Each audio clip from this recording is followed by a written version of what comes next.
an immortal estate located within the primordial chaos.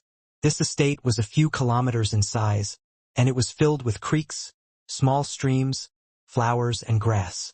Father, will you live here permanently in the future? Won't you return to the three realms? Bright Moon held onto Ji Ning's arm as she looked curiously at the area. Yes, I plan to enter secluded meditation. Ning nodded and smiled. It will be a long time before I return to the three realms. The lifeblood oath he had sworn was that he would leave the three realms within 1,000 years of becoming an elder god. Once this part of the oath became active, his soul would instantly become bound by its power. Even his primal twin would be affected. This was why, even though Ning intended to have his primal twin stand guard over the three realms, it couldn't actually live within it. It had to reside in a part of the primordial chaos that was right next to the three realms. Only when he finished his lifeblood oath and actually carried Northrest's final message to Vast Heaven Palace would he be released from it. Oh, that works as well, I guess. I'll just spend a lot of time here in the future. This is actually my first time journeying into the primordial chaos. Bright Moon was rather excited. Father, I'm gonna go take a look at some other places. Go ahead. Ning nodded. Young Master. Autumn Leaf and Uncle White had accompanied Bright Moon here. They knew Ning very well, and they knew it made no sense that he had to remain within the primordial chaos while engaging in secluded meditation. Ning, son, are you keeping things from us? Uncle White asked, and Autumn Leaf looked towards Ning as well. A few things. Ning nodded. There are some things I have to do. During the past period of time, I've been slowly working on rebuilding my primal twin. Now that it's been restored and now that everything has been settled, I have to go take care of things. Don't worry. My primal twin will remain here. His true body would keep a spare clone behind as well, safely ensconced within the prison world. As for his primal twin's spare clone, it would be kept safe within the Crescent Major world. During the End War, his primal twin had self-detonated. It was at the ancestral immortal level, and thus an absolutely inconceivable amount of chaos nectar would be needed if he wanted to immediately revive it. His only choice was to slowly rebuild it naturally. Ning had already mastered the heavenly Tao of water and had thus gained a certain degree of insight into the heavenly Tao of primordial chaos. He was now capable of absorbing chaos energy and was thus able to constantly absorb a large amount of it, making the rebuilding process fairly quick. His true body was a dual refiner and would need 10,000 years to rebuild. His primal twin was merely a key refiner. Only 3,000 years was necessary. Thanks to the Heavengazer Tower, Ning was able to easily maintain a rate of time that was 20 times faster than normal. Thus, his primal twin had been rebuilt long ago. The only reason he had taken so long was because he had needed to spend a bit more time settling his affairs in the three realms. Young Master, Autumn Leaf said worriedly. Let me go with you. No need. Ning shook his head. This was no joking matter. Even the mere process of leaving the three realms via that spatial vortex would be incredibly dangerous. No one could say what would happen on such a journey. To have Autumn Leaf accompany him into such great danger would be completely pointless. His immortal estate in the primordial chaos had already been set up. Ning had invited some friends and family over to tour through it, with the guest list including the likes of his junior apprentice brother Mu North Sun, his own apprentice Blue Cliff Xiaoyu, his senior apprentice brothers Sun Wukong and Kratzi Ji, as well as many other figures. He even invited Lu Dongbin, Quafu, and other major powers to visit this new home of his as well. Everyone knew that if they wished to meet with Ning in the future, they would have to enter the primordial chaos and visit this immortal estate. Disciple, the primordial chaos is a place where experts are as common as the clouds. Our three realms is just a tiny little corner of it. You have to be careful. Subhuti looked at Ning. Don't worry, Master. Ning nodded. Today was the day for Ning to set off on his journey. He hadn't informed anyone of his departure save his master Subhuti. When Mother Nuwa left, she never returned. We haven't heard any word of her at all. Subhuti said softly, You have to be careful. If you ever encounter Mother Nuwa, notify me right away. I will. Ning nodded. His primal twin would remain close to the three realms within the immortal estate, and it shared memories with his true body. Whatever his true body experienced, his primal twin would also share in. Go then. Subhoodie nodded. Whoosh. A deep azure flying boat suddenly appeared in midair. Ning boarded the flying boat.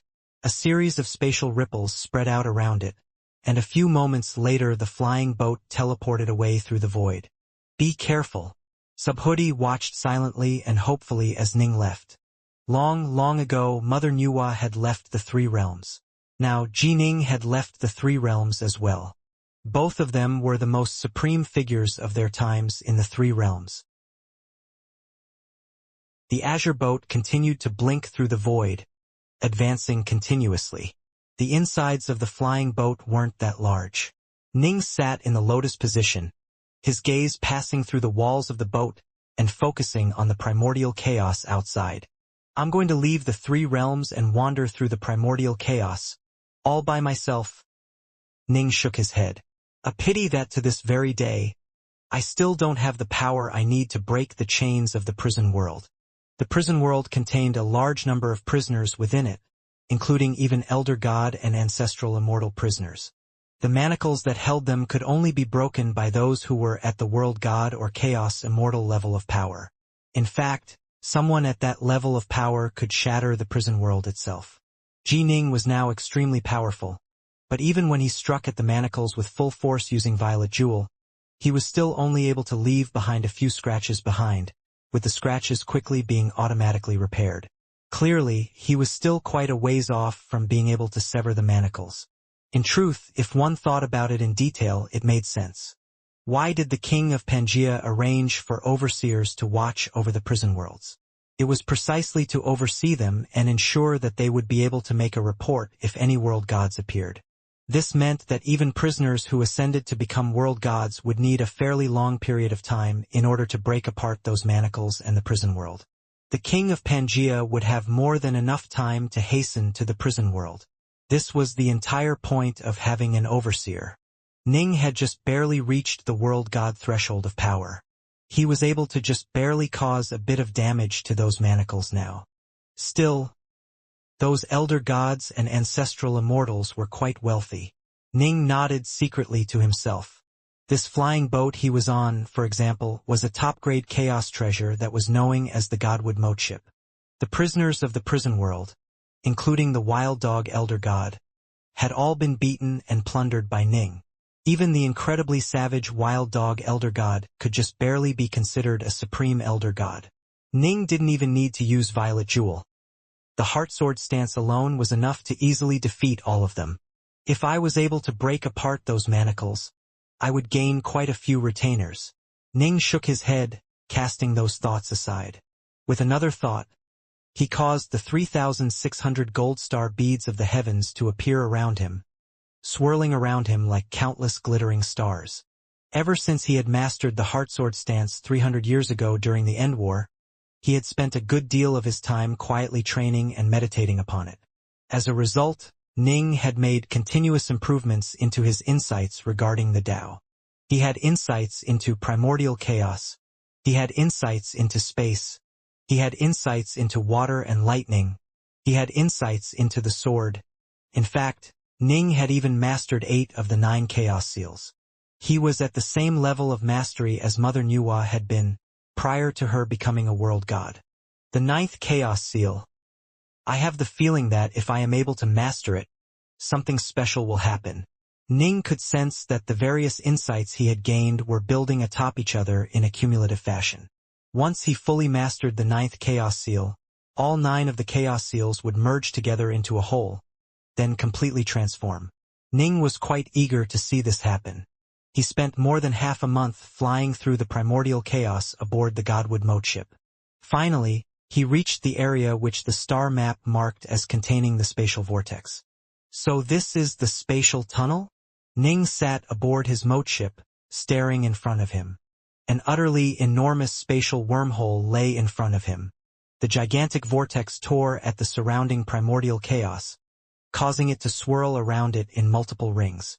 Even Ning felt a sense of pressure and dread. The most dangerous vortex of them all.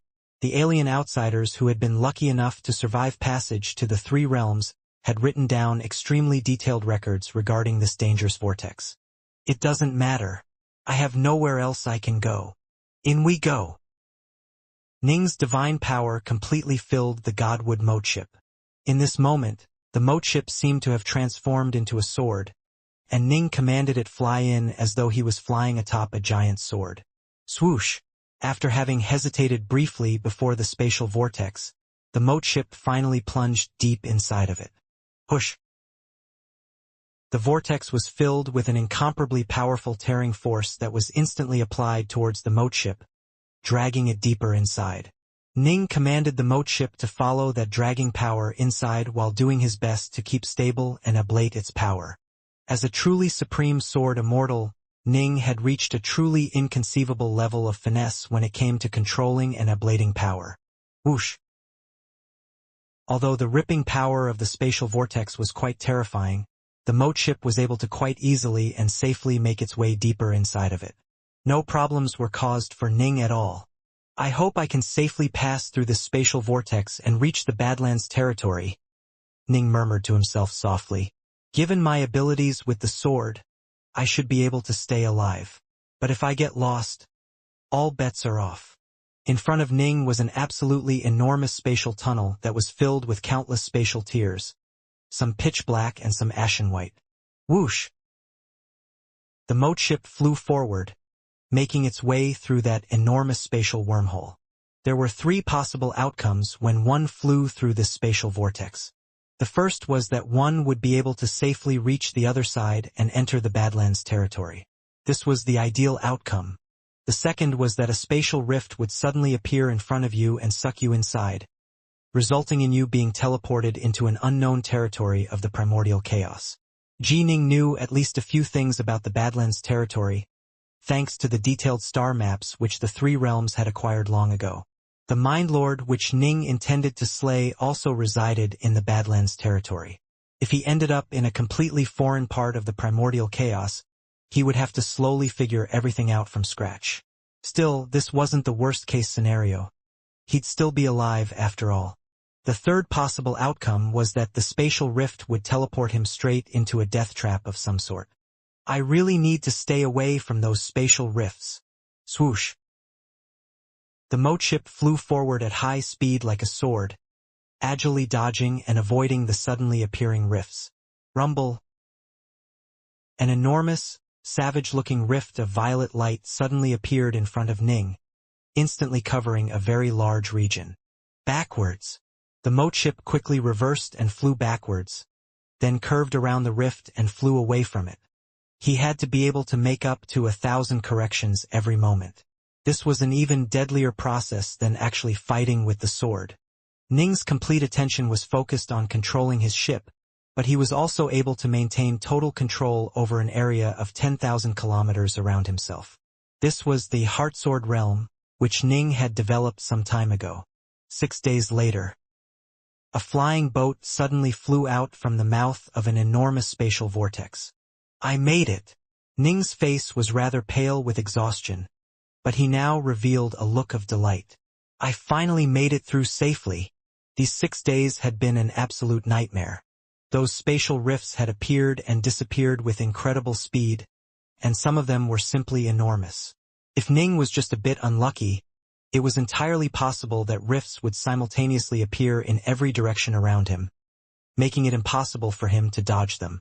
When that happened, the only choice would be to take a chance and choose a rift at random. During the past 6 days, there was one time when Ning had actually been drawn into a spatial rift. Thankfully, it had quickly dispersed, allowing Ning to just barely escape from it and return to the spatial wormhole. If he hadn't been able to do so, not even Ning himself knew what area he would have been sent to. But of course, the more powerful a person was, the better his chances would be of successfully passing through the vortex. Ning had been lucky in that he had only been sucked into a spatial rift once. This naturally meant that it had been fairly easy for him to survive passage. Godfiend Witherspike, by contrast, had been drawn into rifts on 9 different occasions. However, he had been fairly lucky. All 9 times, he had been able to fight his way back out of the rifts before being drawn into the other side. The Badlands territory. Seated within his moat ship, Ning stared at the vast primordial chaos around him. Here I am. Thanks to his star maps, Ning knew exactly where this end of the spatial wormhole lay. Thus, without hesitating at all, Ning immediately began to move towards the spacetime transfer array which was closest to him. The primordial chaos was simply too vast. If he was to slowly fly through it while relying on his own power, even 1,000,000,000,000 years wouldn't be enough to finish traveling through every part of the Badlands. 5 months after Ning reached the Badlands territory. There we are. His moat ship flew out from the void towards an enormous ellipsoid world. Ning stared at the massive ellipsoid world, then let out a sigh. This is the 9th chaos world I've seen thus far. According to my star maps, I'll need to travel past another 26 chaos worlds before I'll reach Earthdrake. The spacetime transfer array which was closest to Ning was centered around the Earthdrake planet. There were so many celestial bodies in the primordial chaos that the vast majority were nameless. Only stars and planets with certain special qualities about them would be given names. Ning had traveled past one chaos world after another. Every so often, Ning would sense others scanning him with core sense. Each time, he would send his own dominatingly powerful core sense right back at them. When their core senses collided, the other side would be so terrified that they would immediately stop their scrying attempts. Thanks to his half-step world god body, Ning's core sense was extraordinarily powerful. After entering the Badlands territory, there had been one occasion where Ning had encountered an incredibly powerful soul sweep conducted by a world god. Ning had been so terrified that he had immediately void-blinked far away, fleeing without a second thought. Although world gods generally wouldn't act against elder gods and ancestral immortals without a good reason, Ning still felt that it would be better to stay a safe distance away. 1 year and 9 months after entering the Badlands territory. On this day, Ning finally reached the spacetime transfer array located closest to the 3 realms. For him to be able to reach an array after less than 2 years was actually quite fast. This would be considered an extremely close array. The primordial chaos was so vast that even in an area like the Badlands territory, it was common for individuals from backwater chaos worlds to spend up to 10 years in order to reach a spacetime transfer array. Earthdrake. The moat ship hung there in empty space. Ning stayed inside of it, staring at the utterly stunning sight before him. The primordial chaos in front of him had long ago been torn asunder, revealing 8 utterly dazzling stars that glowed with layers of light. These 8 stars all revolved around a final planet located in their center. These 8 stars were the servants, while this 9th planet was the master. These 9 celestial bodies came together to form an enormous space-time transfer array, and their light was far more dazzling than even the solar star of the 3 realms. In terms of raw size, the formation was probably comparable to the entire 3 realms. How could a single formation be so large? Ning let out a sigh. I really can't imagine how powerful the person who set up this formation was. According to his records, not even world gods or chaos immortals were even close to being powerful enough to construct spacetime transfer arrays. These arrays had all been passed down from the most ancient of days. As for the question of who built them, no one even asked any longer. Go over there. Swoosh. The moat ship quickly flew towards the enormous spacetime transfer array. The core star surrounded by the 8 other stars was the Earthdrake planet. Even before landing on Earthdrake, Ning could sense the ripples of power emanating from atop it. These were ripples that emanated from powerful experts. Come back. Ning put away his moat ship, then quickly descended upon the star. Earthdrake was an enormous planet that was comparable to the solar star or the lunar star in size. However, the entire planet had been refined and retrofitted, making it more like an utterly enormous magic treasure. So many experts. As Ning sensed the powerful ripples emanating from the star, he immediately transformed into a 9-horn lightning serpent as he flew towards the very center of Earthdrake. Swish. The 9-horn lightning serpent was quite fast.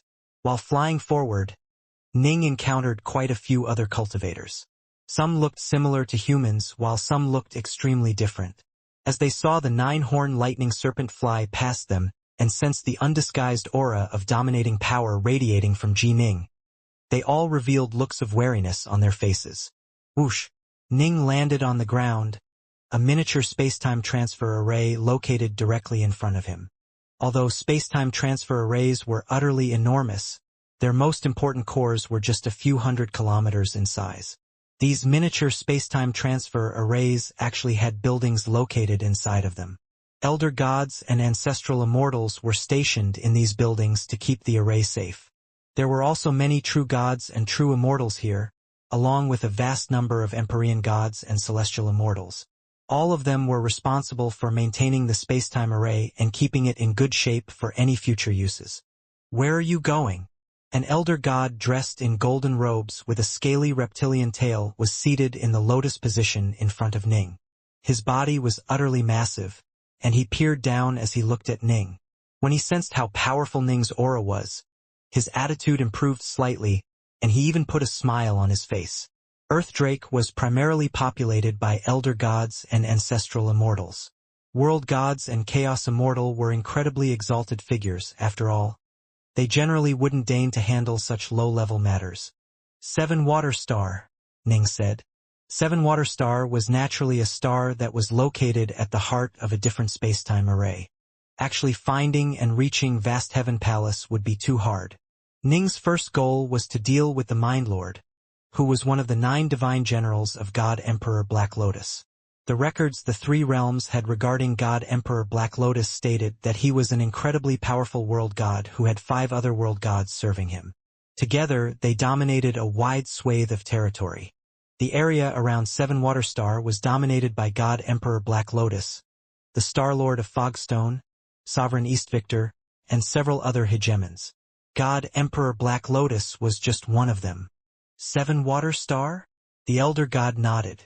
If you want to go right now, we can activate the transfer array just for you. But that'll cost you a total of 120 bottles of Chaos Nectar. If you are willing to wait. If you are lucky, in around 8 years or so there will be another group activation of the array for transference to Seven Water Star. Only a single bottle will be required. 8 years. Ning nodded slowly. All right. This space-time transfer array was the size of the entire 3 realms. Activating it required a significant cost, and a payment of 120 bottles of Chaos Nectar was quite standard. However, elder gods and ancestral immortals usually wouldn't be willing to act in such a wasteful, extravagant manner. The total net worth of most elder gods and ancestral immortals wouldn't even necessarily be that much. Yes, 8 years. The elder god nodded. There's a stone stele over there with detailed information regarding transfers. All right. Ning walked over to the stone stele, giving it a glance. It was filled with detailed information regarding how long one would have to wait for transference to each other's spacetime array. If I wanted to go to the Badlands Everworld, I wouldn't have to wait nearly so long. That destination is a much more frequently visited place. Ning mused to himself. Still, there's nothing for it. I'm simply too far away from Seven Water Star. If I wanted to fly there by myself, I wouldn't be able to get there in 1 trillion years. I might as well wait for 8. Although Ning had acquired the treasures of the Elder God and ancestral immortal prisoners of the prison world, as well as around 120 bottles of Chaos Nectar, Ning had left 100 of those bottles to the 3 realms. He had left them behind for the sake of his daughter and Autumn Leaf. As for himself, he was strong enough and capable enough to acquire more on his own. Whoosh! Ning quickly flew away from this place. He found and selected a beautiful, secluded mountain peak within Earthdrake. He waved his hand, causing an immortal estate to descend upon the peak. Ning then entered the immortal estate and began to quietly wait. The Heaven-Gazer Tower of the Heavens had been placed within the immortal estate. Ji Ning was seated inside the tower in the lotus position, as still as a lifeless rock. He had activated the solitude technique of the solitary world god while using the 9 elements annihilation to work on the star-seizing hand. The solitude technique would allow a cultivator to reach an extremely calm state, with the inner heart becoming far more sensitive and nimble. It was meant to allow one to find the secrets of the body, but it also made it easier for one to visualize and hypothesize certain techniques. Buddha Jueming, who had already sacrificed himself, had perpetually stayed in the solitude state, which was why he had been able to come up with a divine ability that was just as strong as Lord Tathagata's. Right now, Ning was researching and developing the 7th cycle of the star-seizing hand. The first 6 cycles all served as guides for this project. Previously, when he didn't have any golden starstone, he had actually used the 9 elements annihilation to disassemble and overhaul the star-seizing hand, allowing him to create a brand new 6th cycle. Now, he naturally wished to come up with an even more profound 7th cycle. A true god body can train in the 6th cycle. I already have an elder god body. Logically speaking, I should be able to train in a 7th cycle. But to develop it truly is difficult. Ning continually visualized and worked on this project but was only able to make a tiny bit of progress. To train in a 7th cycle, one had to first come up with an even more profound way to allow divine power to blast out. In addition, one also needed to come up with a way to transform the palms and make them comparable to Dao weapons. Only then would they be able to withstand the bursts of divine power. Both of these requirements would be extremely difficult to fulfill. Taoist 3 lives as a true god was able to develop the 6th cycle. As an elder god who has the 9 elements annihilation, I should be completely capable of developing a 7th cycle. Ning was completely absorbed in his meditations. Thump. His soul trembled slightly. The aura of life slowly began to return to Ning's unmoving, rock-like body. As his aura began to strengthen, color began to return to his skin. Finally, his eyes opened. 160 years passed in the blink of an eye. It has been 8 years in the outside world. Ning rose to his feet. Time to head out. It was time to journey from Earthdrake to the distant 7-water star. They really know how to make money. A single activation of the formation nets them 100 bottles of chaos nectar. Ning shook his head as he walked out of the space-time transfer array and glanced at the cultivators who were scattering in various directions. Although each activation of a space-time transfer array does require a certain amount of resources, they are making at least a 50% profit. They are making money at an insane rate. Every single cultivator has to pay a bottle of chaos nectar each time the array is activated. No wonder only elder gods and ancestral immortals take part. Ning couldn't help but sigh to himself. True gods and true immortals simply couldn't play around like this. The price was too high. True gods and true immortals would generally just wander around nearby chaos worlds or follow elder gods and ancestral immortals and servants.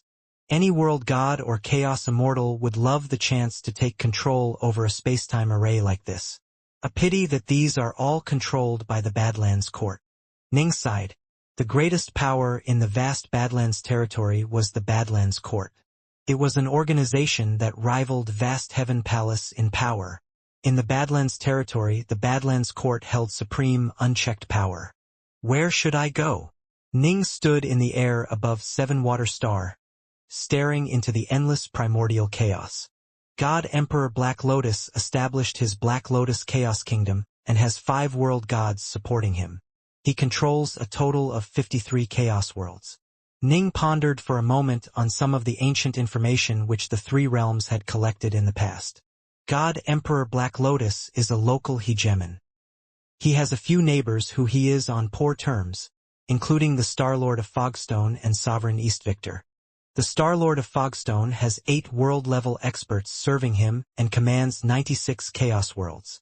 Sovereign East Victor has 6 world-level experts serving him and commands 61 chaos worlds. Should I join the Starlord of Fogstone? Or should I join Sovereign East Victor? Ning was pondering on this question. He had never entertained the foolish thought of going straight for the Mind Lord all by himself. He had to verify whether or not the Mind Lord really was Old Man Yuan. In addition, not even world gods would rashly charge into the headquarters of an enemy force. That was just suicide. The Starlord of Fogstone and Sovereign East Victor are on hostile terms with God Emperor Black Lotus. If I join one of these 2 sides, I'll seek out an opportunity to kill the Mind Lord when they engage in battle. I'll also be able to rely on their power to strengthen myself. Vast Heaven Palace was too far away. World God Northrest was an extremely exalted figure, yet hadn't even heard of the Badlands territory. This meant that the distance between the Vast Heaven territory and the Badlands territory was so vast that world gods would almost never travel between these two locales. If Ning remained a mere elder god, he'd probably die while attempting to find Vast Heaven Palace. It was best if he became a world god first, then embarked on the journey. He had a full chaos cycle. Just a tenth of a chaos cycle would be more than enough time for him to grow strong. The Star-Lord of Fogstone and Sovereign East Victor. The intelligence I acquired about them is all quite old. Perhaps there have been changes within their respective organizations. Fogstone is closer by. I'll go visit it first. I'll take a good look then make up my mind. Ning immediately commanded his mote ship to begin flying through space in that direction. 6 months later, the mote ship had arrived before a distant, beautiful planet. That's Fogstone. Ning stared at the beautiful planet. According to his intelligence reports, a total of 9 world-level experts resided on this planet, along with thousands of elder gods and ancestral immortals. From this planet, they ruled over and governed a total of 96 chaos worlds. Swoosh! Ning quickly flew towards the planet. More than half of Fogstone was perpetually covered with blurry shadows. Clearly, it was protected by some sort of formation. The other half, however, was not covered by any formations. Right there, Ning immediately saw a series of islands within the seas of Fogstone. He immediately flew straight towards it. Swoosh! As Ning drew closer to those islands, a figure suddenly flew out from one of them. It was an azure-armored man whose aura was that of a true god's. "Greetings, Senior," the azure-armored man said respectfully. "Senior, this should be your first visit to Fogstone. Do you need me to guide you around?" "Very well." Ning nodded and smiled. "Are you in charge of welcoming elder gods and ancestral immortals? Do many come to Fogstone?" "Fogstone rarely has visits from unaffiliated elder gods and ancestral immortals." The azure-armored man smiled. "This junior was ordered to guide the path for any who do come.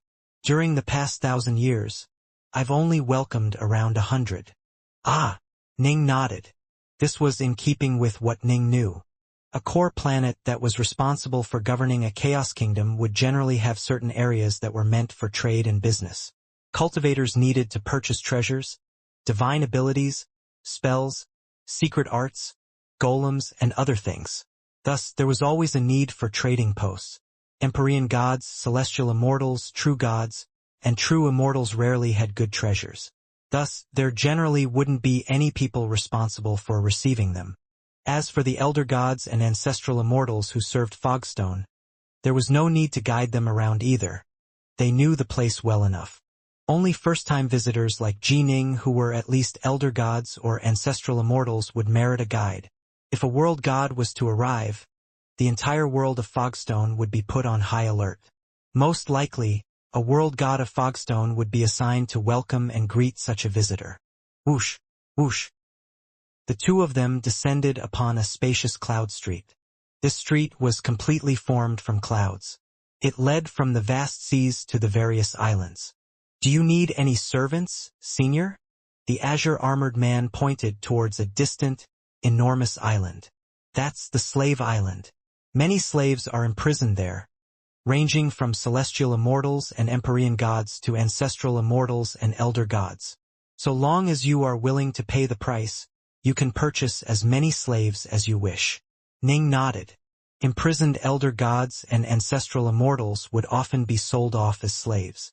Generally speaking, they were enemies who had been captured during conflicts against other organizations. "I don't need any for now," Ning said. The two walked forward through the cloud path. There were many other cultivators on this path, but almost all of them were below the elder god level of power. This was why they all hurriedly parted before Ning when they saw him. In this world, the difference in status between the strong and the weak was very obvious. This place specializes in selling formations. Yes, that island over there. We also have shops that specialize in selling key refining techniques, divine abilities, secret arts, sword arts, lightning arts. The azure-armored man warmly pointed at one island after another. Sword arts. Ning's eyes lit up. Right? The azure-armored man said hurriedly. That island is known as the Sword Pavilion. The Sword Pavilion has many sword arts within it, at least 10,000. Some are weak, some are strong. Even the Skystar Sword, which our Starlord of Fogstone made famous throughout the Badlands territory, is available for sale, so long as you are willing to pay the price. The Skystar Sword? Ning was surprised. This is one of the most awe-inspiringly famous sword arts of the entire Badlands territory. Once you master it, you might even be able to become a world god through the Tao of the sword. The azure-armored man let out a sigh. That really would be incredible. Oh! Ning was intrigued. His own nameless sword art was something which even world god Northrest of Vast Heaven Palace had been mesmerized by. Just by mastering 3 of its stances, one could become a world god. This Skystar Sword, however, needed to be fully mastered in order for one to become a world god. It seemed as though it was quite a bit inferior to the nameless sword art. Still, Ning knew very well that since the Starlord of Fogstone was willing to sell it, it probably wasn't the best technique he truly possessed. From what Ning had heard, the Starlord of Fogstone was actually quite shockingly powerful. Can I ask what the price of purchase would be? Ning asked. 10 cubes of chaos nectar, the azure-armored man said. 10 cubes? Ning was speechless. A bottle of chaos nectar contained 99 drops. 1,000 bottles of chaos nectar made up a cube. 10 cubes represented 10,000 bottles. There aren't even many world gods who would be willing to pay such a price. Not just anyone can learn a peerless sword art that allows you to reach the 6th stage of sword force. The azure-armored man smiled. When I first arrived at Fogstone, my plan was to purchase a detailed star map of the region around 7 Water Star, Ning said. Come this way, please. The azure-armored man knew that most newcomer elder gods and ancestral immortals would first wish to get a better idea of the situation in the area. They soon traversed another cloud street and arrived at a quiet island that had a single pavilion atop it. There were several female celestial immortals located inside the pavilion, each of whom was incomparably beautiful. There was also a truly ravishing female true immortal who headed straight towards Ning. Respectful greetings to you, senior. The female true immortal smiled. Ning nodded. Bring me a star map, the azure-armored man instructed a female celestial immortal. Yes. The female immortal immediately brought a furled scroll over, respectfully handing it over to the azure-armored man, who then smiled and respectfully handed it over to Ning. Senior, this star map contains a detailed breakdown of the various powers and regions around 7 Water Star. It only costs 10 Chaos Gems. Very well. Ning handed over 10 Chaos Gems. Chaos Gems and Chaos Nectar were a form of common currency, with Chaos Nectar having more marvelous properties but coming in smaller amounts. Chaos Gems were able to contain more energy within them, with the result being that many powerful formations and golems made use of them as energy sources. Generally speaking, a single Chaos Gem was considered equivalent to a drop of Chaos Nectar. Whoosh! Ning sent his divine energy into the scroll. Instantly, a large amount of information was transmitted to Ning, who memorized it all. So not much has changed. There were very few differences between this intelligence report and the report which the 3 realms had acquired long ago. God Emperor Black Lotus had increased his territory and now commanded a total of 61 Chaos Worlds. The Starlord of Fogstone still commanded 96 Chaos Worlds. Sovereign East Victory's territory had lessened and he now commanded just 58 Chaos Worlds. The information in this star map regarding the Badlands territory was a bit more detailed than the information the 3 realms had, but it was still limited to just this territory. There was no information regarding any other territory, to say nothing of Vast Heaven Palace. Judging from this, I should probably join the Starlord of Fogstone for now. Ning made up his mind. Still, he wasn't in a rush. He first said to the azure-armored man, "Come, lead me to see a few other places." "This way please, senior." The azure-armored man was quite friendly as he guided the way forward. After walking about for a long period of time, the azure-armored man began to secretly grumble to himself. This senior's been walking around forever, but the only thing he purchased was a single map. This sucks. I ran into a skinflint of an elder god. I probably did all this work for nothing. Anyone who came all the way here via a spacetime transfer array generally did so with a specific purchase in mind, such as buying some of the unique products that belong to this planet. It cost a bottle of chaos nectar to use the array, after all. Anyone who was willing to pay that price to come here would generally be willing to spend even more to buy the desired items. But this elder god before him was clearly an exception. All he had purchased was a star map, nothing else. And what's this island? It looks quite impressive. Ning pointed to an enormous island up ahead. That island is our mustering grounds. The azure-armored man was beginning to become a bit casual in his speech. Fogstone commands a total of 96 chaos worlds, which means we have many cultivators, quite a few of whom wish to join the Fogstone army. Ordinary cultivators are naturally not permitted to go into the interior regions of Fogstone. Only this trading region is open for all. Cultivators who wish to join our ranks have to first go to the mustering grounds and be tested before being granted entry. But of course, the azure-armored man smiled at Ning. If you wish to join the army, it would be much simpler, senior. As an elder god, there's no need for you to be tested. He said these words quite casually, but they were true. Elder gods and ancestral immortals could be considered powerful experts, and to raise a new crop of them was very difficult. Fogstone controlled many chaos worlds and had many legacies and training techniques to offer its geniuses, but it only had a few thousand elder gods and ancestral immortals within its ranks, despite the passage of countless years. All organizations, including ones that were even more powerful than Fogstone, were willing to recruit and retain elder gods and ancestral immortals. Frankly speaking, Fogstone wasn't that powerful of an organization within the Badlands territory. If the azure-armored man was able to recruit an elder god or ancestral immortal into their ranks, his reward would be quite considerable. Oh, Ning nodded. Let's go take a look. Why you can't just go randomly wandering around the mustering grounds. It is an important place, the azure-armored man said hurriedly. Didn't you say I would be able to join your army? Ning asked. Senior. The azure-armored man stared. Senior, are you saying you wish to join the Fogstone army? Yes. Ning nodded. GG, great. The azure-armored man was shocked and delighted. He immediately said, the Fogstone army is very welcoming towards elder gods and ancestral immortals who have journeyed and adventured through the primordial chaos. Although you'll be given certain restrictions, since you are an elder god, the restrictions will be quite lax.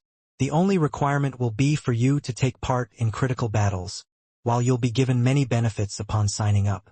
You'll get chaos nectar, treasures, and all sorts of other things. Ning followed the azure-armored man forward. They passed through more cloud streets as they moved towards the mustering grounds. Brother Mu, this is the mustering grounds. A black-armored true god who was leaning relaxedly against a boulder while drinking some wine gave Ning a glance, then snapped at the azure-armored man. You should lead the senior away from here. Although Ning was an elder god, he was still an outsider. The true god soldier really didn't care about him at all. You imbecile. This senior is planning to join our Fogstone army, the azure-armored man hissed. He's joining the Fogstone army? The true god's eyes bulged out and he hurriedly jumped to his feet, his attitude markedly more respectful than before. He had acted arrogantly because he was a member of the Fogstone army and really didn't care about outsiders. But if this elder god was to truly join the Fogstone army, he would clearly become one of the core members of it. The elder god would become one of his superiors, at which point it would be very easy for this elder god to punish him. This way, please, senior. The black-armored true god hurriedly spoke with respect. Senior, we'll part ways for now. The azure-armored man smiled merrily. He was quite pleased. Today, he had just earned a bundle for himself. All right. Ning immediately followed the black-armored true god forward. As he did, he began to hear cries ringing out from afar. How much longer do we have to wait? We have to go through 9 rounds of testing. But this is just the 3rd round. This is so pointless. If you aren't even patient enough to wait, what makes you think you are qualified to join the Fogstone army? My senior apprentice brother told me that last time. The 9 elimination rounds took a total of 1,000 years. Hey, what's going on over there? Why is that white-robed youth being led into the restricted area? There were quite a few true gods and true immortals waiting in the mustering grounds. They had come from the 96 Chaos Worlds and were taking part in the elimination trials. The 9 rounds of eliminations would usually take quite a long period of time, mainly because the elder gods and ancestral immortals in charge of the trials were usually quite relaxed and lazy about them. They might end up going into seclusion for 100 years between rounds, which was why the trials often ended up taking forever. Island Master. The black-robed true god immediately ran over to the side of a gray-robed elder who was fishing in a relaxed manner. This senior wishes to join our Fogstone army. The gray-robed elder put down his fishing rod, rising to his feet as he looked at Ning. Ning looked at the gray-robed elder as well. This elder had a closed vertical icelet on his forehead. Most likely he was an elder god as well. The elder god waved his hand, dismissing the black-armored true god. My name is Wuxia, the gray-robed elder said, the master of this island, the mustering grounds. Dark North, Ning said. Brother Dark North, do you truly wish to join our Fogstone army? The gray-robed elder asked. I do. Ning nodded. The gray-robed elder smiled. Elder gods do not need to go through the elimination process. They can directly join the Fogstone army. However, even elder gods have different statuses within the army. There's a great difference between an ordinary elder god and a supreme elder god. After all, Ning nodded. The elder god soldiers of the Fogstone army can be promoted based on their military accomplishments. With enough military successes, they will be promoted to very high levels. A second possibility is for them to be promoted based solely on power. If you are strong enough, you can be promoted to a high rank even if you haven't fought in battle yet. The gray-robed elder looked at Ning. Generally speaking, you have to fight against and defeat certain golems in order to prove your strength. We have 3 types of golem on this island. They represent ordinary elder gods, elite elder gods, and supreme elder gods. The golems aren't that skillful, but beating the first golem means you have the power of an ordinary elder god. Beating the second golem proves that you have the power of an elite elder god. Beating the third means that you have the power of a supreme elder god. It is quite rare for new entrants to the Fogstone army to be able to defeat the third golem. I've only encountered 2 during my tenure here as master of the island, the gray-robed elder said with a smile. Ning asked, just these 3 types? If you are strong enough, there's no need to even go through the golem testing. You can ask a world-level expert to come here and attest to your power. The gray-robed figure continued. However, there are very few figures that are stronger than supreme elder gods. Although the Fogstone army does have a few such figures, they only became that powerful after spending quite a bit of time improving themselves after joining us. There have been none who have requested a world-level expert come and testify to their power immediately after they join our ranks. Ning nodded. He had inherited the legacy of World God Northrest and was quite familiar with some of the unspoken rules of the primordial chaos. He truly did wish to establish himself here on Fogstone and receive the resources he would need in order to grow more powerful. In the future, he would go out and battle on behalf of the Fogstone army and find a chance to slay the Mind Lord. This was why Ning had decided long ago that he would shock them all upon arriving, ensuring that the world gods of Fogstone all knew his name. Please invite a world-level expert to come, then. Ning nodded. Invite a world? The gray-robed figure stuttered. What did you just say? His mind went blank. No need to bother with the 3 golems, Ning said. I wish to invite a world-level expert to come here and attest to my strength. The gray-robed elder stared blankly at Ji Ning, as though he was staring at some bizarre monstrosity. He then murmured in a low voice, Brother Darknorth, it's not that I look down upon you, but I would still recommend that you go fight the third golem. That'll be enough. If you are truly powerful, you'll have chances to prove it once you enter the army. But if you insist on asking a world-level expert to verify it, you should know how high the standards of world-level experts are. If you are overconfident in your powers, you can easily cause the world-level expert to feel dissatisfied with you. I understand. Ning nodded. This was no joke. Ning knew exactly how powerful he was.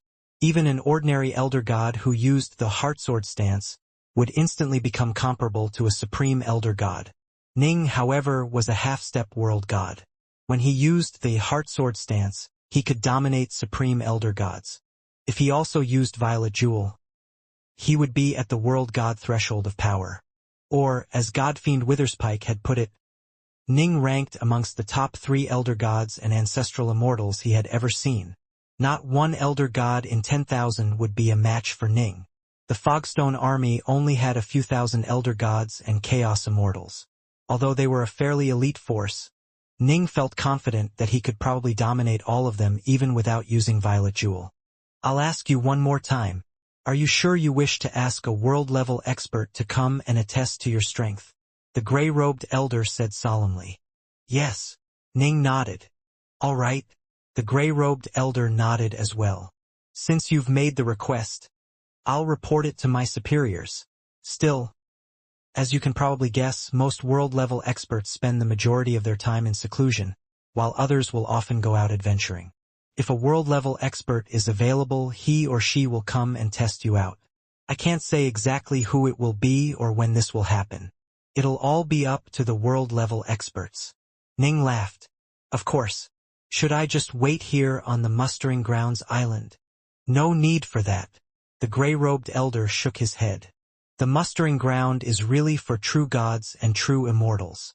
How about this? I'll give you a set of silver-scale armor on loan. That'll allow you to enter the city alongside me. When the world-level expert comes and tests you out, we'll make a decision on what your actual military rank will be. All right. Ning nodded. A short while later, Ning was now dressed in a set of silver-scale armor, and he was flying through the air alongside the gray-robed elder. The core of the army generally consists of elder gods and first-tier ancestral immortals, the gray-robed elder said with a laugh. There are essentially 3 ranks: silver-scale warriors, gold-scale warriors, and generals. Ordinary elder gods and elite elder gods are generally silver-scale warriors. Supreme elder gods are generally gold-scale warriors. As for generals, all of them have transcended supreme elder gods in power. The gray-robed elder continued. Our Fogstone army has a total of 5 generals, and they are able to style and color their armors as they see fit. Other soldiers have to wear the assigned armors. Ning nodded while feeling surprised.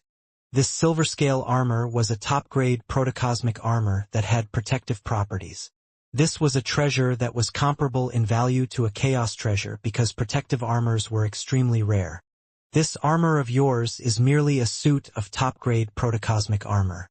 The gold-scale armors are all chaos armors. The gray-robed elder chuckled. Gold-scale armors will generally be able to block against most ordinary attacks. In all the Badlands territory, there are just a few organizations that are willing to give their soldiers such valuable suits of armor. Ning nodded. If someone with a weak divine body who wore a suit of chaos armor was struck, the shockwave from a sufficiently powerful blow could still cause some damage. By comparison, being capable of reinforcing the body to make it as tough as a treasure was far more useful. Still, these powerful suits of armor were at least able to help ablate 99% of the incoming damage. Brother Fuxia, Ning said, you just told me that the Fogstone army has 5 generals. Might I ask how strong they are compared to the 9 divine generals of God Emperor Black Lotus? Humph! The gray-robed elder smirked. Those 9 aren't even qualified to be mentioned in the same breath as our generals. They actually came up with their 9 divine generals because they envied us for having our 5. All they did was promote certain supreme elder gods with special skills into the ranks of their 9. All 9 of them combined are actually a bit weaker than our 5. Ning nodded. Indeed. Judging from his fight against Old Man Yuan was probably just an ordinary supreme elder god. His main advantage lay in the fact that he was incredibly skilled in heart force. The two continued to fly forward together, chatting the entire time. They quickly arrived at a major continent, and Ning stared at a towering citadel that had appeared in front of him. What a large city, Ning marveled. The city emanated ripples of absolutely incredible power. Chaos energy swirled around it, so dense as to seem almost solid. The city was furiously devouring the chaos energy, using it to maintain the enormous formation that protected the entire planet of Fogstone. This is Fogstone City. The gray-robed elder pointed towards the citadel. The military camps are located inside, as are various entertainment venues. True gods and true immortals generally required to reside within the city, while elder gods and ancestral immortals are given more freedom to wander around. They are permitted to choose a residence of their choice on Fogstone, and just occasionally go to the army camps to meet with the others. Whoosh! The two slowly began their descent as they flew through the enormous citadel gates of Fogstone City. Ripples of power swept past them, but no one came out to bar their path. The army camp is over there. The army camp is divided into two major regions. The nicer-looking region is where the elder gods and ancestral immortals usually gather together, while the other one is meant for true gods and true immortals. Go in and take a look for yourself. I need to make a report on your behalf. I trust that a world-level expert will soon come over to test your strength out, the gray-robed elder said. Go ahead. Ning smiled at the gray-robed elder, who quickly flew away. As for Ning, he transformed into a streak of light as he flew towards the entrance of the army camp. There were two black-armored soldiers standing guard at the entrance, but upon seeing the silver-armored youth move towards them, they both simply bowed slightly. Ning entered the army camp. After doing so, he saw two main paths. These two paths led to two separate drill areas. One area had quite a few soldiers within it, almost all of whom were true gods or true immortals. The other drill area had far fewer people, just a few dozen or so elder gods and ancestral immortals. The vast majority of them were dressed in silver-scale armor, with just one dressed in gold-scale armor. Who is this? Anyone know him? Don't know him, never seen him. He should be new. The elder gods and ancestral immortals all watched as Ning moved towards them. The one dressed in gold-scale armor rose to his feet. He was rather skinny, and he had some jade-green tattoos around the corners of his eyes. He smiled in quite a radiant manner. Are you new, my friend? I just joined. Ning nodded. My name is Skyleaf. The gold-scale soldier smiled. Dark North, Ning replied. Brother Dark North, which squad do you belong to? The gold-scale soldier asked curiously. I don't know yet. I just joined. I haven't really been assigned to anyone, Ning said. This was true. The island master had to first report Ning's request to the world god, at which point he would be assigned a rank and a position. Haha, I'm the captain of the 10th squad, Skyleaf said. You might end up assigned to me. All of you come over here. This new friend of ours is Dark North, a new member of our Fogstone army. A new brother? Captain, we have to hold a feast to welcome him. A rather chubby, smooth-faced soldier dressed in silver-scale armor immediately called out. Right, Captain. We need to have a feast. The others all called out excitedly as well. You guys, Black Peak is about to attack us, but all you care about is eating and drinking. Fine, fine. We'll feast, Skyleaf said with a laugh. Ahaha, Brother Dark North. My name is Baiwu. The chubby silver-scale soldier slapped his arm around Ning's shoulders, then said with a laugh. Our captain is rarely this generous. He almost never treats us to meals. This is your first time here. You need to taste some of the delicacies of Fogstone as well. Ah, man. I've lived for ages, but I still as much of a glutton as ever. But the thing is, the better something tastes, the more expensive it is. Ugh. Ning laughed. When elder gods and ancestral immortals had access to good techniques and tutelage, they would usually either break through to become a world god within a single chaos cycle or never be able to become a world god at all. Most of these soldiers had been alive for quite some time, and none of them had much hope of breaking through. Thus, all of them liked to enjoy life instead.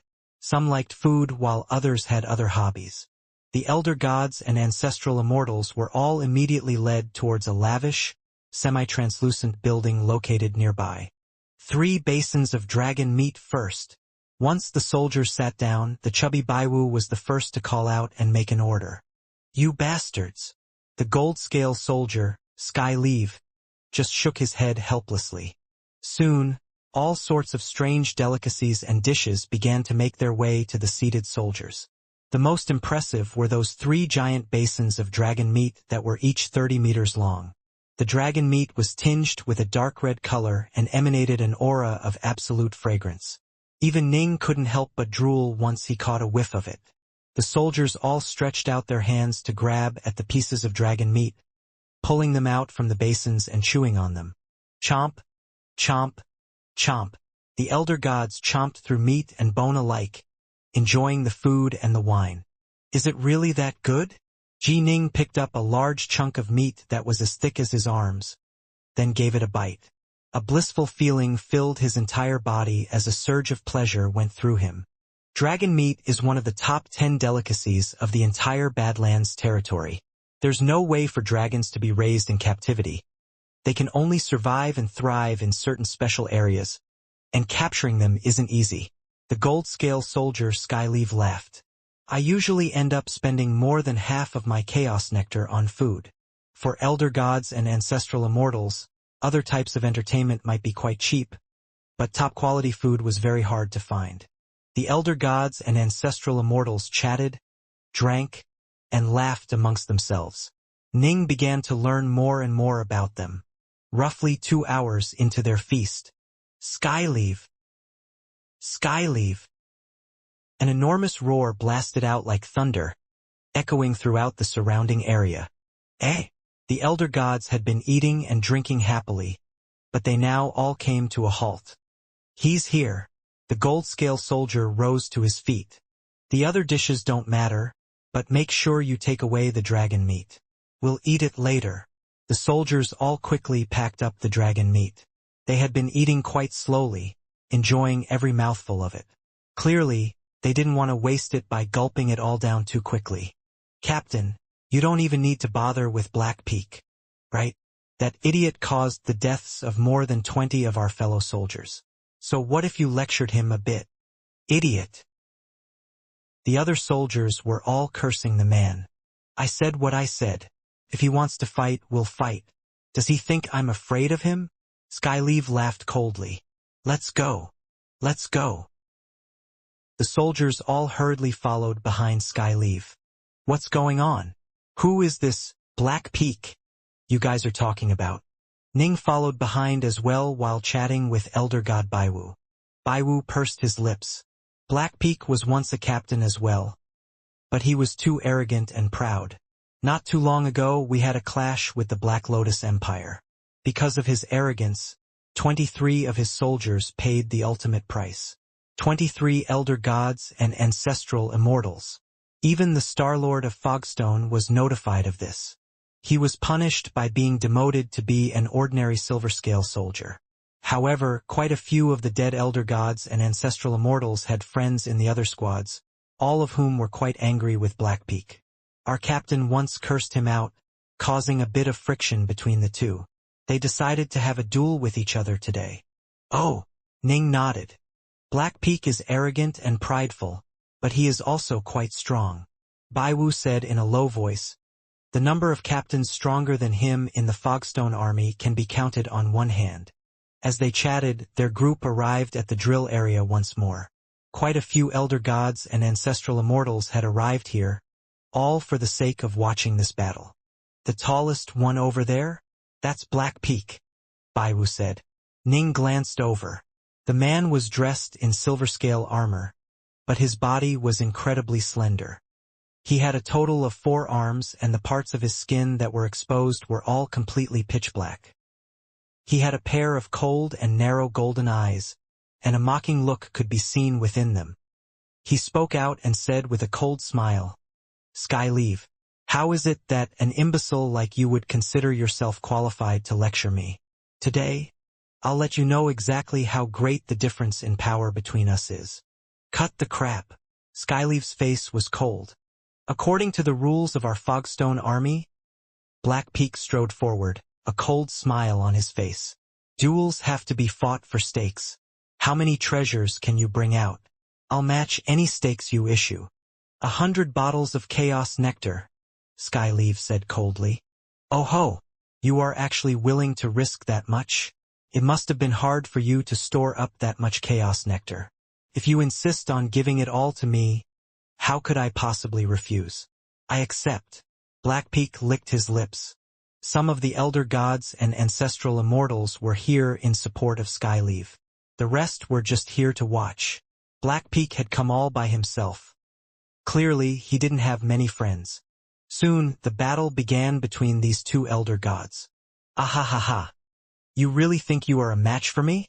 Blackpeak held for great warhammers in his 4 arms, and they all glittered with earthen yellow light as they smashed downwards like mountains in an utterly dominating fashion. Although there were many who disliked Blackpeak, all had to admit that he was incredibly powerful, even amongst his fellow captains. Humph! Skyleaf held a pair of shuttles in his hands as he moved around like a blur. He let out a furious growl. Then his body suddenly manifested for more arms, giving him 6 arms and 6 shuttles. Useless. I won't even have to use any divine abilities against you, Blackpeak bragged loudly. Fall down. Fall down.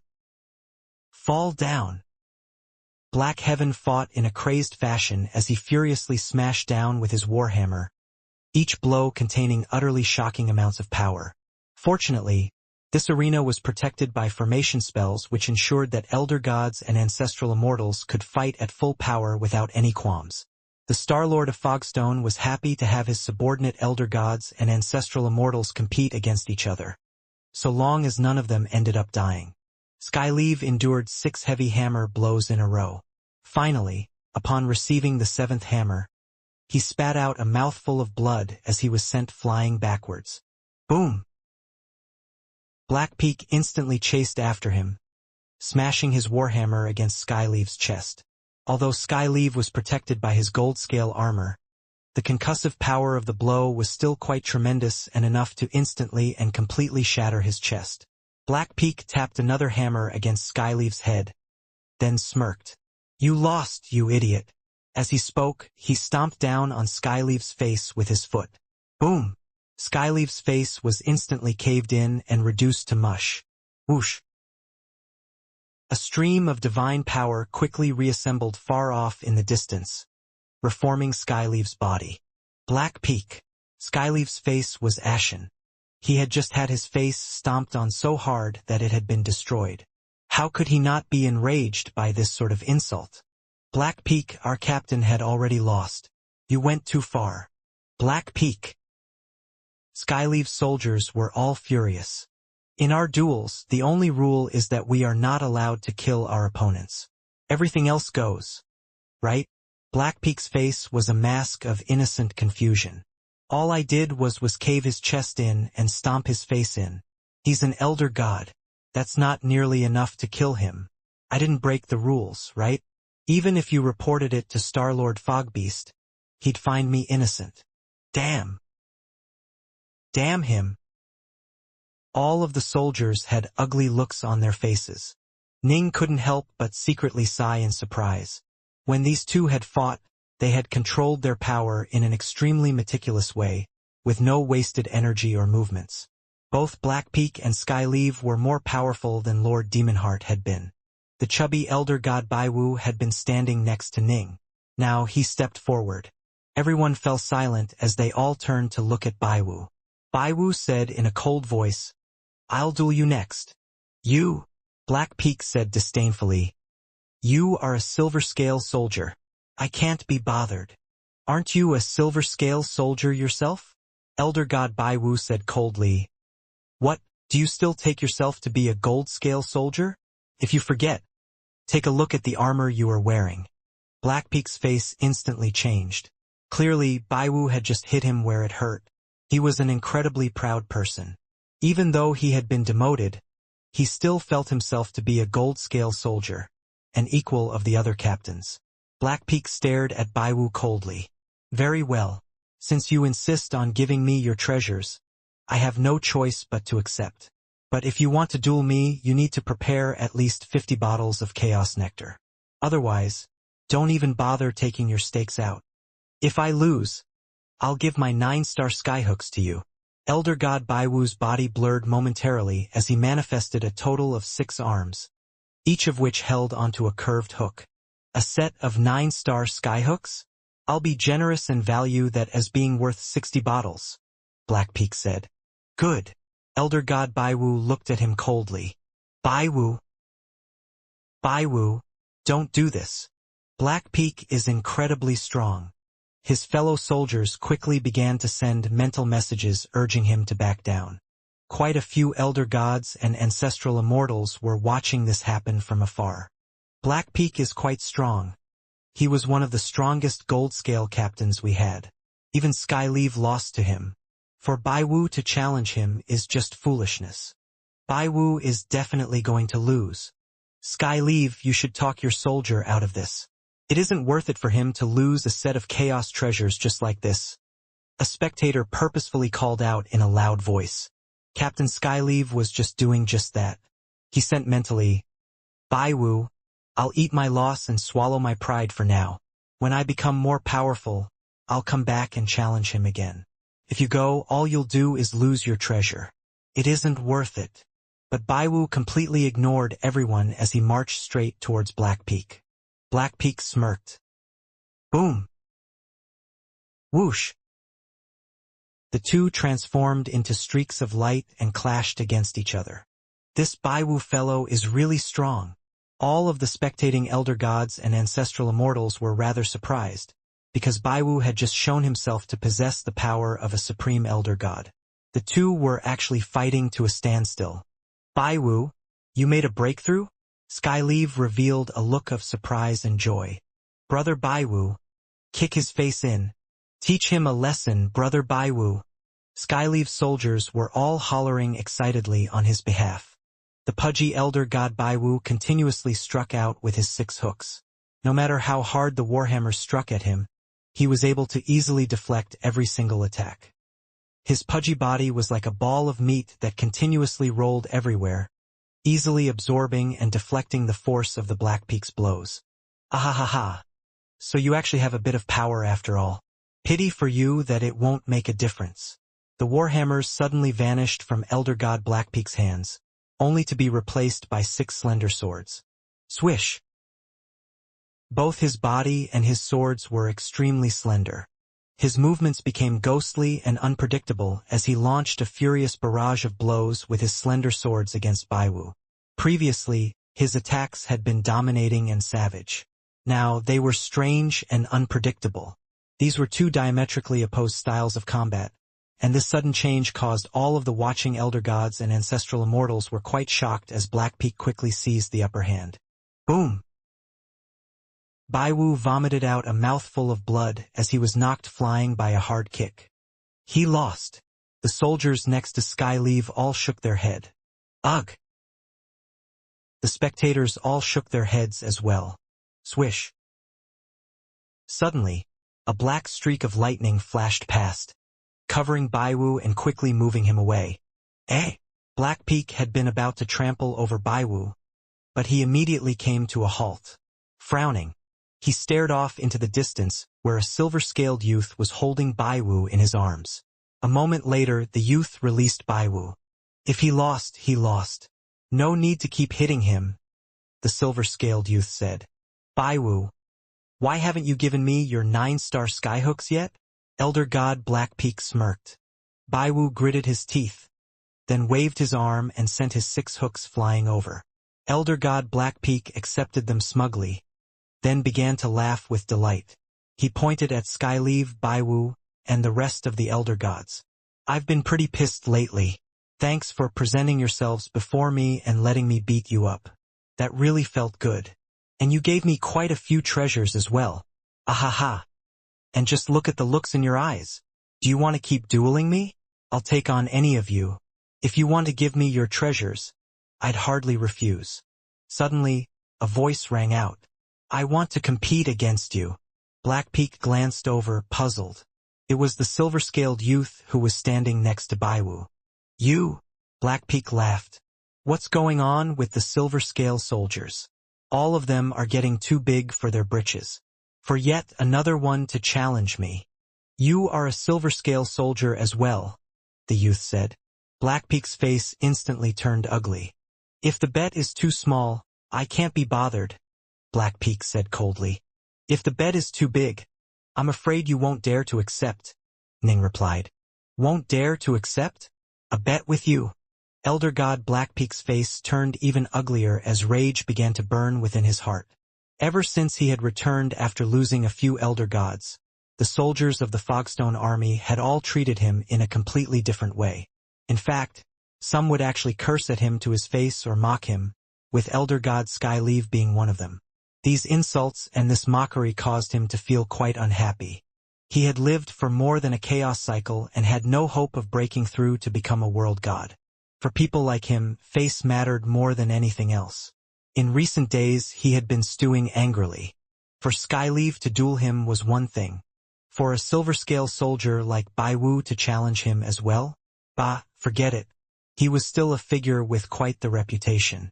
But now, a silver-scale soldier he had never even met before was also daring to challenge him? Yes, a bet with me. Jining looked at him. What's the bet? Blackpeak smiled coldly. No matter how much you bring out, I'll match it. 300 bottles of chaos nectar, Ning said. 300 bottles? Blackpeak blinked, then let out a cold laugh. Do you even have that much? Take it out. Supreme Elder Gods would generally be able to take out 100 bottles of chaos nectar. If they also added their magic treasures into the mix, they might just barely hit 300 bottles worth. But how many would generally be willing to add their most important treasures to the stakes of a duel? Ning waved his hand, causing more than 10,000 chaos gems to appear next to him. There are 160 sets of chaos gems here. In the primordial chaos, chaos gems and chaos nectar were the most commonly used currencies. A single drop of chaos nectar was equivalent to a single chaos gem, with a set of chaos gems being equivalent to 99 gems. Ning had pillaged all of the elder gods of the prison world. He had acquired some chaos nectar as well as quite a few chaos gems from them. The total number of chaos gems he had acquired was over 160 sets. These two chaos treasures should be worth at least 140 bottles of chaos nectar. Ning waved his hand again, causing a pair of chaos treasures to appear.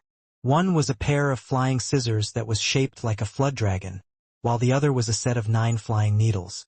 These were both quite valuable top-grade chaos treasures which Ning had acquired.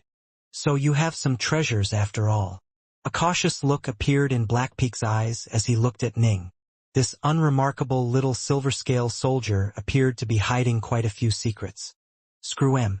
I've made a few breakthroughs lately, and I dare say none of the supreme elder gods of the Fogstone army are definitively stronger than me now. Only the 5 generals are definitely more powerful than me and can beat me.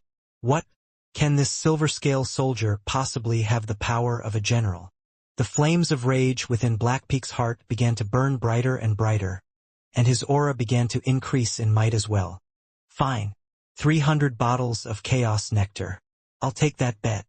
Blackpeak waved his hand, causing 240 black jade bottles to appear alongside the 9-star skyhooks. 100 of the bottles had come from Skyleaf while the hooks had come from Baiwu. Only the 140 of the bottles really belonged to him.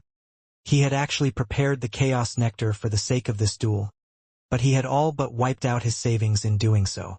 If Ning had chosen to wager 500 bottles, Blackpeak really wouldn't have been able to provide enough chaos nectar. He probably would have been forced to throw his most important treasures into the mix. A bet of 300 bottles of chaos nectar. This was quite the wager. Supreme elder gods rarely made wagers of this magnitude. As for ordinary elder gods or even elite elder gods, most of them wouldn't be able to come up with that much money, even if they pawned everything they had. 300 bottles? I don't think I've met that silver-scale soldier before. Any of you know him? No clue. Never met him. I don't know him either. The Fogstone army only has so many elder gods and ancestral immortals. Where did this guy come from? He probably is quite strong. If he dares to make a bet of this size, of course he must be strong enough to back it up. But so what if he's strong? Blackpeak might be an idiot, but he really is powerful. In the past, he's always used warhammers, but just now he switched to using those slender swords. I bet Blackpeak is hiding even more techniques that we don't know about. I'll wager that none of the supreme elder gods of the Fogstone army are definitively stronger than him. Do you really think a silver-scale soldier will be able to beat him? Agreed. He's just a silver-scale after all. The spectating elder gods and ancestral immortals all chatted amongst themselves. Clearly, in their eyes there was a limit to how impressive this unremarkable-looking silver-scale soldier could be. They refused to believe that someone with the power of a general would be so bored as to pretend to be a silver-scale soldier. Even if the man wanted to be low-key, there was no way he would be that low-key. Don't do it, Brother Darknorth. Brother Darknorth, this Blackpeak guy is hiding his true power. I suffered due to it just now. Darknorth. The soldiers under Elder God Skyleave all hurriedly sent mental messages to him, urging him to stop. They had feasted alongside him just now and were rather friendly towards him. In addition, it could be said that Ji Ning had stood up for them just now. They didn't wish for Ji Ning to lose his treasures to Blackpeak. No need to worry, my friends. Ning turned his head and smiled towards them. Skyleave and the others felt helpless. Cultivators at their level wouldn't be so easily dissuaded. Brother Darknorth probably has some certain special techniques that he is confident in. But what he doesn't realize is that the soldiers of the Fogstone army all have access to the various legacies and techniques of Fogstone. They won't have any glaring weaknesses in any areas. It'll be hard for him to achieve victory using whatever special skills he has. Ugh, he's too new. There's too much that he doesn't know. Skyleave and the others all shook their heads in worry. The more powerful a legacy was, the fewer flaws it would have. Ji Ning, for example. He was skilled in soul defense, heart force scouting, resistance to illusions, and had powerful protective divine abilities. He was quite formidable in every single aspect, all because of the many techniques included in World God Northrest's legacy. Dealing with someone like him, who had no glaring weaknesses, would be an incredibly difficult task.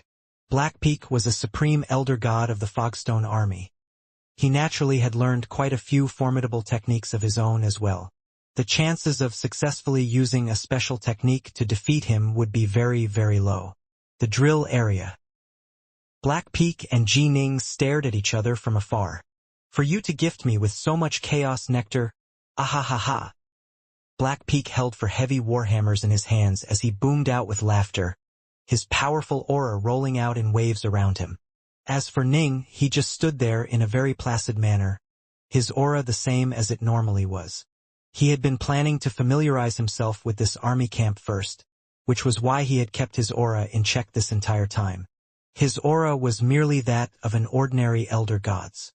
If he was to allow his true aura of a half-step world god leak out, he probably would have immediately become the focal point of the entire planet. Ning wasn't the flashy, ostentatious type. He preferred to keep a low profile whenever possible. And now an unexpected benefit of that was that he was going to earn some chaos nectar. He was going to teach Blackpeak a lesson at the same time as he earned some money. Wasn't this just perfect? Be careful now. I kicked your captain's face in just a few moments ago, Blackpeak said. As he spoke, he also attacked with his full power, not daring to be negligent. Just show me what you have. Ning stood there without moving. This silver-scale soldier isn't even taking out his weapons? Is he actually planning to use his hands? Blackpeak mused to himself. It was quite common for experts to use their hands to fight, as hands were even more dexterous and nimble than most weapons. One could strike with a palm, a fist, a finger, or a claw. There were also some special body-enhancing techniques that could refine one's hands to make them as powerful as magic treasures. Humph! Blackpeak instantly transformed into a streak of light and shot towards Ning. As he flew over, he lashed out with his giant warhammers, causing the air to shudder as though the heavens themselves had come crashing down to earth. Fall! Blackpeak roared loudly. Star-seizing hand.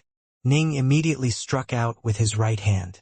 His palm was filled with tremendous power, as though it was the gigantic axe which Pangu had used to cleave heaven from earth. It became 300 meters large as it smashed towards Black Peak like a gigantic black storm cloud. Ning's hands were comparable to chaos treasures, and were completely capable of withstanding the tremendous amount of divine power which was instantly unleashed by his star-seizing hand. He had the body of a half-step world god. When he allowed his star-seizing hand to burst forth with power, he was overwhelmingly stronger than almost any supreme elder god. Fall! Blackpeak's words continued to echo in the air, and his eyes were filled with madness as he sent his great warhammer in a vicious blow towards the giant palm. So what if he makes his palm huge? Even if he makes it 10,000 kilometers long, I'll still smash it into meat paste. Boom! The warhammer smashed against the giant palm. Rumble. It was like swatting a mosquito. When the giant palm came crashing down, it smashed Blackpeak down to the point of imprinting him into the ground. Ning withdrew his palm. Everyone present was silent. All of the elder gods and ancestral immortals turned to look at Ning. Blackpeak crawled out of the Blackpeak-shaped impression in the ground, an ugly look on his face. He growled out, "I haven't lost yet." As soon as they had exchanged blows, he had instantly realized how terrifyingly strong this silver-scale soldier was. In a head-on collision, there were very few supreme elder gods who would be a match for him. But in a real battle, raw strength alone wasn't worth that much. Whoosh! The warhammers disappeared from Blackpeak's hands, replaced by those thin swords. Swish! He transformed into a streak of light and shot towards Ning once more. Shameless! You got the crap smashed out of you just now. If he had pressed the attack, you would have been finished. The spectators all shook their heads, but they didn't say anything. This was because in a normal duel, the duel would proceed until one side was completely unable to fight back, had his body completely smashed apart, or perhaps had his protective magic treasures knocked far away. Only then would the duel be considered lost. Simply being knocked down didn't really matter that much. Blackpeak's body was comparable to a top-grade protocosmic spirit treasure. It wouldn't be so easily damaged. If he didn't want to admit defeat, there was nothing that could be said or done about it. Generally speaking, he would have voluntarily admitted defeat for the sake of saving face. But the thing was, Blackpeak still thought he could win. He's just physically strong. I won't compete against him in strength. Blackpeak's four slender swords struck out towards Ning in a ghostly, unpredictable fashion. Go! Ji Ning once more struck out with his palms. If Supreme Elder God wanted to avoid competing on raw strength, he would have to use some of his true abilities if he still wished to win. As far as raw strength went, even Old Man Yuan's Black Lotus Guard had been beaten by Ning to the point of collapse. This was a testament to Ning's raw strength. As for technique, Ning hadn't even used any of his sword arts yet. Ning's palms once more transformed into a pair of giant black storm clouds that covered the skies. But this time the storm clouds moved even faster than before. They moved faster than the limits of the heavenly Daos, and they carried a strange aura of destruction about them. Bright Moon's sword art, Heavenbreaker stance. Ning had reached such a high level in sword arts that his Heavenbreaker stance possessed truly shocking amounts of power. It had become even faster than before, and it also carried a terrifying aura of utterly crushing annihilation that made it difficult for an enemy to dodge. How can he be this fast? Elder God Blackpeak couldn't even dodge in time. All he could do was stare wide-eyed as the giant black storm clouds came smashing down towards him once more. Damn! He hurriedly used the four slender swords in his hands to block. Boom! Blackpeak staggered backwards but was still able to block the attack in a stable manner. He was skilled in every aspect: furious attacks, strange sword arts, and defense. The reason why he had been knocked down the first time was because he had overestimated himself and competed against Ning in raw strength. Despite that, he had been able to endure the full brunt of Ning's attack. Now that he was using four swords to ablate the force of Ning's strikes, he was able to hold his own. This Blackpeak's defensive powers are actually a bit inferior to Old Man Yuan's. After this second clash, Ning became certain of his victory. Old Man Yuan was able to use palm strikes to set up a completely airtight defense. Ning had to use the heartsword stance in order to achieve victory. Black Peak was more skilled in offensive attacks. Although he did understand certain defensive arts and mysteries, he was still a bit inferior compared to Old Man Yuan. Black Peak is actually losing? Black Peak is completely focusing on defense. He isn't able to launch any attacks at all. The difference in power between the two is quite obvious. This silver scale soldier's palms are able to strike faster than the limits of the heavenly Daos. How impressive! He's also incredibly powerful as well.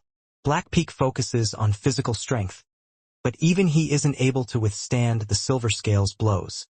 All the watching elder gods and ancient gods sighed in amazement. This was too incredible. Fall down!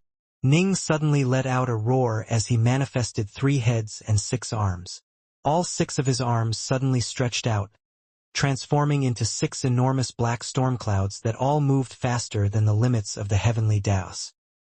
He once more used the Heavenbreaker stance of the Bright Moon sword art, striking out with incomparable ferocity as his palms smashed down towards Black Peak. The 6 massive palms struck out in a furious, consecutive series of blows that seemed to have no end. He's terrifying. Who could possibly withstand such a furious barrage of palms? Fast and furious. All of the elder gods and ancestral immortals, including the ones under Captain Skyleaf who had chatted and feasted with Ning, felt a cold chill. They could tell that almost no supreme elder god could compete against Ning's palms in raw power. For it to also surpass the limits of the heavenly Daos in speed, the 6 palms continued to furiously rain down upon Black Peak with tremendous power and great speed. Ning's techniques seemed simple, but all of the elder gods and ancestral immortals present felt as though they couldn't even breathe. There was no way to defeat this at all. Sometimes, the simpler something was, the more it could drive someone to despair. No! Impossible! Black Peak was drowning in palm shadows. He was only able to withstand the attack for a brief moment before finally falling down. In the end, his defenses simply weren't good enough. Whoosh!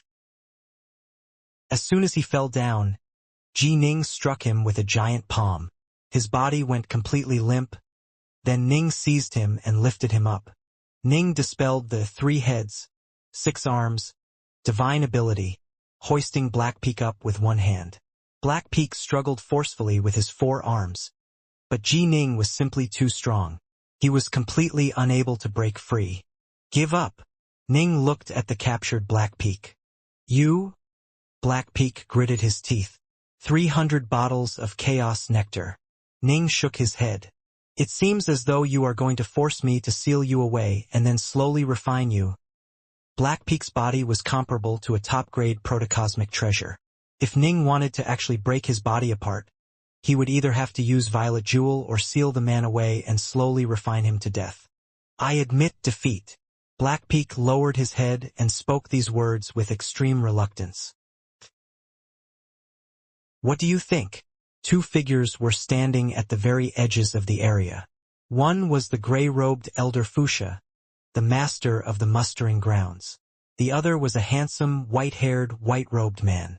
The handsome man was carrying a box on his back, as he quietly watched the battle proceed between Ji Ning and Black Peak. He's quite ferocious. The white-robed, white-haired man sighed softly. He must have trained in an extremely formidable divine ability.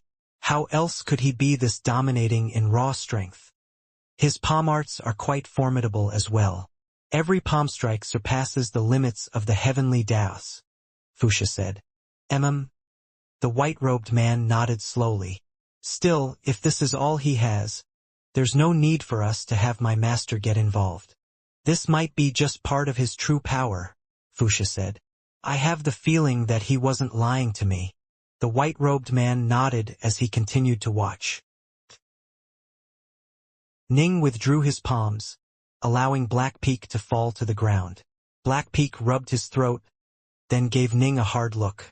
I'll remember you. The stakes, Ning said calmly. The stakes. Elder God Black Peak, Hand over the stakes. Captain Skyleave and the other elder gods and ancestral immortals all grew excited and ran over to stand next to Ning. Elder god Baiwu excitedly slapped Ning on the shoulders and sighed in amazement. Impressive. Given how strong you are, why the hell are you wearing silver scale? You should at least have a set of gold scale armor. Black Peak, don't just stand there like an idiot. Hurry up and hand over the stakes. Black Peak let out a snort, then waved his hand, causing the 240 bottles of chaos nectar and the 9-star skyhooks flew over to Ning. He then turned his head and left, his body blurring as he disappeared into the army camp. Ning waved his hand, collecting the items. Brother Baiwu, here's your treasure. Ning handed the 9-star skyhooks over to Elder God Baiwu. I see can't. Baiwu hurriedly waved in refusal. I lost it to Black Peak, while you won it from him. This is something you actually use in battle. You've used it for many years. I imagine you must be quite used to it by now, Ning said. Baiwu hesitated a moment. This set of treasures had indeed accompanied him for a long period of time, and he was emotionally attached to them. He gritted his teeth, then nodded. All right, I'll accept them back. Brother Darknorth, I owe you one. If there's anything you need me to do in the future, just let me know. Elder gods and ancestral immortals generally weren't willing to be in the debt of another. The only reason why Baiwu had accepted the treasures was because he truly had used them for a very long period of time. Captain Skyleave. Ning waved his hand, causing 100 bottles of chaos nectar to float over towards him. No need. Skyleave laughed and shook his head. If I lost some chaos nectar, so be it. I won't go so far as to take it back. No need to even discuss this. Accepting the chaos nectar meant accepting a favor from Ning. Baiwu might have accepted his treasures back, but he was planning to repay Ning as well. Come. Darknorth won so much that we really need to feast in celebration. We stopped halfway through the last one. We didn't even get to finish. Right. Let's go. The elder gods and ancestral immortals were all quite happy. To make Black Peak suffer a loss like this was a happy thing. Don't be in such a rush, everyone. Two figures walked towards them from afar. It is Imperius. Imperius. The white-robed, white-haired man and Fuchsia walked over towards the group. Brother Fuchsia. Ning smiled. This is Imperius. Fuchsia made the introductions. He is the senior disciple of Immortal Abyssus. The handsome man known as Imperius was dressed in long robes and carried a box on his back. He smiled and said, On my master's orders, I've come to invite you to the Abyssus Palace. The elder gods and ancestral immortals nearby were all shocked. Hurry up and go. Darknorth, hurry up and go. A chaos immortal has summoned you. They all secretly sent mental messages over to Ning. Ning felt his heart clench in nervousness as well. One of the 9 world-level experts resident on Fogstone was known as Immortal Abyssus. He was a chaos immortal who had joined from outside the region. He had been a wanderer of the primordial chaos, but he had decided to take up residence on Fogstone, possibly because he was tired of wandering or for some other reason. Almost all of Immortal Abyssus' disciples had originally been his followers who had decided to join him on Fogstone. All of them were outsiders. After taking up residence on Fogstone, he had only accepted a grand total of 2 disciples over the course of countless years. It seems as though Immortal Abyssus will be the one responsible for verifying my strength, Ning mused. I've heard about the power of world-level cultivators for so long, but I've never actually met one. Immortal Abyssus would be the first world god or chaos immortal Ning would meet.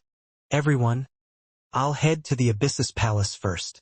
Ning turned to nod towards Skyleave and the others. Let's go, Ning said. Escorted by Island Master Fuchsia and ancestral Immortal Imperius, Ning departed from the army camp. The citadel was quite large, and the 9 world-level cultivators all resided in their own palaces.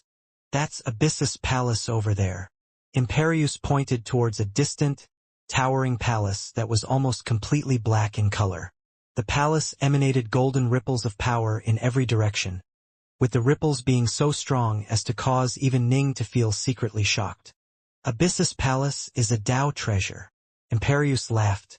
When we followed Master in adventuring through the primordial chaos, we went to countless dangerous areas.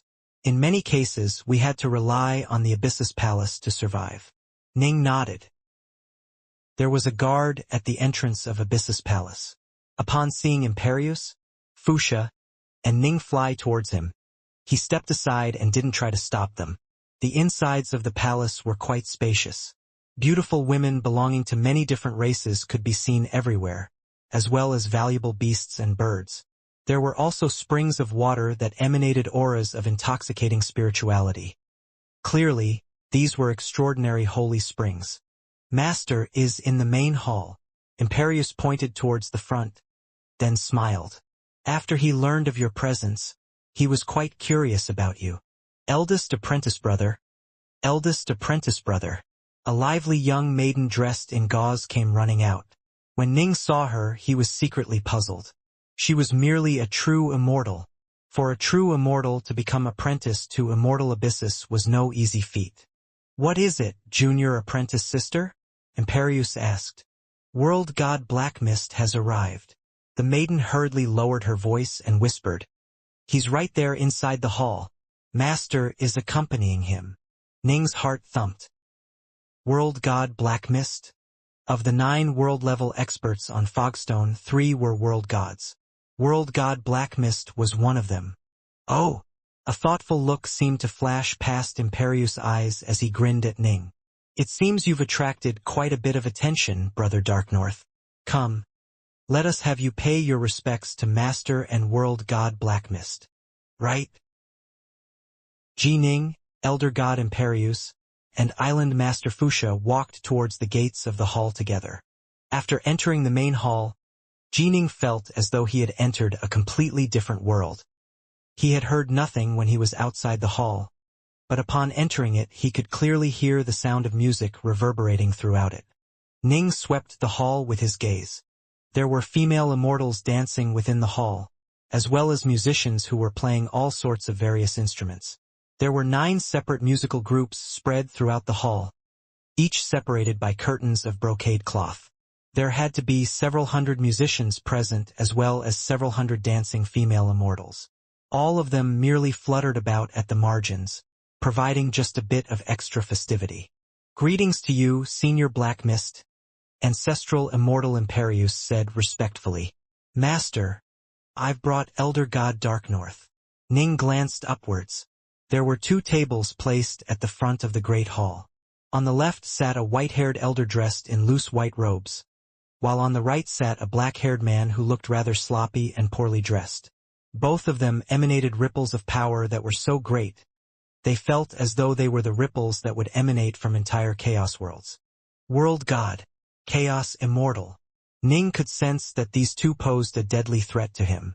Although he had just barely reached the World God threshold when using Violet Jewel, the difference in power between him and these 2 figures who had long ago crossed that threshold was still quite apparent. Respectful greetings to you, seniors. Ning and Wuxia both spoke out with respect. As elder gods, they had enough status to speak while remaining on their feet, as opposed to true gods and true immortals who had to kneel. So you are Darknorth? The old man dressed in loose white robes spoke out slowly. He was Chaos Immortal Abyssus. I am, Ning said respectfully.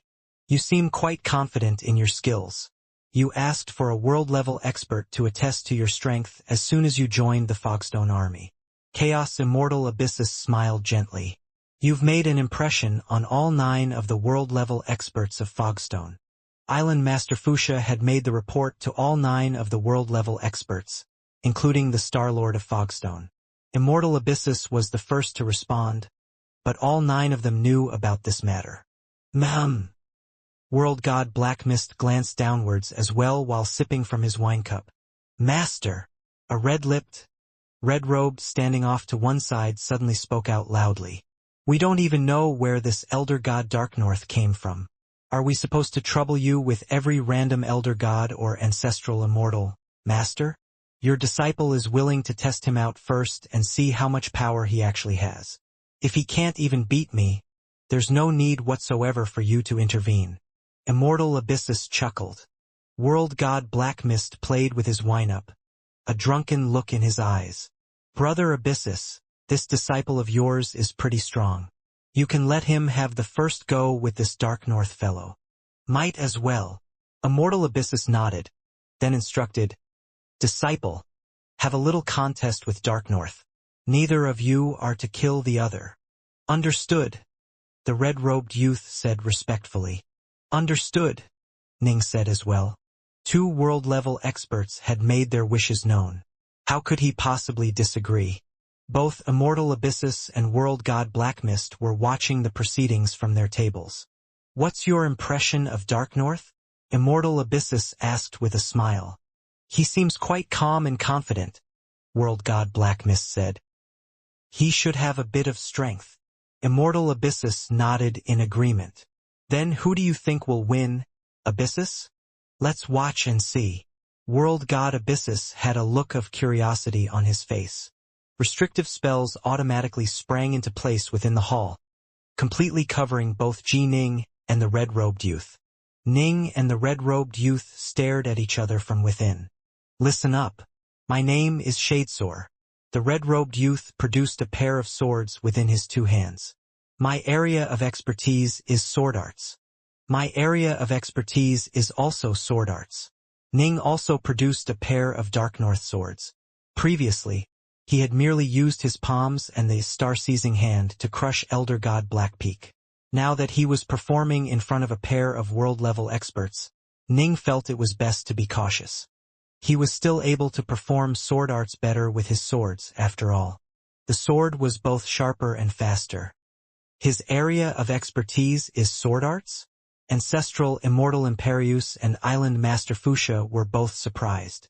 Ji Ning had fought in a tyrannical, dominating fashion earlier. He was actually a sword user as well? He also uses the sword? World God Blackmist let out a laugh. There were 2 world-level experts on Fogstone who were extremely skilled in using the sword. One was the Starlord of Fogstone, who had devised and was willing to sell his Skystar Sword manual to those who were willing to pay the right price. The second was World God Blackmist. World God Blackmist was very good friends with the Starlord of Fogstone. It could be said that he had watched as the Starlord of Fogstone slowly grew up and rose to power. World God Blackmist had actually taught the Starlord of Fogstone his sword arts. But of course, Fogstone was now far more powerful than Blackmist by now. A competition between 2 swordsmen. This will be interesting. Immortal Abyssus smiled. Blackmist, if Dark North is skilled, you can choose him as your disciple. I told you, I'll never accept a disciple, World God Blackmist said. Immortal Abyssus secretly shook his head. Long ago, World God Blackmist had a disciple. After that disciple died, Blackmist refused to accept any more disciples. Suddenly, both Ning and the red-robed youth made their moves as they charged towards each other. Both had reached extremely high levels of expertise in sword arts and were able to control their divine power freely, letting none of it leak out or go to waste. 5th stage sword force? His sword arts are quite impressive as well. Ning immediately felt a hint of pressure as he started to fight against the red-robed youth. The youth's sword arts were nimbler and more agile than his, like an antelope galloping through the woods or a Pegasus flying the skies. Every single strike of the sword moved faster than the limits of the heavenly Daos. Clearly, he had also learned and mastered a technique similar to the 5 treasures. None of this surprised Ning. This was a disciple of a Chaos Immortal, after all. It made sense for him to possess this type of technique. Whoosh, whoosh, whoosh. By comparison, Ning's sword arts were more unpredictable and formless. Ning was using the shadowless stance of the Bright Moon sword art. The red-robed youth found that this stance was extremely difficult to block. Your sword arts aren't bad, but if this is all you have, you aren't qualified to exchange blows with my master. The red-robed youth barked out while fighting. Then you had best be careful. Ning let out a loud roar. Boom! Ning's 2 fluttering swords suddenly exploded with might.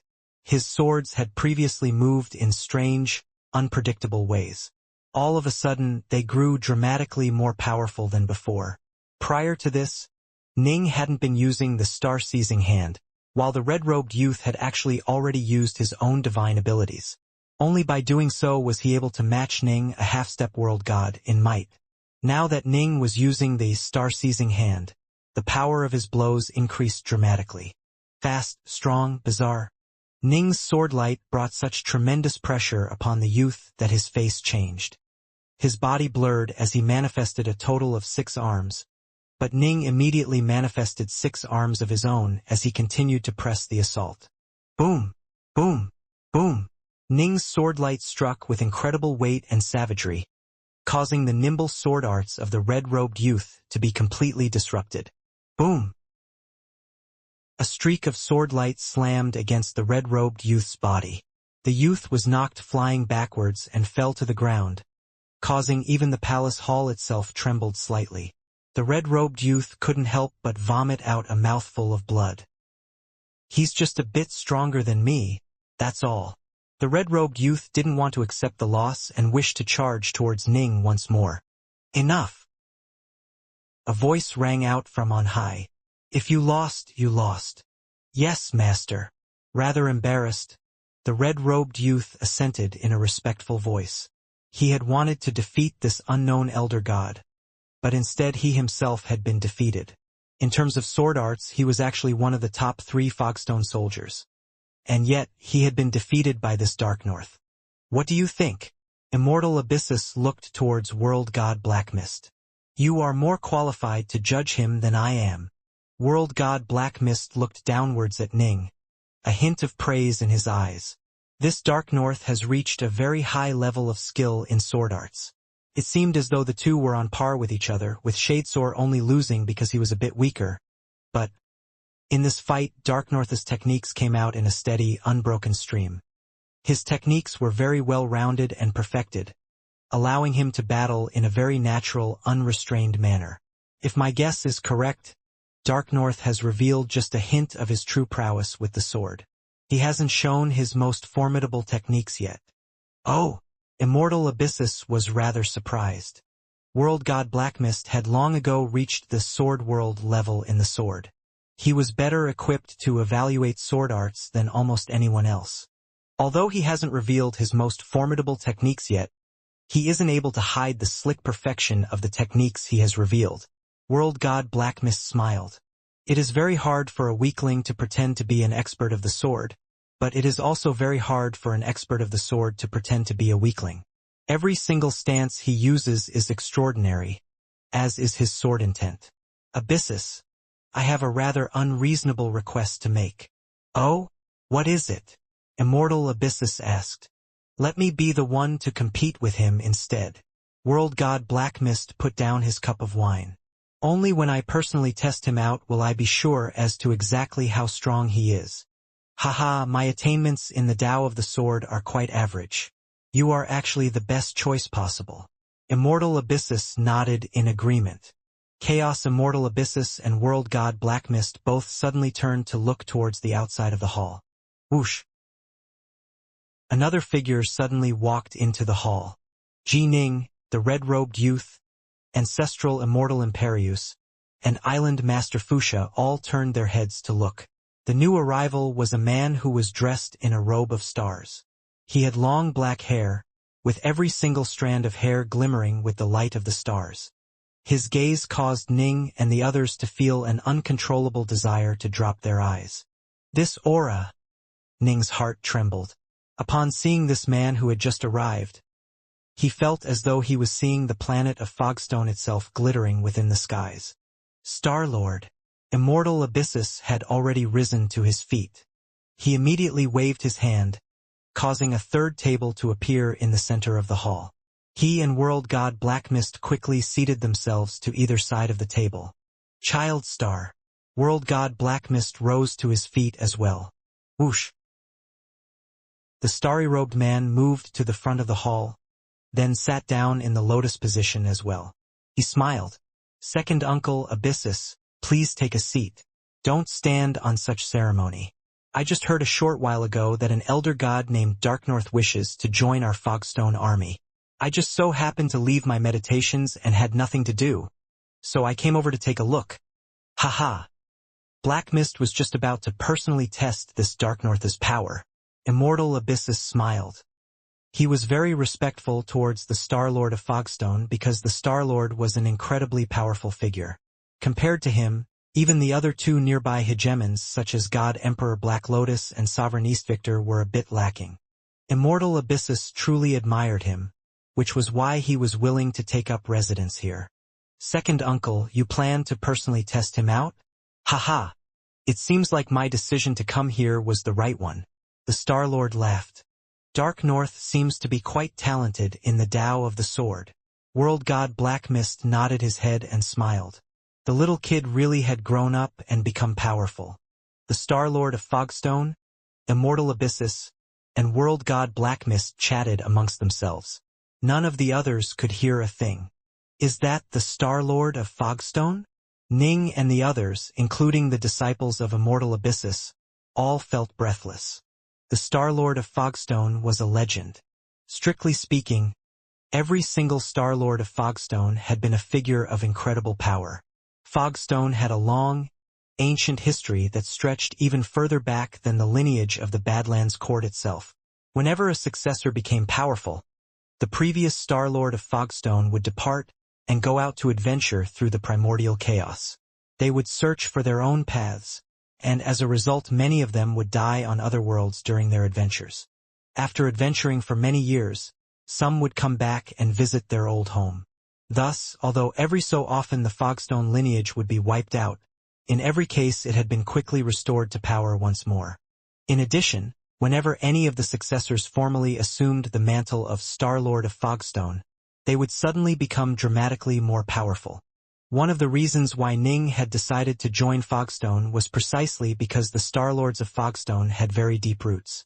They could rely on the power of Fogstone itself to quickly improve themselves. Dark North, Immortal Abyssus spoke out. Present. Ning replied with respect. It shall be World God Black Mist who tests you out, Immortal Abyssus said. World God Black Mist has long ago reached the Sword World level in the Tao of the Sword.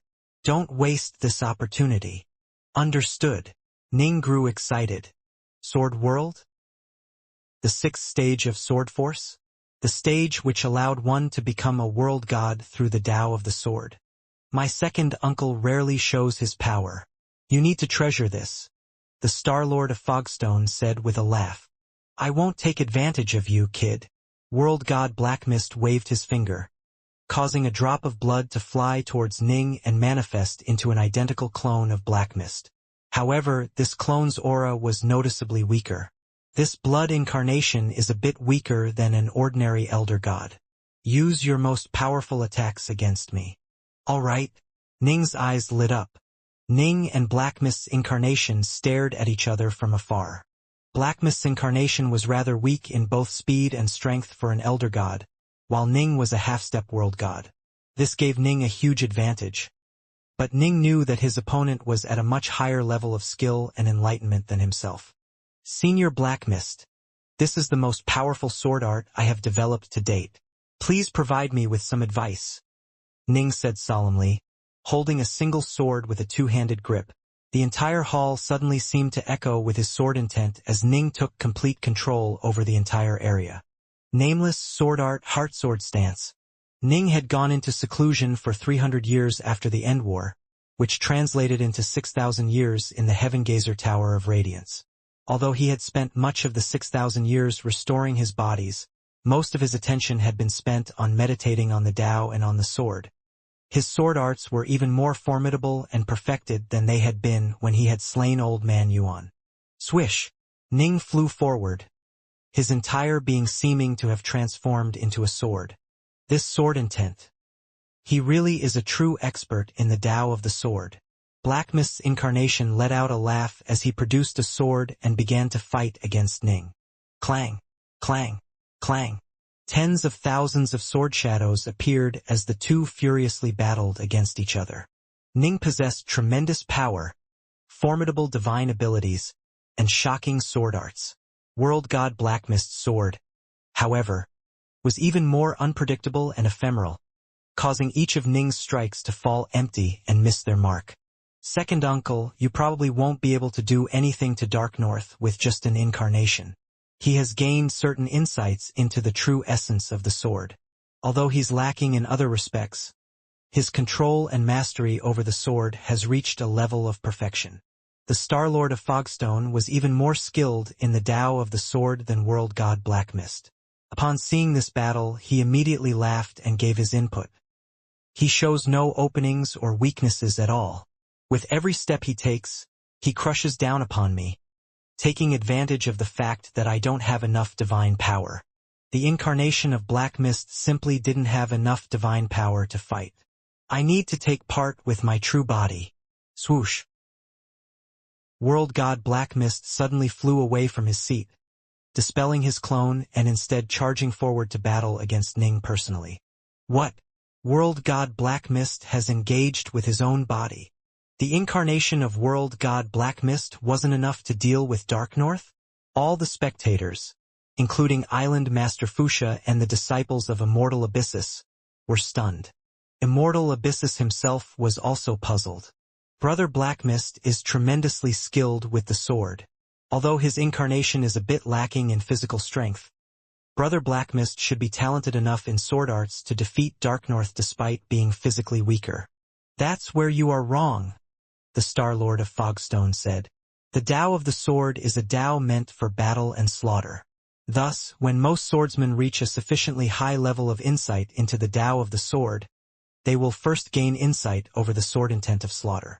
This Dark North, however, didn't gain insight into the sword intent of slaughter. Instead, he gained insight into something else, a sort of absolute control over the sword.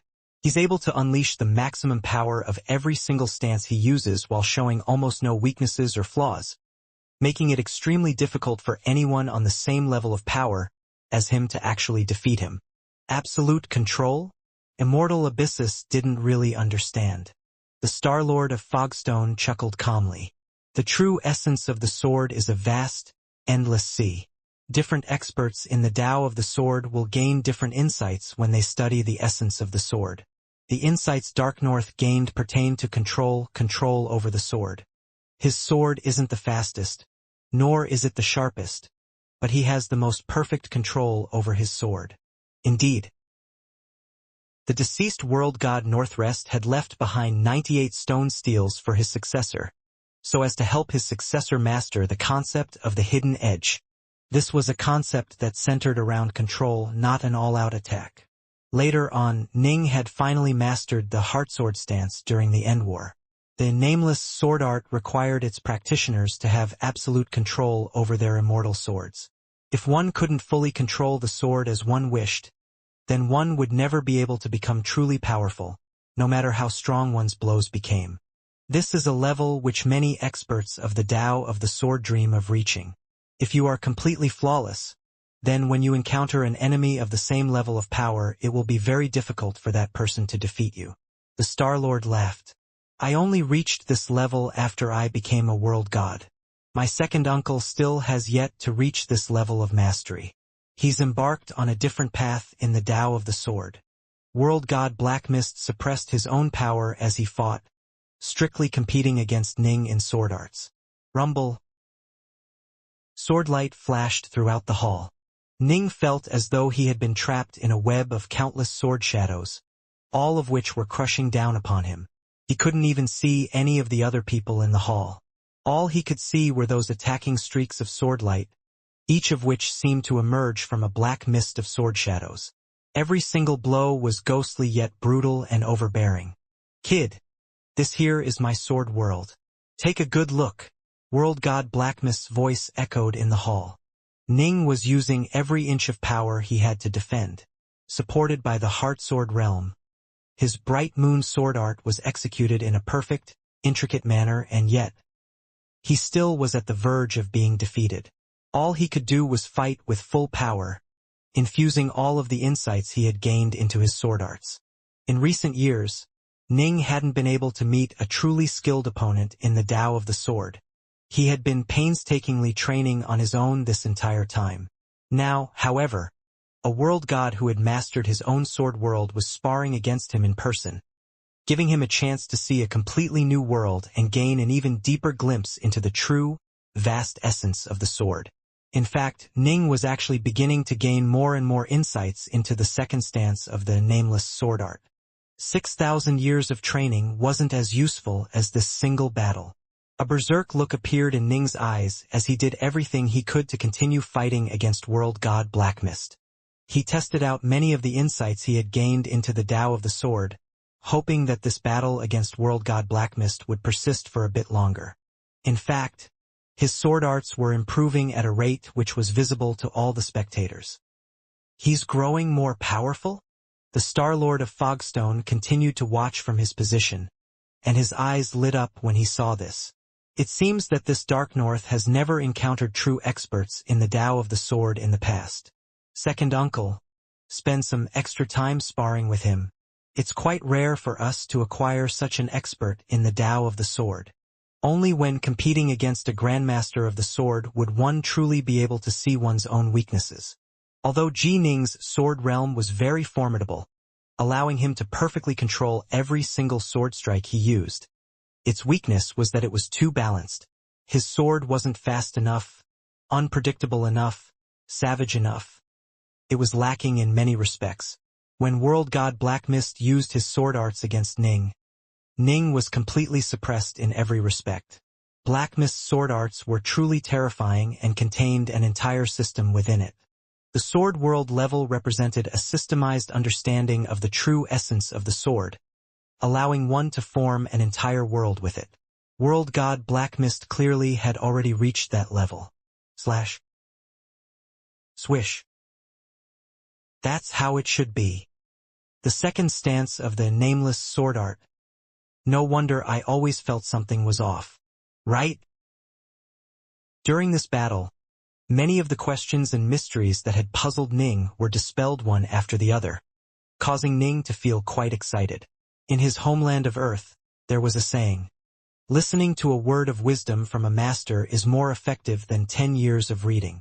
When competing against such a formidable master of the sword such as world god Blackmist, Ning found that he was improving at a shocking rate. He had trained for many years but had never encountered someone as terrifyingly formidable in the Tao of the sword before. World god Blackmist had clearly suppressed his own level of power, allowing just a little bit of it to be put on display. If he was to allow the power of his sword world to fully explode, it would be effortless for him to destroy an entire chaos world. Although Ning continued to make improvements, he was still very puny compared to the true might of this sword world. A killing stance. Right? This stance doesn't focus on stability. It focuses on attacking and killing. Ning slowly began to understand. Nameless sword art, first stance, heartsword stance. Nameless sword art, second stance, killsword stance. He truly is talented in the Tao of the sword. Immortal Abyssus watched from on high as world god Blacklist dueled against Ji Ning.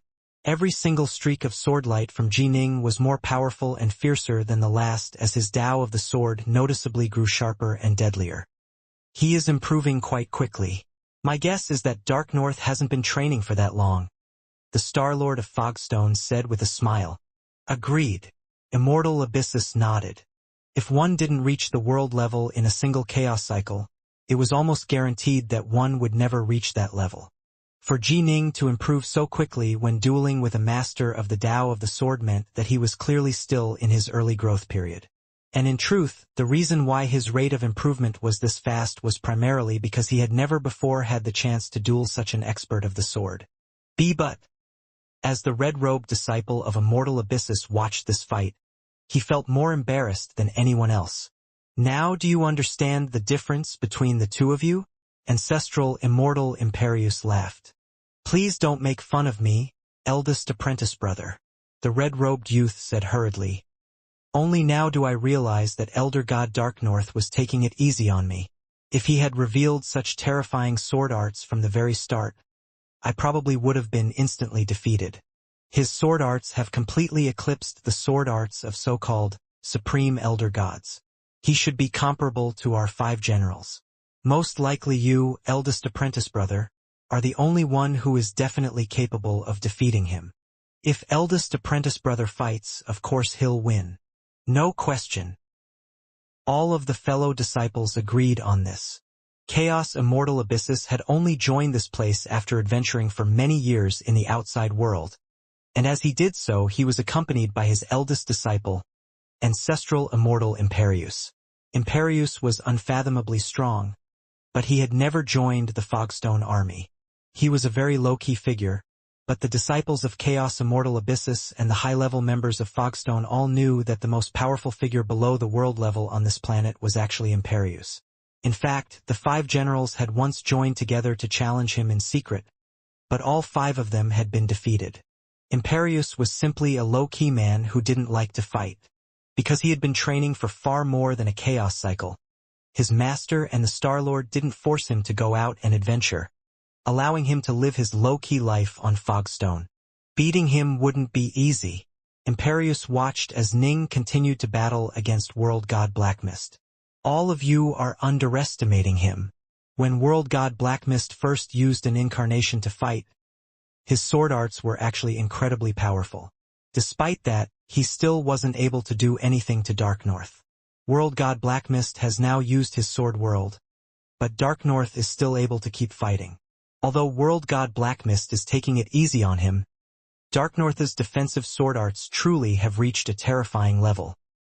He's too stable. His defense is airtight and completely flawless. The other 5 generals each have their own special techniques, but when faced with Dark North's airtight defense, eventually, all of them will be defeated. Even I am not confident in being able to defeat him, Ancestral Immortal Imperius said. Completely flawless? The other disciples, all of whom worshipped their eldest apprentice brother, were all shocked.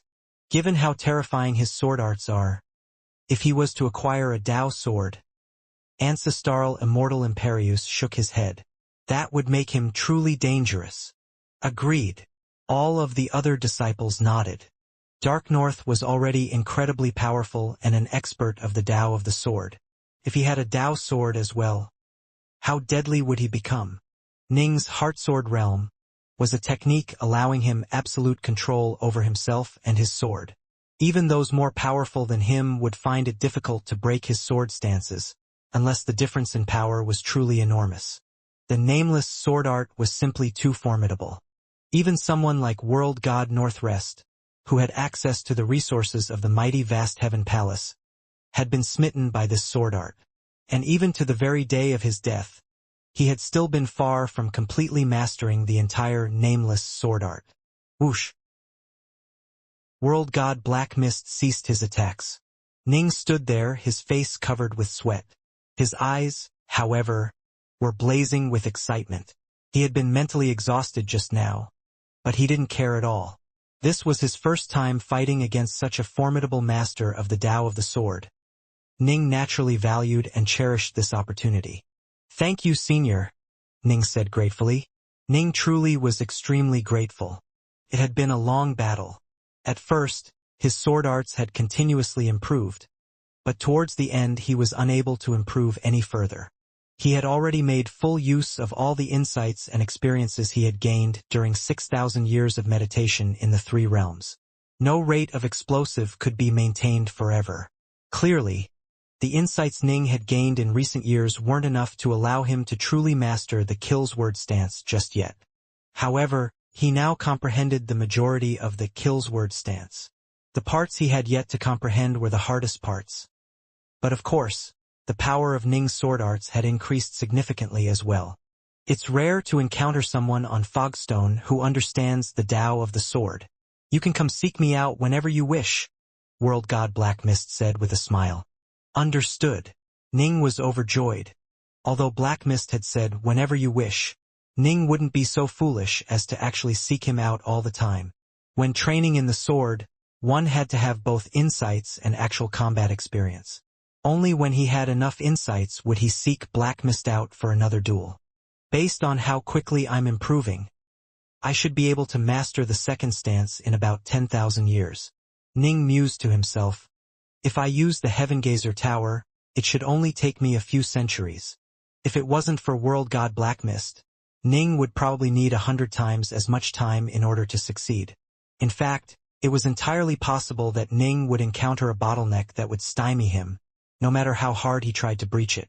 With a capable teacher providing guidance, he would be able to easily make his way past those bottlenecks.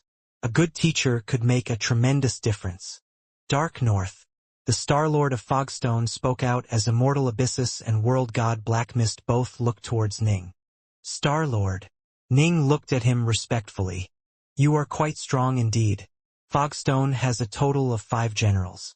As of today, you are now the 6th. The Star-Lord smiled. Ning was slightly startled. General was an important rank. Not only did one have to be powerful, one generally also needed to have rendered accomplishments for the organization. Understood, Ning hurriedly said. Since you are a general, we won't place too many restrictions on you, the Star-Lord said with a smile. If my guess is correct, you probably haven't been training for too long. Right? Ning said. Since you've only trained for a short period of time, I imagine you are definitely working hard to try and break through to the world level. The Star-Lord continued. That means in the future, you'll go out adventuring. This is the lifeblood oath I need you to make in order to join the Fogstone army. It is a fairly loose one. As he spoke, he waved his hand, causing a scroll to fly down towards Ning. Ning accepted the scroll. Anyone who wished to join an organization would have to swear a lifeblood oath. However, if one merely joined as a guest retainer, the terms of the lifeblood oath would generally be much looser. Ning glanced through the scroll. Indeed, this lifeblood oath was a fairly relaxed one. It placed almost negligible constraints on Ning, only requiring him to be loyal to Fogstone. Star-Lord, Ning said respectfully, can we make a slight alteration to this oath? Alteration? The Star-Lord frowned.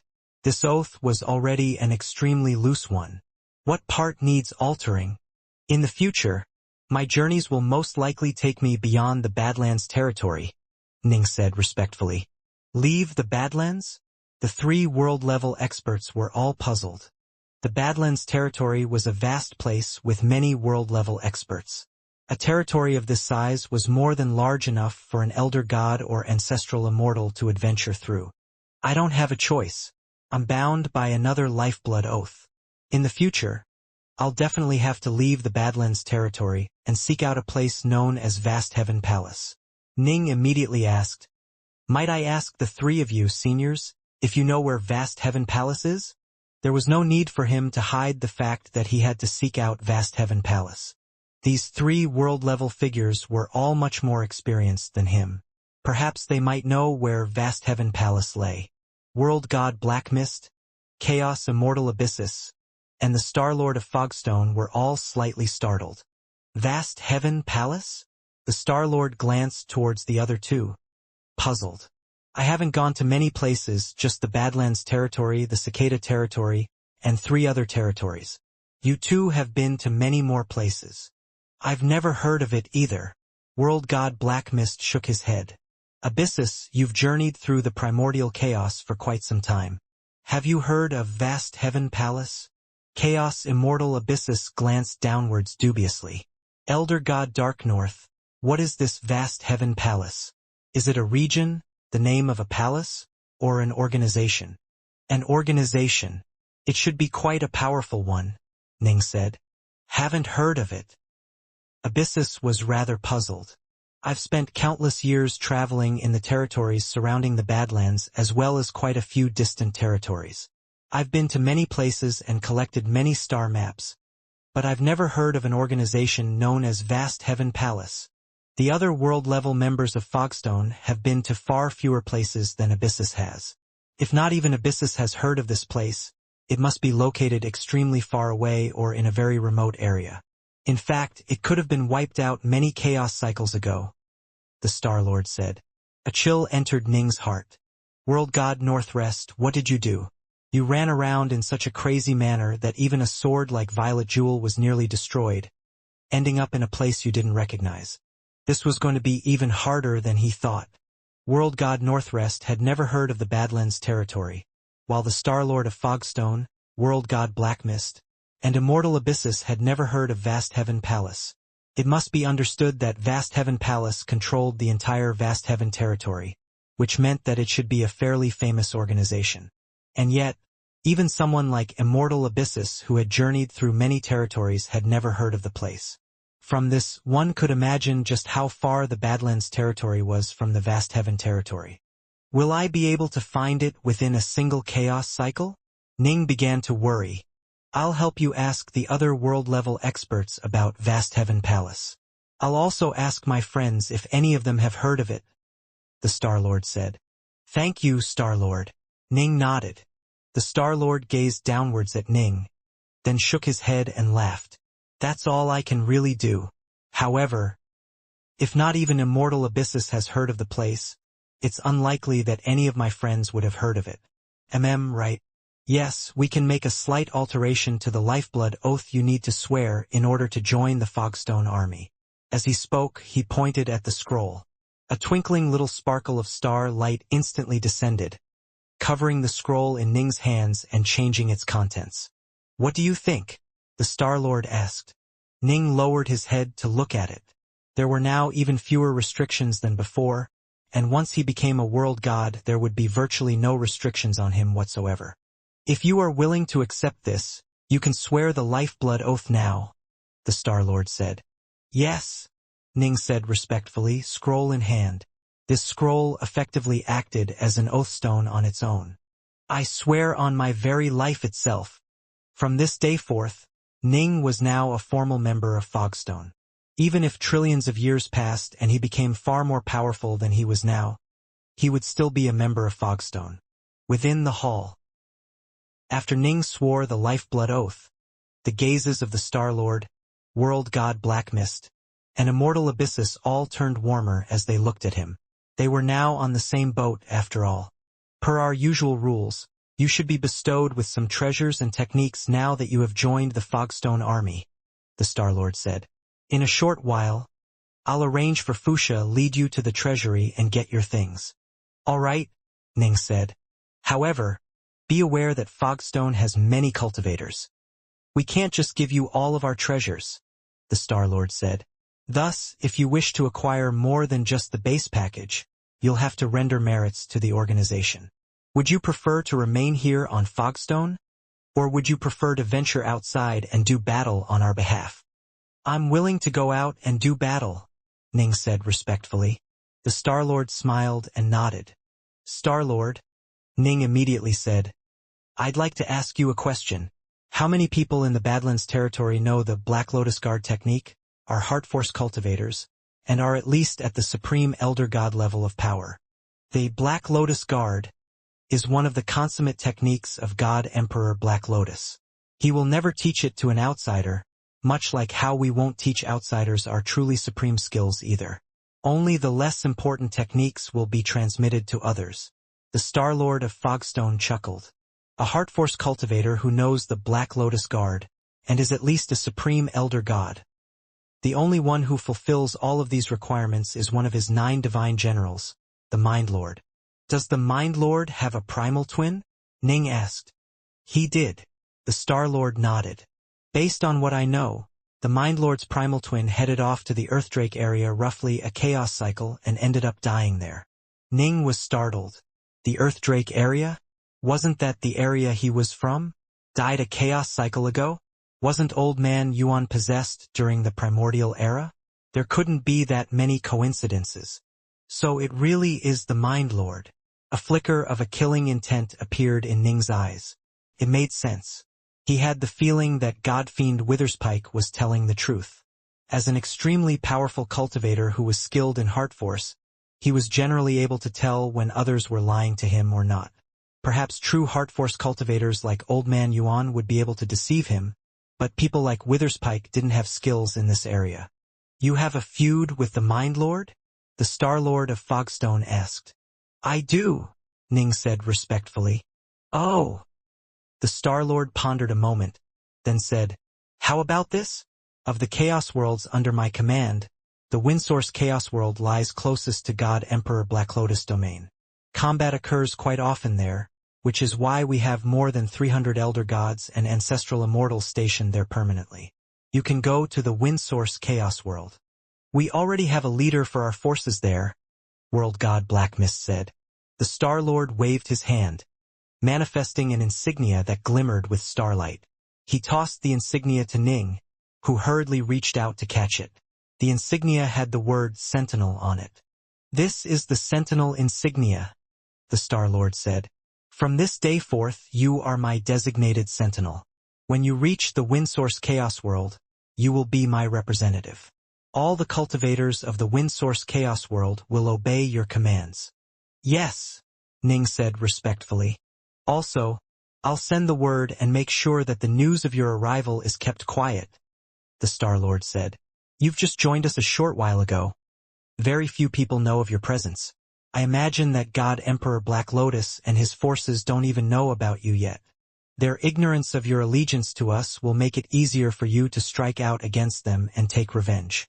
The 9 divine generals of God Emperor Black Lotus often travel to the Windsource Chaos World. You'll definitely find a chance to fight the Mind Lord. Thank you, Star-Lord. Ning was overjoyed. This was a perfect arrangement. To be the Star-Lord's Sentinel was quite a lofty position. Be careful, World God Black Mist instructed. The armies of God Emperor Black Lotus aren't so easily dealt with. Yes, Ning was still filled with eagerness. Sword arts were meant for battle. Only in battle would his sword arts be tempered and improved. Ning's nameless sword art in particular needed both time and actual combat experience. Wuxia, go ahead and lead Dark North to the treasury. After he has his items, he can immediately head off towards the Windsource Chaos World, the Star-Lord instructed. Yes, Island Master Wuxia said respectfully. Ning and Wuxia then departed the hall together. What do you think? The Star-Lord looked towards the other two. An excellent choice. Immortal Abyssus chuckled. We're lucky to have such a formidable expert in the Tao of the Sword join us. My guess is that this Dark North holds an enormous grudge against the Mind Lord, which is the reason why he decided to join Fogstone to begin with. Otherwise, given his sword arts, he could have easily joined any organization aside from the Badlands Court. That's why I arranged for him to be in the Windsource Chaos World, the Star-Lord said. The border regions between 2 major organizations served as a meat grinder. Elder gods and ancestral immortals often died there. As far as both sides were concerned, the border regions were a good place for the cultivators of both sides to gain experience through life and death battles. Only then would they be able to grow more quickly. Congratulations, Brother Dark North. You are now our 6th general. Island Master Wuxia flew alongside Ning as they left the Abyssus Palace. When you go to the Windsource Chaos World as the Star-Lord Sentinel, you'll be the undisputed leader of our forces there. Being the leader of a Chaos World is quite an excellent position. All of the cultivators in the Windsource Chaos World will try to curry favor with you. Curry favor with me? Ning was puzzled. Of course, you will be guarding the place as the Star-Lord's representative. You can easily cause problems for any of them. They wouldn't dare to not curry favor with you. Wuxia laughed. Look, the Star-Lord's estate is over there. Ning turned to look, only to see an enormous, city-sized estate appear in the distance. The estate was surrounded by countless sparks of starlight, as though it was the very center of the entire planet of Fogstone. Ordinary Elder God soldiers might exhaust themselves for an entire chaos cycle without being able to acquire the treasures and techniques you are about to get. Wuxia had a look of envy on his face as he led Ning into the Star-Lord's estate. The Star-Lord's estate was tens of thousands of kilometers in size. It was filled with countless edifices and emanated an aura of supreme power. What are? Upon entering the estate, Ji Ning immediately stared off into the distance in amazement. As soon as he had entered, the first things he saw were those grayish-white statues, all shaped like humanoids. There was a statue of a dominating man whose hair was flying about, a statue of an icy, beautiful woman, a statue of a crazy old man who was roaring with laughter, a statue of a youth who was filled with a murderous aura. Every single statue seemed to be almost alive. However, they were clearly just lifeless stone sculptures. What are those? Ning was puzzled. Those are all world-level experts. Upon seeing those distant statues, a complicated look entered Fuxia's eyes. He said softly, "Deceased world-level experts." Deceased. Ning instantly understood. So when world-level experts of Fogstone die, they are memorialized here in the form of stone sculptures? Island Master Fuxia slowly shook his head. These are their corpses. Corpses. Ning was stunned. He turned his head to stare at the statues once more. There were dozens of them, and all of them were completely lifeless. They had no aura of life, divine power, or immortal energy. It must be understood that even the corpse of an ordinary Fiendgod would radiate an aura of divine power. If a Chaos Immortal was to die, his corpse would continue to emanate an aura of extraordinary power. But these stone statues, Ning couldn't see anything special about them at all. These are all the world gods of Fogstone who have died since time immemorial, Fuxia said softly. They all used the Fogstone Apocalypse, divine ability to fight against their foes, then perished in battle. Fogstone Apocalypse? Ning was puzzled. Fogstone's lineage is an ancient one, even more ancient than the lineage of the Badlands Court, the most powerful organization in the Badlands territory. Although the Badlands Court is more powerful, Fogstone actually ranks as one of the 3 oldest lineages of the Badlands territory and is far older than the Badlands Court. Actually, there are many organizations in the Badlands territory which are older than the Badlands Court, but quite a few of them were wiped out. In the end, power is what matters. The Badlands Court was established by Dowlord Badlands. It naturally is the ruler of the entire Badlands territory. Island Master Fuxia continued, the most powerful divine ability the Fogstone lineage possesses is the Fogstone Apocalypse technique.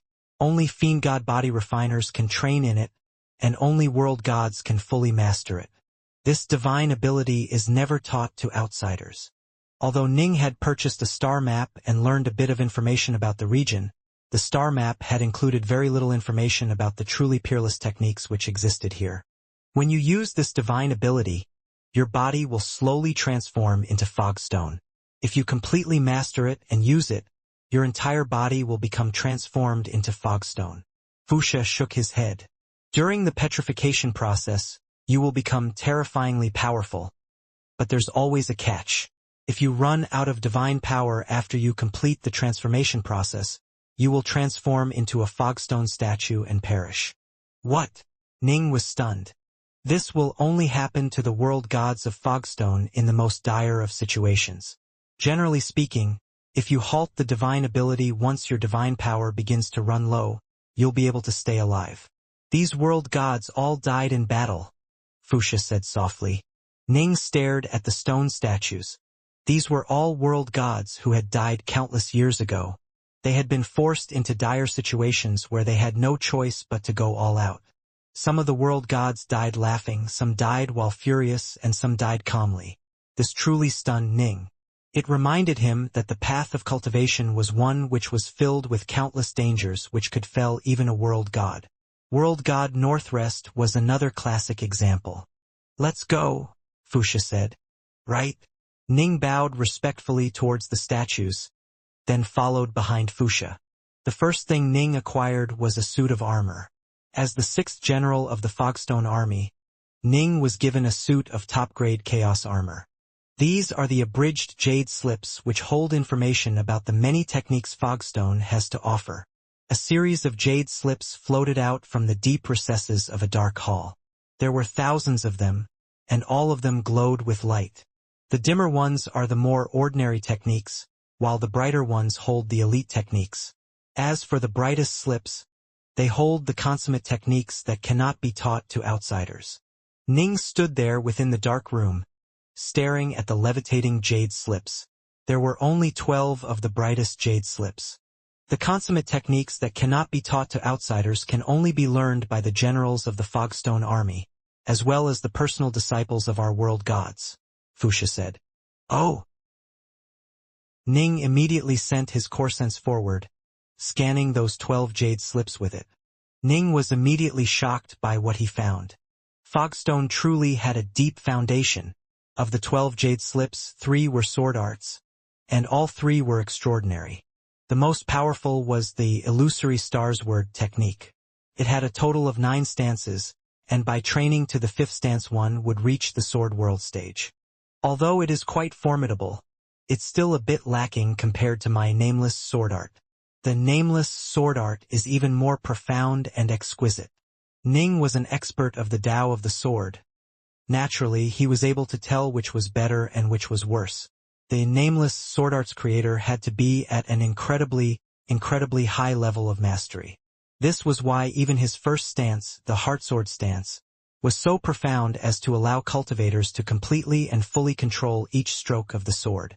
The further one delved into the nameless sword art, the more profound it became. As for other sword arts, they might be quite powerful as well, but their visions and their intents were more limited in scope, making them inferior. I'll continue to focus on the nameless sword art. Ning actually ignored all 3 of these sword arts. World of Dust, Eternal Demon Heart, Violet Smoke Diagram, Fogstone Apocalypse. These divine abilities and secret arts all made Ning sigh in amazement. Incredible. Simply incredible. World God Northrest was a member of Vast Heaven Palace, but he was unable to transfer its most consummate skills to Ji Ning. All the skills he had given Ning were the ones which he himself had acquired through his dangerous adventures. The nameless sword art and the golden statue, divine ability were 2 extremely formidable techniques, but the rest of the techniques he had handed over were somewhat weaker. As for the consummate arts of Fogstone, they were superior to all but the nameless sword art. The partial scroll of the World of Dust was a good example. This was a technique for devising seals and tags of tremendous power. Although the scroll was incomplete, Ning could sense from the abridged version of Jade Slip that this technique should be on the same level as the nameless sword art. Unfortunately, it was incomplete. According to the records, no one was even able to gain a basic level of expertise in it. It was nothing more than an incomplete, fragmentary record of a seal devising technique. Although Ning's nameless sword art was also incomplete, at least the 1st stance through 7th stance were included in their entirety. Even World God Northrest had been able to train to the 5th stance, which proved that the nameless sword art was something which Ning could train in for a long period of time. The Fogstone Apocalypse. What a powerful divine ability. Ning sighed in amazement. The Fogstone Apocalypse technique was divided into 3 stages. The first stage allowed minor parts of the body to transform into fogstone, such as the hair. The transformation was a fairly minute one, but it still allowed one's divine power to increase dramatically in power. The second stage allowed for large-scale transformation of the body, allowing even the bones to transform into fogstone. As for the third stage, it completely transformed the entire body into fogstone, giving one a perfect fogstone body. When a world god's body was completely transformed into fogstone, his body would become as tough and as resilient as a Tao weapon. A body like this was capable of withstanding tremendously powerful explosions of divine power. The star-seizing hand only allowed the hands to withstand such tremendous power. The Fogstone Apocalypse allowed every single part of the body to burst with absolutely inconceivable might. The first stage alone was already comparable to the 6th cycle of the star-seizing hand. "Choose wisely," Island Master Wuxia said. "You are a general.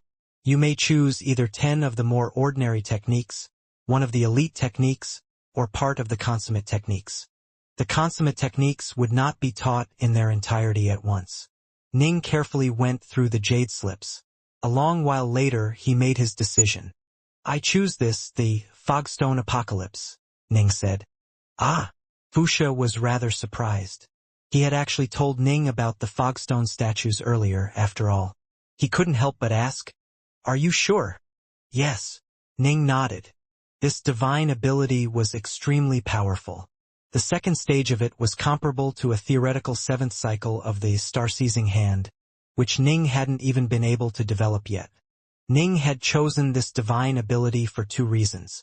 He wanted to train in it, but he also wanted to analyze it and use its mysteries to help him in his quest to develop the 7th cycle of the star-seizing hand.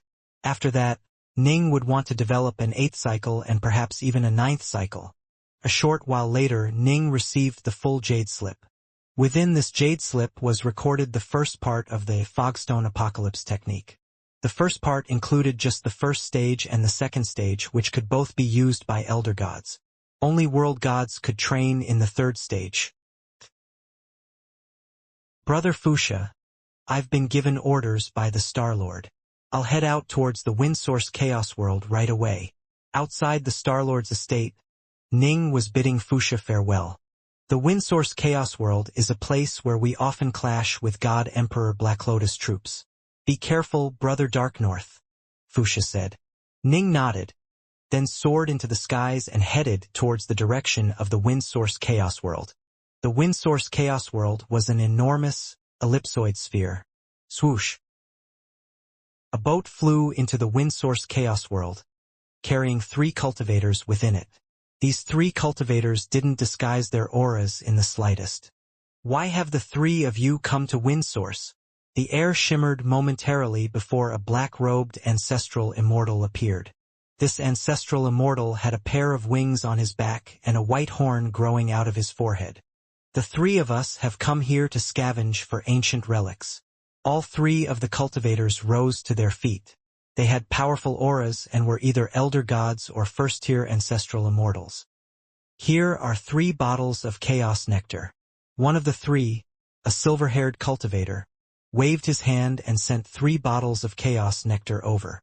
The black-robed ancestral immortal accepted the bottles, then said calmly, "Very well. I trust the 3 of you understand that this is a border world which lies between Fogstone and the Black Lotus Empire.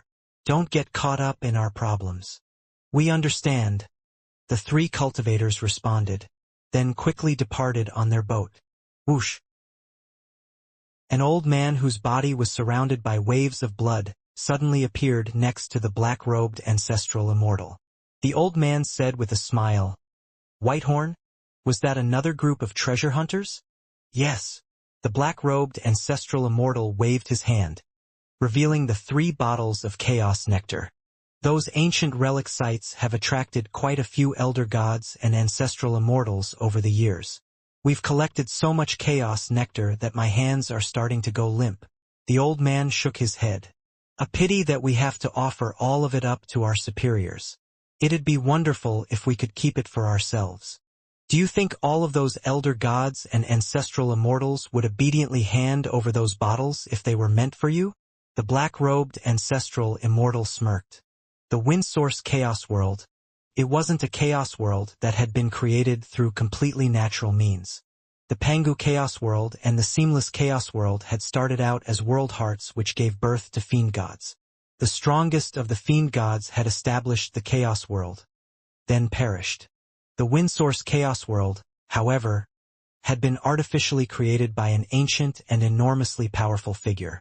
That ancient figure had taken over nearly half of the Chaos World for his own use, transforming it into his own immortal estate. After he had died, his immortal estate had become a relic site. The home of a powerful cultivator, even a deceased one, was an extremely dangerous place. The cultivator would have set down many layers of traps in order to ensure that it would be difficult for anyone to invade. Thus, even though this ancient figure had died, his estate remained filled with layers of dangers. However, the techniques and treasures which the deceased figure had left behind were also powerful enough to drive countless cultivators wild. The Windsource Ruins was an incredibly famous place. Even world gods and chaos immortals had lost their lives there. To this very day, the Windsource Ruins was still filled with mysteries. However, the cultivators that managed to survive it and come back with treasures ensured that there would forever be a steady stream of fortune seekers. Want to try your luck? No problem. Just pay the entrance fee. When using a space-time transfer array, you had to pay a bottle of chaos nectar. This relic site belonged to Fogstone, and so if one wished to visit it, one would have to pay the fee. World gods and chaos immortals naturally didn't have to pay anything, but elder gods and ancestral immortals did. Otherwise, they would be surrounded and attacked by the Fogstone army, which would be a rather miserable ending. The most profitable enterprise in the Badlands territory lay in operating space-time transfer arrays, but all 21 of them had been taken over by the Badlands court. The other powers could do nothing besides envy them. Has the sentinel arrived yet? A muscular gold-scale Fiendgod suddenly appeared next to them. Not yet. The black-robed ancestral immortal shook his head. We've been watching for him this entire time. The old man, surrounded by bloody waves, was a bit worried. I wonder what sort of a personality this sentinel has. Whitehorn and I have been managing the Windsource Chaos World for several chaos cycles. I hope this new sentinel won't rip us off too badly. The Windsource Chaos World was a world which had been established by an ancient power. Naturally occurring chaos worlds were only able to survive for a single chaos cycle before they would decay and then be reborn. The Windsource Chaos World was protected by the Windsource ruins within it and thus had been able to exist for an extremely long period of time. I heard that this sentinel is a new general. The gold-scale Fiendgod lowered his voice. Our Fogstone army only had a total of 5 generals, with him becoming the 6th. I've never met this guy either. I have no idea what he is like. Keep praying, you too. Right? The other two both felt rather nervous. Sentinels were responsible for overseeing certain region. They were given tremendous amounts of power. Just as the 3 of them were discussing this new sentinel, swish. A tear suddenly appeared in the skies on the opposite end of the Windsource Chaos World. A streak of light flew out from the tear, then came to a halt. It was Ji Ning. Something just happened. The black-robed ancestral immortal, the old man, and the gold-scale Fiendgod all hurried over. As they teleported over, they saw a white-robed youth appear in midair, staring downwards towards this vast chaos world. He looks identical to the painting we were given. The 3 of them didn't hesitate at all, immediately flying over towards Ning. The black-robed ancestral immortal immediately asked, "Are you the new sentinel?" Ning waved his hand, producing an insignia. Rumble. The insignia emitted a wave of overwhelming power that had an aura identical to that of the Starlords. "We bow in greetings to you, Sentinel." The 3 of them hurriedly called out respectfully to Ning. There was no way the Sentinel insignia could be counterfeited, and once the Starlord gave it to Ji Ning, he would become the only person capable of using it. No other elder gods or ancestral immortals would be able to use it. Ning nodded. "The 3 of you are?" "I'm Whitehorn. He's Bloodsea. The 2 of us are responsible for managing all affairs of the Windsource Chaos World, great or small." The black-robed ancestral immortal hurriedly answered the question. "I am Elder God Mountain Eater."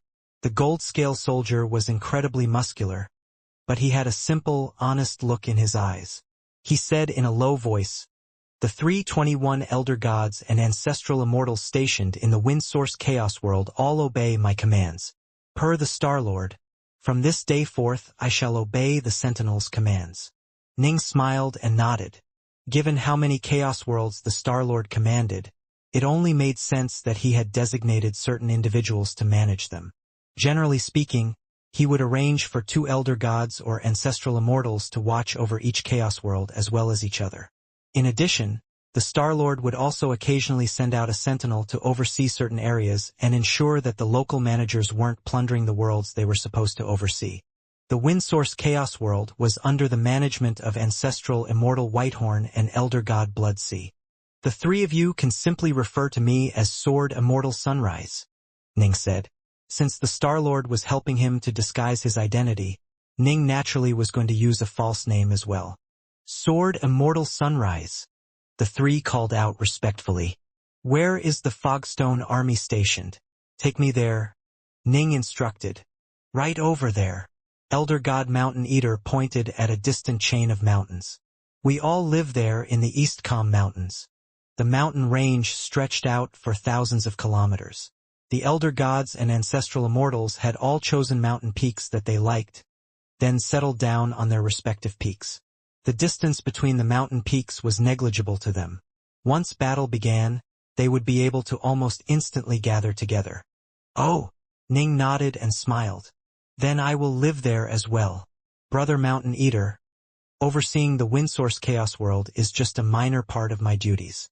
The real reason I've come here is to battle against the Black Lotus Empire by your side. With you by our side, General, our victory is assured."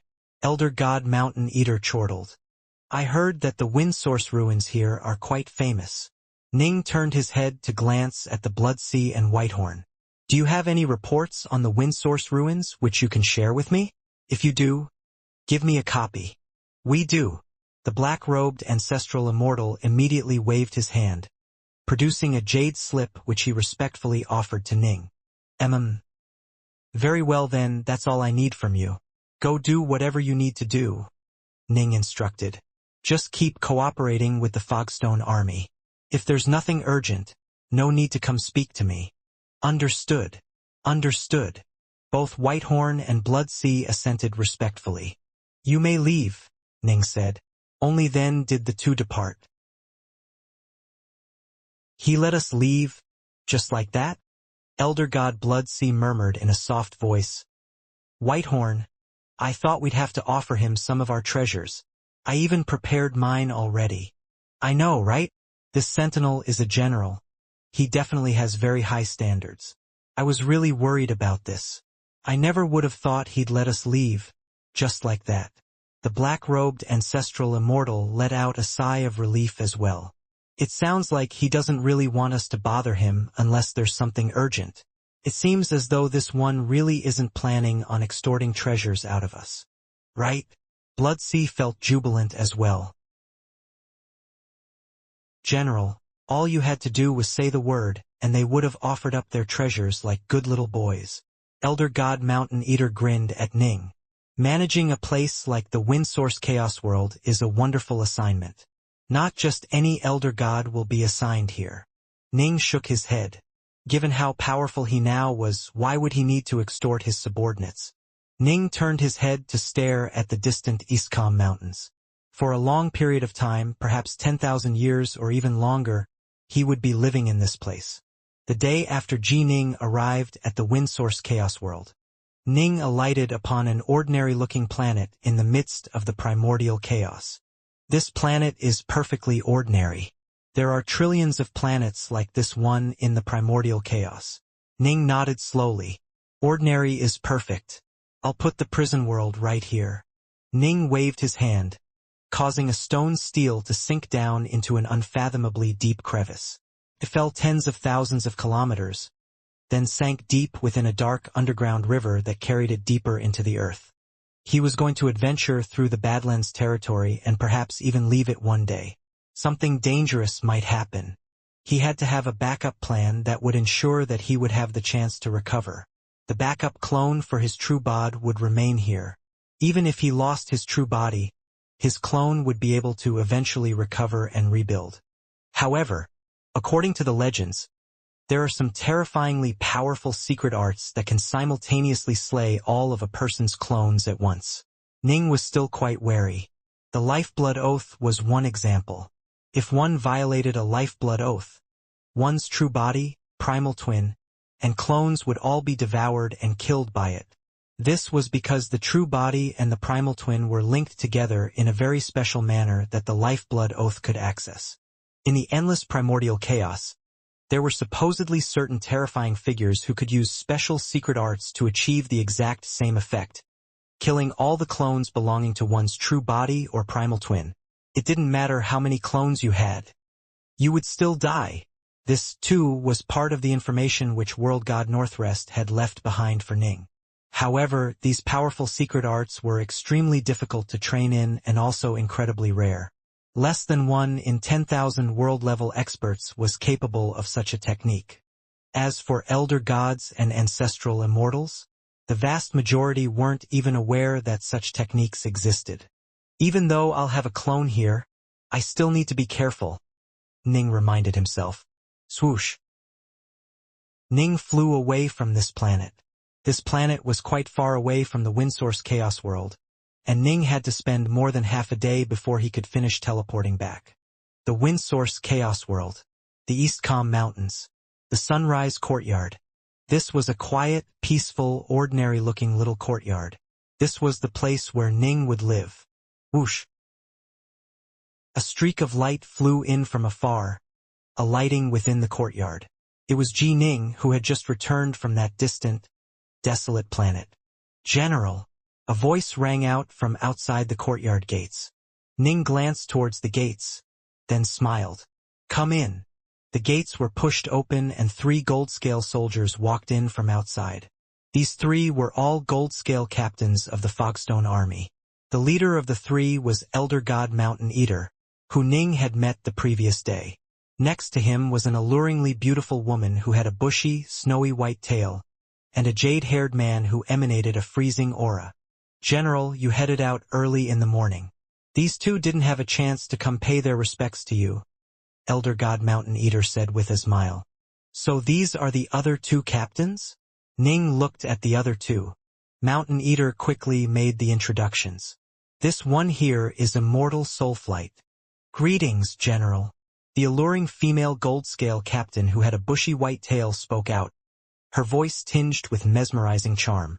"And this is Elder God Tyrwell." Mountain Eater then introduced the icy-looking jade-haired man next to him. "Greetings, General." Elder God Tyrwell was quite respectful as well. The 300-plus Elder Gods and Ancestral Immortals stationed here at the Windsource Chaos World are usually divided up into 3 squads. The 3 of us are the captains of the squads, with the Star-Lord having originally assigned me to be the leader. Mountain Eater continued. "Now that you are here, General, we will of course obey your commands." Ning nodded and smiled. "Soulflight Tyrwell, this is our first time meeting each other. In the future, we'll often be fighting by each other's sides. Please sit. Let's chat while sitting down." The 4 seated themselves around a wooden table within the courtyard. Ning waved his hand, causing some fine wine to appear. "I'm new here and don't have a good understanding of the situation between our forces and the forces of the Black Lotus Empire. Tell me a bit about the situation," Ning said. "General." Immortal Soulflight's voice was very pleasing to the ear. "This is a border world. The closest Black Lotus Empire border world would be the Songbug Chaos World. Sometimes they'll ambush us. Sometimes we'll ambush them. Generally speaking, the battles are kept fairly small-scale. Large-scale battles which involve hundreds of Elder Gods and Ancestral Immortals are very rare." "Oh," Ning nodded slowly. "Still, they usually ambush us more than we ambush them." Soulflight shook her head. "We control the Windsource Chaos World and its Windsource ruins. Every single unaffiliated Elder God or Ancestral Immortal has to pay us a bottle of Chaos Nectar if they wish to test their luck. Over the course of a Chaos cycle, we will usually collect a cube of Chaos Nectar. A cube of Chaos Nectar represented 1,000 bottles. This was a sum that would make any world-level expert turn green with envy. That's why the Black Lotus Empire deeply desires to take over our Windsource Chaos World, and why they launch repeated ambushes against us. However, we've long ago set up many layers of formations around the Eastcom Mountains. This Chaos World is our territory. When they try to ambush us, they usually end up suffering more losses than we do." Soulflight continued. "When all of our Elder Gods and Ancestral Immortals join forces, we can hold off even an enemy world god. Thus, the Black Lotus Empire has never been able to do anything to us." Ning understood. The Black Lotus Empire lusted after the Windsource Chaos World, but they would most likely need to mobilize their world gods if they wanted to actually take it over. But once their world-level experts made a move, the war would instantly escalate to a dramatically different level. Fogstone had a long history, deep roots, and more world-level experts. The Black Lotus Empire didn't dare to launch a large-scale war against such a powerful organization without a very good reason. That's why the conflicts between the 2 were usually contained to the Elder God and Ancestral Immortal level. In truth, these conflicts were primarily meant to help train and temper their subordinates, as only through engaging in life-and-death battles would they be able to grow and improve. Almost none of the Elder Gods and Ancestral Immortals stationed here had been alive for more than a chaos cycle. But of course, the Black Lotus Empire probably also hoped that they might eventually get lucky and successfully take over the Windsource Chaos World. Ning chatted with 3 captains for a long period of time, gaining a general understanding of the disposition of the 3. Elder God Mountain Eater looked like a violent hulking brute, but he was actually a very steady figure. This was probably the reason why the Star-Lord of Fogstone had ordered the others to follow his lead. ancestral immortal soulflight was a very excitable individual. Each time the conversation turned to warfare and combat, her eyes would gleam with excitement. She was most likely the type that loved to fight. As for Elder God Tyrwell, he was a taciturn man. Time continued to flow on. More than 100 years had passed since Ning had arrived at the Windsource Chaos World. "Why have you come to the Windsource Chaos World?" The black-robed ancestral immortal appeared within the skies, staring towards a golden-robed man that was sitting within a giant warship. "Cut the crap. I'm here for the ruins," the golden-robed man said lazily. "Take your bottle of chaos nectar." He tossed out a bottle of chaos nectar. The black-robed ancestral immortal caught the bottle and frowned, but remained silent. These cultivators were willing to pay the fee of a bottle of chaos nectar in order to avoid offending Fogstone. But they wouldn't necessarily be polite about it. Whoosh! Space rippled like a curtain. Moments later, Ji Ning appeared. "Eh?" Ning glanced at the golden-robed man within the large warship. "Greetings, Sentinel." "He's an adventurer," the black-robed ancestral immortal said. "Oh," Ning nodded. This was his first time encountering an outsider during the century he had spent here. The golden-robed man on the warship glanced sideways at Ning, then muttered softly to himself, "Sentinel? Humph." He waved his hand, causing an entire host of immortals and fiendgods to appear next to him, all of whom had the auras of either elder gods or ancestral immortals.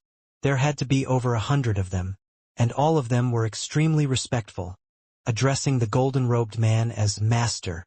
"Let's go." The golden-robed man seemed quite relaxed.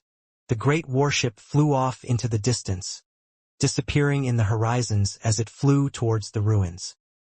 "He actually has that many retainers?" Ning was surprised. "He's a rather famous figure amongst the elder gods and ancestral immortals who go out adventuring.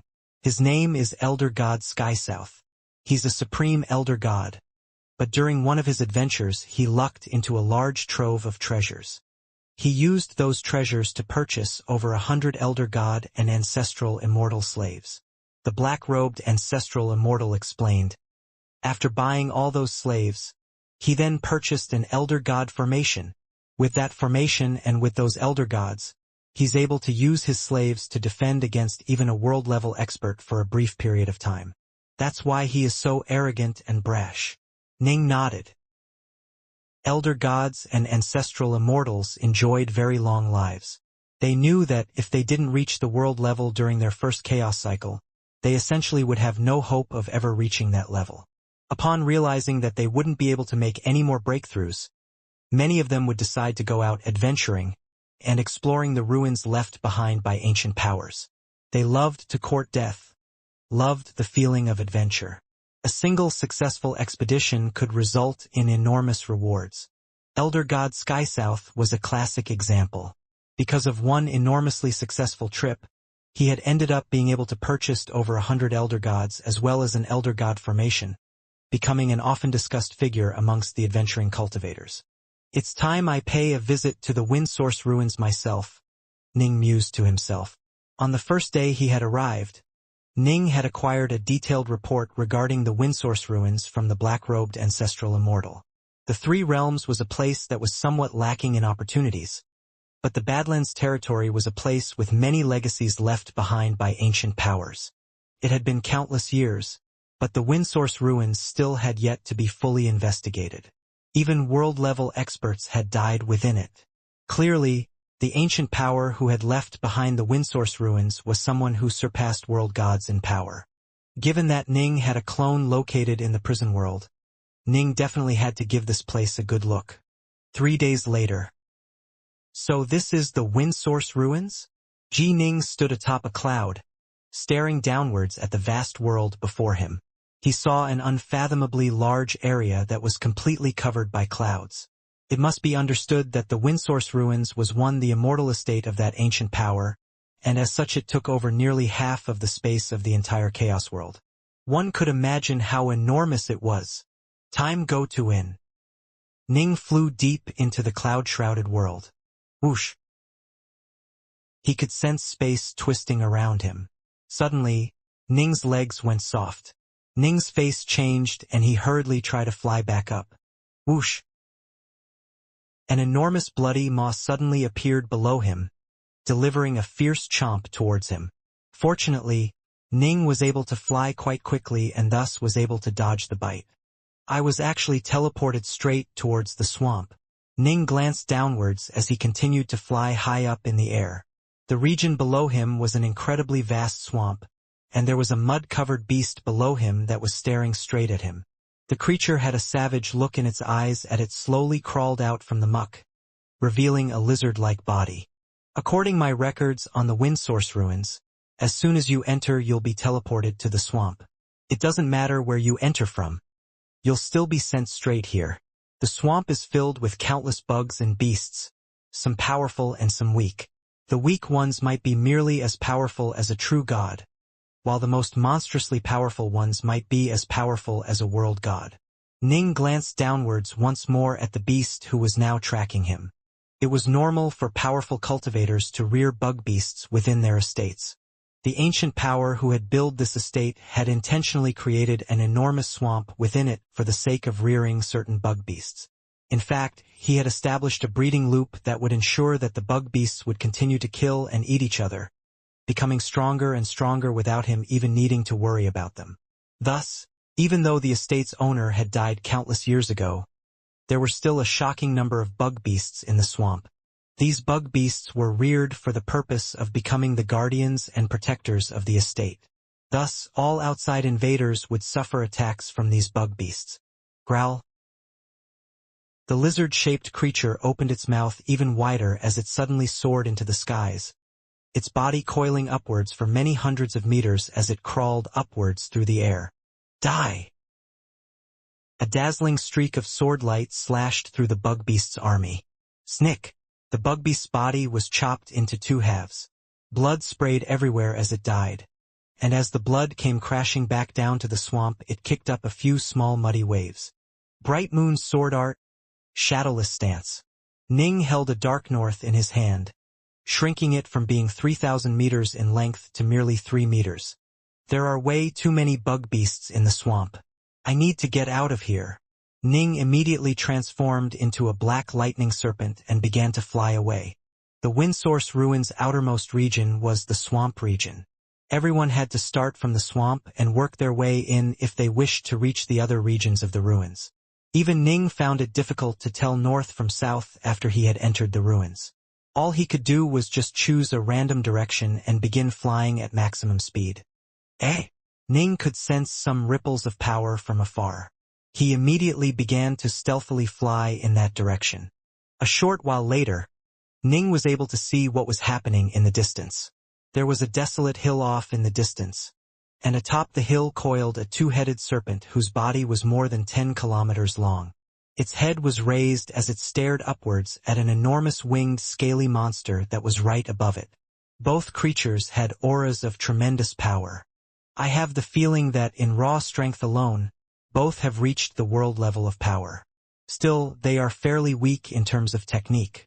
It'd take me a bit of effort to kill them, but it wouldn't be too hard. Ning mused to himself, I'll wager these two are two of the bosses of the swamp. Groar! The two-headed serpent let out a thunderous roar as it suddenly charged upwards. As for the scaled monster, it plunged downwards as it attacked as well. The entire swamp seemed to shake. Thankfully, space-time in the ruins was incredibly stable.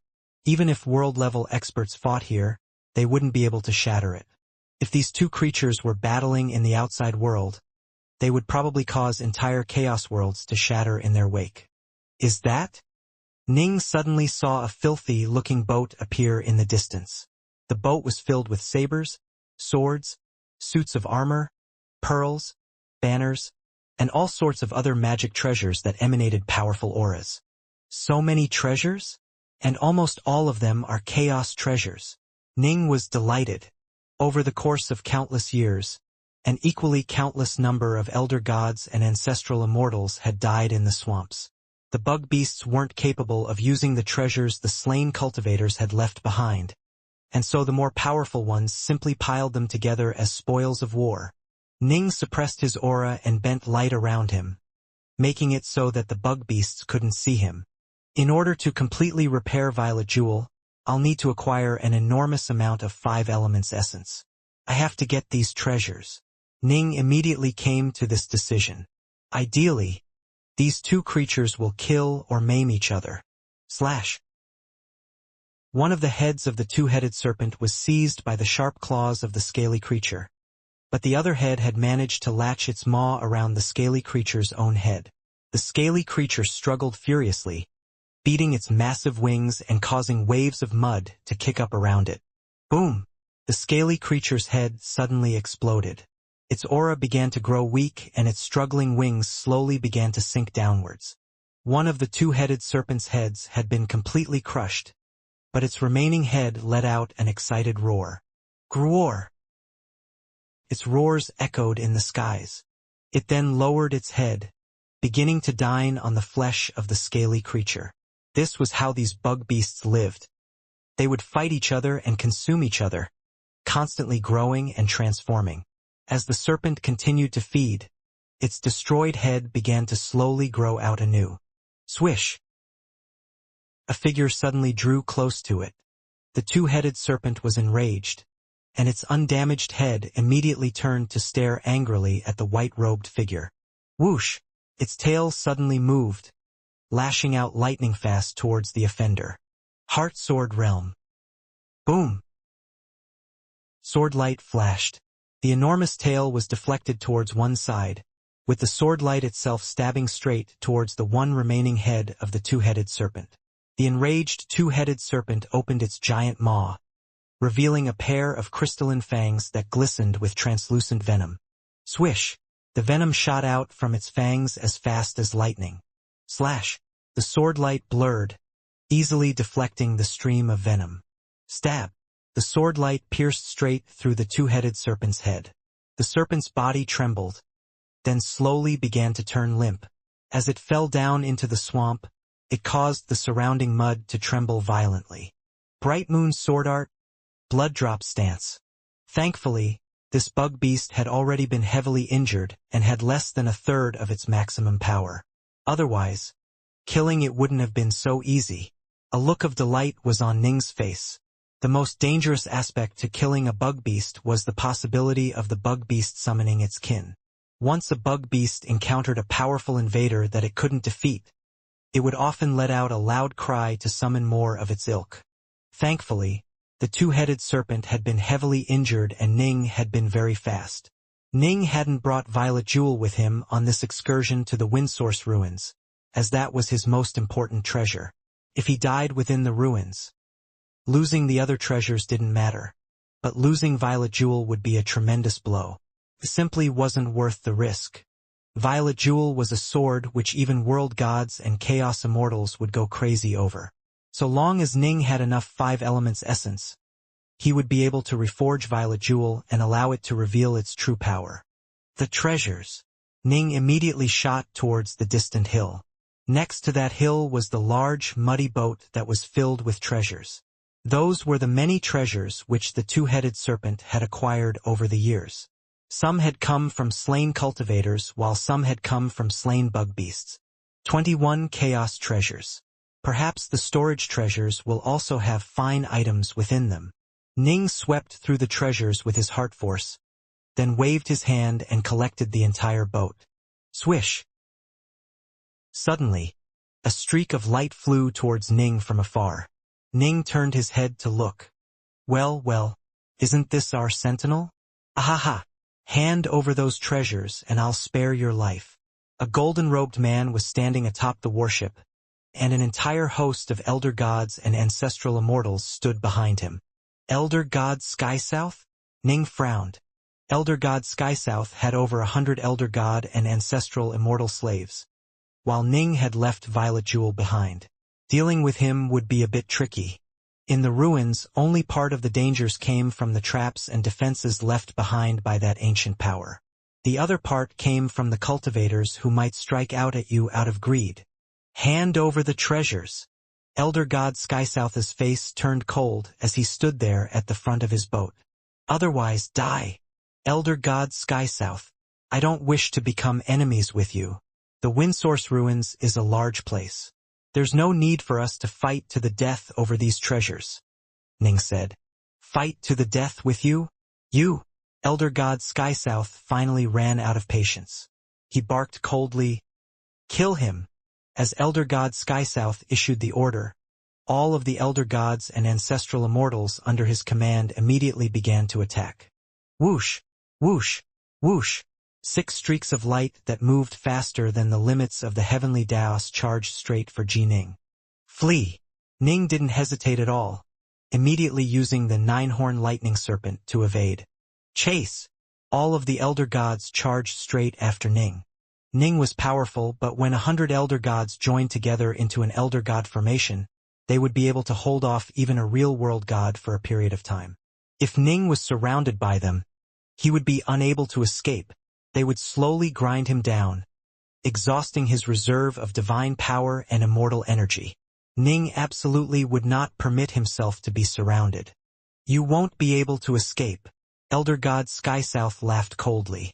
He had spent quite a lot of money to purchase those 2 ancestral immortals who were capable of controlling magic treasures faster than the limits of the heavenly Daos. They were generally responsible for briefly tying down opponents, giving the rest of the Elder Gods enough time to charge forward and trap them. These slaves made it so that Elder God Skysouth was virtually invincible to anyone below the world level of power. The 6 streaks of light chasing after Ning were 6 long shuttles.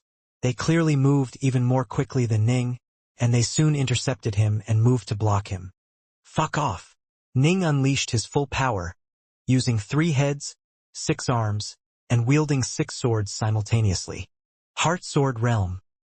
The 6 swords struck out simultaneously. The star-seizing hand was unleashed as well. After spending 100 years training while living in the Windsource Chaos world, Ning had improved his sword arts even more, resulting in his strikes containing even greater power. Boom! Boom! Boom! Boom! Boom! Boom! The 6 long shuttles were all smashed away.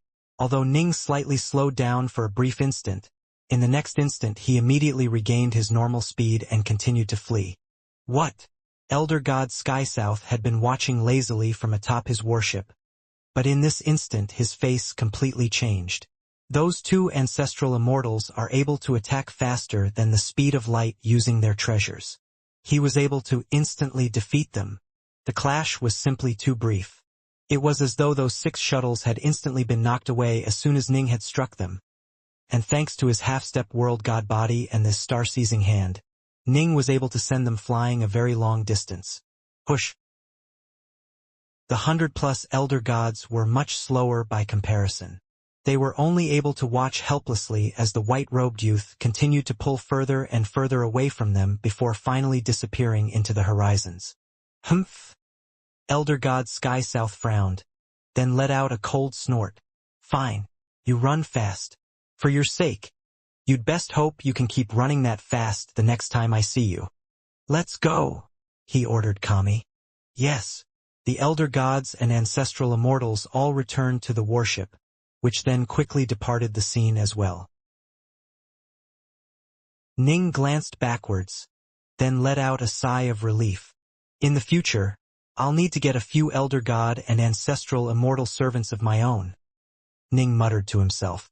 There was a great difference in power between Elder Gods and World Gods, but sometimes quantity could make up for quality. When 100 Elder Gods joined together into an Elder God formation, they would be able to withstand even a true world god for an extended period of time. If 1,000 of them joined together into an Elder God formation, they might very well be capable of killing some of the weaker world gods. However, it wouldn't be so easy for someone to acquire 1,000 Elder Gods. The entire Fogstone army only held a few thousand Elder Gods and first-tier Ancestral Immortals. In addition, the cost of 1,000-man Elder God formation would be even higher than the cost of 1,000 Elder Gods. Without the formation, the Elder Gods would be nothing more than a pile of loose sand. Only through usage of an Elder God formation would they be able to join together into a perfect whole. Time to go. Ning continued to fly forwards at high speed. Given how strong Ning was, the swamp region of the ruins didn't pose much of a threat. So long as he was careful and stayed far away from any powerful auras he sensed, he would be fairly safe. Ah, there it is. Ning saw a chain of mountains appear off in the distance. I've reached another part of the ruins. The intelligence report I received regarding the wind source ruins is now essentially useless. Ning was slightly worried. The swamp was the outermost layer and also the safest region. The other regions were controlled by the restrictive formation spells of the ruins and would often change and transform. A place might be perfectly safe one day but transform into a death trap the next day. That was why his intelligence report was now of no use. Whoosh! Ning landed atop a mountain peak. Even he no longer dared to rashly fly about any longer, for fear of accidentally flying into a death trap. As Ning jogged forward, he suddenly turned his head to look off into the distance. A red-robed woman was seated in the lotus position at the top of a mountain peak. The woman's face was delicate and beautiful, with eyes as gentle as the waters of autumn. She was surrounded by hundreds of crescent blades that were wreathed by fire, causing flames to billow out all around her. What a beautiful woman! Ning had very high standards, but even he couldn't help but let out a sigh of praise. Beauty like this could cause the collapse of an empire. After glancing at her, Ning continued to jog forwards, instantly traversing 10,000 kilometers with each movement. The red-robed woman had noticed Ning as well. She couldn't help but murmur softly to herself, "How odd! The libertine dream technique I devised carries an aura of natural charm, which is far superior to those more blatant, forceful charm spells. And yet, he didn't even pause to say a word to me? Hasn't he heard of me, the Flame Fairy?" Su Yuji, the Flame Fairy, was quite a famous figure amongst the elder gods and ancestral immortals of the Badlands territory. And why is he running so quickly in a place as dangerous as this? The fiery-robed woman mumbled to herself, "I've always felt that I'm pretty crazy, but he's even crazier than me. If he keeps running around that fast, he'll probably explore more of this place in 1 year than I would in 10,000. Still, he'll die faster than me as well. I hope you are lucky enough to survive. It's rare for me to take a liking to someone." The swamp was the outermost region. After exiting the swamps, one would enter the truly dangerous regions. Generally speaking, most people would advance very carefully through these regions and move at a glacially slow pace. However, given that the Windsource ruins took up fully half of the Windsource Chaos world, it truly was incredibly vast. If you moved through it slowly, you could spend 1,000,000 years and still just explore a tiny part of it. Still, since elder gods and ancestral immortals generally had very long lifespans, they wouldn't be in a rush. Safety first. Ning, however, was different. Not only did he have a clone in the outside world, he also had mastered the Heartsword Realm technique and had tremendous control over his surroundings. His skill empowered his boldness. In addition, he only trained for a relatively brief period of time. How could he possibly be willing to spend a few 100,000 years here? He was planning to adventure through this place for a few years at most, then leave. Of course he had to move quickly. Ning's eyes lit up as he saw a corpse off in the distance. "Get in here." He flung out a protocosmic spirit rope, looping it over that corpse and pulling it into his estate treasure. The corpse would have to be destroyed, but the treasures Ning would keep. Keep going. Ning was in an excellent mood. One would often encounter the corpses and skeletons of fallen cultivators in this place. But of course, if one wasn't careful, one might easily end up joining. The place was simply too large. Ning spent more than a year traveling through the ruins. Thanks to the keen senses provided by the Heartsword Realm, the protection provided by the gold star beads of the heavens, and the investigative power of his heart force, he was able to avoid all of the most dangerous areas. Aside from Elder God Sky South and the Flame Fairy, he encountered 6 more cultivators. However, only one of the 6 tried to assault Ning. The rest steered clear of him. As for the one who tried to attack Ning killed him, of course. Whoosh! Ning was jogging through a mountain forest, sometimes moving fast and sometimes moving slow. He moved at quite a unique rhythm. Clearly, Ning had gotten used to this place. Boom! Boom! Boom! Waves of power were rippling out from afar. Ning's eyes lit up. Those waves are pretty powerful, and it seems there are quite a few of them. Let's go take a look. Generally speaking, when multiple people fought against each other in a dangerous region like the one he was located in right now, it was over an extremely important treasure. Swoosh. Ning quickly and silently moved closer to the source of the ripples, soon arriving at a mountain peak. Ning hid within the grass, peering off into the distance. Within the distant mountain gorge, he saw 5 elder gods and ancestral immortals engaged in a battle.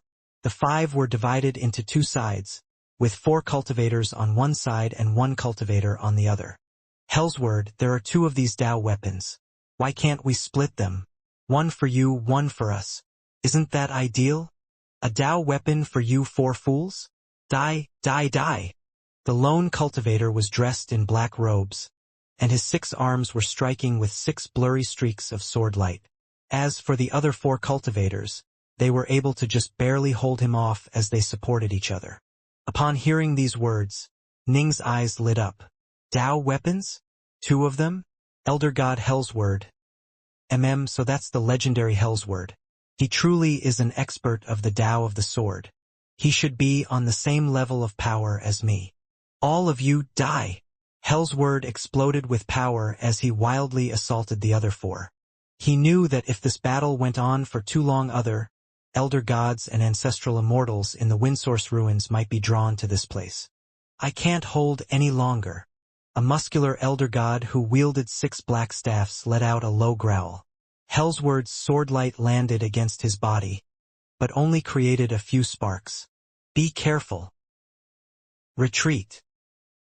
A blood-robed elder god who had been fighting Hellsword in close combat suddenly blanched, then hurriedly split his body into 2 and sent his 2 clones fleeing in 2 separate directions. Slash. A streak of sword light fell down upon one of the clones, slaying it. My divine body's been weakened. I won't be able to hold on for any longer.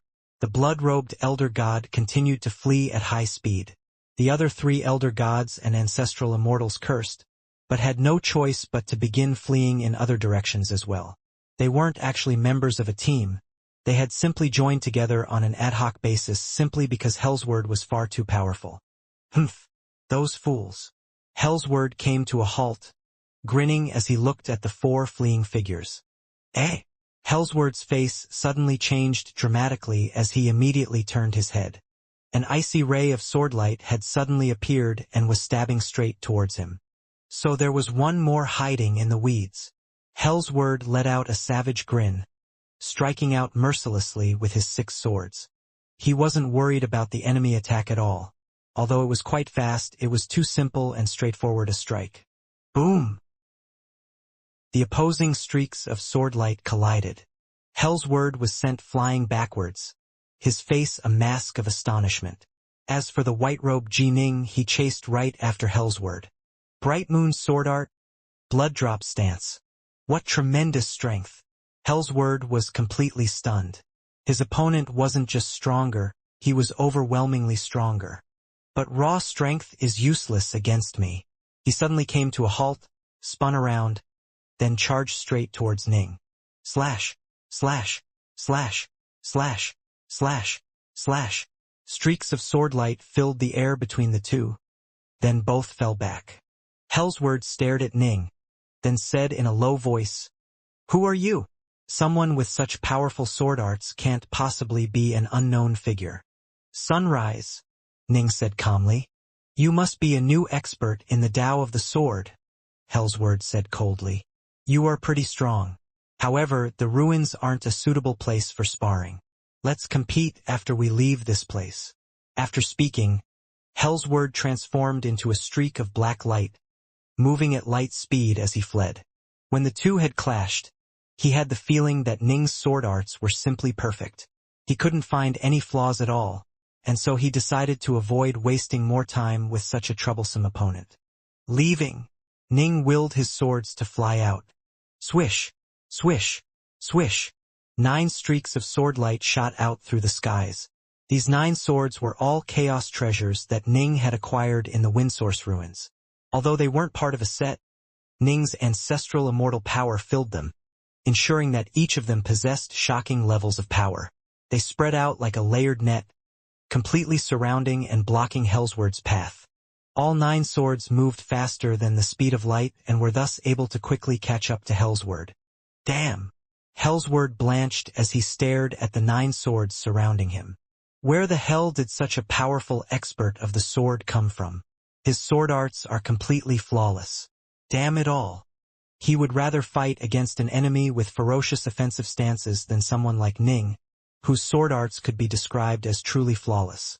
One could easily succumb to a sense of despair when faced with such impeccable sword arts. The 9 streaks of sword light swirled around him, preventing him from fleeing any further. You won't be able to escape. Ning had already manifested 3 heads and 6 arms. He wielded 6 of his Dark North swords as he charged straight towards Hellsword. Then let's fight. Hellsword went berserk as well. His eyes filled with bloodlust as he once more threw himself against Ning. Neither would be willing to retreat. 2 Dao weapons were at stake. Dao weapons were incredibly rare, even amongst the other experts on their level. Every single Dao weapon was worth at least a cube of Chaos Nectar, with the best Dao weapons being worth more than 10. This was a sum of money that even world gods would lust after. It was only natural that both Ji Ning and Hellsword went berserk over the 2 Dao weapons. If I get those 2 Dao weapons, I might be able to extract enough 5 elements essence to completely repair Violet Jewel. Ning's killing intent began to soar. What's going on? The 4 fleeing elder gods and ancestral immortals could sense powerful ripples emanating from behind them. Who is Hellsword fighting against now? The 4 of them carefully began to creep backwards. The allure of a pair of Dao weapons was simply too great. Eh? Who is that? After sneaking back, they saw a white-robed figure battling furious against a black-robed figure. The black-robed figure was the famous, highly regarded Hellsword. The white-robed figure was an unknown youth. What? Hellsword is actually at a disadvantage. The 4 were all shocked. Where did such an expert of the sword suddenly come from? He's so strong. Brother Shui, what should we do? What can we do? Stay far away from them and watch. If both are heavily injured, we can try to seize the opportunity to attack them. If no chance presents itself, then we'll immediately run away after their battle concludes. Brother Shui's words are reasonable. This white-robed elder god is even more terrifying than Hellsword. Ning and Hellsword both suspected that those 4 had returned to watch them, but neither really cared about the 4 supreme elder gods. It might take them a bit of effort to kill the 4, but it wouldn't be too hard. Ning's heartsword stance in particular ensured that he didn't have to worry about group attacks at all. The 2 continued to focus on battling each other. Ning's sword attacks seemed to be more casual and carefree, but they came in consecutive linked waves that made Hellsword feel as though he had no chance to even breathe. Hellsword's attacks were more frenzied, and they were filled with a thick intent of darkness. Clang! Sword light flashed. Finally, a blow landed upon Hellsword's body. Ning felt as though he had just stabbed an extremely tough magic treasure. The power of the blow caused Hellsword to be knocked flying backwards, and he slammed into a distant boulder, causing it to break apart into tiny pieces that shot out in every direction. A protective divine ability? Ning frowned slightly. It seems as though I'll have to suppress and seal him. What? Upon Ning landed a blow against him, Hellsword's face changed yet again. Clearly, his sword arts were somewhat inferior. If I can't overcome you in sword arts, Hellsword gritted his teeth, then manifested an enormous violet hammer that emanated mighty ripples of power. A Dao weapon? Ning immediately understood. So one of the 2 weapons which Hellsword had acquired was a warhammer. No wonder he hadn't used it during this battle. Using sword arts with a warhammer wasn't really effective. However, the difference in power between the 2 was obvious. Hellsword had no choice but to change the way he fought. Die! Hellsword brandished the violet warhammer, then struck out with it. Rumble! As the warhammer struck out, streaks of lightning could be seen crackling around it. It compressed space in front of it as it smashed straight towards Ning. What tremendous might! Ning could instantly sense how much power this strike held. He hurriedly willed his Dark North swords to transform into black holes that he then used to defend. Whoosh! The warhammer was deflected off to one side, while Ning was knocked a few steps back. I knew it! Hellsword had an ugly look on his face. This white-robed youth was ridiculously strong. Even though Hellsword had an advantage in weaponry, the white-robed youth was still able to defend against it with his techniques. A big warhammer like this must have lots of 5 elements essence inside of it. Ning now wanted the weapon even more. There's a total of 2 warhammers. You can have one, I'll keep the other. Deal? As Hellsword continued to battle, he began to send Ning a mental message. He was willing to compromise. There was nothing he could use against Ji Ning's terrifying sword arts, and he knew that he would definitely be defeated if this battle was to continue for much longer. This white-robed youth was also skilled in long-range attacks. There was no way he would be able to escape. Give me both and I'll let you off the hook, Ning sent back. Don't even think about it. Hellsword was beginning to go crazy. Then let's keep fighting. Ning charged forward even more furiously than before, sending sword light flashing everywhere. He even manifested a rope next to him, filling it with some of his will. If Ning was able to break through Hellsword's defenses and catch him off guard, he would use this rope to bind and capture him. Boom! Boom! Boom! Hellsword battled on the run, and while doing so he sent furiously to Ning. This place is the Wind Source Ruins. You never know when danger is going to appear here. If you keep chasing after me like this, you'll end up in a death trap as well. Ning just continued with his furious attacks. The 4 elder gods and ancestral immortals watching from afar felt breathless. Both of them are crazy. Hopefully, both of them will be killed by traps or protective formations, letting us pick up their treasures. The 4 watched, prayed, and chased after the Hellsword and the white-robed cultivator as those 2 continued their wild fight. Boom! Just as Ning clashed once more against Hellsword in midair, suddenly, a gray gust of wind suddenly appeared out of nowhere, spinning into a tornado and instantly whirling around both Ning and Hellsword. A few moments later, the tornado vanished, but with it vanished by Ning and Hellsword as well. When the 4 saw this from afar, their faces all changed. Everyone knows that the Wind Source Ruins are too dangerous to fly through. You might end up being trapped inside some formation. Those 2 must have been teleported straight into a death trap. Damn, those 2 Dao weapons were swept away as well. Unwilling to just give up, the 4 of them continued to wait there for 3 full days. But they saw neither hide nor hair of Ji Ning and Hellsword, to say nothing of the Dao weapons. In the end, they had no choice but to leave unhappily. Not good. Ji Ning's face immediately changed as that gray wind appeared, bringing with it an aura of death and stillness. Hellsword had been driven by Ning to the brink of madness, which was why he had started to fly around in a crazed manner. The difference in power between the 2 wasn't that great, which was why Ning needed time to subdue and capture him.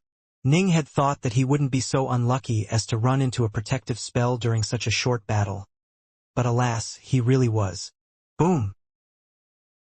The gray wind swept both Ning and Hellsword into its grasp, and its utterly indomitable power threw the 2 of them flying downwards. What incredible power! Ning did his best to halt his fall, but his divine power and immortal energy were far too weak to do so. Push! There was an utterly enormous black pit beneath them. Ning and Hellsword were both spun around like tops by the tornado and sent flying straight into the pit. Stop! Stop! Ning instantly activated his 3 heads, 6 arms ability. All 6 of his arms dramatically increased in size as he clawed towards the edges of the pit. In midair, Ning had nothing to hold on to. Now, however, he was able to see the stone cliffs lining the edges of the pit. Ning had the feeling that if he was drawn deep into this pit by the tornado, he would probably end up dead. He had to come to a halt, but the wind was simply too powerful. Ning's 6 arms simultaneously activated the star-seizing hand. In the end, One of his hands managed to just barely clench around a pillar of rock. Bang! Ning had been dragged down at an incredible pace. When his hand clenched around the stone pillar, his entire body came to a sudden halt. A terrifying ripping power was applied throughout his entire body, causing it to twitch. As for his hands that were using the star-seizing hand, they instantly went numb and slack, resulting in Ning continuing to be dragged downwards by that furious gray tornado. Crack, crack, crack. The gray stone pillar that Ning had managed to grab onto earlier began to crack apart as well. Moments later, it completely shattered and was also dragged downwards by the furious tornado. Gotta stop. Stop. Stop. Ning's 6 arms wildly clutched at the surrounding walls, seeking to grasp anything that jutted out. Rumble. Ning finally came to a halt when 3 of his hands managed to simultaneously snake their way into an enormous crevice in the pit walls. Thanks to these 3 hands holding onto that crevice desperately, he was finally able to resist the power of the tornado. Phew! I stopped. Ning let out a sigh of relief. The enormous stone crevice was thousands of meters long, and as Ning latched onto the crevice, he had changed his arms to make them hundreds of meters long as well. He had dug his hands deep into the crevice, ensuring that he would be able to hang off the walls. No! Hellsword had also been dragged into the pit, and he was also clawing at the walls in an attempt to find something to hold onto. However, he was far weaker than Ning in raw strength. He managed to grab onto a jutting piece of rock, but the tearing force instantly rendered his hands completely numb and slack. He wasn't able to slow himself down. The power of the tornado was simply too great, giving him no chance to grab onto anything. Ning's hands were akin to chaos treasures, after all. He also had the power of a half-step world god body, as well as the enhancement of the star-seizing hand. That was the only reason why Ning was more successful than him in coming to a halt. Bang! As Hellsword continued to be dragged downwards, his body would occasionally smash into some jutting pieces of rock, resulting in him bouncing around the walls. Bang! Hellsword vomited out a mouthful of blood. These collisions were even more deadly than Ning's sword strikes, and he continued to smash into one jutting rock after another. Given how keen Ning's eyesight was, he was able to clearly see Hellsword continuing to fall several hundred kilometers, smashing into the walls at least a few dozen times. It seemed as though the deeper Hellsword fell, the more powerful the tornado became. Hellsword's body was beginning to twist and contort from the collisions. Boom! After smashing into a particularly sharp spear-shaped rock, Hellsword's body actually completely blasted apart. The powerful tornado quickly ground the pieces of his body apart, completely wiping him out in body and soul. The tornado was far stronger than Ning, after all. A pity. Still hanging off the stone walls, Ning could do nothing but watch as Hellsword died. The Dao weapons were sucked down as well. But what should I do? All 6 of Ning's arms were clinging onto the stone crevice. He was wearing a top-grade suit of chaos armor, and he had a powerful divine body that had trained the golden statue. He was more than capable of withstanding the power of this tornado. Am I supposed to just keep hanging here? Ning spread out his heart force, but alas, it was instantly destroyed by that gray wind of destruction. This gray wind is capable of destroying even heart force. How terrifying was this ancient power that erected the wind source ruins? Ning muttered softly to himself. Ning had no idea. The strongest figure of the Badlands territory, Dao King Badlands, had once paid a visit to the former master of this estate, and he had been thoroughly convinced of his inferiority. In fact, the reason why this place was named Wind Source was because that ancient power had reached an utterly unfathomable level of mastery over the wind. Neither heart force nor core sense could penetrate the gray wind. All Ning could do was use his own eyes. I have to get out of here. Ning raised his head to look upwards. The gray wind howled furiously above him, blocking his vision. Ning used his top-grade chaos armor to form a semi-translucent barrier over his head. Only then was he able to see just a little bit of the area above him. I have to get out of this pit. The wind is too powerful. I won't be able to maintain a grip on any jutting pieces of rock. My only choice is to drive my entire arm deep into some of those crevices and cracks. Ning scanned the area above him for more crevices. The gray wind had caused quite a bit of erosion to this pit, resulting in quite a few crevices appearing. There's one. 300s above Ning was a slightly smaller crevice. Let's go. Ning immediately stretched one of his hands upwards. Push. The furious power of the wind blasted down against Ning's hand with the weight of 1,000 stars, completely preventing him from reaching upwards.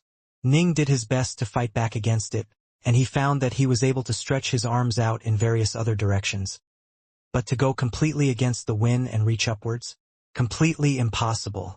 Won't work. Wind's too strong. Ning quickly gave up the attempt. If I can't go up. Ning lowered his head to stare at the seemingly bottomless black pit beneath him. Then my only choice is to go down. Ning looked downwards carefully. Roughly 600 meters below him, he saw another large crevice. He immediately stretched out with a hand to grab a hold of it. Going up meant going against the wind. Going down meant going with the wind. When he increased his arm to make it many hundreds of meters long, it was easy for him to snake his hand deep into the crevice. Ning sent one hand after another into the second crevice before finally letting go of the first one. Whoosh! Ning quickly fell downwards, then came to a halt. Let's continue. Ning glanced at his surroundings, then began to climb downwards again. And so, Ning began to slowly make his way down through this bottomless pit of darkness. A while later, Ning saw a sword that was jutting out from a stone pillar. This sword wasn't one of Hellsword's. Some other poor bastard must have been dragged in here and lost control of his weapon, resulting in it being stuck here.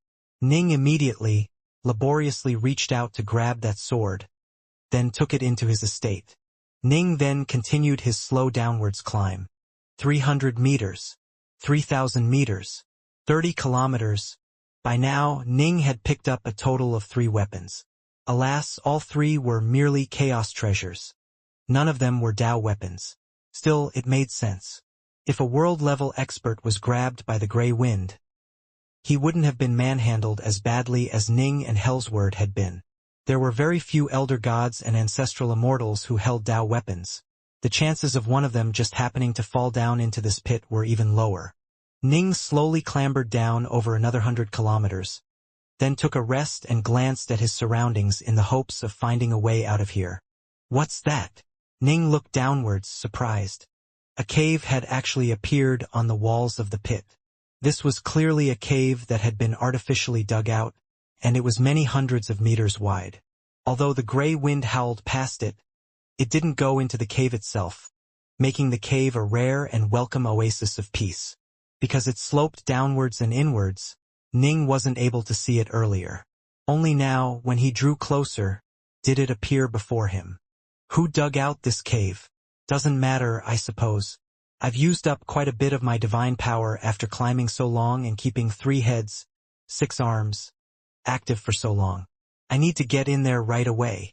Ning hurriedly began to climb in its direction, then sent his arms deep into the cave entrance. There were a few jutting pieces of rock inside the cave, allowing Ning to easily gain a handhold. Ning quickly shrank his arms, resulting in the rest of his body being pulled into the cave like a rubber band. I'm in. It was strange. There was no wind in this cave at all. Ning had gotten so used to the raging gray winds that he felt rather unaccustomed to the calm. Phew, I can finally take a break. Ning deactivated 3 heads, 6 arms, then glanced at the gray wind which continued to rage outside of the cave. He then turned his head to carefully inspect the cave itself. It was extremely obvious that this cave had been dug out artificially. It had been dug out in an extremely methodical manner, and various markings that looked like fish scales could be seen on the walls. There were also some diagrams and some writing that had been left behind on the cave walls, and the cave itself emanated a strange intent that felt like flowing water. Ning couldn't help but be affected by the cave's aura, and his heart became quite calm as well. Ning was in no rush to read the words or look at the pictures. Instead, he first carefully inspected the scale-like patterns and marks on the walls. Very neat. If someone slowly dug the cave out, there's no way it could all be so neat and tiny. Ning stared at the tiny markings. I feel as though someone must have used a divine ability to instantly scoop out the rock and make the cave. Ning couldn't help but feel shocked by this possibility. When he had grabbed onto that stone pillar a short while ago, the powerful tearing force from the tornado had only been able to cause a few cracks to it. He had tested out using his hands to dig a handhold into the walls, but had been completely unable to succeed whatsoever. This was why Ning had chosen to find pre-existing crevices instead. The stone here has been nourished by the local formations and baptized by the gray wind, giving it extraordinary properties. Most likely, not even world-level experts would be able to so easily dig out a cave of such size. Ning mused to himself. He reached out with his hand, gently stroking it against the fish scale patterns. As he did, he suddenly could sense a strange, unique intent pouring towards him from the patterns. As calm as water. Ning carefully inspected the cave in detail for a while longer, then turned his attention towards the writing and the diagrams on the cave walls. As Ning viewed it, those diagrams wouldn't exactly be running away. If he wasn't careful and missed something or activated a trap by accident, that would be truly disastrous. The 100 streams of the wind source in these ruins are quite marvelous indeed. A pity. I would have loved to have had the chance to sit down and discuss the Tao with the fellow Taoist who created this estate. That fellow Taoist died countless years ago. In the future, when I reach the end of my own life, I shall also leave behind my Tao and allow the cultivators who come after me to get a good look at it. I have spent more than 100,000 years here and have gained certain insights. Although I've only inspected a few of the streams, I can tell that there is a great difference between them and the path which I have chosen, and so it doesn't matter if I look at the rest of the 100 streams or not. Here are the insights I have gained from 100,000 years of viewing these streams. I've recorded all of them down here. If a cultivator has the chance to come here in the future and see them, consider this a bit of karma between us. These are the words of Waterwind. Every single character emanated a relaxed, carefree aura. When Ning looked at these words, he felt as though he could see that ancient power writing them down all those years ago. Waterwind. Ning murmured softly to himself. Who is that? Judging from what he wrote, he should be someone who was on the same level of power as the creator of the Windsource ruins. The Badlands territory, as far as Ning knew, it didn't hold anyone by the name of Waterwind. Ning had long ago acquired intelligence reports regarding the many world-level experts. The most powerful figure in the entire Badlands was the creator of the Badlands Court, Taolord Badlands. Taolord Badlands was still alive and was unfathomably powerful. He wasn't a person who someone of Ning's level could hope to approach. Taolord Badlands had established the Badlands Court. World-level experts were like toddlers before him. The Badlands Court holds a number of very famous figures, but none of them go by the moniker of Waterwind. Ning mused to himself. No, I've never heard this name before. Could it be someone from another territory? Still, in the end it didn't really matter. Waterwind talked a big game. If he was telling the truth, then he was most likely someone above the world level of power. Even if he was merely a world-level expert, he most assuredly stood at the very peak of power amongst them. Waterwind, Waterwind. Ning quietly memorized this name, then turned his attention to the insights which Waterwind had left behind on the cave walls. The cave walls were covered with both writing and diagrams. The writing consisted of the words Ning had read just now. As for the diagrams, they contained the insights which Waterwind had gained. The diagram was of fishes swimming in the sea. Ning saw more than 10 fishes, each of which was in a different pose. Around them could be seen several ordinary-looking lines which seemed to represent the ripples of the water. There were a total of 16 fish and 97 water ripples. These diagrams? Ning felt that these diagrams were rather odd. He gave them a closer look, carefully inspecting the water ripples and the fish for any peculiarities. Hush! Slowly, without Ning even enticing it, A surge of will and intent began to slowly seep outwards from the diagrams and towards Ning. Rumble. A vast river that was 3,000 meters wide was flowing past Ning, and in the river was a fish of gigantic proportions. The river was merely 3,000 meters wide, but this fish was over 300 meters long. The fish swam with the waves, continuing to advance forward with an indomitable, unstoppable attitude. What the hell? Ning stared blankly at his surroundings. Directly him was a river that was 3,000 meters wide. There were several other rivers next to it, each of which was 3,000 meters wide and which flowed with tremendous speed. Off in the distance, Ning could see even more rivers, but he wasn't able to get a clear glimpse of them. Although Ning wasn't able to see those rivers clearly, he could vaguely sense that there was a total of 100 river streams. 100 rivers. 100 fish. The rivers flowed in one direction. The fish swam in the same direction.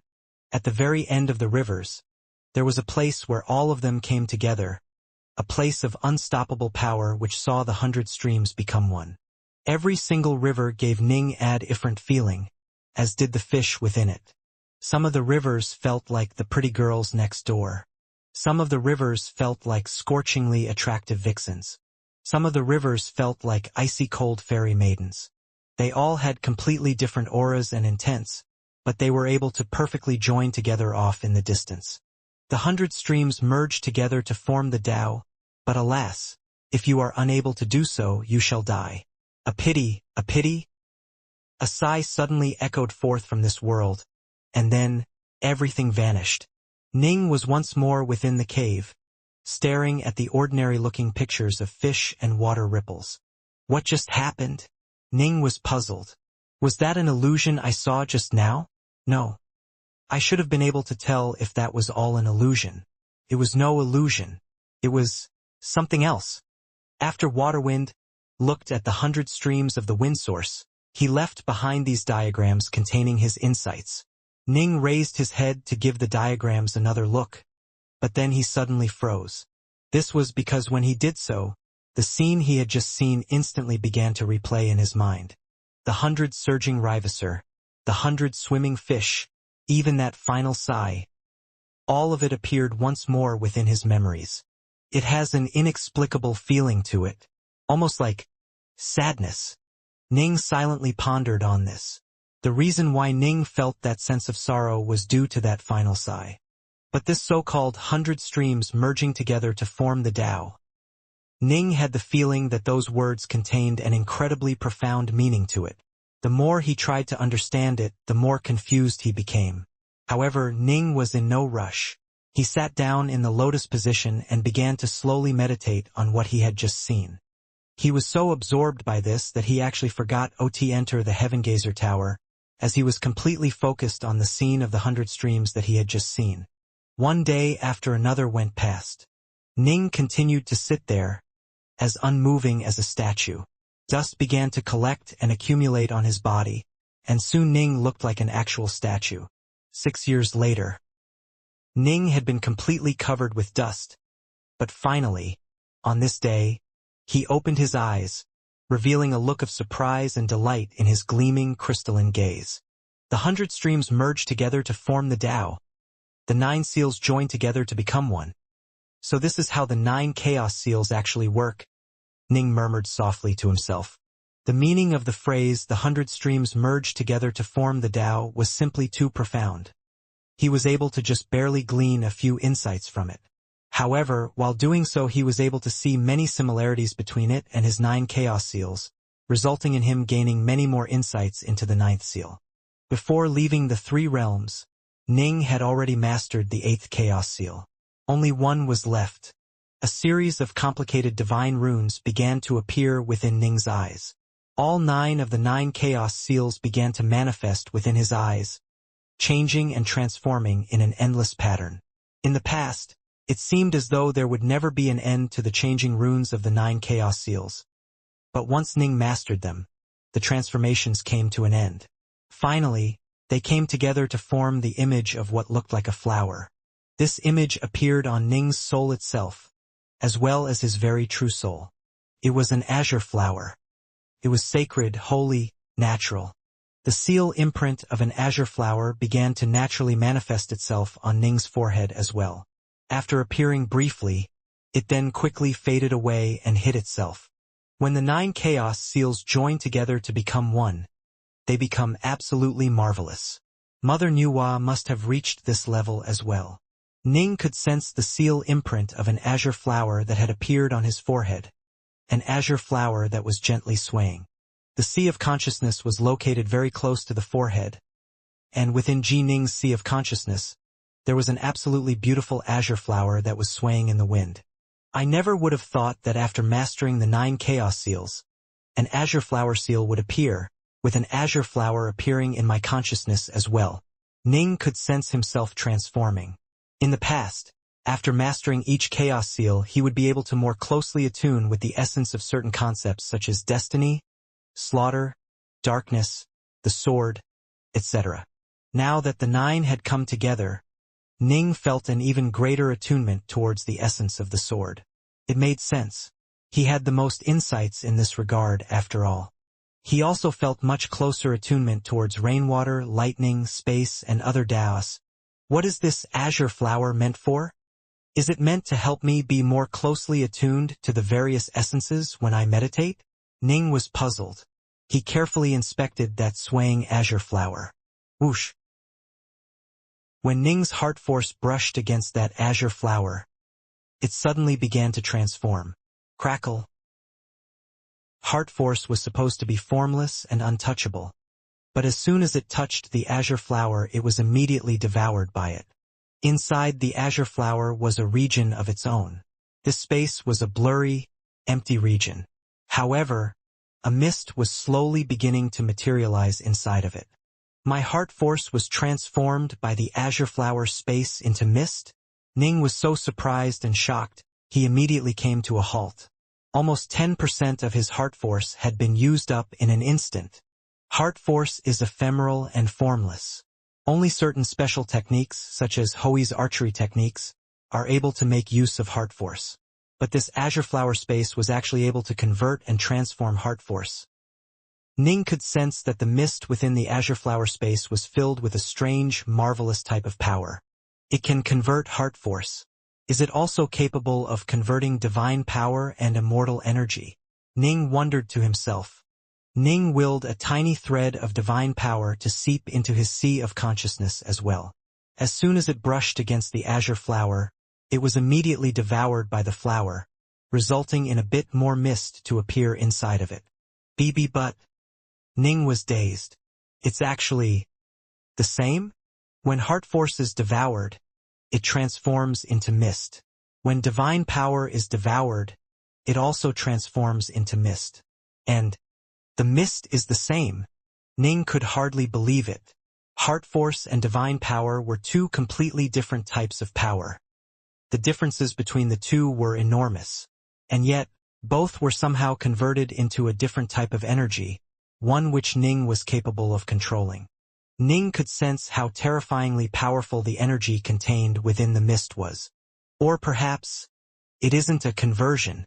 Perhaps it would be more accurate to say that the azure flower was able to eat my divine power and heart force, then give birth to this new type of energy. Ning mused to himself. So it can eat both divine power and heart force? What of immortal energy?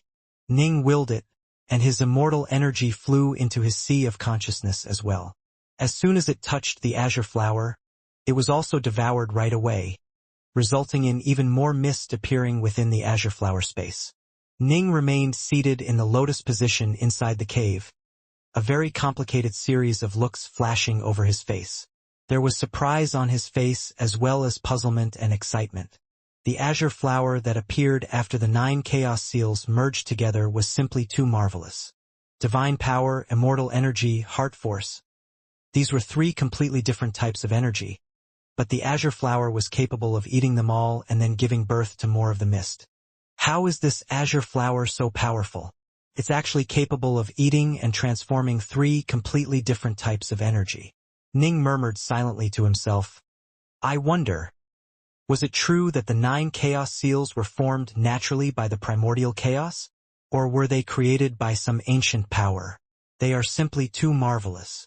Doesn't matter, I suppose. Ning pushed that aside for now. Many of the abilities these ancient powers were capable of were beyond Ning's imagination. For example, the supreme figure of the Badlands Everworld was Downlord Badlands, someone who also stood on a level of power that surpassed that of the world level. Let's see just how powerful that mist is. Ning willed a hint of the mist to emerge from the azure flower space. Instantly, his entire body began to be filled by the mist, absorbing it like a dry sponge absorbing water. As it did so, Ning began to transform. There's no way to make the power of the mist leave the body? Ning was shocked. Divine power, immortal energy, and heart force could all be made to leave the body. This mist energy, however, could not. Ning spent some time testing it out. Indeed, the mysterious mist was only able to reside within his body, unable to leave it. What on earth is this mist good for? Ning knelt down on one knee, stretching out his right hand and suddenly slapping it against the stone ground. As he did so, a surge of power suddenly burst forth. Boom! The entire cave trembled and a few cracks actually appeared. A shocked look was on Ning's face. He hurriedly waved his hand, causing an estate world to appear within the cave. Ning quickly entered the estate world. This was a chaos-level estate treasure which Ning had acquired after entering the ruins. Ning had quite a few estate worlds now.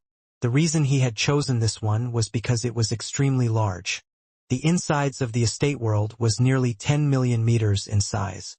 It contained a vast mountain range, a wide sea, a series of giant continents, and many alien outsiders that lived here.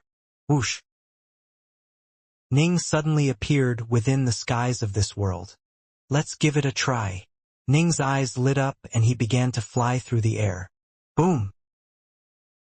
He didn't use the 9-horn lightning serpent. Instead, he just relied on the power of his divine body as he flew. He instantly transformed into a streak of rainbow light, and as he flew, he actually broke past the speed of light. If in the past he was able to travel 300,000 kilometers in an instant, now he was able to travel nearly 400,000 kilometers in an instant. It looked like a simple increase of just a third, but in reality breaking past the speed limits of the heavenly Daos was incredibly difficult. And more importantly, in the past Ning had to rely on the 9-horn lightning serpent in order to reach the speed of light. Now, he wasn't using the lightning serpent at all, merely relying on the power of his divine body. And yet, he was able to breach the speed of light. Ning hadn't gained any new insights with regards to space or speed, but his flying speed had just dramatically increased. It was almost like becoming a world god. World gods were dramatically strengthened in every single way, resulting in them completely eclipsing the various limits of the heavenly Daos. The limits of the heavenly Daos were now completely unable to restrict them any further, allowing them to brute force past the speed of light. I was actually able to brute force past the limits? Ning came to a halt. He stood there in the air, completely astonished. I originally just had the body of a half-step world god. But with the mist supporting me, I'm actually able to effortless brute force the limits of the heavenly Daos? Ning truly couldn't believe it. In truth, when he had struck the ground of the cave with a palm just now, he had already begun to sense it. The power of his palms definitely equaled the power of a Dao weapon. It was absolutely at the level of a world-level expert. Now, he had apparently also reached the world level in terms of speed as well. And the reason for these miraculous results was the power of the mist that formed within the Azure Flower region. Although the energy was unable to leave his body, it supported and reinforced it, upgrading Ning in every single area to an entirely different level. He was now stronger and faster, and Ning had the feeling that he was now as fast as a world god. Even if he wasn't, he had to be extremely close to that level. He was able to fly faster than the limits of the heavenly Daos while relying solely on his body. He was able to strike as hard as a world god while solely striking out with his palms. This, too, represented a breaching of the limits of the heavenly Daos. The limits of the heavenly Daos. They were like paper easily pierced through by Ning. There was no need for him to rely on his insights from the 5 treasures. There was need for any other forms of support. Just by allowing the mist to reinforce his body, he was able to completely breach the limits of the heavenly Daos in every single way. Even if he wasn't a world god, he wasn't far off from that level. How could it be this powerful? Only now did Ning truly understand how marvelous the Azure Flower space was. Who on earth came up with this technique? The primordial chaos did have quite a few monstrously powerful techniques. For example, Ning's combined usage of the second stage of the Tao 18 Fiendgods and the one true body technique to give himself the power of a half-step world god. The primordial chaos also contains stories of some even more powerful techniques that had been devised by truly ancient powers. And in some of those stories, these techniques allowed extremely powerful elder gods and ancestral immortals to slay world-level experts. What did one need in order to kill someone on a higher level? Ridiculously powerful techniques, terrifying treasures, shockingly high levels of insight into the Tao, and more. Only when one had reached the utmost peak of power in every single aspect could one produce such extraordinary results. Ning had the feeling that the technique which produced his Azure Flower space was one such technique. The stronger one became, the harder it would be to grow even more powerful. There were actually quite a few strength-enhancing techniques akin to the Tao 18 Fiendgods or the One True Body, such as the Thousand Bodies Sutra, a technique which was even more monstrous. However, after all those clones were joined together into one, it would become thousands of times more difficult to improve the body any further. Or, to put it another way, the Azure Flower space technique was a technique that was thousands of times more valuable than the combination of the Tao 18 Fiendgods and the One True Body techniques. Ning began to feel excited. He had just undergone a transformation on a qualitative level. He had long ago mastered the Heartsword stance, ensuring that he would be able to withstand a blow or two from even a true world-level expert. If he was able to completely repair Violet Jewel, then he might actually be able to give those world-level experts an actual fight. Am I going to be one of those legendary monsters who are able to slay world-level experts despite merely being an elder god? Ning mumbled to himself, then grinned. It was too difficult to break through to the world level. Every single person who was capable of succeeding in doing so was an absolute genius who had many fortuitous encounters. Thus, an elder god who could slay a world god had to be an even more brilliant genius who had even better luck and even deeper insights. The Tao of the sword is a Tao meant for combat. I need to do my best to master the second stance of the nameless sword art. I might not be capable of becoming one of those monsters, but I still need to work as hard as I can to advance through my chosen path. Ning had a look of desire in his eyes. A man had to aim for the stars and set high goals for himself on his path to cultivation. That way, even if he didn't succeed in his goals, he would still be able to travel farther than most cultivators. Ning once more appeared within the cave inside the pit. With a wave of his hand, he put away his estate world treasure. This mist energy is truly marvelous. Still, I imagine it'll be used up quite quickly in battle. I need to store up more of it. Ning waved his hand, causing the Heavengazer Tower of Radiance to appear next to him, then entered it. Within the Heavengazer Tower, Ning began to fill the Azure Flower with his heart force, divine power, and immortal energy. The Azure Flower accepted it all, ravenously devouring the energy and converting it into mist, resulting in the mist grower denser and denser. After most of his energy was used up, Ning took a break to recover. He could withdraw energy from the primordial chaos to replenish his divine power, but his heart force could only be recovered through rest. After recovering, he continued to pour all his energy into the Azure Flower. Whoosh! Finally, once the mist in the region reached a certain level of density, a vortex suddenly formed which drew in all the mist energy, converting it into a single crystalline drop of water. A drop of water? Ning attuned to it briefly, then immediately understood. This drop of water was the form the mist took when it reached an extremely high level of density. When battle began, he would be able to draw the mist energy out from the drop of water. I have to use up almost all of my divine power, heart force, and immortal energy in order to condense a single water drop. Ning couldn't help but feel shocked. Well, time to continue. The primordial chaos was truly vast and infinite. There was a limit to how much of its energy a cultivator could draw upon, with the hard limit being how much the cultivator's body could withstand. Thanks to the Heaven Gazer Tower, Ning was able to withdraw chaos energy at a rate that was 10 times faster than someone in the outside world. He repeatedly went through a cycle of exhausting all his heart force, divine power, and immortal energy, then replenishing it through resting. More and more water drops began to appear in the azure flower space. 1 drop, 2 drops, 3 drops. Every single drop was formed through Ning completely exhausting and converting all his energy. Finally, after a long period of time, a total of 36 drops of water were circling within the azure flower space. A strange equilibrium had been reached, and a sense of pressure radiated outwards from the azure flower space, letting Ning know that it had reached its limit for now. Ning spent a few more days in the cave after this.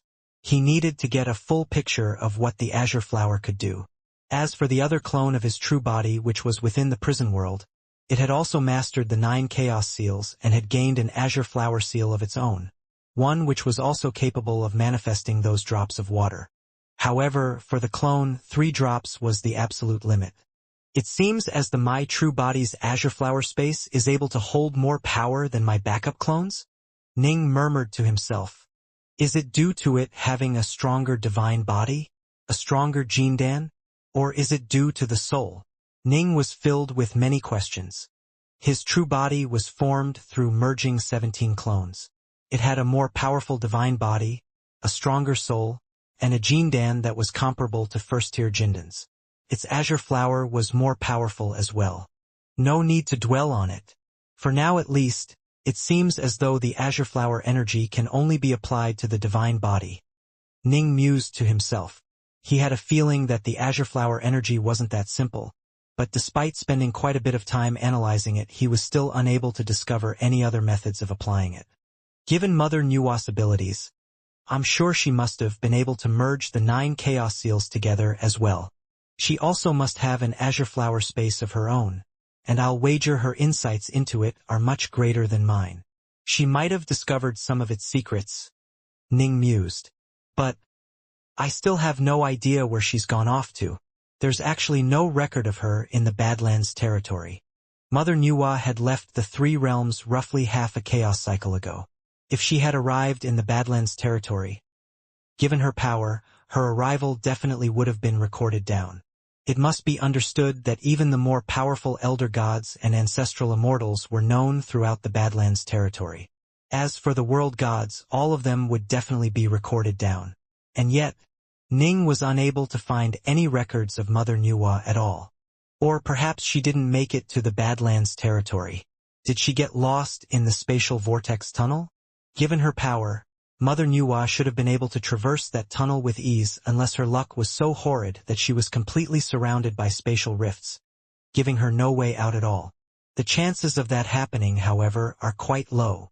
Or did she hide her true identity here in the Badlands territory? Well, I'll worry about that later. Given her power, if she's still in the Badlands territory, her reputation will quickly spread throughout the region. Ning was in quite a good mood right now. His mastery of the azure flower space had been more beneficial to him than anything he could imagine. Even if his true body ended up dying here, his backup clone would eventually be able to rebuild it. Thank you, Senior Wadawind. Ning turned to look at the words left behind on the cave walls. It was thanks to the diagram of the 100 streams merging together to form the Tao that Ning had been able to gain tremendous insights of his own and thus master the 9 chaos seals. This was far more valuable and important to Ning than merely improving his sword arts a bit. Ning moved to stand at the edge of the cave. He first stared upwards, then downwards towards the bottomless abyss. Should I climb upwards? Or should I go down? This was what Ning was pondering. With the azure flower energy supporting him, he would be able to easily climb upwards and escape from the pit. But after leaving the pit, would he be able to escape this place safely? Hard to say. What would happen if he climbed downwards? Still hard to say. It won't be too hard for me to climb upwards, but... Ning nodded slowly. I don't need to rush out of here. I'll go down and take a look first.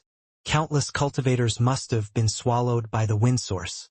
Hellsword himself had a pair of Tao weapons on him. The depths of the wind source ruins must hold many treasures.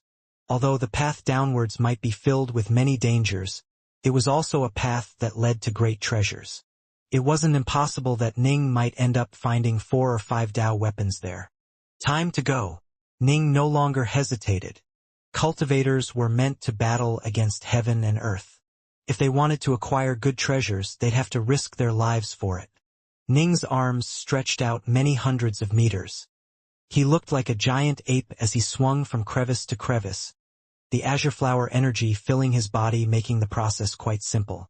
In fact, Ning was now able to easily grasp onto jutting pieces of rock without needing to focus on cracks. Previously, Ning wouldn't be able to maintain his grip, but now he was able to do so with ease. Swoosh, swoosh, swoosh. He clambered down very agilely with 6 arms, moving so fast that he looked like a blur. 10 kilometers, 100 kilometers, 1,000 kilometers. Ning continued his downwards descent. Every so often, he would encounter a treasure that was caught within a crack or on a ledge. This is way too deep. I must have gone down at least 30,000 kilometers by now. Ning couldn't help but secretly sigh in amazement. The deeper I go, the more powerful the wind source seems to become as well.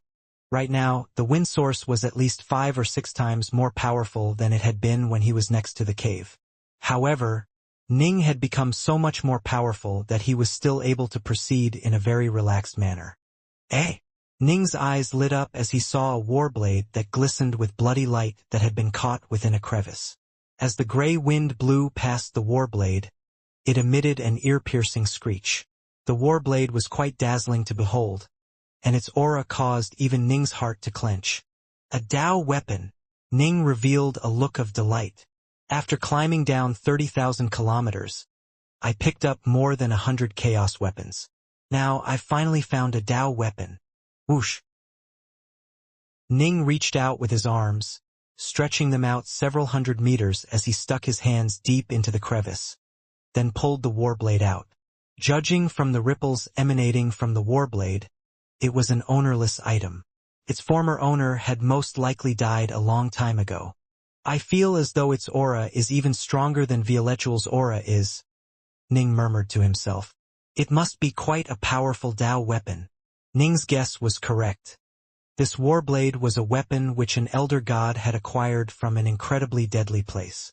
It was a top-grade Tao weapon. However, after acquiring the weapon, the elder god had been unable to escape the danger zone he was in. He continued to flee through the area and in the end had been swept into and perished within the 100 streams of the wind source. For the sake of this warblade alone, I have to make it out of here alive. It'd be a huge waste if I died. Ning quickly put the warblade away. One could perish at any moment when trapped within a deadly area such as this. But the rewards one could reap could also be staggering. I'll keep going downwards. I still haven't seen those 2 Tao weapons which Hellsword found. Ning reached out with his 6 arms, continuing his quick downwards descent into the depths of this bottomless pit.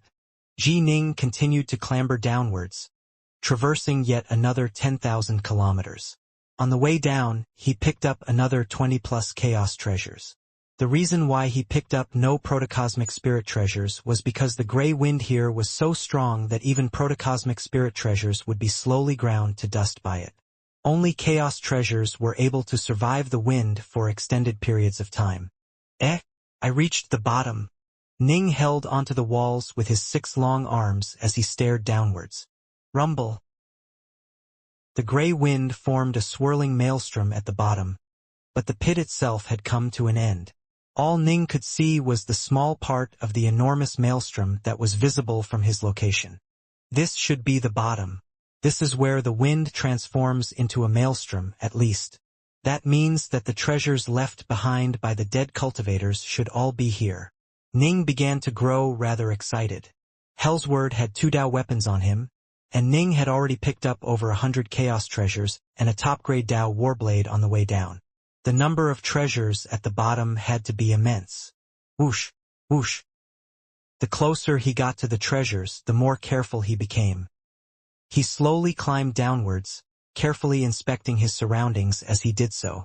The gray wind here was so powerful that if it wasn't for his azure flower energy, there was no way he would be able to climb around here. The maelstrom is pretty large. As he continued to climb downwards, the true size of the gray maelstrom of wind began to reveal itself. What? Ning was stunned.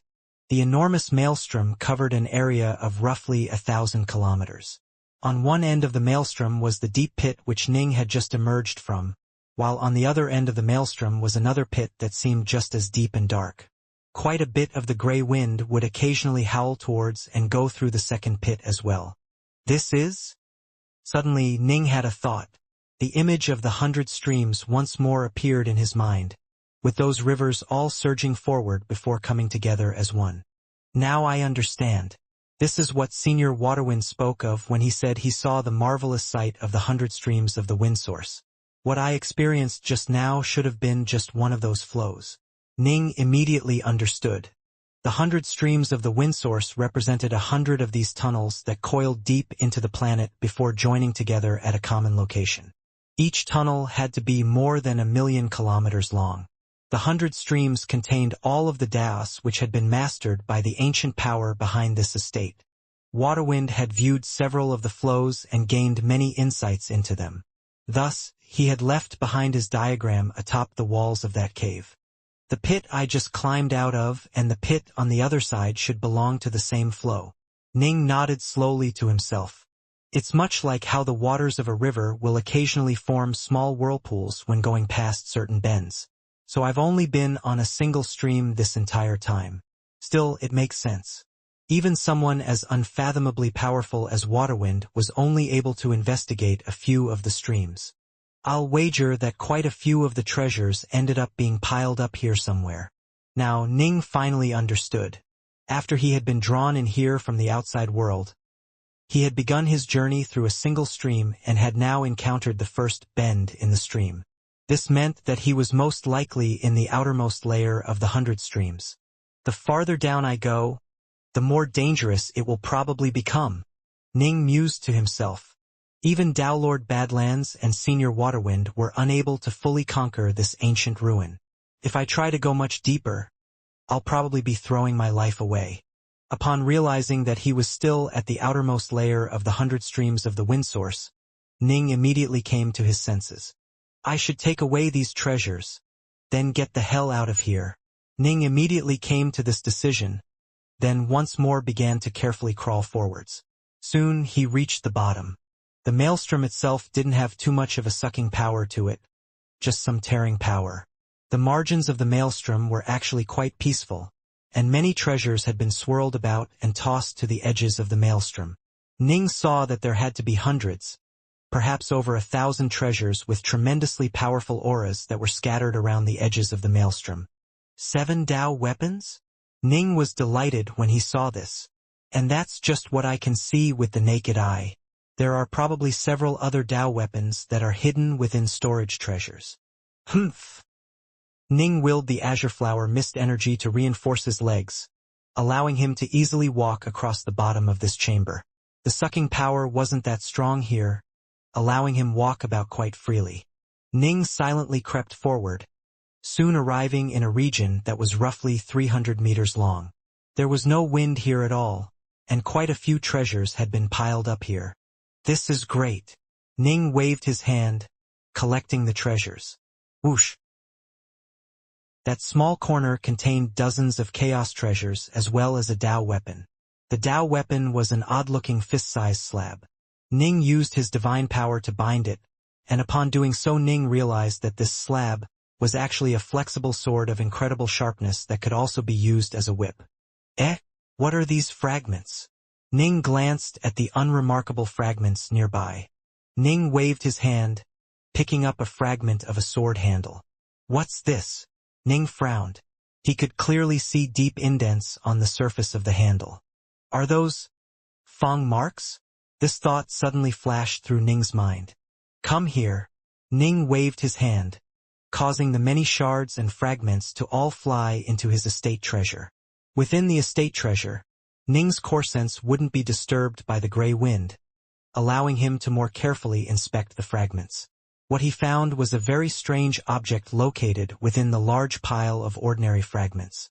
Ning waved his hand, causing the strange object to fly out and come to a rest within Ning's palm. It was a large, palm-sized bluish-white scale. The fragments he had picked up were of all different colors, and so Ning hadn't noticed the scale earlier. A scale! Ning glanced at the patterns on the scale. It looked quite like a scale that would appear on some sort of a beast. And those fang marks, fangs that were able to grind apart a chaos treasure, and a scale? I can't stay here. I need to pick up these treasures, then get out of here. Ning didn't even dare to imagine what creature had caused this.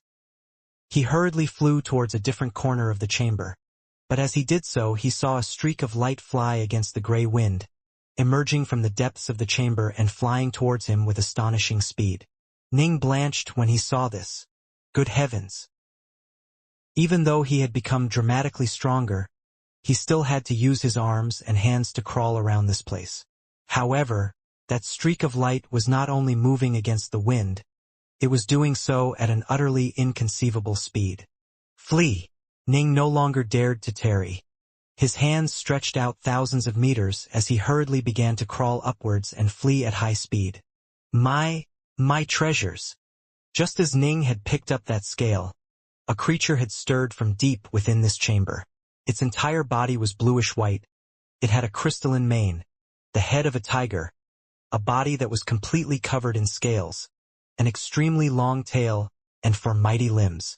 After being born, it had lived its entire life here within this endless tunnel. It would occasionally discover some sabers, knives, staves, hammers, and other weapons that fell into its lair. These weapons were useless to it, but it liked to collect them and hoard them. It even placed a few of the scales it had shed in the corners of the chambers where there was no wind, so as to signify that those treasures belonged to it. You actually dare to rob me of my treasures. Die! Die! It was enraged. It immediately transformed into a streak of light, flying against the wind towards the invader. What sort of a freak is this? How can it possibly fly directly against the wind of the 100 streams? Does this scale belong to it? Although Ning had fled after taking just one glance at the creature, he was still able to tell that it was a strange beast that was completely bluish-white in color, while the scale he had acquired was also bluish-white. And those shards of treasures that had been bitten apart, did those teeth marks come from it? The undamaged chaos treasures were all high-grade or top-grade in quality, while the broken ones were all fairly low-quality chaos treasures. Still, for it to be able to chew chaos treasures apart, Ning immediately understood that this monster was most likely far too powerful for him to handle. Swoosh, swoosh, swoosh, swoosh, swoosh, swoosh. Ning's 6 arms moved in a blur as he frantically clambered upwards.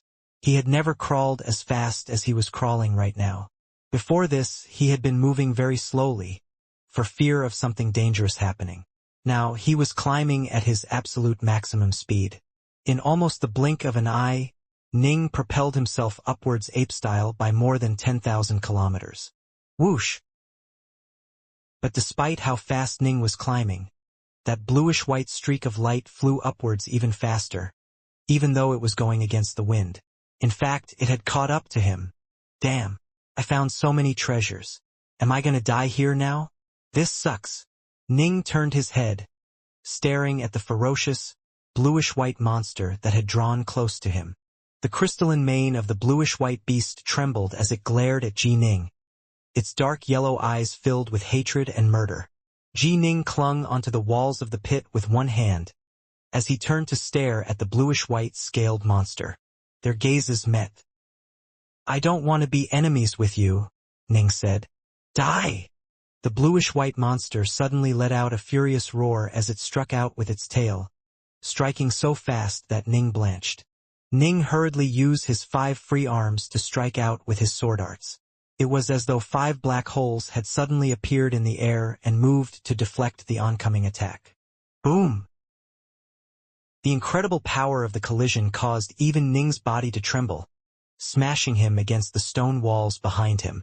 A large crack had appeared on the walls, but thankfully Ning had a tough divine body and a top-grade suit of chaos armor, as well as the support of that azure flower mist energy.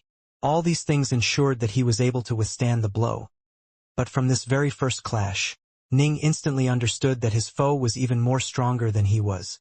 Ever since Ning had mastered the 9 chaos seals and acquired the azure flower energy, Ning had felt confident that he was very close to the world god level of power and perhaps had even reached it. But this monstrosity before him, a simple strike from its tail had overpowered Ning. Die! Die! Die! The bluish-white monster charged forward furiously, raking out with its claws. I gotta get out of here. Ning quickly clambered up the walls like a spider, sometimes using his left hand to climb, sometimes using his right. He'd occasionally block an attack while occasionally borrow from the force of the collisions to propel himself further upwards. Ryup! The sharp claws tore a gash through the stone walls. Whap! The powerful tail strikes caused the stone to shudder. Ning was at a complete disadvantage. Eh?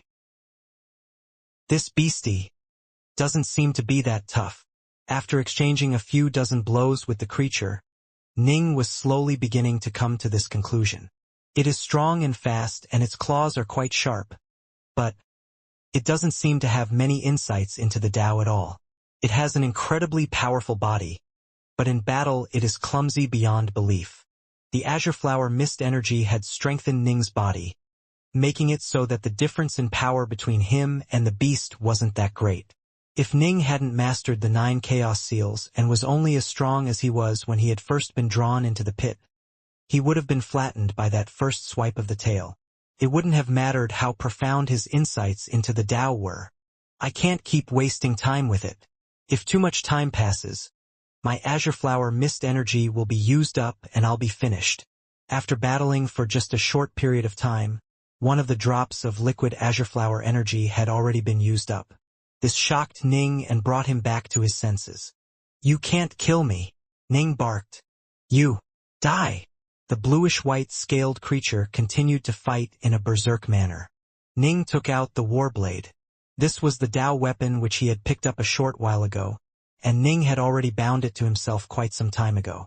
In terms of raw power, it was even stronger than the still damaged violet jewel. Fuck off! Ning exploded with power. Swords are double-edged weapons. Sabers have just a single blade. However, the tip of this warblade was incredibly sharp, and thus it could also be used to stab, split, and scrape just as a sword would. Still, it was still better suited for more explosive and forceful attacks. Heavenbreaker stance. Ning held the warblade in a two-handed grip. He allowed his divine power and the azure flower mist energy to both blast forth at full power as he raised the warblade up high, then furiously chopped down towards the bluish-white scaled monster before him. The Heavenbreaker stance was Ning's most forceful attack. Of Ning's many sword arts, it was the sword art which was best suited for use with a weapon such as this warblade.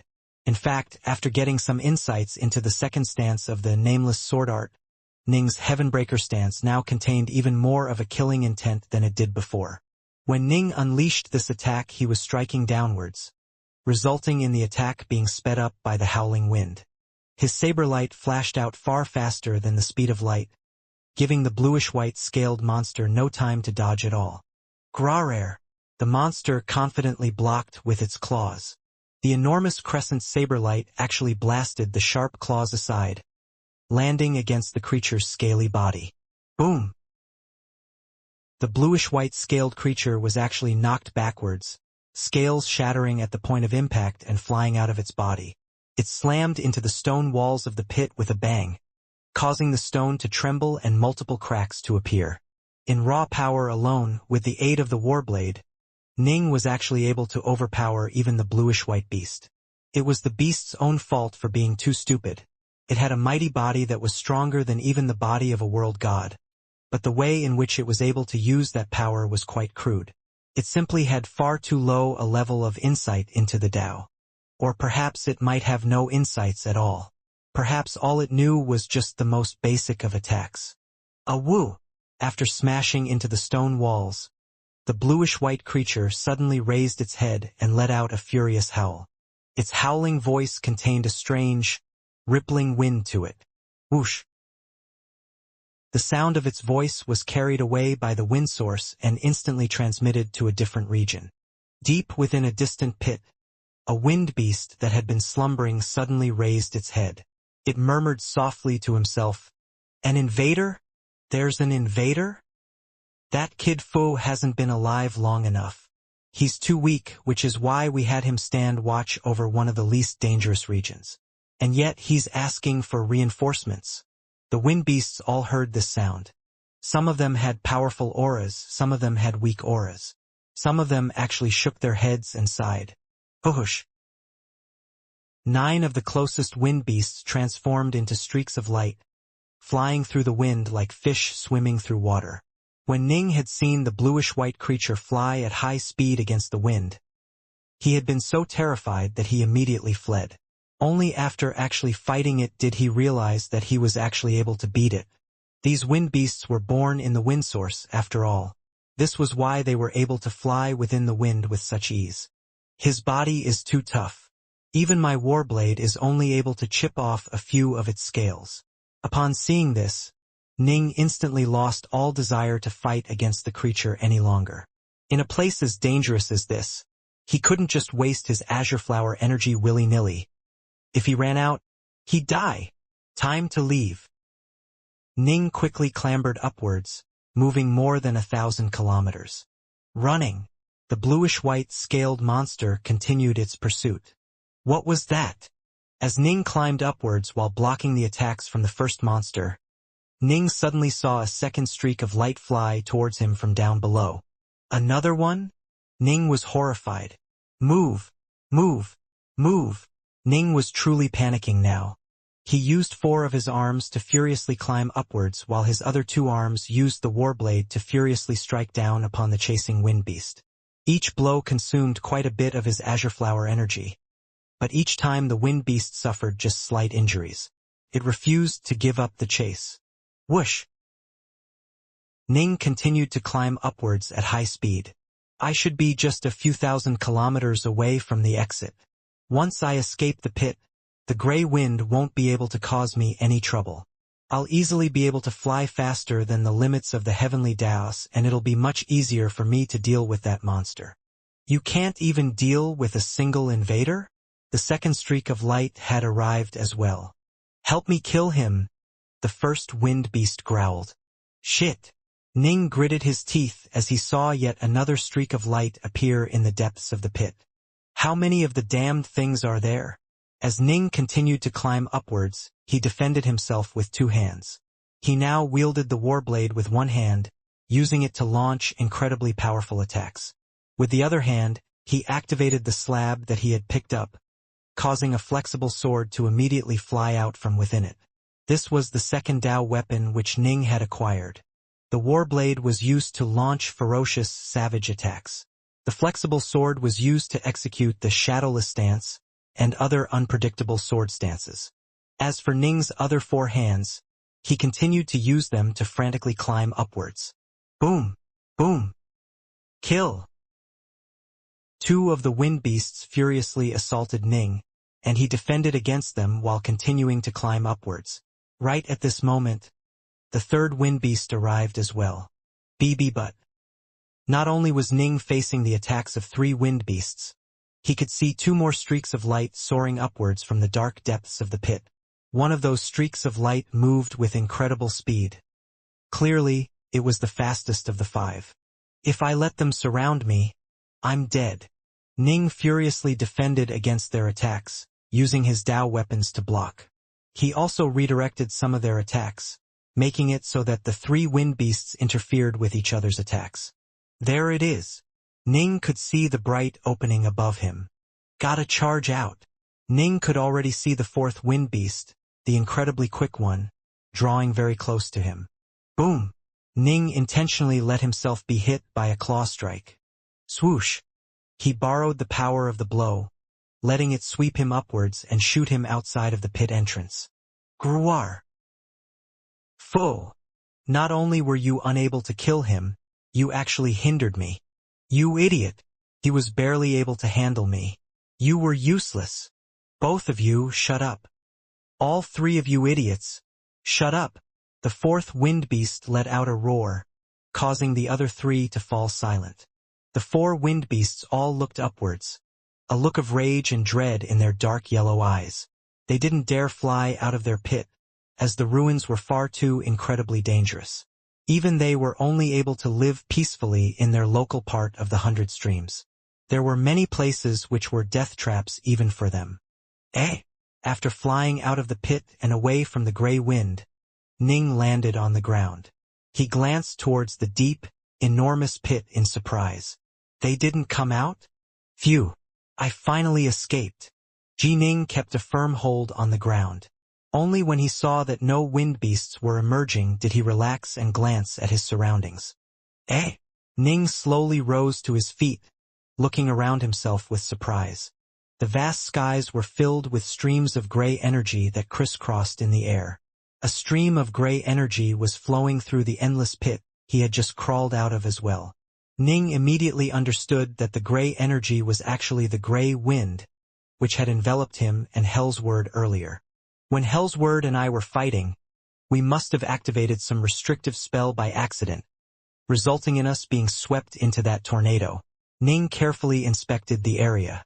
If those wind beasts were too afraid to come out here, it has to mean that this place is dangerous. He was in a vast new realm. Aside from some enormous pits, Ning could also see some enormous continents, mountains, valleys, and lakes. Everything looked so peaceful. However, Ning's heart rate began to speed up. Ever since he had manifested the Azure Flower Seal after merging the 9 Chaos Seals, Ning had become even more keenly attuned to the essence of destiny. He was able to easily see the future destinies of mortals at one glance, and he could now sense that destiny was warning him that this place was incredibly dangerous. It was as though those peaceful-looking continents, mountains, and lakes were all filled with danger. What should I do? Ning raised his head to stare towards the skies, then towards the area around him. I can sense that every single direction is filled with grave danger. If every direction is filled with danger, and if the pits are filled with all those wind beasts, forget it. I'll just randomly choose a direction. It'll be up to luck. After pondering for a moment, Ning had no choice but to harden his heart. Warblade and flexible sword in hands, he began to carefully move forward. If every direction was filled with danger, then picking a particular direction didn't matter. Ning walked out of the barren wastelands and into a grasslands. Although he sensed tremendous danger the entire time, he made his way forward safely. Maybe I'll be able to walk out of this place, Ning consoled himself. The lake is quite pretty. He saw a lake within the grasslands, so beautiful that it looked like the tears of a lovely maiden. I hope nothing dangerous suddenly pops out of the lake. Ning continued to remain vigilant, and he even kept the gold star beads of the heavens around him, so as to help forewarn him of any incoming danger. Of course, if he wasn't strong enough, no amount of vigilance would matter. Whoosh! A ripple suddenly spread out and encompassed Ning, causing his surroundings to change and transform. This is? Ning stared at his surroundings. He could still see the beautiful lake, but a quiet little residence had appeared by the side of the lake. The house was emanating ripples that were so powerful, they caused Ning to shiver. What's going on? Ning could sense how terrifying and deadly that house was. He wanted to move away from it, but no matter how he walked, he was unable to move farther than 3 kilometers away from the house. It was as though space itself was twisted here. If I can't leave, I suppose I'll have to go over and take a look, Ning mused to himself. The person who built this house has to be far more powerful than me. If he wants me dead, I won't be able to escape. He had no other options. His only choice was to go forward, and he did so, gently pushing open the gates to the courtyard of the house. Inside the courtyard was a garden and a grassy lawn, as well as several seats that were scattered across it. In the center was a graceful, elegant house that emanated ripples of tremendous power. Ning walked over towards the house. 3 of the 4 sides of the house had windows while one side had a door. The windows were made from wood and could be easily seen through. Ning could vaguely make out a figure seated in the lotus position inside the house. This caused Ning to feel quite shocked. However, Ning still chose to walk forward to the doors of the house. Inside the house, there was an old man dressed in golden Taoist robes who was seated atop a prayer mat. The old man's eyes were closed, and he was holding a horsetail whisk in his hands. Next to him lay a miniature 9-level pagoda. His Taoist robes, his whisk, the prayer mat, the 9-level pagoda, everything emanated ripples of absolutely shocking power. That 9-level pagoda in particular radiates an aura that is 100 times as powerful as the aura of the Warblade. This was the aura which Violet Jewel gave me before I bound it. Ning was stunned. Can it be that this 9-level pagoda is also a treasure that is on a higher level than that of Dao weapons? Ji Ning was no longer the same person he was back in the Three Realms. He was now a vastly more experienced figure. Chaos treasures were generally wielded by elder gods and ancestral immortals. Dao weapons were generally employed by world gods and chaos immortals. As for weapons which surpassed Dao weapons like Violet Jewel or this tower, they were items which would drive any world-level expert mad with desire. His robes, the whisk, the prayer mat, those three are all Dao weapons, and they each have auras that are as strong as the aura of my Warblade. Ning's own eyes were shining with desire as well. The treasures that he could see were already enough to drive any world-level expert mad with lust. But it seems as though this old man is already dead? I'll give it a test. Ning moved many steps backwards, then willed his protocosmic spirit rope to fly out. Ning didn't dare to actually approach the old man and try to take the treasures himself, for fear of activating some sort of dangerous spell or formation.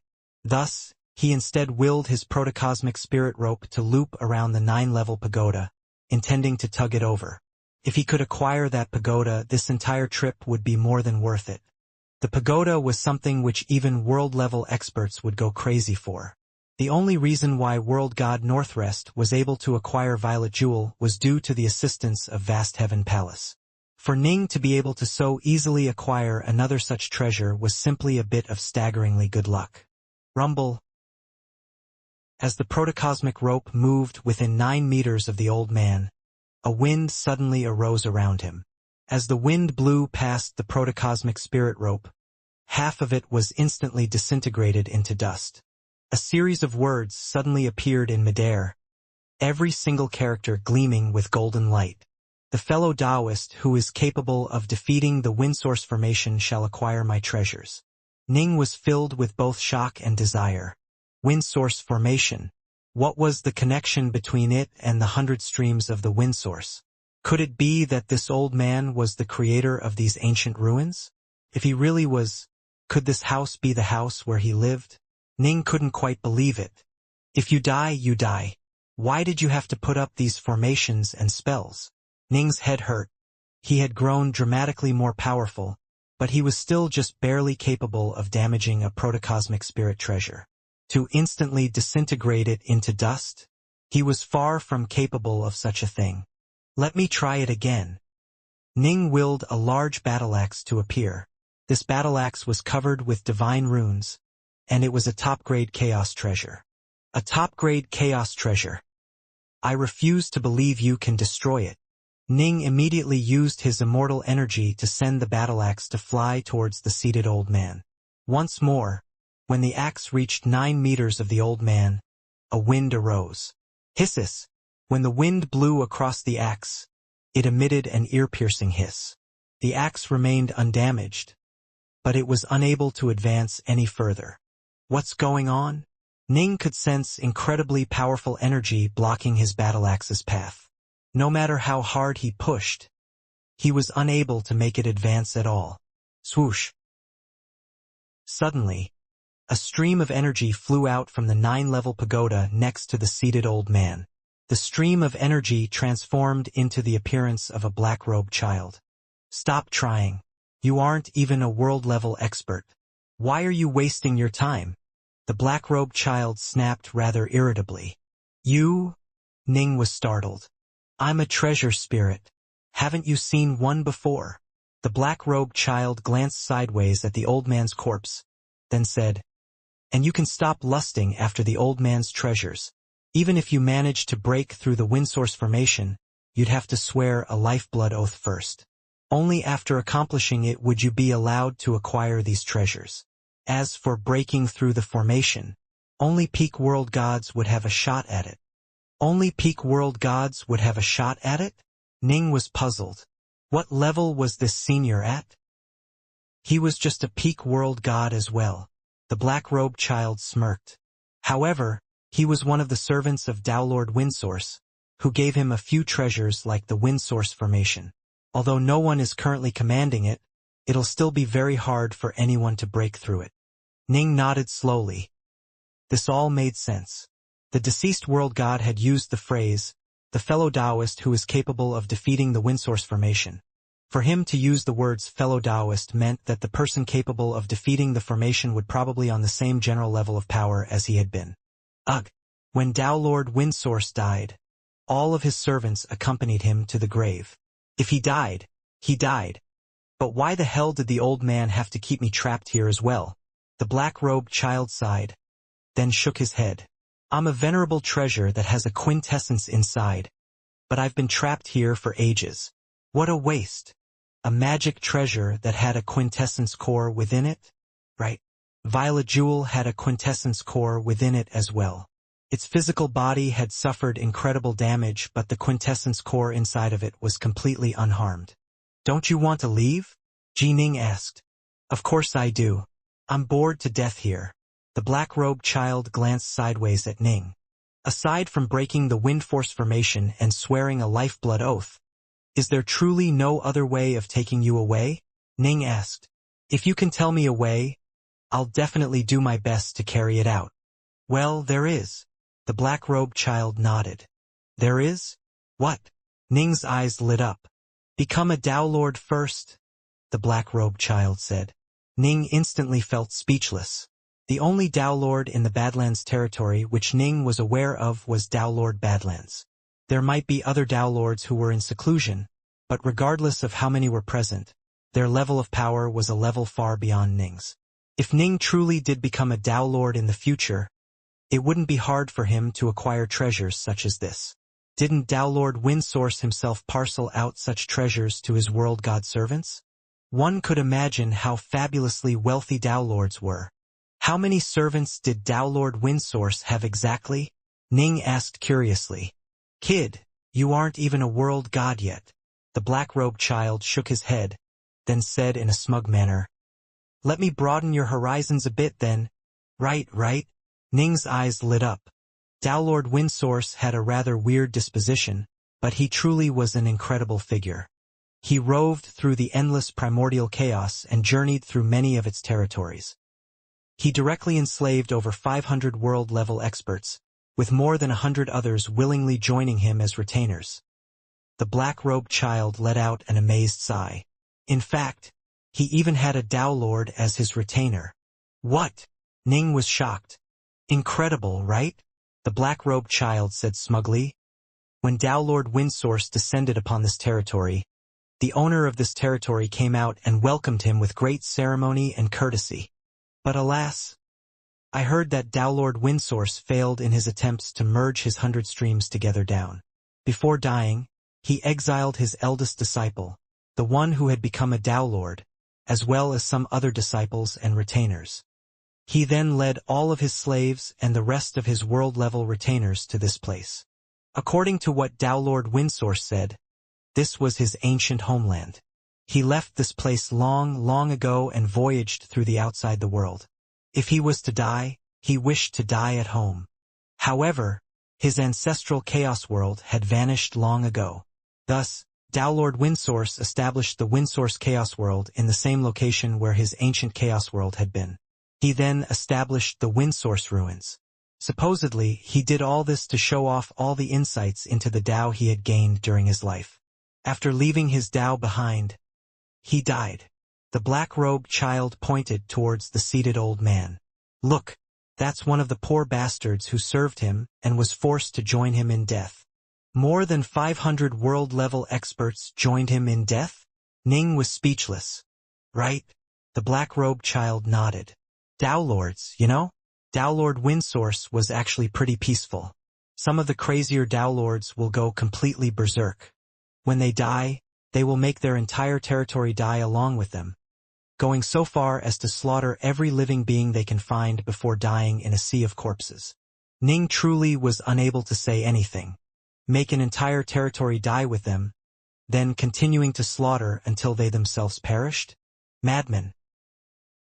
The more powerful a person was, the more terrifying they would be when gripped by madness.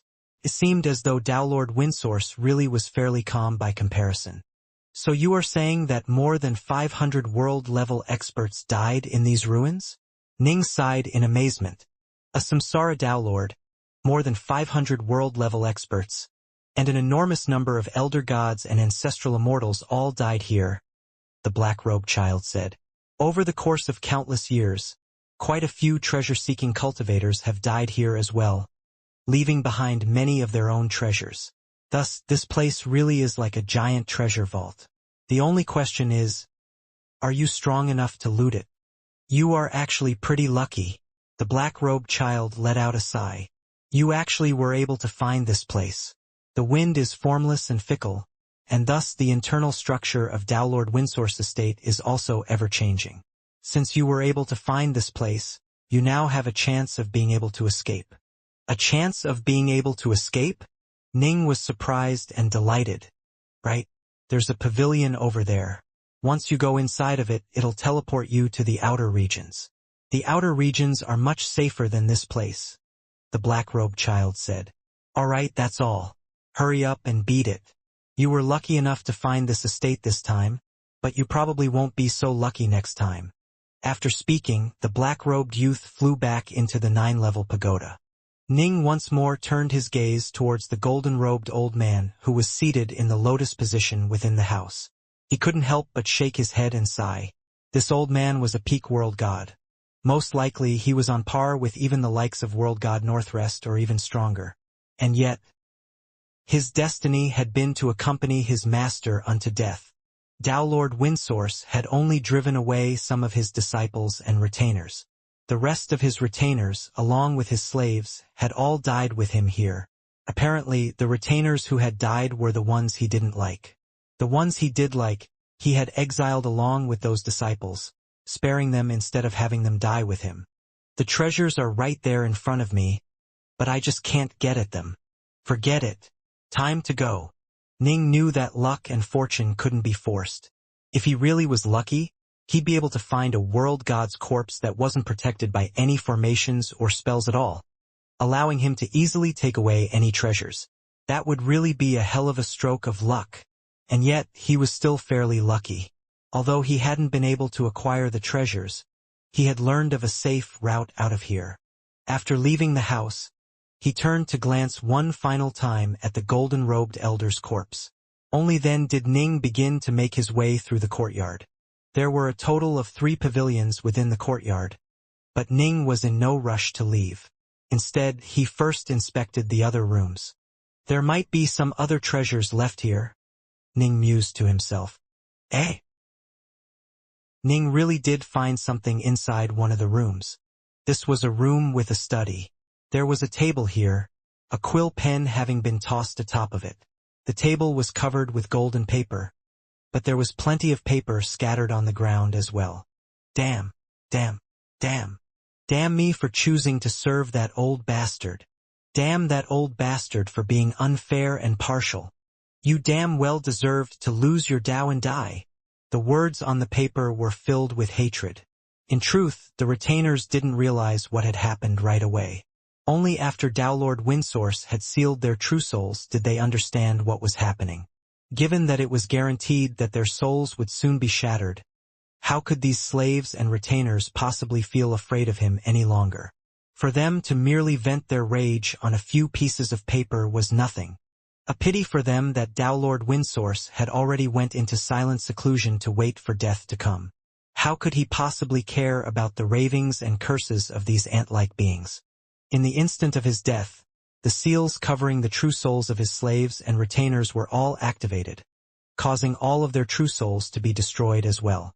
This world god must have been fond of calligraphy. This pen is actually a Dao weapon. Ning was amazed. This was the first time he had seen a pen-shaped Dao weapon. He hurriedly picked it up and easily bound it to himself. The quill of this pen could transform into countless strands of white thread that could entangle one's foes, while the tip of the pen could be used as an awl or dagger. Could be used for soft attacks or hard attacks. This truly was a fierce weapon. However, the deceased world god had long ago grown accustomed to using it for calligraphy. If I keep searching, perhaps I'll find more. Ning thoroughly searched the rest of the rooms but found nothing else. Still, Ning was in an excellent mood. A quick search had resulted in him gaining a pen-shaped Dao weapon which other elder gods and ancestral immortals would go mad over. Time to go. Not hesitating at all, Ning immediately began to move towards the pavilions. There were 3 pavilions in total. Ning used his immortal energy to take control of the nearby grass to test the pavilions out. When he sent the grass into the second pavilion, the grass suddenly disappeared as it was teleported away. There it is. It really was teleported away. I wonder if it was teleported to someplace safe or someplace dangerous. Ning could sense the ripples from the teleportation. At least there's a chance of getting out of here. In I go. Ning strode forward, entering the pavilion. As he did so, swoosh, he disappeared into thin air. Ning reappeared somewhere else in the middle of the air. Where am I? Ning glanced downwards, a look of delight instantly appearing on his face. The region I was in previously? He had been journeying through this region for more than a year before encountering and battling Hellsword. Only then had he been swept into the 100 streams of the wind source. Now, he had made it back to this dangerous region. However, Ning now knew that compared to the core regions he had just escaped, this dangerous region and the swamps were all incredibly safe. Even elder gods and ancestral immortals were able to wander through this region with ease. I managed to come back with quite a haul of treasures. If I died in there, all my treasure scavenging would have been for nothing.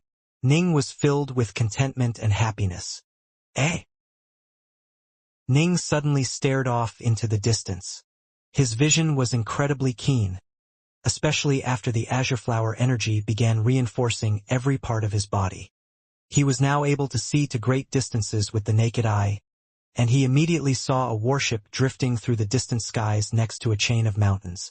This warship had been resized to be merely a few dozen meters long, and it clung tightly to the chain of mountains. Elder God Sky South?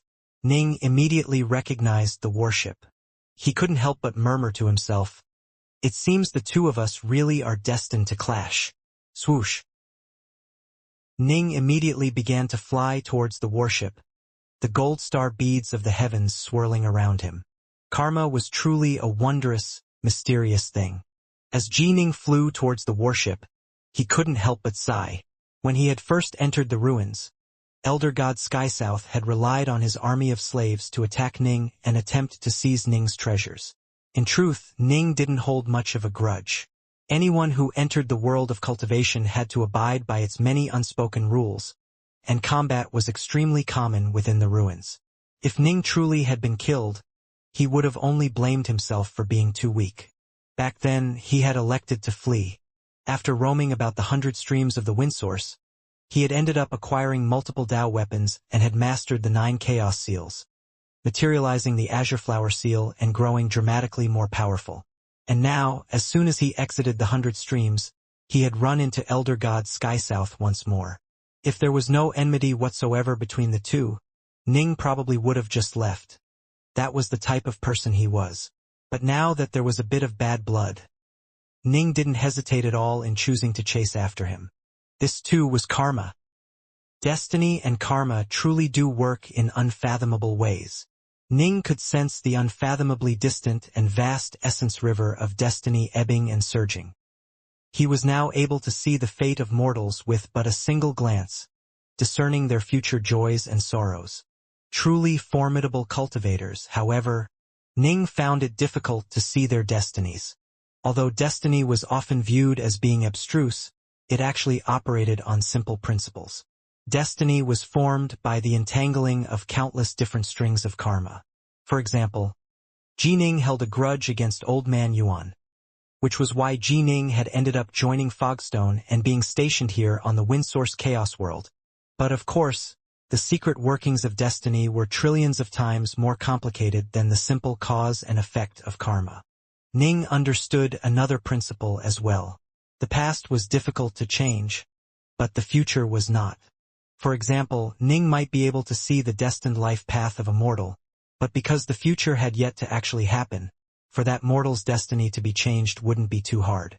For example, if a powerful cultivator suddenly chose to intervene in that mortal's life, that mortal's destiny would easily be changed. The Book of Life and Death was a good example. It set down the destined fates of mortals, but if that mortal gained great karmic merit, his life could be completely changed. In fact, Ning had the sneaking suspicion that some unfathomably powerful figures might be capable of reversing things that had already occurred in the past.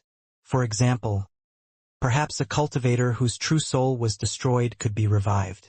This was Ning's greatest hope and goal as he continued on his path of cultivation.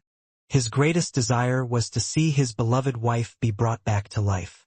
Ning continued to chase after the warship, moving closer and closer to it, but his mind began to wander as he began to ponder on the workings of karma and destiny. In truth, he didn't view Elder God Skysouth as much of an opponent. 100 Elder Gods in an Elder God formation were very formidable and were capable of holding off even a world god for a period of time, but Ning didn't intend to give Elder God Skysouth the chance to act as he pleased. The warship continued to slowly fly through the mountains. Elder God Skysouth was seated at the front of the ship, lazily watching the skies before him. Next to him was a table covered with wine and delicacies, along with 2 female servants who were attending to him.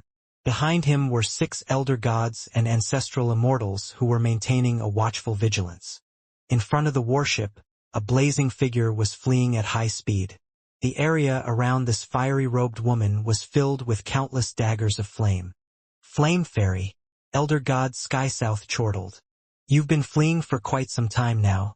I imagine you should understand that you won't be able to escape me. If I wanted to, I could have caught you long ago. However, I chose not to. I can't bear to see such an unmatchably beautiful immortal maiden like yourself die within a place like this. All I want you to do is be one of my retainers. Why must you be so stubborn? Elder God Skysouth drained all the wine from his wine cup. The female servant next to him smiled flirtatiously and quickly helped him fill it once more. Just a retainer? The fleeing Su Yuji laughed coldly. You look ravishing when you are angry, Flame Fairy. Your libertine dream technique truly is alluring. Elder God Skysouth couldn't help but sigh in praise. I'm not asking that much. All you need to do is serve me as a retainer while also being my pleasure companion. What's the point of cultivation? It is to be able to travel as far as we can on our paths with our hearts filled with pleasure. But for someone like me, I no longer have any hopes with regards to cultivation. All I can seek is excitement and pleasure. Yes. I train in the libertine dream. I cannot possibly become your pleasure companion. Su Yuji sent mentally. The libertine dream technique did not permit the user to lose her virginity. This was a technique which Su Yuji had devised for herself after she saw fragments of an ancient technique. Su Yuji had improved with dramatic speed after developing this technique. She had been cultivating for less than 1,000,000 years but had long ago become comparable to a supreme elder god or ancestral immortal. However, because she was a key refiner, she was a bit weaker than Fiendgod body refiners in close combat. The forbidden fruits taste the sweetest. Elder God Skysouth let out a soft sigh, his voice echoing by Su Yuji's ears. Someone like me can buy and sell even female ancestral immortals as chattel, but one as mesmerizing as you is almost impossible to find. I urge you to stop running. If you keep running around like this, you might wind up activating a dangerous formation of some sort. Elder God Skysouth was quite relaxed. As soon as he had seen Flame Fairy Su Yuji, he had immediately desired to possess her and had tried to force her to become his retainer. She knew that she wasn't a match for him and so had been willing to bow her head. But The lifeblood oath which Elder God Skysouth had wanted her to swear had been simply too onerous. Although she was a retainer in name, in reality she would be nothing more than a toy for him to enjoy. The reason why she was known as the Flame Fairy was because she had an explosive, fiery temper. There was no way she would accept such terms. She had trained for less than 1,000,000 years. Even though she was just a key refiner, she was still comparable to supreme elder gods and ancestral immortals. She had an extremely high level of insight into the Tao and could quite possibly reach the world level of power. How could someone like her possibly be willing to become someone else's plaything? But Elder God Skysouth was quite patient. He was willing to slowly chase after her. He had once tried to send his servants to chase after her, but she had furiously fled at maximum speed. Skysouth had immediately recalled his servants. Such a high-speed chase could easily result in the activation of some hidden formation, and he wasn't willing to see the Flame Fairy die like this. And so he had slowly chased after her. With the Flame Fairy fleeing at a fairly low speed, he wouldn't be in much danger.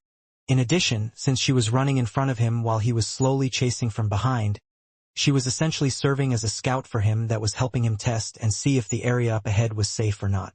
Where else could he possibly find a free scout like her? He needed time to tame the Flame Fairy's unruly spirit anyhow. To tame such a peerlessly beautiful immortal woman was no easy feat. Time would be needed. But once he succeeded, just the thought of it made him quiver.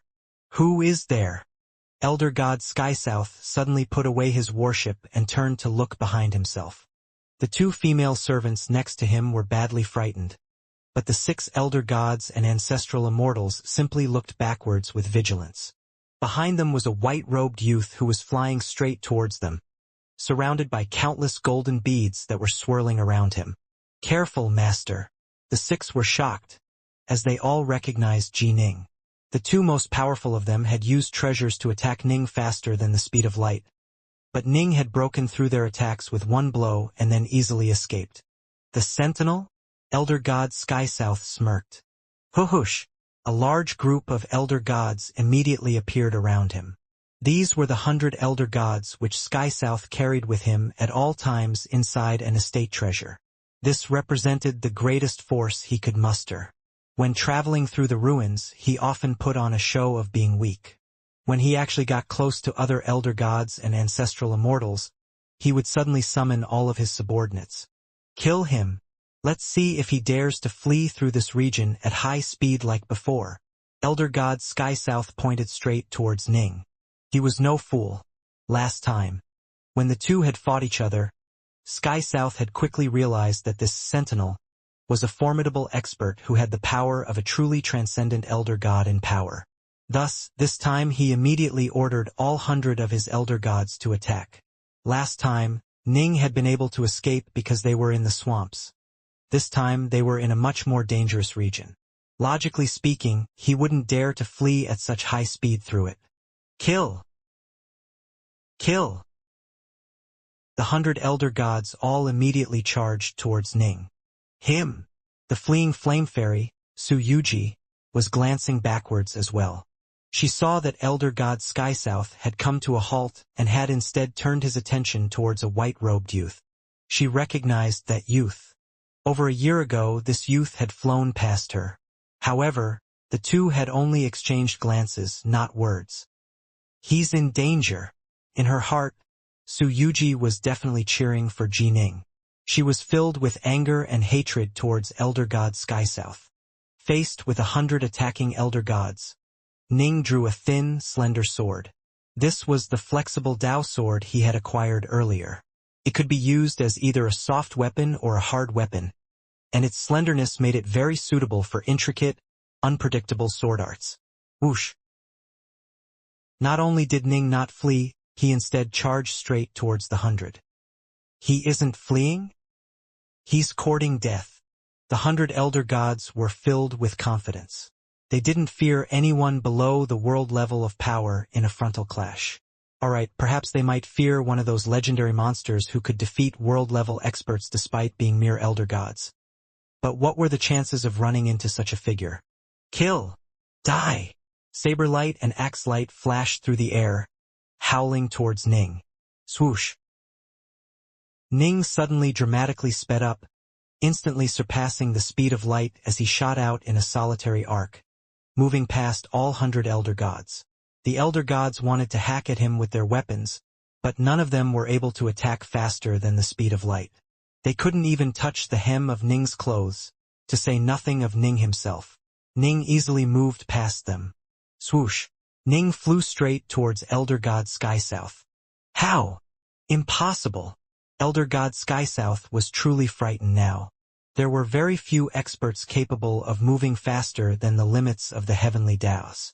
Generally speaking, only world gods were capable of this. The Lord of all Fiends was one of the very few exceptions. He was so ridiculously fast that even Mother Nuwa, who had just become a world god, was unable to catch up to him. Stop him! Sky South hurriedly directed his 6 bodyguards to defend him. Quick! All of you come back! He hurriedly ordered the rest of the 100 elder gods to return as well. Whoosh! Ning had arrived. The 6 bodyguards all readied their various weapons and treasures, using them to attack Ning. Gotta hold. Gotta hold. If I can hold for just a few moments, my elder god formation will make it back here. Elder God Sky South hurriedly manifested a 3-headed, 6-armed form as well. Each of his 6 arms wielded a long hook, and he sought to use them to defend and buy himself some time. But alas, the white-robed youth had already arrived. Sword light flashed. The attacks of the 6 bodyguards all missed. They did their best but were unable to even so much as touch Ning. Slash! A sword suddenly stabbed at Elder God Sky South's throat. Because he wore a protective suit of armor, the sword wasn't able to pierce through his throat. But the powerful force contained within Ning's sword was powerful enough to cause Sky South's body to be instantly disintegrated. You dash! Sky South stared in disbelief at the white-robed Ning. How could this be? Even during their previous battle, this sentinel had been limited to the speed of light. His sword arts weren't as fast as they were now either. Why was he so terrifyingly strong this time? But of course, he had no idea that the azure flower mist energy in Ning's body had made him both stronger and faster, allowing him to easily overpower the limits of the heavenly Daos with his sword through raw strength. Ning's sword arts were profound to begin with, and this time they were significantly faster than before. Whoosh! Sky South's body completely disintegrated. How could someone like him possibly endure a head-on sword strike by a world-level expert? His 6 bodyguards, his 2 female servants, his 100 elder god slaves. Their eyes instantly turned dim and all signs of life vanished from their bodies. They were slaves. Long ago, their lives had become inextricably linked to the life of their master. This was a way of ensuring that slaves would truly work hard to protect their masters. If their master died, they would not be able to escape death. To tell you the truth, you actually had a chance at staying alive. Ning began glancing through the treasures which Elder God Sky South had left behind. If you had kept those 100 elder gods around you at all times, I wouldn't have been able to get you. World-level experts were able to move faster than the limits of the heavenly Daos. How, then, would 100 elder gods in a formation be able to fight back against such a foe? All other methods were suicidal. The only method was to defeat motion with stillness. If Elder God Sky South had ordered the 100 elder gods to stay around him and protect him at all times, there was no way Ning would have been able to breach such a turtle shell defense. However, Sky South had been so confident in his ability to defeat anyone aside from a world-level figure that he had ordered all 100 elder gods to attack instead. This rendered his own defenses vulnerable enough that any world-level expert would be capable of effortlessly dodging past the elder god formation to slay him. Sky South couldn't really be blamed. How could he have ever imagined that Ji Ning was this strong? But the distant Su Yuji was completely dazed by what she saw. He flies faster than the limits of the heavenly Daos. His sword arts are faster than the speed of light, and his blows are so powerful as to destroy an elder god's armor-protected body. 7 elder gods and ancestral immortals fought against him, but they weren't even able to touch his sword. What the hell level is this guy at? He can break through the limits of the heavenly Daos as he pleases. Quite a few of Elder God Skysouth's servants were supreme elder gods, but they were still unable to so much as touch him. They were like toddlers facing off against a giant. Su Yuji was truly stunned by what she had just seen. Prior to mastering the 9 Chaos Seals and manifesting the Azure Flower Seal, even if Ning had Violet Jewel on him, he would have still had to use it to block the enemy's weapons. This time, however, he had the Azure Flower energy powering his body, upgrading it considerably and making it much faster in every way. His enhanced body was fast, his sword was fast, and his sword arts were incredibly profound. This was why his enemies hadn't even been able to touch him. Is he a world-level expert? But he clearly is an elder god. His elder god aura is very noticeable. I saw him just a few years ago. He definitely was an elder god back then. There's no mistaking it at all. Su Yuji's heart was shaking. She had suddenly thought of something. It was fairly easy for most elder gods to become ranked as standard elder gods or elite elder gods. Supreme elder gods would be considered experts. As for transcendent elder gods, they were truly formidable figures, and the generals of the Fogstone army were all at that level. When they used certain weapons or certain explosive techniques, they might even be able to temporarily reach the world level of power. When Ning had first gone to Fogstone, he was just barely at the world god level of power when he used Violet Jewel.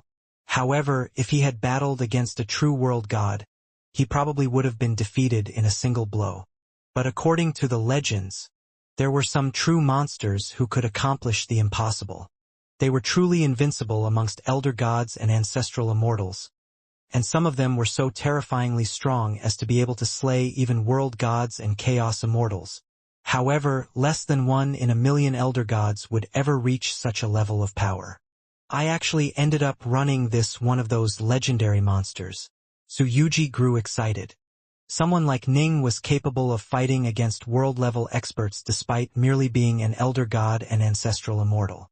Once he became a world god, he would instantly become one of the most elite of world gods. If I miss an opportunity like this, I'll regret it for the rest of my life. Su Yuji quickly came to her decision. All this seemed to happen in slow motion, but in truth it happened in an instant.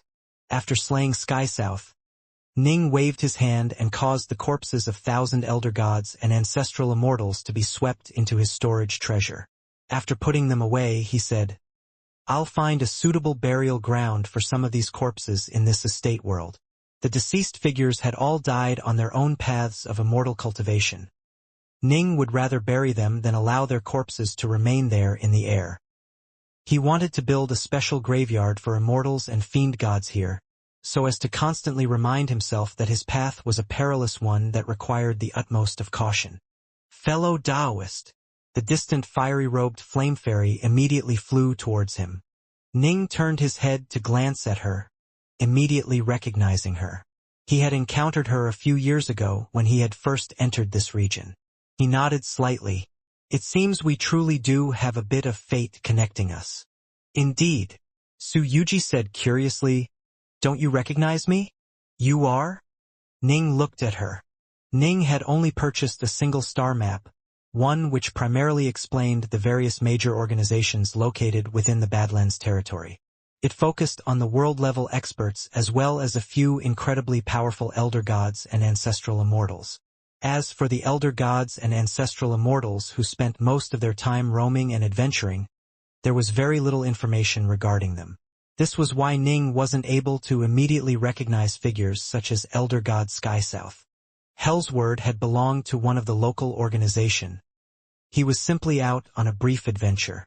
This was why Ning recognized him. "My name is Su Yuji. Most people refer to me as the Flame Fairy," Su Yuji said. "You can simply address me as Sunrise," Ning said. "Oh." Su Yuji looked at Ning, her eyes shining. "Fellow Taoist Sunrise, would you be willing to accept me as your retainer?" "Retainer?" Ning was startled for a moment before understanding that the Flame Fairy must have seen him slay Elder God Skysouth. He had long ago heard that some extremely powerful elder gods and ancestral immortals would have other such figures be willing to serve them as retainers. However, it was incredibly rare for someone to voluntarily offer to join someone in such a fashion.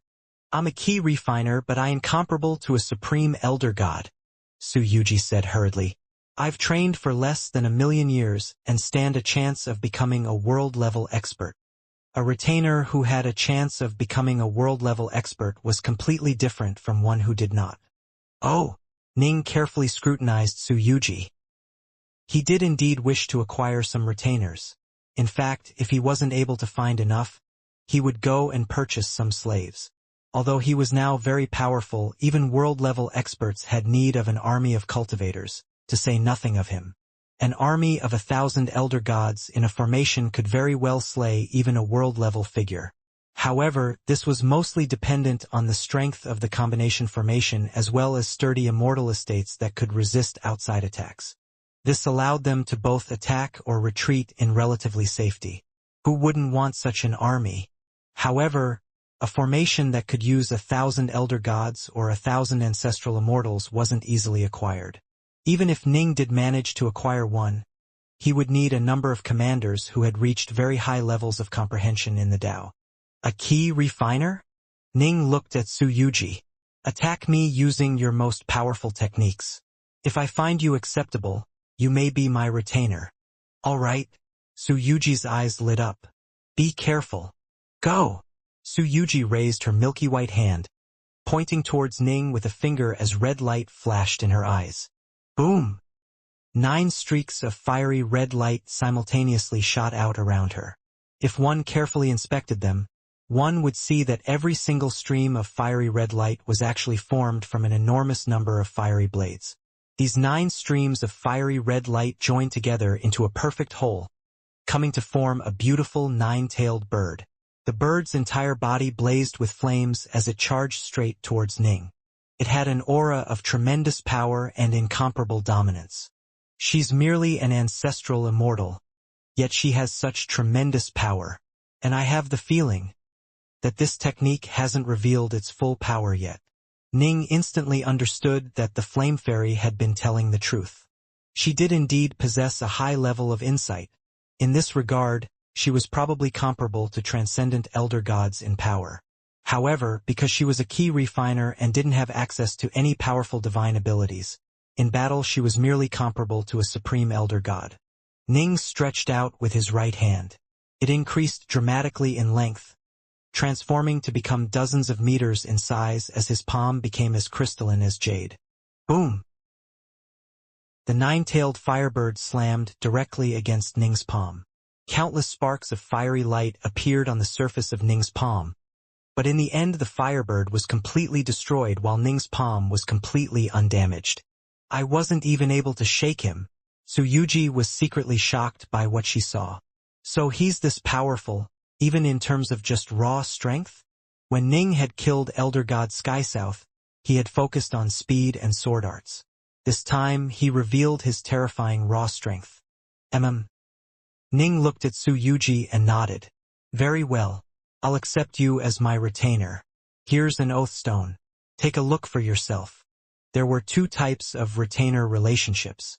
The first type of relationship was like the one between Saber and Godfiend Witherspike. His status had been nearly identical to that of his masters. In this type of relationship, both the master and the retainer would swear lifeblood oaths. Only then would the 2 trust each other. But of course, the master's lifeblood oath would be much looser. The second type of retainer involved a relationship like the one between Downlord Windsource and some of his world gods. Those world gods had chosen to serve him in the hopes that he would provide them with guidance and tutelage. They naturally had a much lower status than him. All of them had to swear lifeblood oaths to Downlord Windsource, but the Downlord naturally would never swear one to them. Whenever he was in the mood, he would occasionally impart them with a bit of guidance. That would be enough to make those world gods delirious with joy. The relationship between Ning and Su Yuji belonged to the first type. Su Yuji feared just one thing, that Ji Ning would force himself upon her. Her libertine dream technique was one which required her to be a virgin until the day she became a world god. Given how strong Ning was, if he wanted to force himself upon her, there was no way she'd be able to fight back. When Ning heard Su Yuji's request, he felt absolutely speechless. Still, in the end he just chuckled and swore the oath. Yuji greets you, master. After the two swore their lifeblood oaths, the relationship between them had changed permanently. Yuji beamed at Ning as she bowed, her smile filled with endless charm. Ning nodded and smiled as well. You are the very first retainer I've ever accepted. You'll definitely accept more and more in the future, master. Yuji's eyes were shining with light. But I'll always be your first. Let's go. We're going to leave the ruins, Ning said. Oh right, my true Taoist name is Dark North. Sunrise is just a Taoist name I'm temporarily using. As you wish, master. Yuji followed by Ning's side, but in her heart she was mumbling to herself, Dark North? Dark North. The two traveled more than 10,000 kilometers through the mountain range before finally reaching a region where the skies were filled with mist. Let's go. Swoosh, swoosh. The two immediately soared into the skies, flying into the mist. They then disappeared into thin air. The Windsource ruins were perpetually shrouded in clouds and mist. Whenever you found a place in the dangerous areas or in the swamps where you could see the mist, all you had to do was fly into the mist and you would be able to leave. This was something everyone knew about the Windsource ruins. The Eastcom Mountains. The Sunrise Courtyard. Two streaks of light descended upon the courtyard. This is my residence, Ning said. You live here on the Windsource Chaos World. Master? Yuji was surprised. Right? I'm a sentinel of Fogstone, Ning said. He couldn't help but let out a sigh. He had spent quite a few years wandering the ruins, but Elder God Mountain Eater and the other soldiers stationed here had never sought him out. Ning had ordered that they were to immediately contact him if the forces of God Emperor Black Lotus invaded. Once they shattered the message talisman which Ning had given them, Ning would immediately know what had happened and would return from the ruins. Still, it made sense. He had spent 100 years in training without any attacks occurring. This most recent adventure had only lasted a few years. Choose a place for yourself to live in, Ning instructed. Yes, master. Yuji turned her head to glance at a nearby room, then pointed towards it and said, Then I'll live right over here. Ning nodded, then retired to his own private rooms. He began to carefully inspect the treasures he had acquired during this journey through the ruins. He had acquired quite a few treasures, as well as several storage-type treasures which he hadn't even had the chance to inspect carefully yet. Half a day later, Ning was seated by himself at the highest point on the mountain where the Sunrise Courtyard was located. He was staring at the vast skies, the chains of mountains, and the distant plains. I really made a killing this time. Ning let out a blissful sigh. Ning had already bound all of the treasures he had acquired in the ruins, including the storage treasures. He had also completely finished sorting through the items in the storage treasures as well. There had indeed been a number of unexpected surprises for Ning, such as a chaos-level estate treasure, which Ning suspected was originally owned by a world-level expert. This was because this estate treasure actually had a pair of Dao weapons within it. It also had a star map and a jade slip containing information regarding the Windsource ruins, both of which seemed to be far better than what an ancestral immortal or elder god should be capable of acquiring. The star map included records of the Badlands territory and 5 nearby territories, with the Badlands territory having the most detailed markings. Every elder god and ancestral immortal who had even the slightest bit of renown was recorded down within this star map, including even the newer ones like Yuji the Flame Fairy. Generally speaking, only world-level experts could acquire star maps of such detail which covered such a vast expanse. And that jade slip, the world-level expert who originally owned it must have sought out a great deal of information regarding the Windsource ruins, as the jade slip contained detailed records of the ruins, describing the outermost swamp region, the outer region, the inner region, and the core region. The outer region was the dangerous area where Ning had encountered Yuji. It was a place where elder gods and ancestral immortals often ventured through. The inner region included the 100 streams of the Windsource. Many of the world-level servants of Daolord Windsource had been stationed in the inner region and had died there as well. The inner region was far more dangerous than the outer region. The core region was the place where Daolord Windsource had lived. Not even Daolord Badlands or Waterwind had dared to venture too deeply into that place. If we add in these 2 Dao weapons I found in that estate treasure, I now have a total of 5 Dao weapons. Ning was absolutely delighted. Elder God Skysouth had left quite a few things behind after he died. The most precious item he had left behind was his Elder God formation, but he had also left behind over 100 chaos treasures. Alas, he didn't even have a single Dao weapon. What Ning didn't know was that Elder God Skysouth had actually found a Dao weapon many years ago. Knowing himself to be too weak to make proper use of it, Skysouth feared that other Elder Gods and ancestral immortals would just take it from him. Thus, he instead sold the Dao weapon, using the proceeds to purchase many Elder God slaves as well as an Elder God formation. Instantly, he became virtually invincible against anyone weaker than a world-level expert. 5 Dao weapons, 1 Elder God formation, and over 300 chaos treasures. Ning nodded to himself. These were the main proceeds of this adventure. 5 Dao weapons, with that warblade being the most valuable of the 5. It should be considered a top-grade Dao weapon, and is most likely worth roughly 50 cubes of chaos nectar. Ning continued to quietly calculate mentally. The other 4 all combined are probably worth 50 cubes as well. An Elder God formation meant for 100 Elder Gods is probably worth roughly 10 cubes.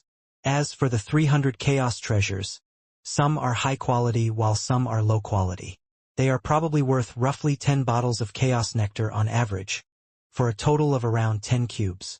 All combined, they should be worth more than 100 cubes. Ning sighed in amazement. A single cube of chaos nectar was equivalent to 1,000 bottles. 100 cubes. That was comparable to the total net worth of an ordinary world-level expert. This was what made adventuring in these places so alluring.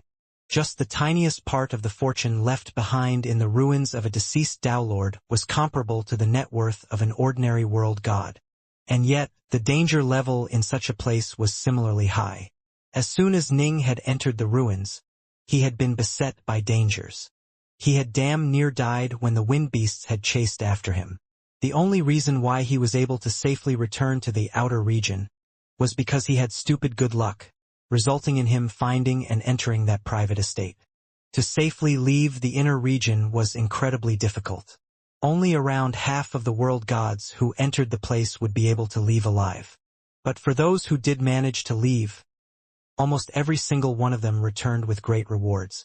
So many treasures. This should be enough to repair my sword, Violet Jewel, Ning mused to himself. Even if he used up all of the treasures, Ning wouldn't feel any heartache. This was because Violet Jewel was a weapon that had a quintessence core. Master! The fiery-robed Su Yuji walked out. As she looked at the seated white-robed youth, she felt quite happy. She had been pursued by Elder God Skysouth for so long.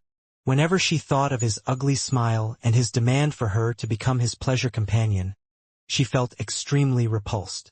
When she looked at the seated Ning, she could sense the distance between the two of them. There were many cultivators who tried to befriend her and move closer to her, hoping that they would have the chance to enjoy the joy of fish when entering the sea. But Ning, however, only gave her a feeling of distance.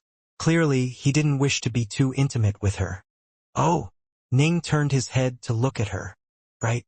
If you aren't busy, accompany me on a trip to Fogstone. Fogstone. Tsuyuji was startled for a moment, then smiled beautifully. All right. When? Right now, Ning said.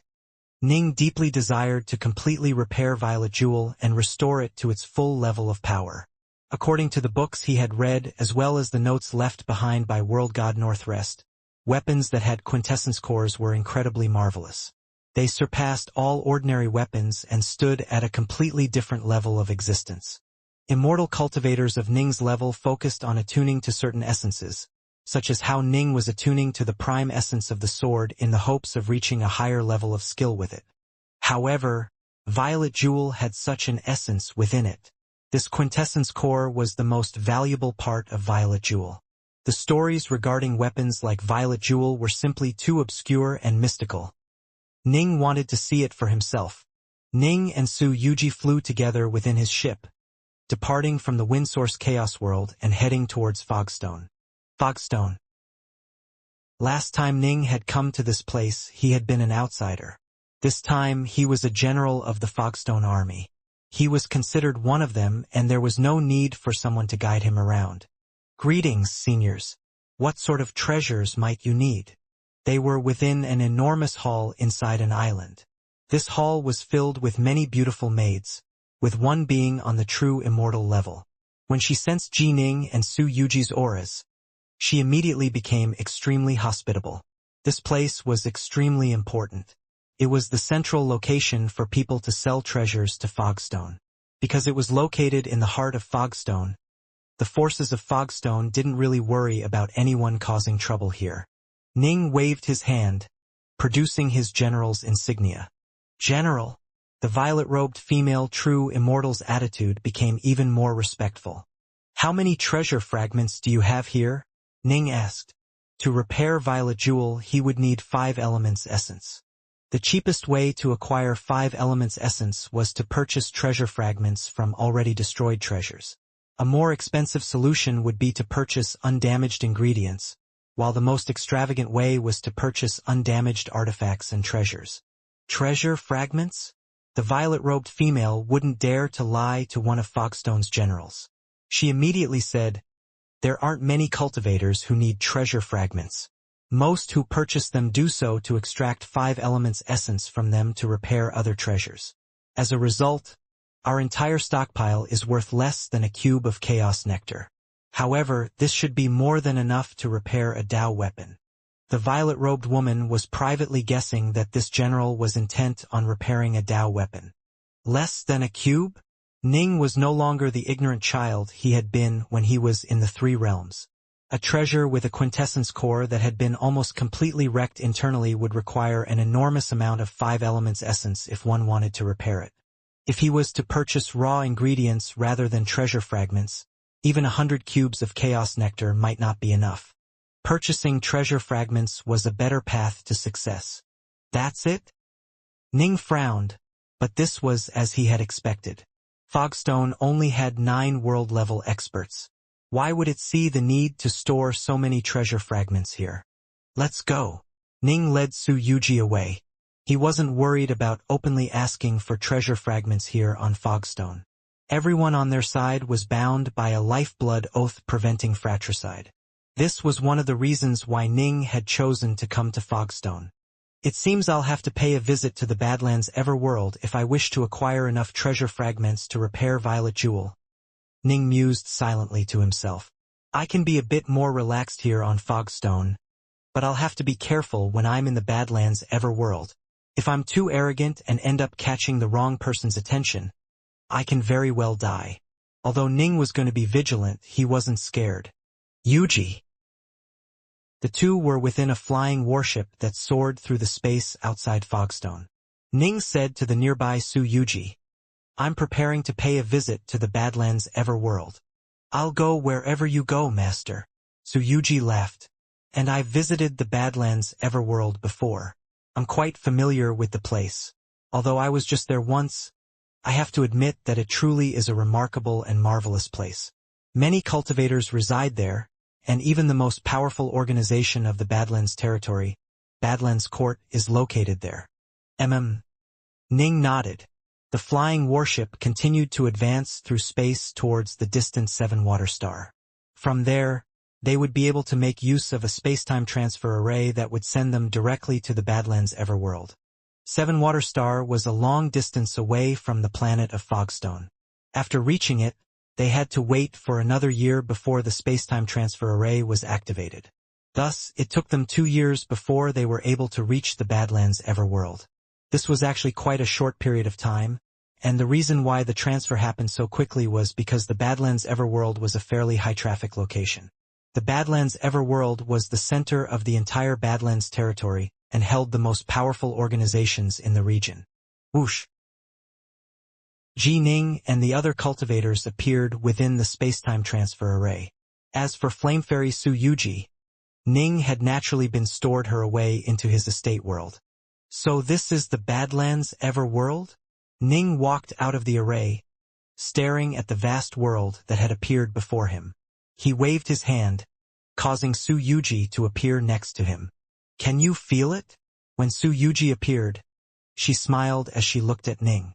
Yes. Ning nodded slowly. What an odd feeling. Ning was now powerful enough to easily destroy most Chaos worlds. However, the Badlands Everworld gave Ning an impression of exalted majesty, a sense of all-encompassing grace that was completely ineffable. I really can't fly here. Ning tried to fly but couldn't, no matter what he did. How marvelous. This place is exactly as the legends said it is. Supposedly, the skies have been completely sealed in the Badlands Everworld. There really is no way to fly through the air here. Each time Ning tried to fly into the air, a strange, unfathomable sort of law seemed to exert its power upon him, making it impossible for him to fly. According to the legends, when each Everworld was first created by their powerful creators, certain laws would be set down. For example, there might be a flame bane. This meant that all fire attribute types of power would be completely unusable within that Everworld. Or, for another example, there might be a sword bane. This meant that even the most formidable of experts in the Tao of the sword would find themselves unable to summon the energy of the true essence of the sword. In fact, they wouldn't even be able to draw their swords. There could be some other special laws as well. So long as the creator of the Everworld set down that rule, all others who came to the Everworld would be forced to follow it. One of the laws of the Badlands Everworld was its sky bane. No living creatures were able to fly here, not even winged creatures like birds. Nothing and no one could fly in this world. Of course, if you were incredibly powerful, you might be capable of resisting this law. Tao Lord Badlands, for example, might be strong enough to force his way into the air. But of course, that was just conjecture. No one had ever seen Tao Lord Badlands flying about within the Badlands Everworld. The only reason why people thought he might be capable of disobeying the law was because everyone here felt the utmost of respect for Tao Lord Badlands' abilities. However, it was also equally possible that not even the Tao Lord was capable of flying here. As for others, no world-level expert was capable of overcoming a local law, to say nothing of an ancestral immortal or elder god. Still, the Everworld is a very comfortable place, Ning said softly. This world is incredibly deep and dense. It feels as though it embraces all visitors with warmth and kindness, bringing peace to their hearts. This is a reason why so many cultivators like to live here within the Badlands Everworld, and why so many organizations want to take this place over. However, only the most powerful organization of all, the Badlands Court, is qualified to rule this place. Su Yuji said. Come, let us go find Waveshift City.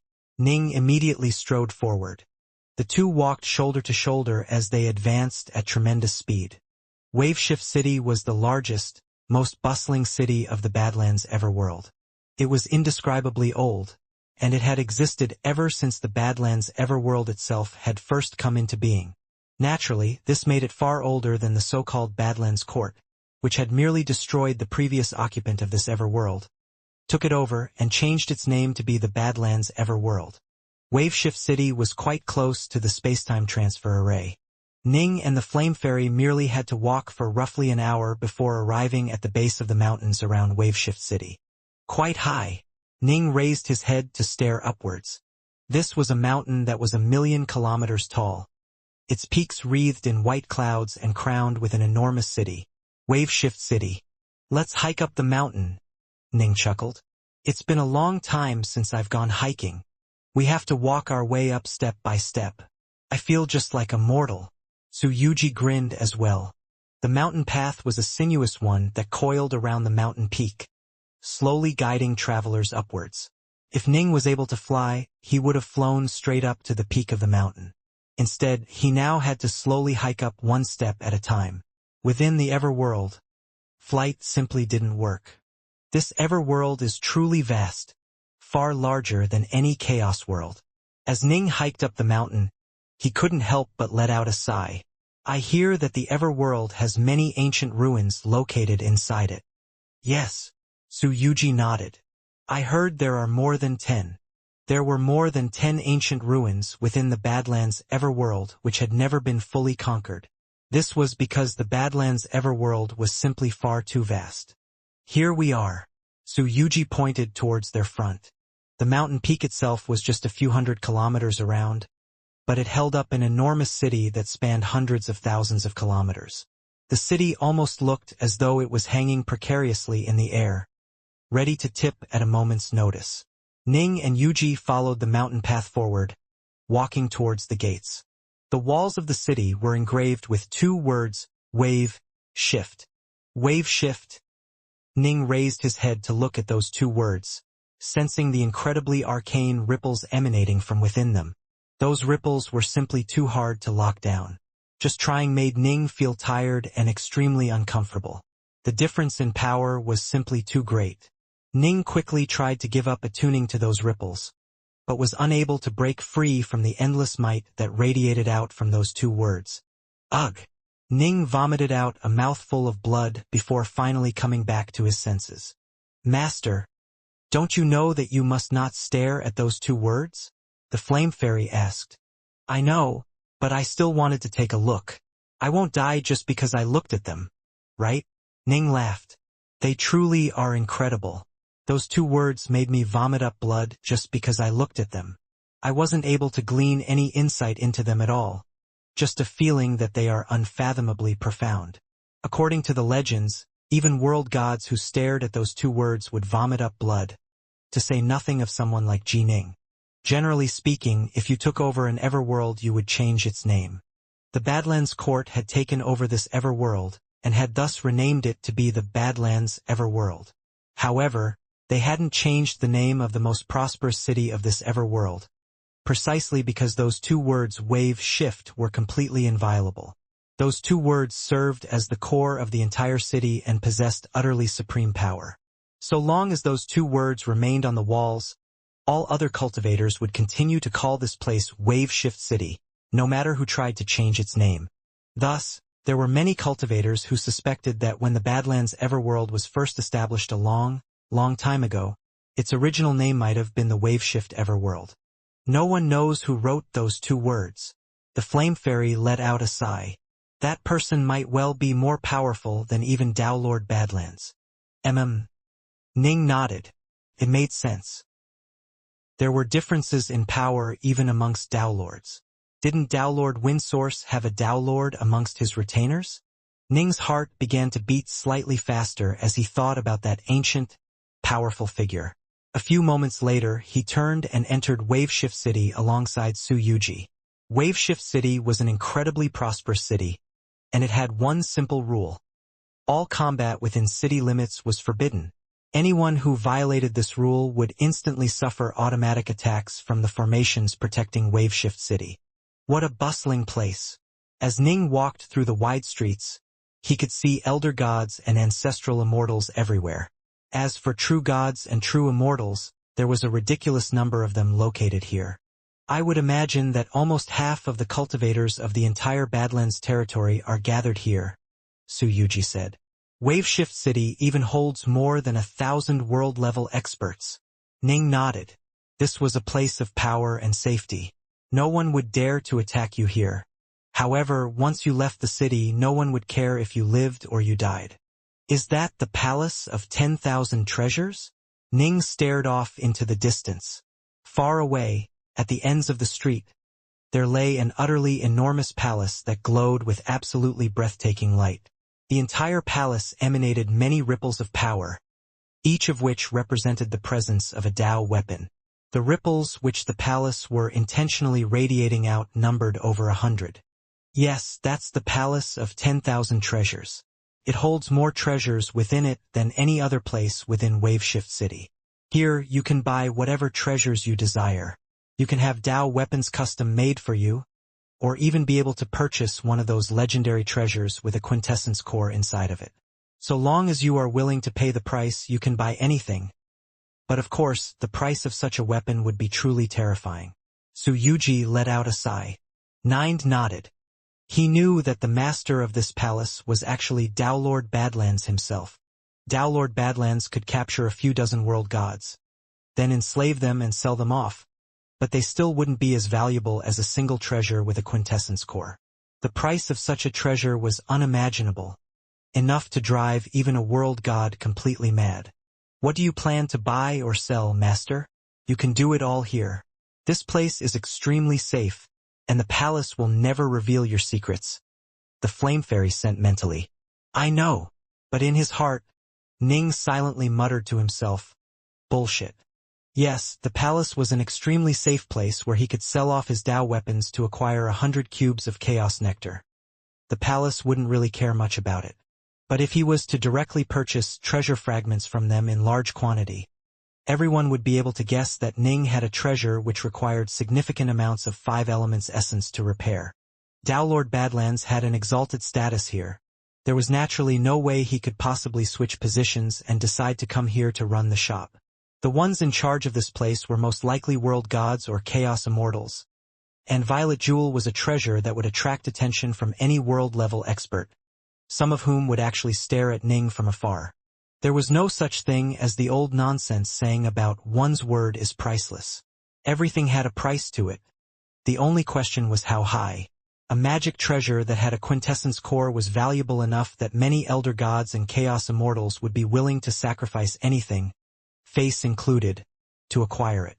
I have to spend a little bit of thought on this, Ning mused to himself. A short while later, Ji Ning walked into the Palace of 10,000 Treasures by himself, having had Flame Fairy Su Yuji enter his estate world.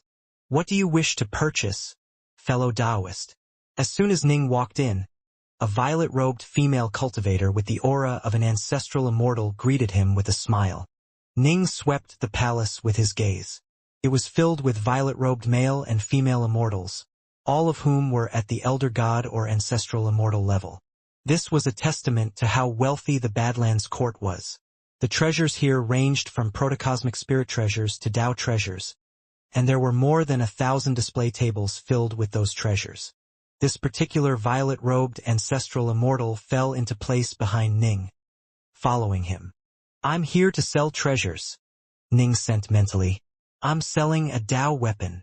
A Dao weapon?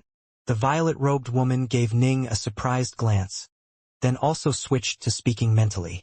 It seems you've made some great gains while adventuring, fellow Taoist. Please follow me. Soon, Ning was led towards a side hall. My uncle master shall arrive shortly, the violet-robed immortal said. The Badlands territory was a vast place, and every so often there would be a few elder gods and ancestral immortals who were lucky enough to acquire Dao weapons while adventuring. Hundreds of them might die in their adventures, but every so often one would luck out. This wasn't that uncommon, and given how vast the entire Badlands territory was, a surprising number of elder gods and ancestral immortals had Dao weapons. Generally speaking, they would go to the palace to sell off the Dao weapons and trade for other treasures they needed. Dao Lord Badlands was behind the palace. There was no need for them to worry about their security here. Uncle Master, the violet-robed woman called out respectfully. A white-robed, white-haired old man walked in, and the aura which rippled off of him was completely different from that of an elder god's or an ancestral immortal's. Ning suspected that this had to be a chaos immortal. Senior, Ning immediately said respectfully. Any chaos immortal admitted to the Badlands court had to be an extraordinary figure. Take your Dao weapons out and let me have a look, the white-robed chaos immortal said with a smile. Ning waved his hand. Whoosh. Instantly, 4 Dao weapons appeared in the air before him. There was a warblade, a quill pen, and a pair of long shuttles. Actually, Ning had acquired 5 Dao weapons. However, Ning had taken a liking to the flexible sword and thus was unwilling to part with it for now. Even if he sold it, he'd only gain access to roughly 10 cubes of chaos nectar. This warblade. The white-robed chaos immortal's eyes lit up as he nodded slowly. Not bad. He didn't seem to pay much attention to the other 3 items. I also have an elder god formation. Ning also produced the elder god formation he had acquired from elder god Skysouth. The white-robed chaos immortal glanced sideways at the elder god formation, then ignored it. At his level, only a formation that allowed for 1,000 elder gods would be of interest. To him, 100-man elder god formation was very unremarkable. In truth, even Ning didn't care about it that much. Thanks to his azure flower space, Ning was now capable of fighting 100 elder gods head-on, making the formation of little use to him. This blade, this should be a weapon that was nourished through sin, a sin blade. It is quite excellent. The white-robed Chaos Immortal nodded. The others are just so. All combined, I'd be willing to give you 105 cubes of Chaos Nectar. After finishing his words, the white-robed Chaos Immortal glanced at Ning, then turned and left. Chaos Immortals held an exalted status. They would be willing to come out to assess Dao weapons and give a price for them, but they generally wouldn't actually deal or haggle with elder gods or ancestral immortals. As my uncle master just said, the highest price we can give is 105 cubes of Chaos Nectar. The violet-robed female immortal looked at Ning. Fine. Then let's just set the price at 105 cubes. Ning nodded. Generally speaking, the palace would make very honest offers, as they disdained from trying to nickel-and-dime weak cultivators like him. I also have some chaos treasures. Quite a few of them, actually. I wish to sell them all. Ning waved his hand, causing more than 300 chaos treasures to instantly appear in the air next to him. The violet-robed woman was quite calm, as she had seen far too many chaos treasures in her life. She swept them with her gaze, then smiled as she looked back at Ning. We can give you 3 cubes for them, I suppose. Fine. Ning nodded. The chaos treasures were worth roughly what he had thought they would be worth, while the Dao weapons had been worth a bit more than he had expected. It was probably due to the war blade. Ning had thought it to be worth roughly 50 cubes, but he wasn't sure as to exactly how much it would be worth. It was a top-grade Dao weapon, after all. Some could be bought for 50 cubes while others would require up to 100 cubes. A total of 108 cubes. We will give it to you in the form of Chaos Nectar and Chaos Jewels. Alternately, would you like to receive treasures in trade instead? No need. Ning shook his head. Amongst the many Chaos treasures he had acquired was a Chaos level 5 elements cauldron. Ning really didn't need any particular treasures right now at all. The flexible sword was also more than enough of a weapon for him at present. Then please accept this. A short while later, the violet-robed immortal returned and gave Ning a storage flask that contained a separate dimension within it, which held many bottles of Chaos Nectar as well as many Chaos Jewels. As for the flask itself, it was naturally a complimentary gift. After accepting the flask, Ning turned and left. Now time to buy treasure fragments. After leaving the palace, Ning began to ponder on what to buy. Waveshift City was an extremely busy city. Given that all combat was forbidden in this place and that it was protected by Dowlord Badlands as well as an incredibly ancient formation, it could be described as the safest place of the entire Badlands territory. Thus, this place was loved by cultivators who disliked violence and who wished to calmly focus on their meditations.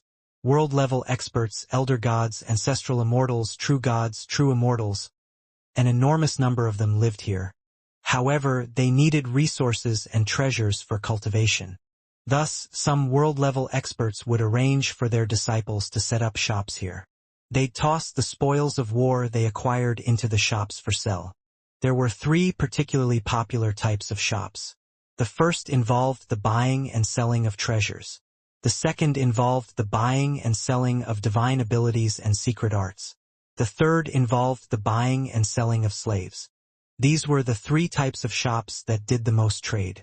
Although there were also shops that sold formations, pills, and other things, they weren't quite as popular. In Waveshift City, there were more than 800 shops that engaged in the buying and selling of treasures. Some were established by independent world-level experts, while others were established by clans and organizations, such as Fogstone or the Black Lotus Empire. The 6th day after Ning's arrival at Waveshift City, the Windflower Hall was a treasure shop owned and operated by the Windflower Chaos Kingdom. A black-robed child walked into the hall. Senior, a female true immortal, quickly walked forward to welcome him. Cultivators couldn't be judged by their appearances alone. Although this child looked very young, he had the aura of an elder god. Do you have treasure fragments for sale here? The black-robed child said. We do. The female true immortal looked at the child. But not much. Just 3 cubes worth. I wish to buy 600 bottles worth of treasure fragments, the black-robed child said. All right. The female true immortal was quite calm. Treasure fragments weren't popular items, but when people did purchase them, they usually purchased them in large quantities. Some large organizations actually bought them in bulk, while other independent cultivators might need them to repair their treasures. The Nine Lights Palace. Senior, a white-robed female celestial immortal stepped forward. The muscular man glanced sideways at her. It was quite rare to see a celestial immortal in Waveshift City. She most likely had come here alongside her master or her family members. I wish to buy treasure fragments, 800 bottles worth. Do you have any? The muscular man sent mentally. We do, the female celestial immortal said hurriedly. Oh. A child, a muscular man, an alien outsider, an elderly man. Ning transformed into many different forms, using some of the minor techniques and tricks which world god Northrest had imparted to him to mask and disguise his natural aura. Given his power, most elder gods and ancestral immortals wouldn't be able to see through his disguise. Only world gods and chaos immortals would be able to do so, if they gave him a serious look. In addition, Ning focused on shops and stores that were operated by true immortals. Within half a day, he visited over 180 different shops, buying around 500 to 800 bottles worth of treasure fragments. Soon, he had completely spent all 108 cubes of chaos nectar. The Badlands Everworld. The space-time transfer array. Is this one going to Bright Cave Star? When Ning arrived at the array, he asked this question of a nearby elder god. Yes, it's about to activate immediately. Right? Ning paid the fee of a bottle of chaos nectar, then stepped into the array. A short while later, the space-time transfer array was activated, sending its occupants to Bright Cave Star. Upon reaching Bright Cave Star, Ning immediately teleported away. He found a distant, unoccupied planet, then went into seclusion for 3 years. 3 years later, he rode Bright Cave Star's space-time transfer array and went straight to Seven Water Star. After arriving, Ning went straight towards the territory controlled by Fogstone. He returned to the nameless star where he had secreted the prison world, then entered it. Within the prison world. I'm back. Ning smiled. He had spent 5 days in Waveshift City. Only on the 6th day had he gone out shopping for treasure fragments, precisely because he wanted to make immediate use of the space-time transfer array. Ning had completely memorized the array's schedule, and in this way ensured that no one would have a chance to follow him or chase him. To be honest, Ning was being excessively cautious. He had changed his appearance and his aura across the 100+ shops. As a result, he didn't cause even the slightest stir in Waveshift City, nor had any of the countless cultivators there paid him any special attention. Still, Ning was right to be careful. One had to be careful as a cultivator. A single act of negligence could very well result in death. It didn't really matter if his true body was killed, but if he lost 108 cubes worth of treasure fragments due to it, Ning would probably want to kill himself out of regret. This time, he had been quite lucky when journeying through the ruins. Next time, he might not acquire any treasures at all. Who knew how long it would be before the next time he acquired such a fortune? Whoosh! Ning appeared atop a mountain peak. He stared off into the distance, watching as a black-robed Ning flew towards him. This was his true body's backup clone. Here we go. Ning revealed a look of anticipation on his face. As the black-robed Ning landed before him, it produced a blood-colored sword which it tossed to Ning's true body. It was Violet Jewel. When Ning had entered the Windsource ruins, he had stashed Violet Jewel away in the prison world. He hadn't taken it to the Badlands Everworld either. This was the most important treasure he had, and he had to keep it safe. Whoosh! Ning waved his hand, causing an enormous 5 elements cauldron to appear in the air and land on the ground next to him, causing the mountain to tremble. The white-robed Ning glanced at Violet Jewel. It looked fine from the outside, but its insides were so completely mangled that only its quintessence core remained intact. Ning said softly, "Violet Jewel." The 5 elements essence from this many treasure fragments should be enough, right? He was filled with anticipation. He wanted to see exactly how powerful one of these legendary quintessence weapons were. As the 5 elements cauldron descended upon the mountain peak, it shone with a blindingly bright burst of light that illuminated the entire area. The white-robed Ji Ning sat down in the lotus position, placing Violet Jewel before him. "Begin!" Ning waved his hand, causing an enormous pile of treasure fragments that was more than 30 meters tall to suddenly appear a short distance away from him. The treasure fragments consisted of broken bits of sabers, swords, beads, ropes, banners, staffs, great axes, cauldrons, flying boats, immortal palaces, and other things that were all at least at the protocosmic spirit treasure level. After being badly damaged and broken into pieces, they were now much less valuable than they were before, but it was actually even easier to extract energy from them than it was from undamaged treasures. After all, there was now no need to actually grind them apart. "Go!" Ning sent out a surge of immortal energy to scoop up the treasure fragments. Whoosh! The treasure fragments surged out in a stream, beginning to flood into the 5 elements cauldron. This was a chaos-level 5 elements cauldron, and it quickly reduced the treasure fragments to tiny bits of dust and debris, completely absorbing the 5 elements essence from those treasures and storing it into the cauldron's storage region. Just 10 breaths worth of time later, the entire pile of treasure fragments had been completely used up. Rumble! A large amount of debris came flying out from the 5 elements cauldron. Again, Ning once more waved his hand, causing another 30-meter pile of treasure fragments to appear next to him. The treasure fragments were once more broken apart and transformed into debris, the 5 elements essence having been sucked out of them. Ning had purchased 108 cubes worth of treasure fragments.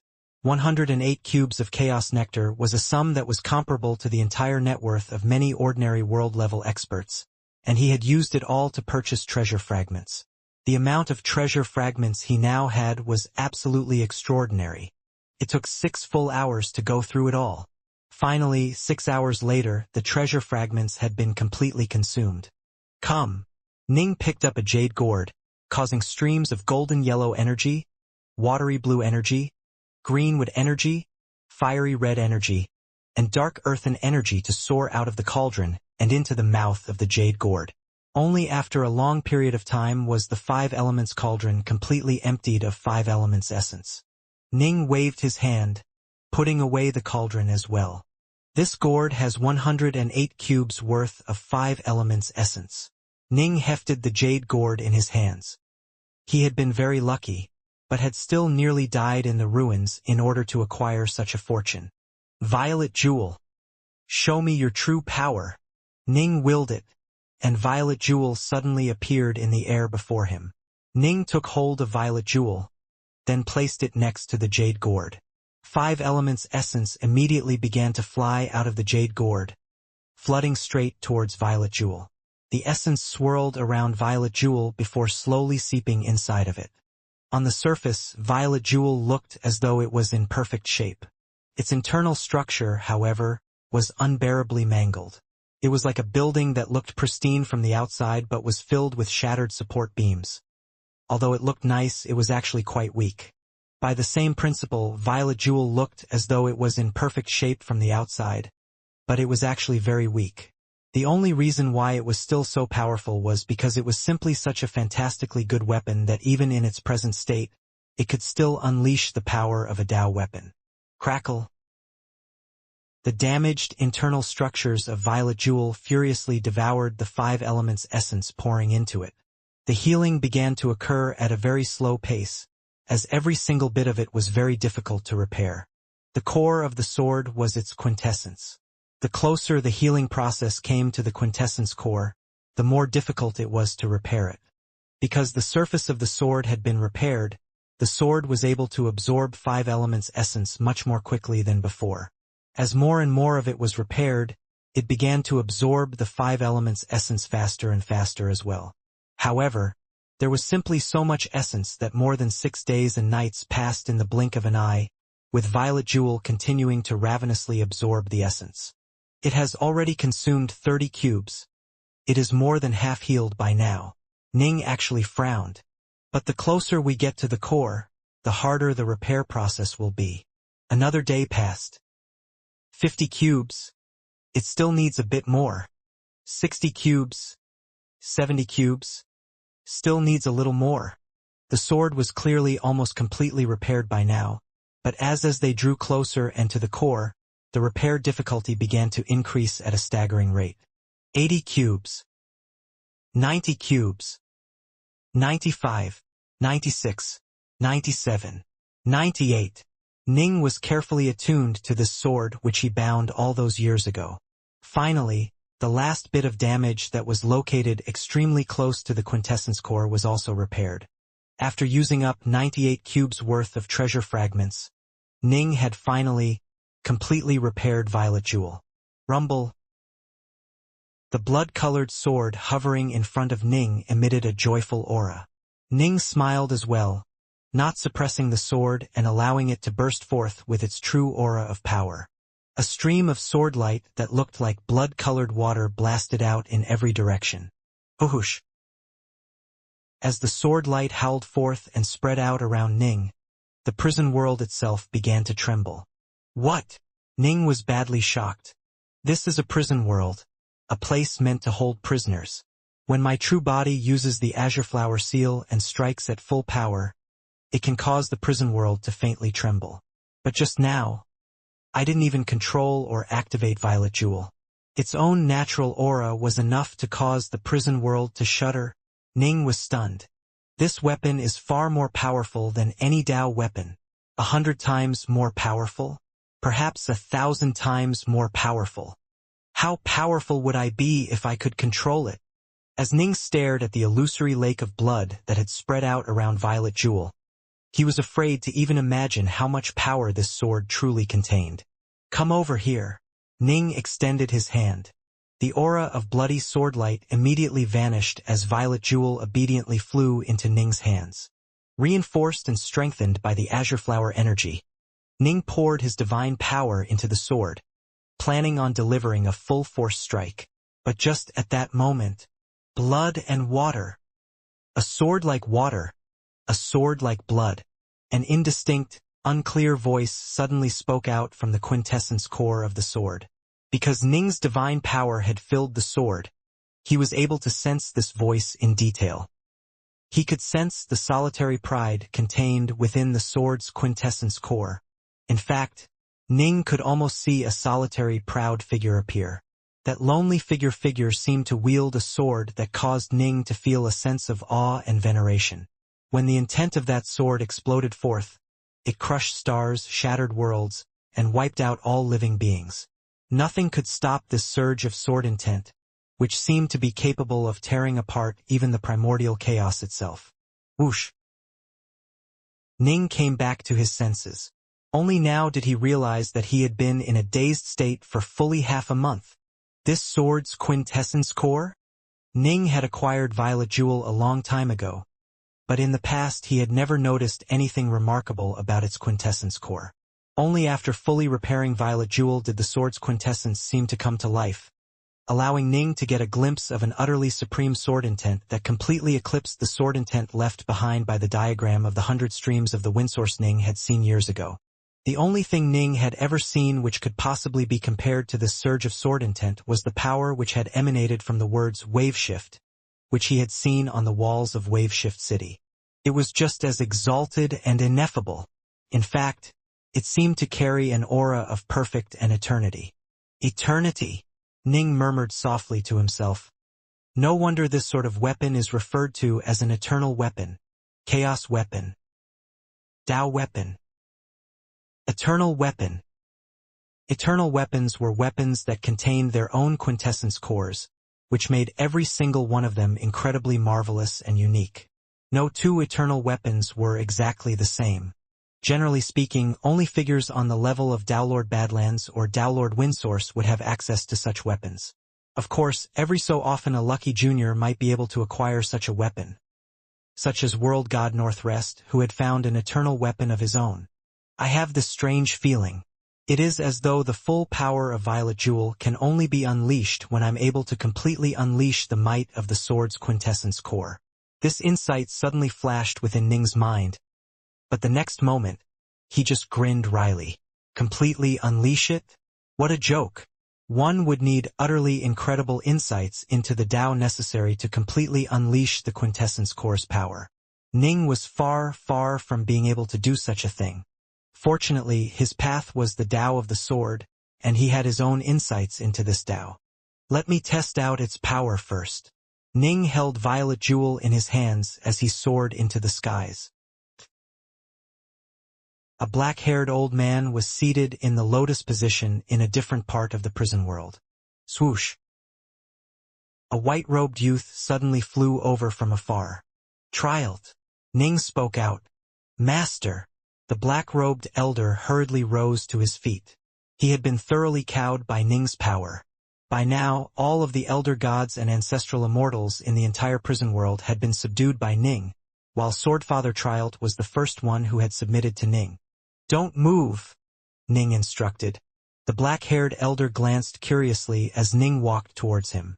Ning suddenly struck out with his sword.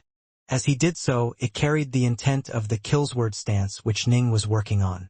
Although Ning had yet to master this stance, the bit of insight he did have was able to resonate with Violet Jewel's quintessence core and unleash just a bit of its power, causing it burst forth from Violet Jewel. Ning had the feeling that, with a bit of power from Violet Jewel's quintessence, he had the power to break almost anything. Slash! A blood-colored sword light flashed through the air. With a clank sound, the translucent black chains connected to the black-haired old man were split in half. The black-haired elder's eyes instantly turned huge. What? How is this possible? These chains were personally forged by the king of Pangaea, but he clearly... The black-haired man stuttered as he stared at Ji Ning in disbelief. Ji Ning was clearly just an elder god. He still remembered that time a few hundred years ago when Ji Ning came with this very same blood-colored sword and hacked down upon those chains with it. That time, he was only able to leave a few scars behind. Swordfather Trialt had still be quite shocked. The End War had just concluded and Ji Ning's attacks had just barely reached the world god threshold. Ning was now much stronger than he was before, thanks to the azure flower energy reinforcing his body. He was also striking out with full power using an eternal weapon that had part of its quintessence unleashed.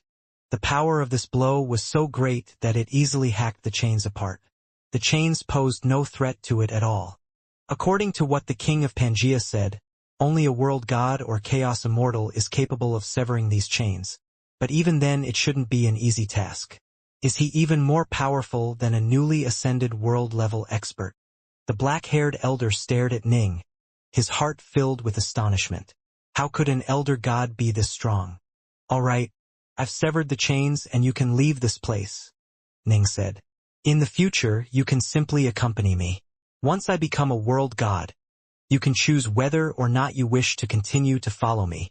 To be able to follow you is my blessing, master. Swordfather Trialt spoke with the utmost of respect. A legendary monster, an elder god who was absolutely stronger than a newly ascended world-level expert. Ning chuckled. He understood that today, Swordfather Trialt was completely sincere in his servitude. In the past, he had only lowered his head because he was forced to and because a lifeblood oath bound him. Ning glanced down at Violet Jewel. Because it was a weapon with a master, he was able to disguise it as a completely ordinary weapon. No one would be able to tell how formidable it was. Even Swordfather Trialt, who had personally witnessed the power of Ning's blow, thought that it was due to some breakthrough which Ning had made. He didn't understand that it was Ning's sword which had undergone an utterly earth-shaking transformation. So the difference between an eternal weapon and a Tao weapon is actually this great. Even when I don't activate its quintessence core, it's still significantly more powerful than any Tao weapon. Once I activate it, its power is utterly incalculable. Ning mused to himself. Eternal weapons were precious because of their quintessence cores. This was the reason why figures like Taolord Badlands or Taolord Windsource relied upon them in battle. The power of their cores was utterly inconceivable. However, Ning was far from being able to master an eternal weapon for now. All he was able to do at present was guide out just a strand of its power, but that strand was already enough to cause his power to skyrocket. Ning began to release the prisoners one after the other. Ning had long ago swept through and dominated all the prisoners in the prison world. Prior to the End War, Ning had used every technique he had at his disposal to either force them to submit or perish. Now, Ning helped them sever their shackles. Whoosh! A group of figures appeared out of nowhere on a grassy plains. These were all the immortals and fiendgods who had been imprisoned within the prison world. Ning had stored them away into his own estate world. Just moments ago, all of them had been chatting excitedly amongst themselves. The Overseer is absolutely incredible. I personally saw him appear almost instantly, moving far more quickly than the limits of the heavenly Daos. He just casually chopped out with his sword and chopped through the chains like mud. Crunch! The chains were completely severed. It wasn't even hard. He definitely is as powerful as only a world god or chaos immortal should be. But he obviously is an elder god. Right, the Overseer definitely is an elder god. When I first saw him, he was actually just an Empyrean god. I even battled against him a few times. How could he possibly have become a world god in such a short period of time? But for an elder god to have the power of a world god. He's one of those legendary figures. All of them were extremely excited. Legendary monsters like Ning were incredibly rare. The vast territories each held dozens of world-level experts or more, but monsters like Ning were much rarer. Whoosh! Just as they were chatting excitedly, all of them were suddenly teleported to this grassy plains. All of them fell silent. Before them stood a white-robed figure who they all recognized as the Overseer. In the past, they might not have been convinced of his mastery, but now, all of them felt truly subdued. Some of them even felt veneration towards him. Everyone. The white-robed Ning spoke out. I once said that when I have the power to do so, I shall release all of you from this prison world. Now! All of you are permitted to leave. However, before you do so, I must give you a warning. The territory I am currently in is located within the primordial chaos and is known as the Badlands Territory. The Badlands Territory is an extremely large territory that holds more than 80,000 chaos worlds, and multiple organizations hold world gods and chaos immortals within their ranks. The most powerful organization is known as the Badlands Court, which rules over the Badlands Everworld. The Badlands Court was established by Dowlord Badlands, someone who stands above world-level experts and has far more power than you can even imagine. Elder gods and ancestral immortals can adventure through the Badlands territory. It is best for true gods, true immortals, Empyrean gods, and celestial immortals to avoid traveling whenever possible, because if you run into some nasty individuals you might well end up as slaves. Ning said. I'm not trying to frighten you. I'm just telling you the truth. To be honest, I don't need to frighten you. The immortals and fiendgods were all astonished. The Badlands territory? Where the hell was this? Was this place really that much more powerful than their chaos kingdom of Pangaea?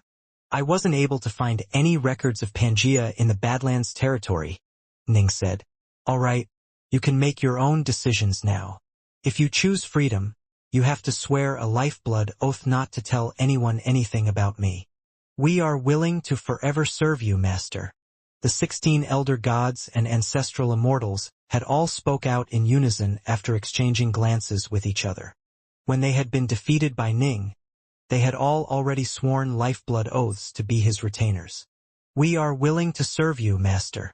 The true gods, true immortals, Empyrean gods, and celestial immortals all called out in unison after a brief hesitation. Even the elder gods and ancestral immortals were willing to call the Overseer Master. What had they to be worried about? In addition, the Overseer himself had suggested that the true gods, true immortals, Empyrean gods, and celestial immortals should avoid doing too much travel, as they might be enslaved by unscrupulous figures. Although Ning had insisted that he wasn't trying to scare them, they couldn't help but feel uneasy. They had been imprisoned here for too long, and they didn't have much hope of breaking through. All they wanted was to stay alive and enjoy life. All right, Ning nodded. I am currently living in the Windsource Chaos World. You may come with me. Yes. The assorted retainers all spoke out in unison. Ning glanced at them and nodded slightly.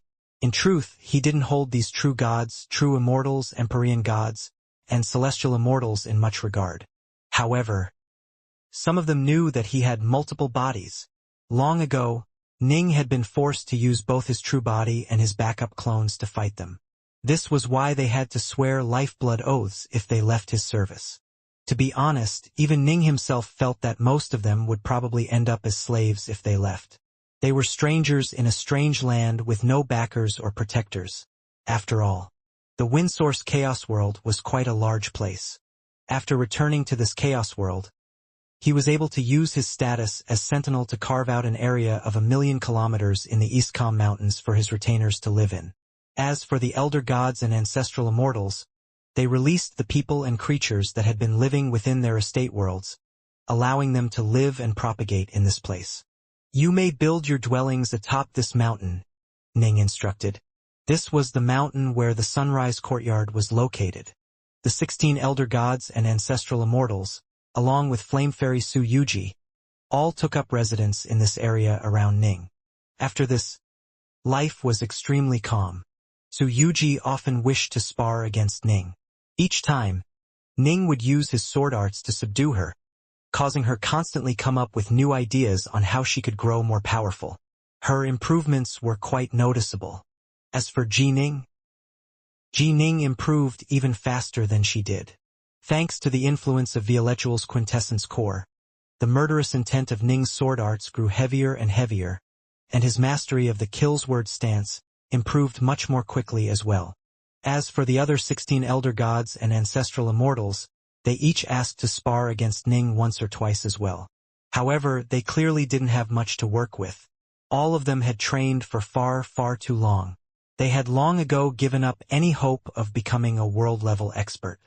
Life in the Windsource Chaos World was very calm. Ning focused completely on his sword arts and on understanding the quintessence core of his sword. More than 200 years passed in the blink of an eye. The peak of a mountain. Ning was seated in the lotus position. The mountain wind rustled against his robes. Violet Jewel lay across Ning's knees. He treated it almost as he would a lover, keeping it by his side at all times so that he could constantly sense and attune to the will of its quintessence core. This made Ning's rate of improvement astonishingly fast.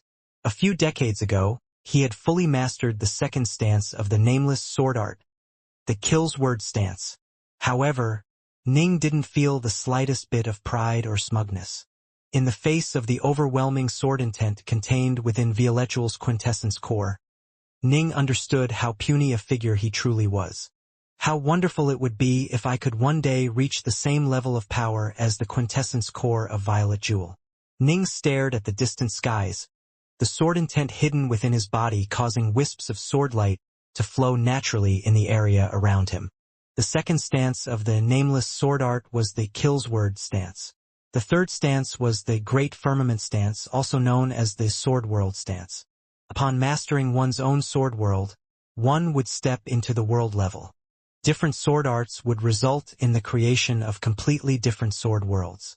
Some sword worlds would be insidiously cold, others would be bursting with heat, while still others would be seeped through every pore in your body. The third stance of the nameless sword art was clearly quite profound, but this meant that mastering it would also be incredibly difficult. Not even Ji Ning knew how long it would take for him to master the third stance. Whoosh!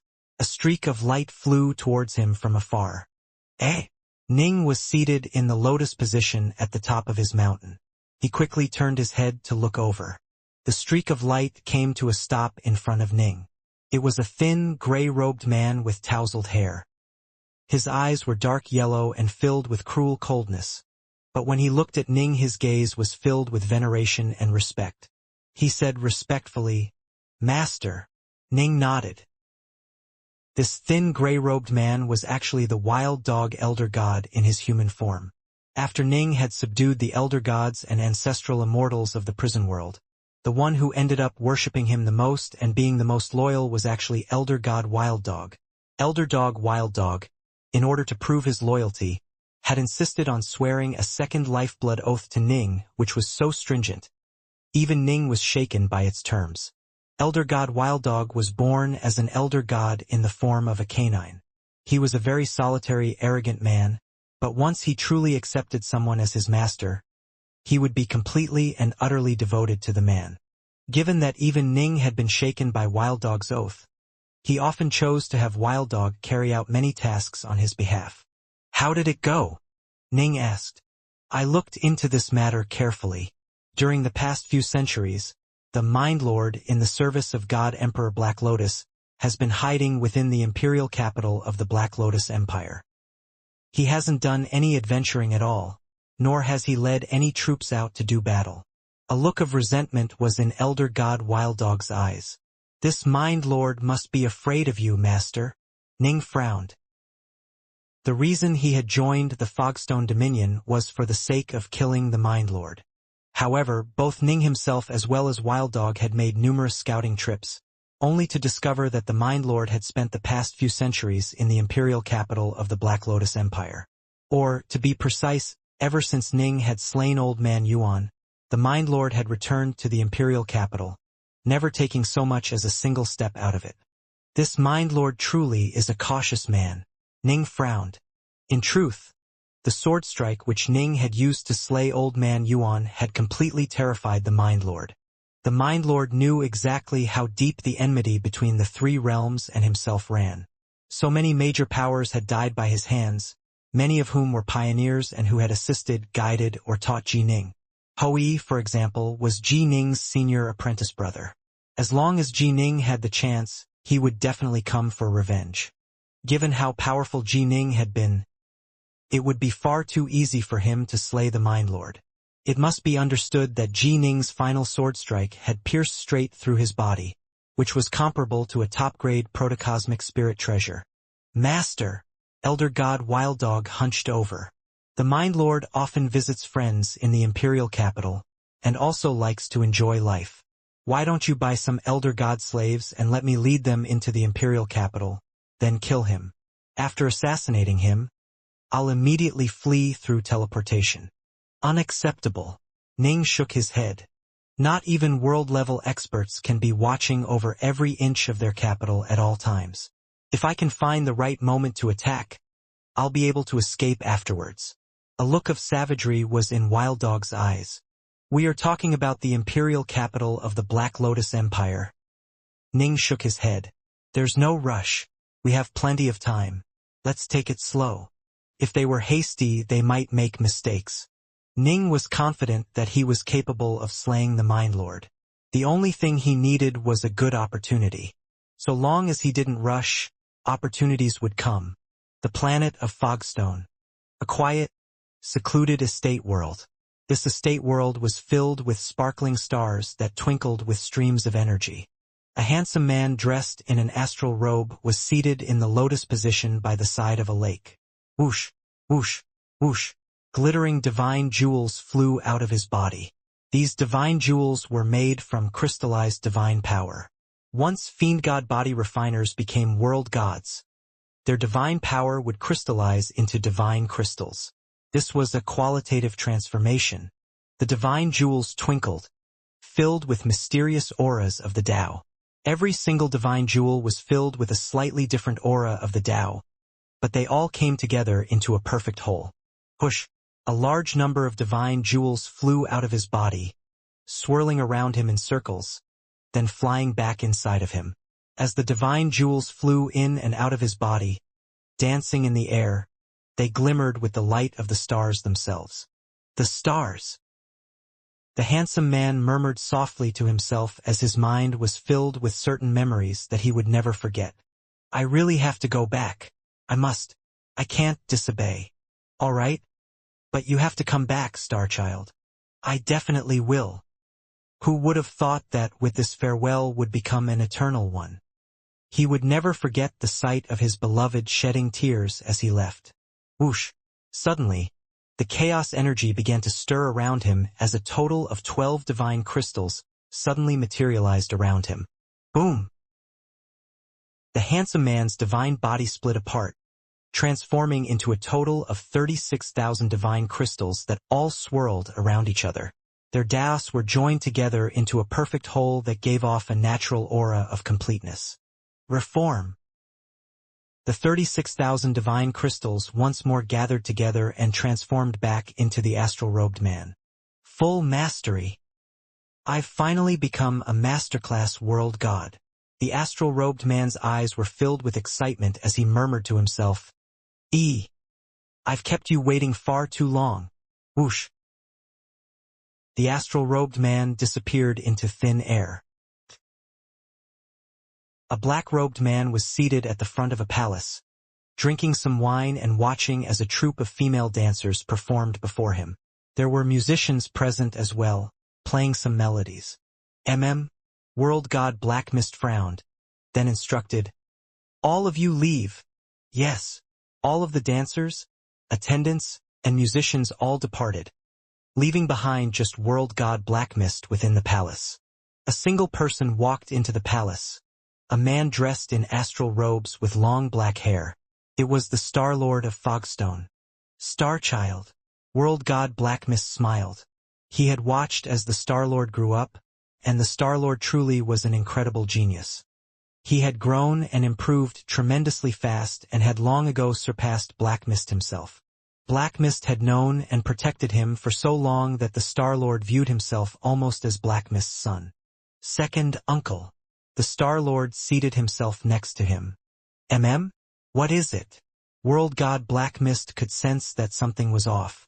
I've already become a masterclass world god, the Star-Lord said. Masterclass? You've gained full mastery. World God Black Mist revealed a look of surprise and delight, but then his face stiffened. You! Right? I've been waiting and biding my time for far, far too long. When Father left the Badlands territory and went out adventuring, he ended up never returning. Back then, the Fogstone Dominion was very weak. There was no way I could get revenge. All I could do was keep on training. And in the end, I broke through to become a world-level expert. However, that old bastard Alsor ended up joining God Emperor Black Lotus.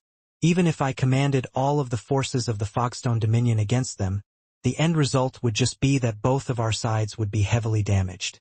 As for Alsor himself, if he focused on fleeing, I might not have been able to capture him.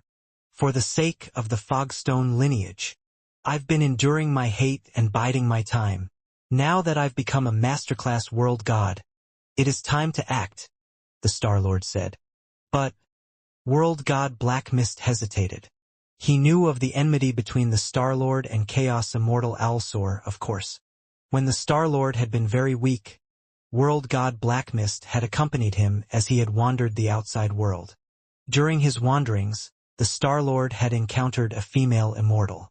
Both had been quite weak, but they still ended up falling in love with each other. Back then, World God Black Mist had pretended to be nothing more than an old servant. Sometime after the two met, the Star-Lord's father, who had himself been the Star-Lord of Fogstone at that time, had summoned him. Thus, he had to immediately go back to Fogstone. As for that female immortal, she was bound by her duty to her clan and so had to remain behind within it. And with this parting, their farewell became eternal. After the Star-Lord had returned to Fogstone, his father had completed all of his arrangements and then left the planet, never to return. Chaos Immortal Alsor had been refining a mighty sin treasure. He butchered countless innocent cultivators in order to baptize his sin treasure with their blood. And alas, the clan of the Star-Lord's lover was one of the clans that had been wiped out. By the time the Star-Lord found out, it was far too late. The Star-Lord had cried bitterly before the ruins of his lover's clan. He swore he would take revenge. Ever since that day, the Star-Lord began to improve at a dramatic pace, reaching the world level in an astonishingly brief period of time. After doing so, he continued to grow tremendously quickly, making repeated breakthroughs without pausing. And now, he had become a masterclass world god. Even his sword arts were now far more profound than World God Black Mist's. I can no longer wait, the Star-Lord growled. I truly cannot. I've already reached the level of full mastery. How much more stronger do I need to become? Am I supposed to wait until I become a Dao Lord? That's far too difficult. Even if I waited another 100 chaos cycles, I still might not be able to achieve it. Now that I've reached the level of full mastery, I'm as strong as I possibly can be for now. We will definitely win this attack. I'll take part myself. There is no way that Chaos Immortal Owlsaur will be able to escape. The Star-Lord's handsome face was twisted with rage and savagery. World God Black Mist couldn't help but secretly sigh upon seeing this. In the past, the Star-Lord had always been quite relaxed and nonchalant about cultivation. It was all due to his obsession, his stubborn desire to take revenge that he had transformed into a cultivating fanatic and improved so rapidly. In fact, the only reason why he hadn't left for revenge a long time ago was because he was worried about protecting the Fogstone lineage. That was why he had waited for so long. Starchild, if you wish to go seek revenge, then I shall definitely help you, World God Black Mist said. However, you should first go and convince the other world-level experts of the Fogstone Dominion. The more who stand with us, the better our chances are. All right. The Star-Lord of Fogstone nodded. It was often said that the Fogstone Dominion held a total of 9 world-level experts. This, however, referred to the ones who permanently resided within this region. The Fogstone Dominion held sway over 96 Chaos Worlds. Over the course of many years, it had given birth to quite a few world-level experts. Many of them, such as the Star-Lord's father, had ended up leaving the Badlands territory and adventuring through other lands. In truth, there were many world-level experts who drifted through other territories. Even the Star-Lord himself had visited quite a few territories, despite being fairly young. At present, there were 9 world-level experts on the planet of Fogstone. The Star-Lord, World God Black Mist, and Immortal Skyram were all members of the Fogstone lineage. As for the other 6, they were treated something like distinguished guests and honored vassals. If the Star-Lord wishes it, then I agree to take part in this battle. I will do everything I can to support our side in our campaign against the Black Lotus Empire, but if the situation goes south, I'll still have to focus on keeping myself alive, a bald, golden-robed elder said in a slow voice. Let everything happen according to the plan. I agree as well. Right? Acceptable. Haha. I'm reminded of the days when I adventured through the outside world. I've been secluded here on the planet of Fogstone for far too long. It is time for a good fight. Since the Star-Lord has paid such a hefty price, we naturally are willing to agree. In the end, the 9 world-level experts all agreed to join the battle against the Black Lotus Empire. The Star-Lord nodded. Second uncle, I'll have to trouble you to pay a visit to the Badlands Everworld and purchase the minor 1,000 Elder Gods formations and the minor 1,000 Ancestral Immortals formations, the Star-Lord said. Done. World God Black Mist nodded. Everyone, when the time comes, just follow the plan. It'll make everything easier for you, the Star-Lord said. I don't insist on you killing too many foes. I just need you to help me tie them down. Don't worry, Star-Lord. A minor task for people like us. Given the price you've already paid, Star-Lord, I can't see how the Black Lotus Empire can possibly win. These vassal world-level experts, including Chaos Immortal Abyssus, were all couldn't help but secretly sigh in amazement at how ancient and deep-rooted a lineage the Fogstone lineage was. They were actually capable of purchasing a minor 1,000 Elder God formation for the Fogstone army. In truth, over the course of countless years, the Fogstone Dominion had actually come into possession of 3 such formations. In order to strengthen their hand even more, they were going to purchase 3 sets of those formations for Elder Gods and Ancestral Immortals. Immortal Abyssus, the most unfathomably powerful of the 6 vassals, was also loaning one of his own formation sets as well. These formations allowed 1,000 Elder Gods or Ancestral Immortals to join together in battle. Roughly 300 cubes of Chaos Nectar was needed for each. Most world-level experts wouldn't be able to afford such a price. All their possessions combined wouldn't necessarily be worth that much. A so-called Major 1,000 Elder Gods formation actually allowed a total of 9,000 to assemble together in battle. However, those formations were far too expensive. They were worth almost as much as an eternal weapon. However, these formations were also ridiculously powerful. Once a world-level expert was trapped within this formation, he would definitely perish. The wind source chaos world. The East Calm Mountains. Ning was seated in the lotus position within the Heaven-Gazer Tower of Radiance, working on the 7th cycle of the star-seizing hand. Although most of his time was spent on sword arts, he still needed to alternate through other areas of cultivation as well. During the past few centuries in the Windsource Chaos world, Ning had been able to use his insights into the Fogstone Apocalypse and the 9 Elements Annihilation to roughly sketch out how the 7th cycle of the star-seizing hand would work. "Master!" A voice suddenly called out from outside. "Eh?" Ning opened his eyes. He hadn't blocked out sound from the outside world, and so he was able to hear what was happening outside the Heaven-Gazer Tower. Swoosh! Ning appeared out of nowhere within a study. He waved his hand, causing the Heaven-Gazer Tower, which had been atop the table, to disappear. Creak! He pulled the door open. Outside the study stood Elder God Wild Dog.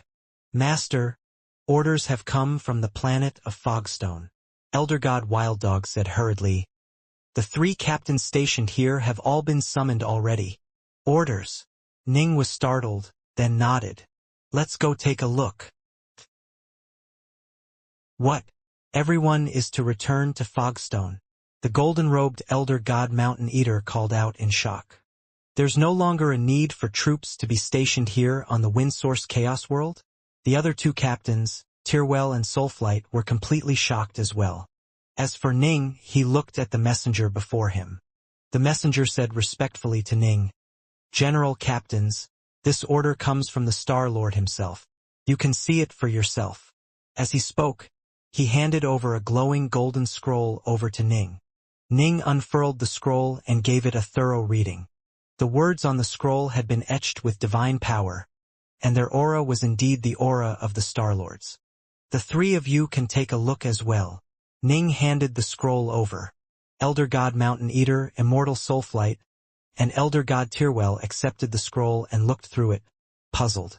None of them questioned the validity of the order, as there was no way the scroll or the messenger could be faked. Anyone capable of making a scroll that could fool them was powerful enough to not need to do such a thing.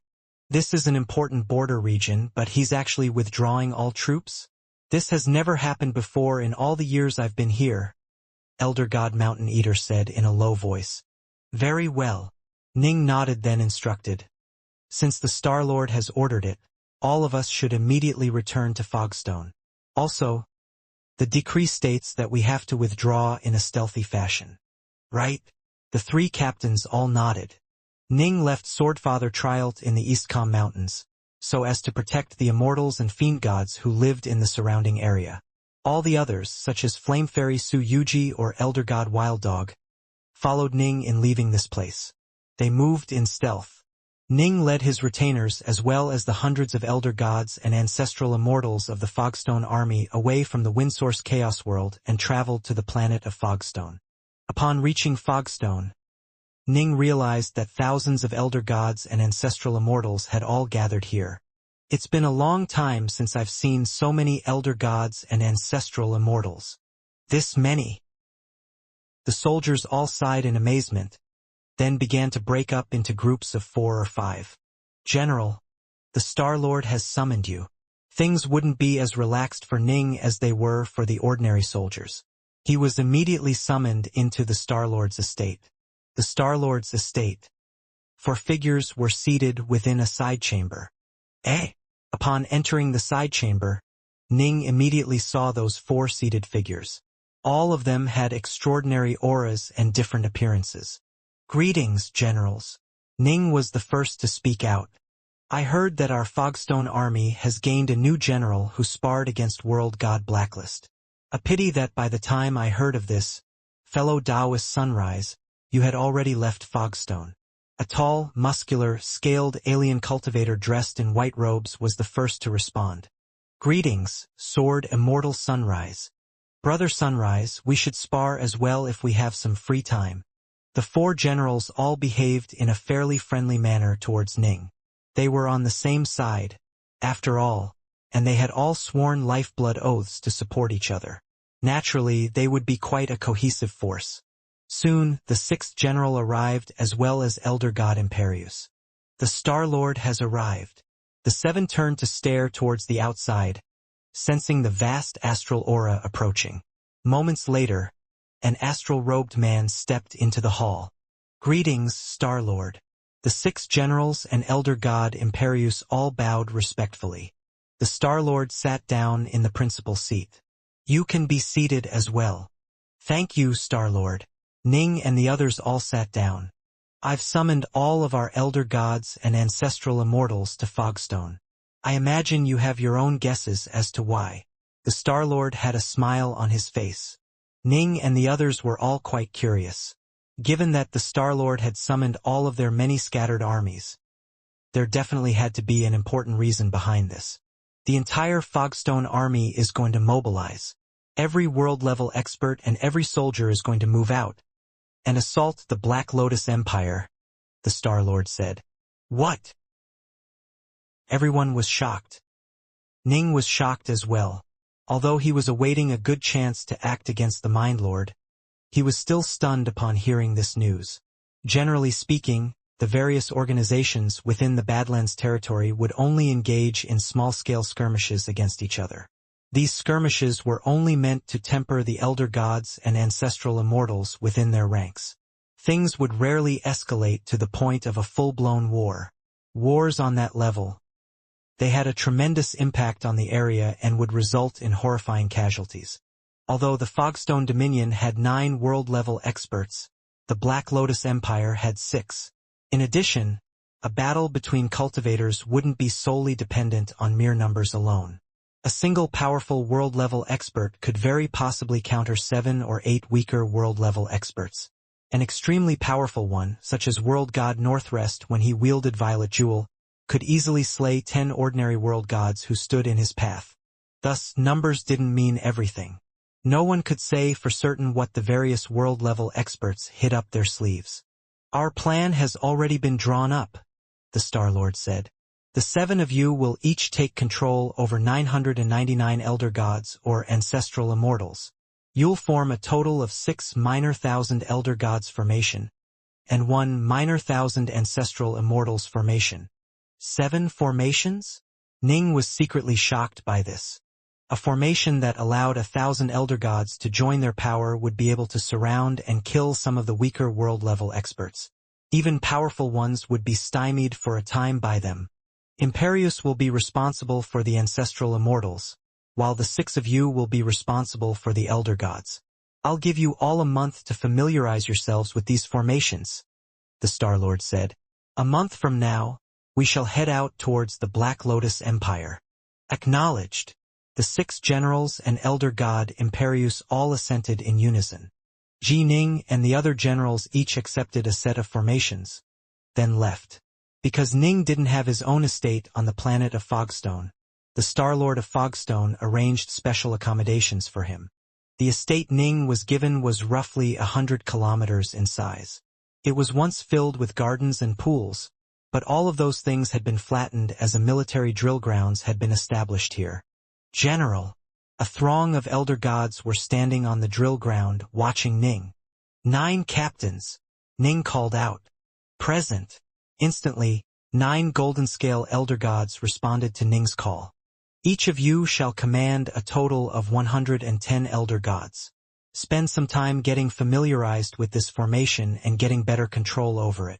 Ning waved his hand, causing 9 dark golden discs to fly out towards those 9 captains. The entire Fogstone army had undergone a significant revamping, with some of the personal servants of the world-level experts having been sent to join as well to make sure that each team had enough men. The 9 captains accepted the dark golden discs, quickly binding them and attuning themselves to the mysteries within them. As for the rest of you, Ning looked at the other elder gods, then waved his hand again, causing a large number of slightly smaller formation discs to appear in the air. The divine runes covering these formation discs were slightly less complicated as well. You need to work hard as well. Cooperate with your captains. Your formation discs will be a bit simpler. I trust that in 4 or 5 days you should have mastered them. Whoosh, whoosh, whoosh. The 900+ discs all flew towards the elder gods. with each elder god receiving one. As for me, Ning explained, I'll be at the core of the formation, leading the 9 captains. I imagine you already have an inkling as to what this is. Correct. This is a minor 1,000 elder gods formation. Ning could see the curious looks on the faces of the elder gods. Most of them were probably secretly exchanging mental whispers, and so Ning just went straight to the point. All of the elder gods present fell silent upon hearing this. A minor 1,000 elder gods formation? A formation which would allow 1,000 elder gods to perfectly join their strength together and unleash it? Supposedly, even weak world gods who were trapped within such a formation would be slain by it. They were actually going to have a chance to use such a legendarily powerful formation? 100 elder gods formation. Minor 1,000 elder gods formation. Major 1,000 elder gods formation. These formations weren't developed by any single power or any single Dao Lord. They had been developed and refined by many generations of major powers over the course of countless years. By now, they had reached the point of utmost perfection. It could be said that there was no way to improve these formations any further at all. They had become perfectly standardized and refined, and so all minor 1,000 elder gods formations were identical to each other, capable of allowing 1,000 elder gods to unleash the full might of their combined power. From this day forth, Ning swept the elder gods with his gaze. You will have just one assignment. You are to master this formation as quickly as possible. You can practice with your captains and comrades in small groups. Every 3 days, all of us will come together for a joint practice session. All right, go and meditate on the formation, Ning commanded. Yes, General. The elder god soldiers all responded in unison. Ning's own formation disc was the most complicated disc of all. He would be at the center of the formation and responsible for harmonizing it, and so Ning actually entered the Heaven Gazer Tower to meditate on it in detail. After spending 6 days inside the Heaven Gazer Tower, Ning completely mastered the formation. 3 days passed in the outside world. The planet of Fogstone. The drill grounds at the front of Ning's estate. Assemble the formation. Ning issued the order. Rumble. Instantly, the 1,000 formation discs joined together, causing countless streams of light to spring up and form a web that covered every single elder god. The entire region seemed to be completely encompassed by this net of light. What a strange feeling. Ning stood there, head raised towards the skies. I feel as though I've become one with the heavens and the earth of this area. Once the formation was established, the users would become one with this dimension, forming a world unto themselves. This was the reason why they were able to fight evenly against even world-level experts. Ning glanced sideways towards a fairly muscular elder god captain. The formation in his region was trembling slightly. I'm still not that accustomed to this formation. The captain sent a rather ashamed mental message. Ning sent back, get accustomed, fast. Yes. The muscular captain himself realized that the 8 other captains were in complete control of their parts. He was the only one who was falling behind. As for the ordinary elder god soldiers, quite a few of them were rather unstable as well. However, because those soldiers served ancillary roles, their instability wouldn't make much of a difference. They were like the twigs, while the 9 captains were like the branches. As for Ning, he was the trunk of the tree. If anything happened to Ning, the entire formation would collapse. A world unto ourselves. Once we strike, we'll strike with not just the power of all the elder gods, but also with the power of the world itself. Ning nodded to himself. An enemy attack on any single elder god would be dispersed across the entire formation, as well as the world which the formation had created. Most likely, 99% of the power would be dispersed into the world. Only a tiny amount of power would actually land upon the 1,000 elder gods. Thus, most world-level experts would be unable to do anything to 1,000 elder gods who had joined together in such a formation. Weaker ones would actually be killed. Alright, most of our elder gods have already mastered the technique. Go back and spend some more time on it. I hope that 3 days from now, our formation will be even more perfect, Ning said. Yes, General. The elder god soldiers were all rather excited.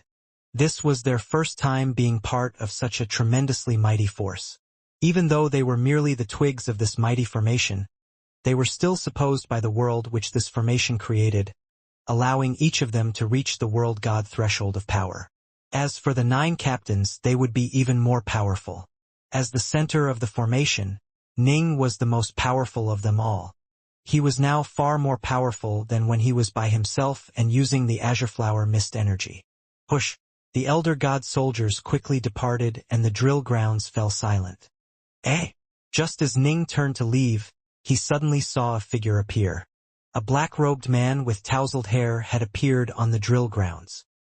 He had a smile on his face as he strolled towards Ning in a leisurely fashion. Ning was surprised. World god Black Mist?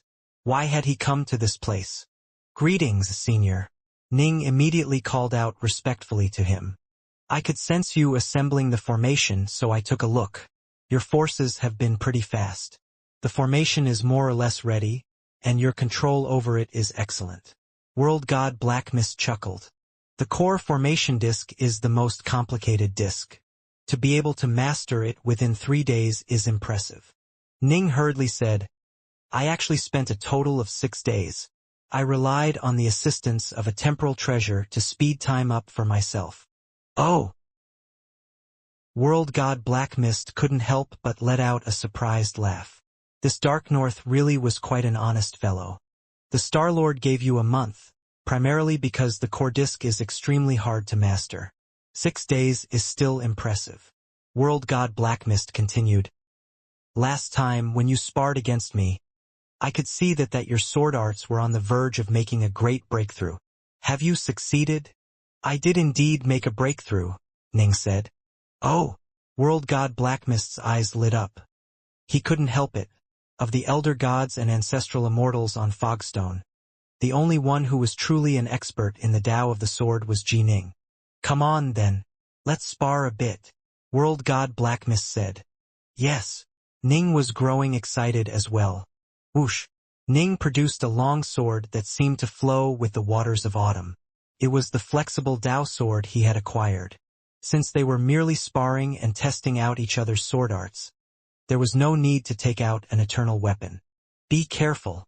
World god Black Mist waved his hand, causing an ordinary-looking long sword to appear. He naturally wouldn't use his most powerful weapon in a sparring match against a junior. A smile on his face, World god Black Mist struck out with the sword in his hand. When the sword light flashed, it instantly seemed to fill the heavens and the earth with its light.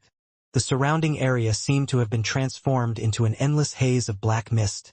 And suddenly, a bizarre but dominating streak of sword light stabbed out from within the mist. Ning remained quite calm. He knew that this was the sword world of World god Black Mist. Break! Ning struck out with an exceedingly savage stab as well. When his sword shot out, it was like a stream of light. This was the fastest and most penetrative stance of the Bright Moon sword art, the Blood Drop stance. By now, this stance had been completely infused with the essence of the Killsword stance of the Nameless sword art. The Nameless sword art actually represented a certain realm of comprehension regarding the sword. After absorbing the essence of its techniques, Ning had completely incorporated them into Bright Moon. When the Killsword stance struck, it held nothing back at all. Once the sword struck out, it carried an aura of grim resolve with it. Boom! Ning's sword light clashed against Black Mist's strange sword light, smashing it apart. The sword art is quite clever. Last time, your sword arts focused around complete control and perfect flawlessness. This time, it's the opposite. You ignore all else in favor of an attack that holds nothing back at all, filling it with savage resolve. In savagery alone, you are quite close to the average sword world level. World god Black Mist's voice rang out. Fortunately, I'm not new to the sword world level. The power of Ning's sword art was quite tremendous. The essence of the Killsword stance was to be vicious to the enemy and merciless to the self. It ignored all defense and held nothing back, sending forth a strike of utterly incomparable might that was close in power to that of an ordinary sword world's might. Only someone who had already mastered the Heartsword stance would be able to use this technique without injuring himself. If someone who didn't master the Heartsword stance was to train in this technique, they wouldn't have the flawless control necessary to ensure that there would be no openings. The end result would be that if you were unable to kill your opponent would be able to seize upon your flaws and kill you instead. Only when the Heartsword stance was mastered could one use such a dangerous, ruinous stance. The longer Black Mist fought, the more excited he became. This Dark North truly was talented in sword arts.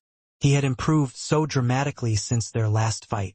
Aside from the savage and violent kills word stance, Ning actually had another sword art that was even more shocking to Black Mist.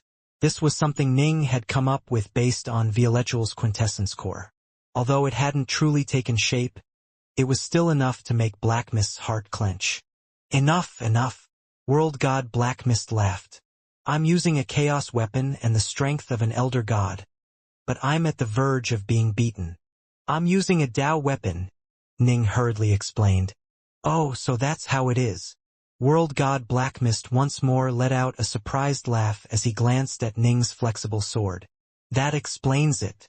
My sword arts are clearly more profound than yours, and yet I wasn't able to suppress you when I used a chaos weapon and the strength of an elder god. Ning felt tremendous gratitude in his heart. They had sparred for quite a long period of time just now. Only when Ning was unable to gain anything further had Black Mist brought things to a halt. This sparring match allowed Ning to test and verify all the many insights he had gained during the past few centuries, which translated into thousands of years in the Heavengazer Tower. His sword arts had improved by quite a bit. It's rare for Fogstone to produce such an expert in the Tao of the sword. World God Black Mist looked at Ning. I can sense that your talent in the sword is no lower than the Star-Lord's was. Train hard. Oh right. Be careful on this trip to the Black Lotus Empire. Staying alive is what matters the most. All right, Ning nodded. Also, this is a sword art I personally devised. It has a simple name, Black Mist Sword Art. You are already so talented with the sword that this sword art of mine won't be of much use to you, but if you read through it you might gain a few ideas. World God Black Mist waved his hand, producing a jade slip which he tossed to Ning. Ning immediately caught it, then said gratefully, Thank you, Senior. To be honest, I was thinking about taking you on as my disciple. However, judging by your performance today, I can tell that you'll soon catch up to me and perhaps even surpass me. Black Mist smiled. All right, continue with your preparations for the war. Right, Ning said. World God Black Mist departed in as leisurely a fashion as he had arrived. His hair still tousled and muscled. He casually sauntered off before slowly disappearing into thin air. Ning felt tremendous gratitude towards the man. The very first time Ning had arrived on Fogstone and met with World God Black Mist had personally sparred with him and guided him as well. Time continued to pass, and Ning spent his days analyzing World God Black Mist's sword arts. Soon, a full month had gone past. It was time for the Grand Army to go on campaign. The Star-Lord's estate. An enormous empty region within the estate was filled with a teeming mass of elder gods and ancestral immortals. I wonder what they are planning to do with such an enormous force. They have to be planning on attacking a different organization. Even if they plan to launch an attack, is there a need to go this far? The Fogstone army usually has around 3,000 elder gods, and they normally would use just 3 of those formations. But now, they've actually managed to summon a force of 7,000 elder gods and ancestral immortals, including some who were servants or slaves of the various chaos immortals and world gods. Let's just watch and see. The elder gods and ancestral immortals were all discussing this amongst themselves. Jining, elder god Imperius, and a few others who knew the truth felt a certain tightness in their chests. Yes, their leaders had spared no expense on this war. They had originally numbered just 3,000, but after recalling all of their far-flung forces and adding in many servants and slaves, the Fogstone army now numbered 7,000. Ancestral Immortal Imperius was a good example of an irregular who had been pulled in. He was the disciple of Chaos Immortal Abyssus and was incredibly strong, which was why he had been assigned to command one of the 7 armies. I wonder what sort of a feud exists between the Black Lotus Empire and the Fogstone Dominion. Why is the Star-Lord going all out in this fight? Ning murmured these words to himself. Here they are. Ning's eyes suddenly lit up as he saw the 9 figures walking towards them from afar. The leader of the 9 was the astral-robed Star-Lord of Fogstone. Next to him were the other world-level major powers. The 9 of them walked forwards together, causing all of the gathered elder gods and ancestral immortals to fall silent. Everyone, the Star-Lord said, this campaign is an extremely important one. When the fight begins, all of you need to listen to the orders of your generals. Yes, all the soldiers acknowledged. Come in. The Star-Lord waved his hand. Whoosh! Instantly, a ripple of power spread out. None of the elder gods or ancestral immortals resisted, resulting in all of them disappearing into thin air. By my command, the planet of Fogstone is to be completely sealed. No one is to be allowed to enter or leave. A sonorous voice suddenly spread out into the ears of every single cultivator on the planet. Even the normally public trading markets were quickly sealed away as the entire planet was put on lockdown. Swoosh, swoosh, swoosh, swoosh, swoosh. The 9 world-level experts soared upwards, quickly appearing in the skies and staring down upon Fogstone. Come in. The Star-Lord waved his hand, causing the enormous planet of Fogstone itself to disappear as well. The planet had long ago been refined into an enormous magic treasure. This was the core legacy of the entire Fogstone lineage. Now that the entire Fogstone army was on campaign, the Star-Lord naturally wasn't willing to leave the planet here undefended. The Star-Lord really is going out this time, a green-robed elder said with a chuckle. This time, we're going to have a chance to witness the Star-Lord's true power. If all of us go all out, we might very well be able to wipe out the entire Black Lotus Empire, even though that isn't our goal. The only thing I'm concerned about is the Guardian formation protecting the imperial capital of the Black Lotus Empire. Star-Lord, that Guardian formation truly is quite deadly. The other world-level experts all issued words of caution. An enemy's capital was bound to be an incredibly dangerous place to invade. Every generation of Star-Lords had worked hard to further reinforce Fogstone, rendering its formations increasingly deadly. Although the Black Lotus Empire wasn't as old as Fogstone and mainly relied on God Emperor Black Lotus' personal power, without a doubt the God Emperor and his vassals had set up many mighty formations around the imperial capital. Don't worry, just carry out our plan, the Star-Lord said. All you need to do is do what I told you to do. Don't worry about anything else. All right? Right? These world-level experts were just giving the Star-Lord a few words of caution.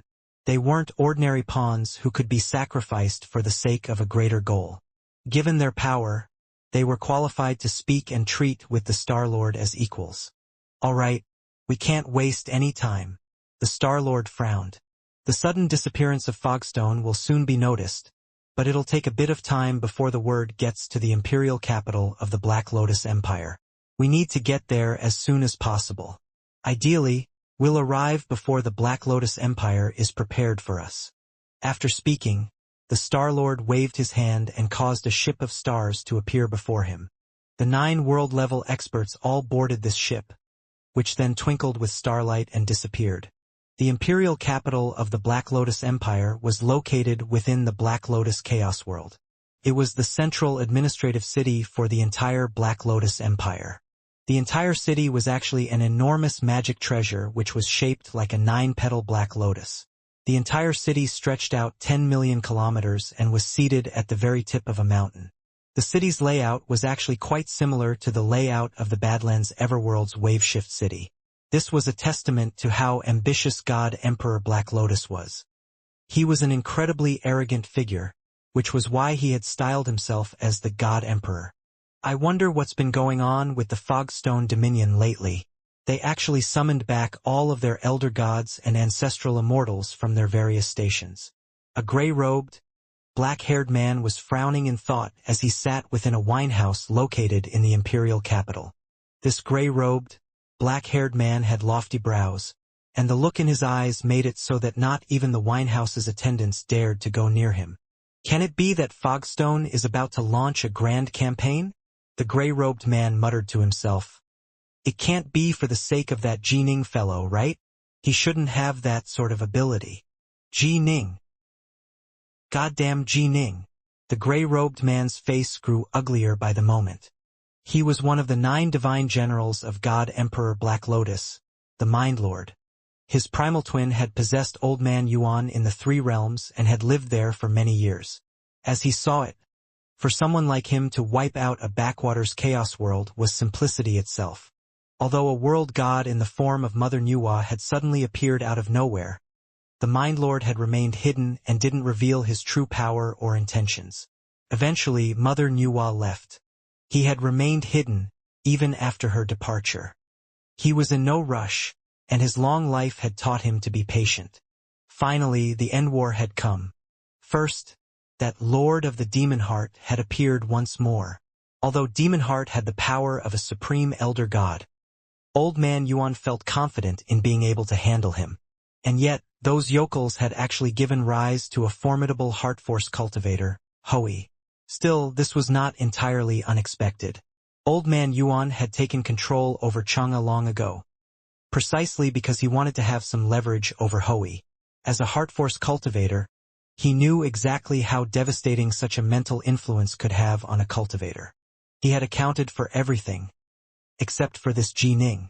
Jining. He had trained for a very brief period of time, but he was an utterly terrifying monster. In the end, Jining had broken through and become so powerful that he had utterly crushed Old Man Yuan, defeating his palm arts through superior sword arts, then stabbing him through the forehead. Someone who has the power of a truly transcendent elder god. Old Man Yuan had truly been terrified. He immediately planned a deception, and in the moment of his death he willed all of his servants and slaves to die. He even released his bindings over his various magic treasures, so as to put on a show of being truly dead. All of this was for the sake of preventing Jining from finding him later. However, when the Mind Lord carefully analyzed this matter, he realized that he had made a miscalculation. Wither's Pike. The gray-robed elder muttered to himself. I didn't give a damn about Wither's Pike, but he knew exactly who I was. It is very possible that he might have told Jining and the others about me. If he did that, given how much those of the 3 realms hate me, they'll definitely come for revenge. Given how strong Jining is, he stands a very good chance of surviving the trip through that spatial vortex tunnel. If he wants revenge, he'd probably want to find a backer. It's entirely possible that he might have joined one of the nearby organizations. The Mind Lord had instantly come to this conclusion, and so he immediately began to purchase intelligence reports to see if any transcendent elder gods had appeared in recent years. In the end, he finally found out that Fogstone had gained a new general by the name of Sunrise. Sunrise, the gray-robed elder smirked. Transcendent elder gods don't just appear out of nowhere. If Jining truly has left the 3 realms, he most likely is this Sunrise figure. Although he had already guessed at the truth, there was still nothing that he could do about it. Sunrise was stationed on the Windsource world and had 300 elder gods and ancestral immortals under his command. What was the Mind Lord supposed to do? Ask a world-level expert to intervene? He didn't have that sort of ability. All he could do was hide. Ugh. I don't even know if this Sunrise really is Jining, the gray-robed elder muttered to himself. I hope he isn't. I hope that Witherspike never told Jining about me. To tell the truth, the Mind Lord had been miserable in recent years. However, he knew that he had to keep enduring it and bide his time. He had to at least verify whether or not Sunrise really was Jining. If Sunrise really was, going outside by himself would be suicide. Outrageous! Suddenly, a furious roar rang out, echoing throughout the entire chaos world and causing it to tremble. All the cultivators within the imperial capital of Black Lotus were shocked by this. Come to my estate immediately! An icy cold voice that was tinged with rage suddenly rang out in the Mind Lord's mind. His Imperial Majesty? The Mind Lord was shocked. Swoosh! Ignoring everyone and everything else, the gray-robed figure immediately flew out of the in-house window and headed straight towards the God Emperor's estate. The Black Lotus Chaos World. A giant warship with an aura of awe-inspiring majesty was forcing its way straight through this world. The warship was 10,000 kilometers long, and at its prow stood 9 world-level experts. Behind them stood a dense cluster of 7,000 elder gods and ancestral immortals. This chaos world is the home of God Emperor Black Lotus. The Star-Lord's face was icy and solemn. There's no way for us to escape his notice after we enter his chaos world. Still, there's no need to keep it hidden. It'll be too late for him. Whoosh! The great warship disappeared in a teleportation. When it reappeared, it was over the clouds that were above an enormous city that was shaped like a black lotus with 9 petals. Rumble. A ripple of power spread out from the Black Lotus imperial capital. The ripple of power spread out to cover the entire chaos world, seeking to completely seal it off from the space around it, but it was too late. This is the imperial capital of the Black Lotus Empire? A city shaped like a 9-petal black lotus. It has to be it. Only now did most of the elder gods and ancestral immortals aboard the ship understand who their target was. It was actually the Black Lotus Empire. All of them felt both excited and nervous. If they were by themselves, they would never dare to cause trouble here. But now there were 7,000 of them as well as 9 world-level powers. This filled all of them with excitement and eagerness. "Assemble the formations," the Star-Lord commanded. Boom! Boom! Boom! The 7 generals, including Ji Ning and Imperius, immediately began to assemble their formations. In almost an instant, all 7,000 of the elder gods and ancestral immortals were in place. Not a single one moved to flee. The Star-Lord sat at the very front of the prow, staring downwards at the vast city below them. The entire chaos world was now sealed so tightly that not even an ant could escape from it. Perhaps they feel that they are strong enough to leave when they please, if they feel the need to do so later, Chaos Immortal Abyssus said with a chuckle. Humph! The Star-Lord laughed coldly. They won't be able to. Whoosh! The Star-Lord swept open his astral robes. Instantly, an enormous planet suddenly appeared in midair. It was the planet of Fogstone. Fogstone was kept to a size of merely 10 million kilometers, roughly the same size as the 9-petal black lotus below it, but Fogstone was emanating ripples of utterly terrifying power. And then, whoosh! It shot out countless specks of astral light.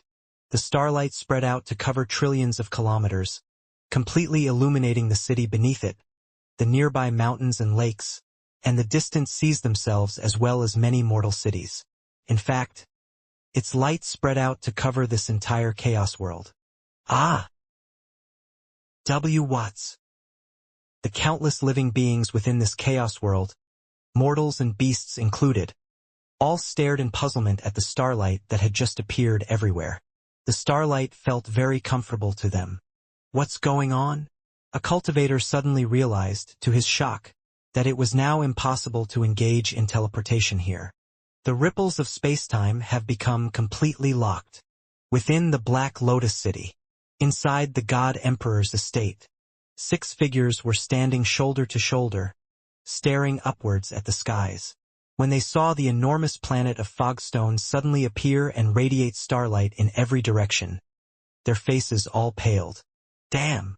A chubby, ruddy-skinned alien with just one vertical eye let out a growl.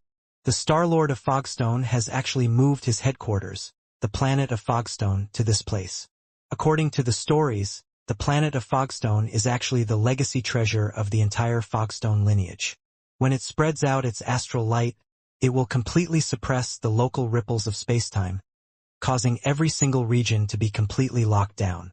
There's no way for us to escape, even if we wish to do so. They actually brought their entire planet with them?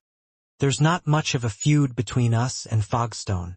We have the occasional border skirmish, but none of our world-level powers have ever feuded against theirs. Why would the Star-Lord be so crazed as to move his entire planet here for this attack? The 6 were all quite puzzled. God Emperor Black Lotus was puzzled as well. The Fogstone Dominion was of an ancient lineage, and its legacy treasure was the planet of Fogstone itself. In addition, Every single Star-Lord of Fogstone was a terrifying figure. Even if a person was once nothing more than an ordinary world-level power, upon assuming the mantle of Star-Lord of Fogstone, that person would transform into an utterly terrifying figure. This was all because of the legacy treasure known as the planet Fogstone. Fogstone could be used to attack, and if one paid an incalculable price, one would be able to unleash utterly ruinous power from it. The planet itself was filled with countless dangers and traps, making it so that very few organizations would dare to raid it or launch attacks within it. When used as a defensive structure, world-level experts had virtually no chance of breaking through into Fogstone. When used to trap foes, the astral light it radiated would make it so that even world-level experts would move much slower. Every single Star-Lord of Fogstone had the power to command and control the planet of Fogstone. This naturally made them some of the most troublesome opponents a world-level expert could face. Starchild. A cold voice rang out, echoing within the prow of the incoming warship. I don't believe my Black Lotus Empire has ever offended you. And yet, you've actually gone so far as to move your legacy treasure, the planet of Fogstone, to my territory. Black Lotus. The Star-Lord stared downwards from his position at the prow, then said in a calm voice, It is true that no grudges exist between the two of us, and I have no desire to engage in a war against you. No desire to engage in a war? Then why have you come in such force? The voice of the God Emperor rang out once more, causing the very air above the imperial capital to tremble. I've come here today solely for the sake of Immortal Alsor, the Star-Lord said calmly. After killing Alsor, I'll immediately lead my forces away, and also offer valuable treasures to make up for the offense. Everyone fell silent. I'll give you as much time as is needed for a single stick of incense to be burned. Afterwards, if you choose to continue to protect Alsor, I'll have no choice but to press the attack. As the Star-Lord spoke, he waved his hand. A stick of gray incense instantly appeared in the air, then self-ignited, emitting a calming and fragrant aroma. This was a precious treasure which cultivators used, known as the Three Zens incense. Once it was lit, the cultivator would become extremely calm and be able to much more easily sense the Tao. This was of great benefit. When Ning trained in the solitary world god, what he needed to break through to the next level was to have his heart be completely calm. What's this all about? Alsor, the Star-Lord of Fogstone, did all this just to kill you? What sort of grudge exists between the two of you? The other five, including God Emperor Black Lotus, turned to stare at Chaos Immortal Alsor. Immortal Alsor was a jade-eyed elder who had a divine blood tattoo on his forehead. His oily jade eyes inspired terror in all who saw him. He frowned and said in a low voice, I don't think there is any enmity between the two of us. Don't be impatient. Let me ask him about this. Star-Lord of Fogstone. Immortal Alsor's cold voice rang out towards the great warship in the skies. I don't know how I've offended you. Is it possible that there has been some sort of a misunderstanding? Ha ha, misunderstanding? The cold voice that rang down from above was filled with endless hatred. Were you the one behind the great massacre that occurred within the black cold chaos world? Immortal Alsor's face immediately changed upon hearing this. For the sake of forging a mighty sin treasure, he had once butchered countless living creatures. However, although he had slain many individuals, he had been careful not to slay any creatures who were protected by other world-level experts. However, he knew that this sort of butchery would naturally stir revulsion amongst certain noble-minded figures and possibly result in them attacking him, which is why he had immediately joined God Emperor Black Lotus after finishing the refining process. Was there a connection between the creatures of that chaos world and you? Immortal Alsor still couldn't believe it. By his calculations, when he wiped out the black cold chaos world, the Star-Lord of Fogstone, Starchild, had been nothing more than a young fellow. Back then, the Star-Lord had actually been Starchild's father. Ha ha! A frenzied, frozen laughter was torn from the Star-Lord's throat. My Tao companion was located on the black cold chaos world. What? Immortal Alsor's face completely changed. Back then, Starchild truly had been nothing more than a young fellow, and his Tao companion was nothing more than a weak female immortal. All those years ago, in the face of the power of a chaos immortal like Alsor, they were nothing more than dust in the wind. But now, the weak little Starchild had come for revenge in his capacity as the Star Lord of Fogstone. Black Lotus. Immortal Alsor hurriedly turned his head to look at the frowning god Emperor Black Lotus. He said frantically, "Black Lotus, we aren't that much weaker than them. There's no need for us to be afraid of Starchild." Humph! God Emperor Black Lotus glanced sideways at him and let out a cold snort. Clearly, he was quite unhappy at the trouble which Immortal Alsor had brought to his doorstep. God Emperor Black Lotus had quite an unpleasant look on his face, and he felt quite unhappy that the Star Lord of Fogstone had come to his very doorsteps. At this very moment, the space-time transfer array of 7 Water Star. A barefoot old man dressed in ragged clothes suddenly appeared within the array. The immortals and fiendgods responsible for protecting the array stared at the old man in astonishment. He actually paid the fee to have the array be activated for him ahead of schedule?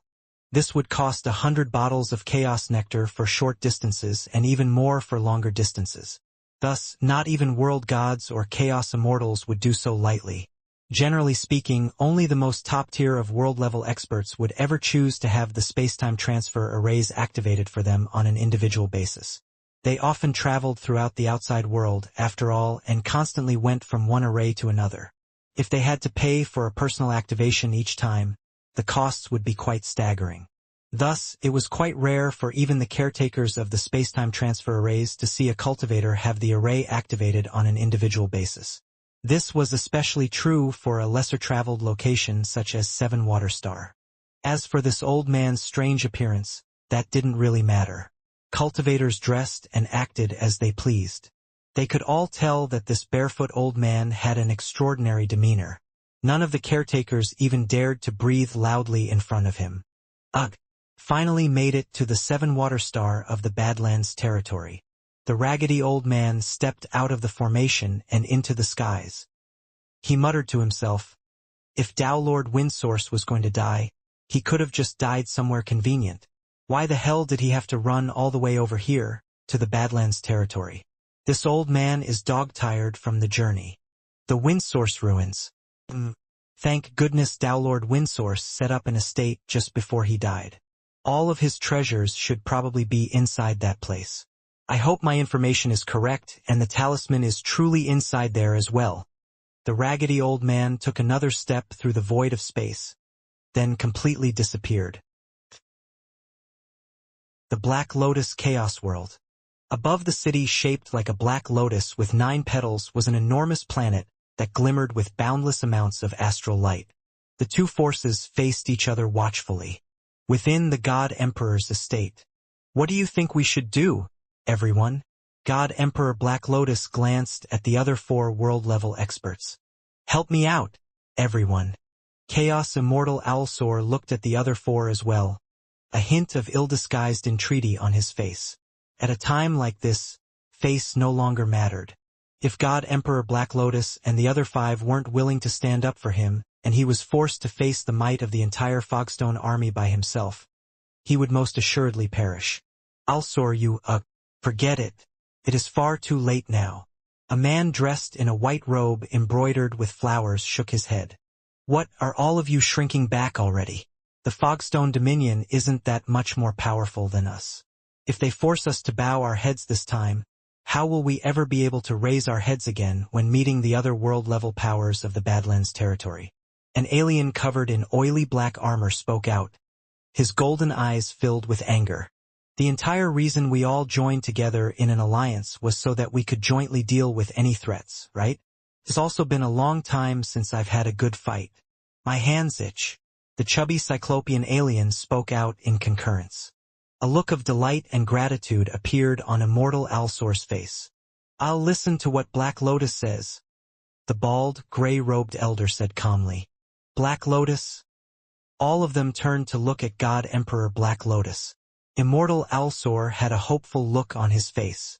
God Emperor Black Lotus gave Immortal Alsor a glance, secretly shaking his head. He had always felt rather contemptuous towards Immortal Alsor. Immortal Alsor had only been able to break into the world level due to a stroke of tremendous luck, not talent. After breaking through to this level, it had become extremely difficult for him to improve any further at all. Thus, Immortal Alsor had chosen to embark upon an evil path. And yet, despite having chosen this path, Immortal Alsor was always worried about the consequences of his actions. As a result, couldn't be considered a truly demonic figure. Based on what God Emperor Black Lotus knew, the truly demonic figures of the legends were able to throw an entire territory into utter turmoil despite merely being world-level figures. They would cause all the living creatures of tens of thousands of chaos worlds to perish for the sake of refining a single terrifying sin treasure. Compared to those figures, Immortal Alsor was quite lacking. Everyone, I agree with what you said. God Emperor Black Lotus nodded. Since we've chosen to stand together, we need to remain unified. Immortal Alsor was delighted upon hearing this. In addition, although Starchild claims that he holds a huge grudge against Immortal Alsor, who knows if he's even telling the truth? God Emperor Black Lotus laughed coldly. He might have simply come up with a random excuse to force us to give up Alsor. After he kills Alsor, what's to stop him from coming up with another random excuse to kill another one of us? Are we supposed to give up our fellows one after the other? By then, we'll be even weaker before. They'd probably be able to wipe us out at one blow. Right. This is probably a plot. Immortal Alsor said hurriedly. Enough. Shut your damn mouth. I only said he might have. God Emperor Black Lotus cast him a cold glance. The more likely answer is that he really does hold a grudge against Alsor. To engage in such a large battle for just a bit of territory wouldn't really be worth it. It is very possible that his Dao companion truly was killed by Alsor. Immortal Alsor nervously bit his lips. Still, for him to force his way to our doorstep is a sign of completely disrespect towards me and towards all of you. God Emperor Black Lotus said calmly. They have 9 world-level experts while we only have 6. But we also have the protective formations surrounding our imperial capital. How dare they act so brashly? Agreed. They really are holding us in no regard whatsoever. They're actually kicking in our doors. Let's have a fight with them and see who is really stronger. Atop the warship in the air, the Star-Lord of Fogstone and the rest of the 9 world-level experts were waiting quietly. The stick of incense hovering in midair continued to slowly burn, with less than half of it remaining. Starchild, a voice rang out from below. Have you made your decision? The Star-Lord of Fogstone replied coldly. You say you wish to kill Immortal Alsor, and so I must let you kill him? What if you then demand to kill my other world-level experts? Am I supposed to offer them up as well? God Emperor Black Lotus' voice was icy cold as well. In the end, I'll be all by myself, and then you'll just gang up on me and kill me, right? The Star-Lord frowned, then sent back. Black Lotus, if you don't believe me, I'm willing to swear a lifeblood oath. No need for a lifeblood oath. Even if Alsor truly did kill your Dao companion, he is still a chaos immortal of my Black Lotus Empire. All of us have joined together in an alliance, precisely because we saw the value of joining together against powerful enemies. God Emperor Black Lotus' voice grew even colder. If you leave right away, I'll forget about your affront and your invasion of my territory. If you do not, then I have no choice but to let this be settled through combat. A true pity. The Star-Lord waved his hand, causing the half-burnt stick of incense to disappear. It seems we will still have to face them in combat. We expected that. The others, including Immortal Skyram and Immortal Abyssus, all glanced at each other. All of them had suspected that Fogstone wasn't powerful enough to force the Black Lotus Empire to surrender without firing a single shot. Thus, they were already prepared to storm the city by force. The reason why they had acted in such secrecy was to ensure that the Black Lotus Empire wouldn't have the chance to purchase any Elder God formations of their own. 7 formations. Attack, the Star-Lord commanded. Acknowledged. Ning and the rest of the 6 called out in unison. Let's go, Ning ordered. He led his 999 elder gods to fly out of the great warship, and the other 6 armies flew out alongside them. Spread out. Ning sent mentally. Whoosh, whoosh, whoosh.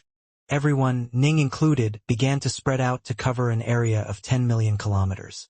Their bodies then blurred as they each transformed to become massive titans who were 10,000 kilometers tall. These titans each held weapons in their hands and were surrounded by veils of flowing light. Clearly, they were reinforced by the world energy of the minor 1,000 elder gods formation. 1,000 titanic elder gods had appeared, staying within roughly 10,000 kilometers of each other. Aside from Ning's army, the other 6 armies of elder gods and ancestral immortals had also scattered within an area of 10 million kilometers.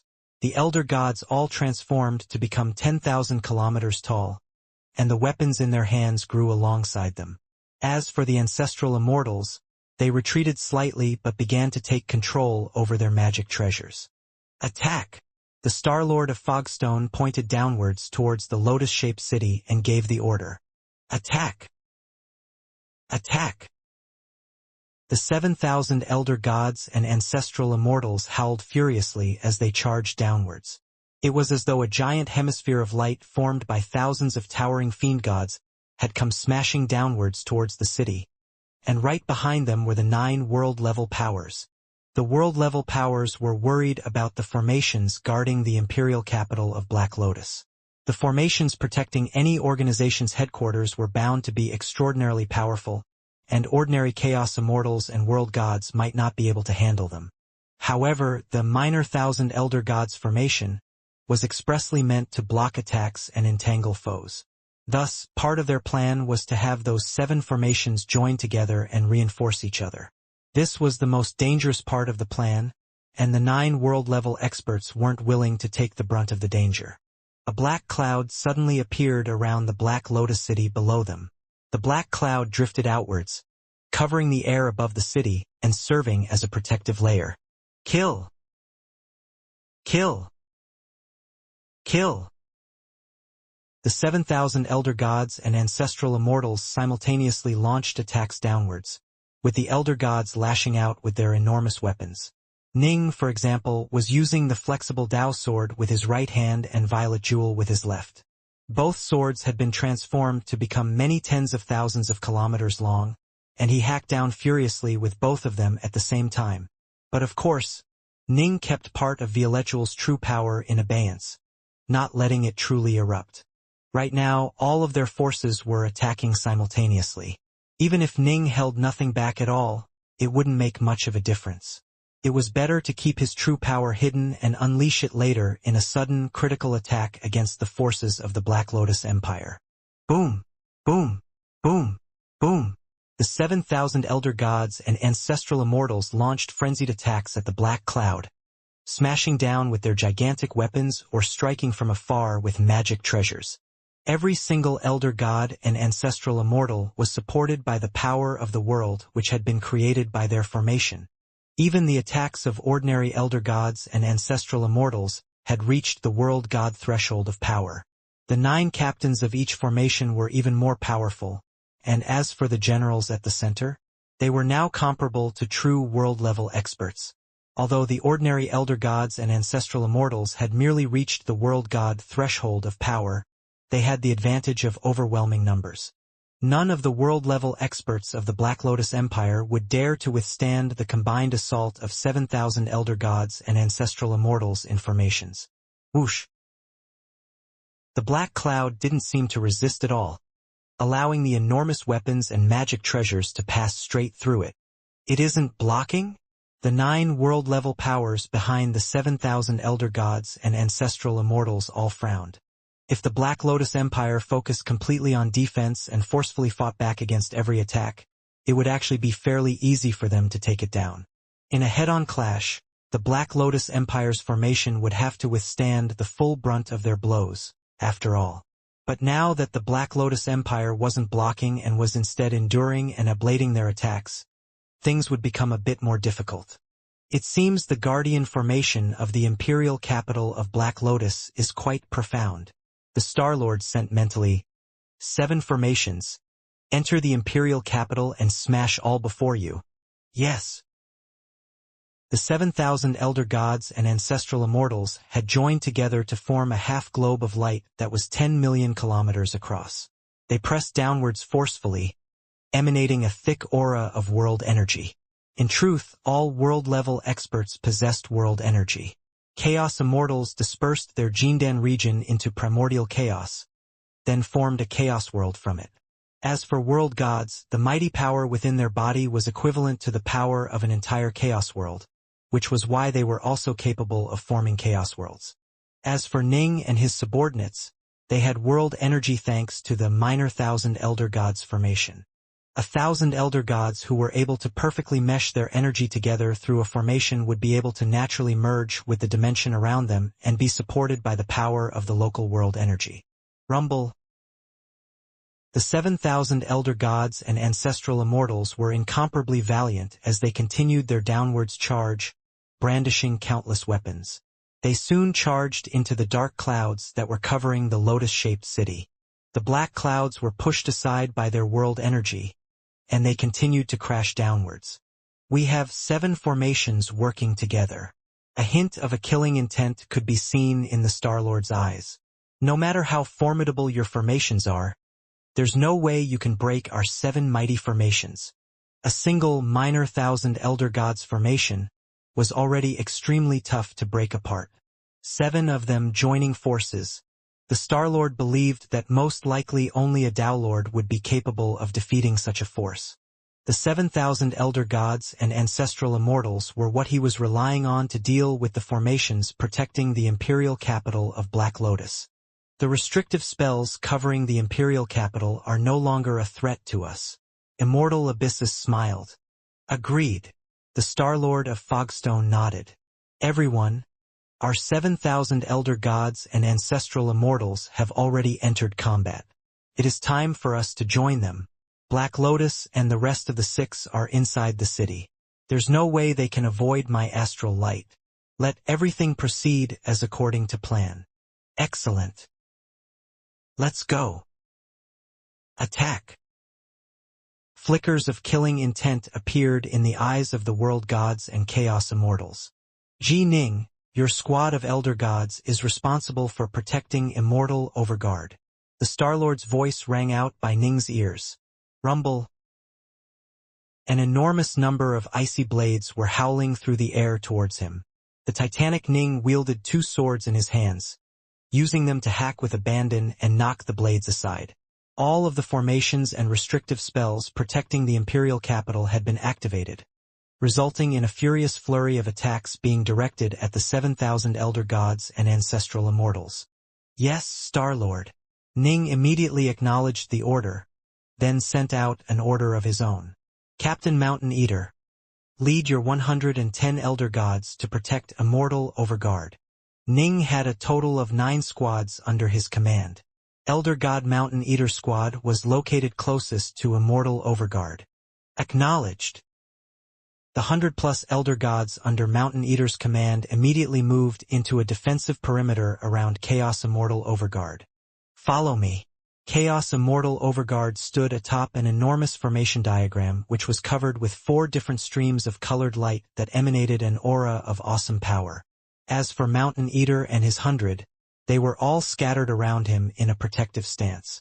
Once any attacks from the defensive formation and spells appeared, they would immediately go forward to block them. Although Ning's army of 1,000 elder gods were scattered across various corners of the castle, they remained joined together in one unit. A grand formation like the minor 1,000 elder gods formation could be maintained across great distances. Even if all of them were spread throughout an entire chaos world, they would still be able to keep the formation active. But of course, if they continued to expand it too much beyond that, there would be no way for the formation to remain active. Whoosh, whoosh, whoosh. The 9 world-level experts broke apart into 6 squads, each of which was protected by over 100 elder gods. The 6 squads launched attacks against the 6 world-level experts of the Black Lotus Empire. Finally, the world-level experts of both Chaos Empires were about to clash. Al-Sur, the handsome, astral-robed Star-Lord stared coldly towards the distant jade-eyed elder. The old man's eyes were closed as he took out a treasure that looked like a ritual tower. The ritual tower emanated the screams and calls of countless souls. Weaker individuals who heard the terrifying cries emanating from a sin weapon like this could very well suffer a mental breakdown. The Star Lord of Fogstone. Immortal Alsor held the ritual tower in his hands, staring coldly at the Star Lord and the black-robed, black-haired man next to him. "Two of you against me? You honor me too much." Alsor, world god Blackmist, said calmly. "Today you shall definitely die." "Oh, is that so?" Immortal Alsor let out a cold laugh, then waved his hands. Suddenly, a large group of figures appeared out of nowhere next to him. There were exactly 1,000 elder gods, and they all emanated the same ripples of world energy.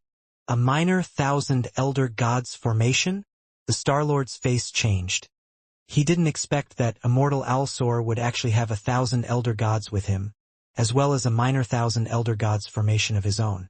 This was going to be tricky. Everyone knew how defensively formidable these formations were. When he joined forces with world god Blackmist, he had thought that it would be easy for them to deal with Alsor.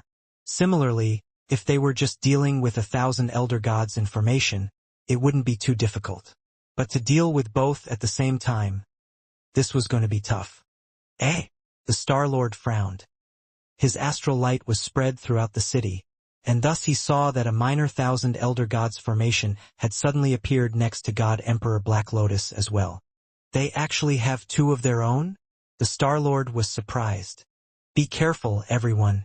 The Black Lotus Empire has two minor 1,000 elder gods formations of their own. One is protecting God Emperor Black Lotus, while the other is protecting Chaos Immortal Alsor.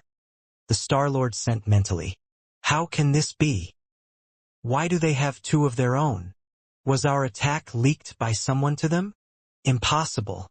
If it was leaked, the Black Lotus Empire would have paid any price necessary to acquire more of these formations. They wouldn't just have two. If there was no leak, this means they are always carrying 2,000 elder gods with them at all times? The world-level powers of the Fogstone Dominion conversed mentally amongst themselves, growing more vigilant and wary. They all knew exactly what these two additional formations represented. A single such formation required roughly 300 cubes of chaos nectar. It must be understood that even after selling off so many treasures, Ning had only been able to acquire a bit over 100 cubes. This was already roughly equivalent to the entire net worth of most world-level experts. More powerful world-level experts might have perhaps 500 cubes worth of treasures, but almost none of them would be willing to sell off 300 cubes worth of treasures in order to purchase a single formation. In the Fogstone Dominion, the only person who personally owned one of those formations was Chaos Immortal Abyssus, who had adventured in the primordial chaos for many years and was unfathomably powerful. None of the other 8 owned any of these formations in their own right. The Fogstone Dominion itself had 3 of these formations, but those belonged to the Fogstone lineage, not the Star-Lord of Fogstone himself. This time, they had then paid an utterly enormous price, selling off quite a few of the Dominion's treasures in order to buy an additional 3 sets. 7 total sets. 6 belonged to the Fogstone lineage, 1 was on loan from Chaos Immortal Abyssus. From this, one could see how rare and valuable these formations were. But the Black Lotus Empire? God Emperor Black Lotus had personally established the entire empire. He had no lineage or backing. As for the other 5 world-level experts, they were just temporary vassals and none of them were particularly outstanding.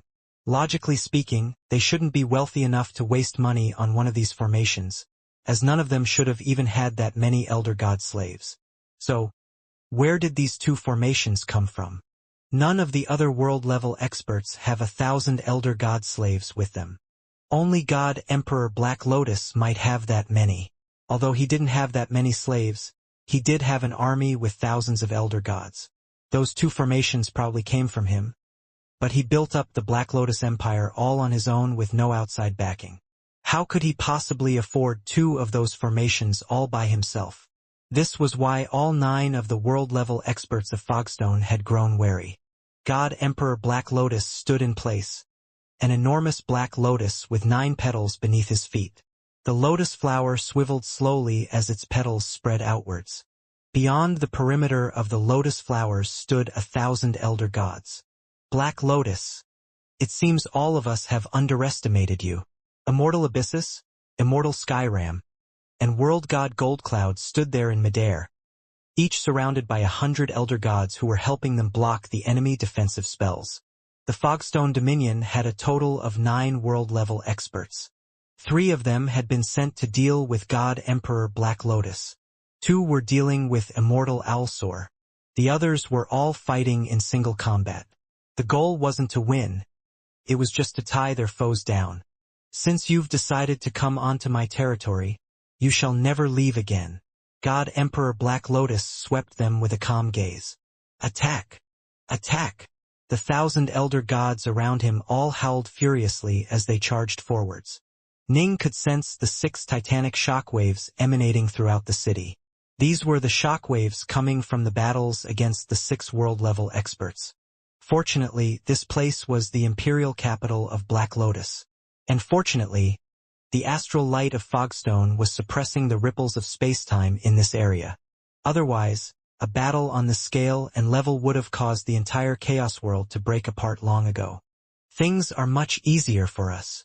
Ning and the 7,000 elder gods only had to focus on dealing with the defensive enemy spells and formations. A streak of violet golden thunderfire struck directly towards Ning. Ning struck out with his sword, immediately breaking apart the streak of thunderfire. 99% of the power of the attack was absorbed by the invisible dimension protecting them, while the remaining 1% was jointly handled by the 1,000 elder gods. Whoosh! Ning charged straight forwards. As the center of the entire formation, he had to stay within the city. So long as he did so, the formation would be fine.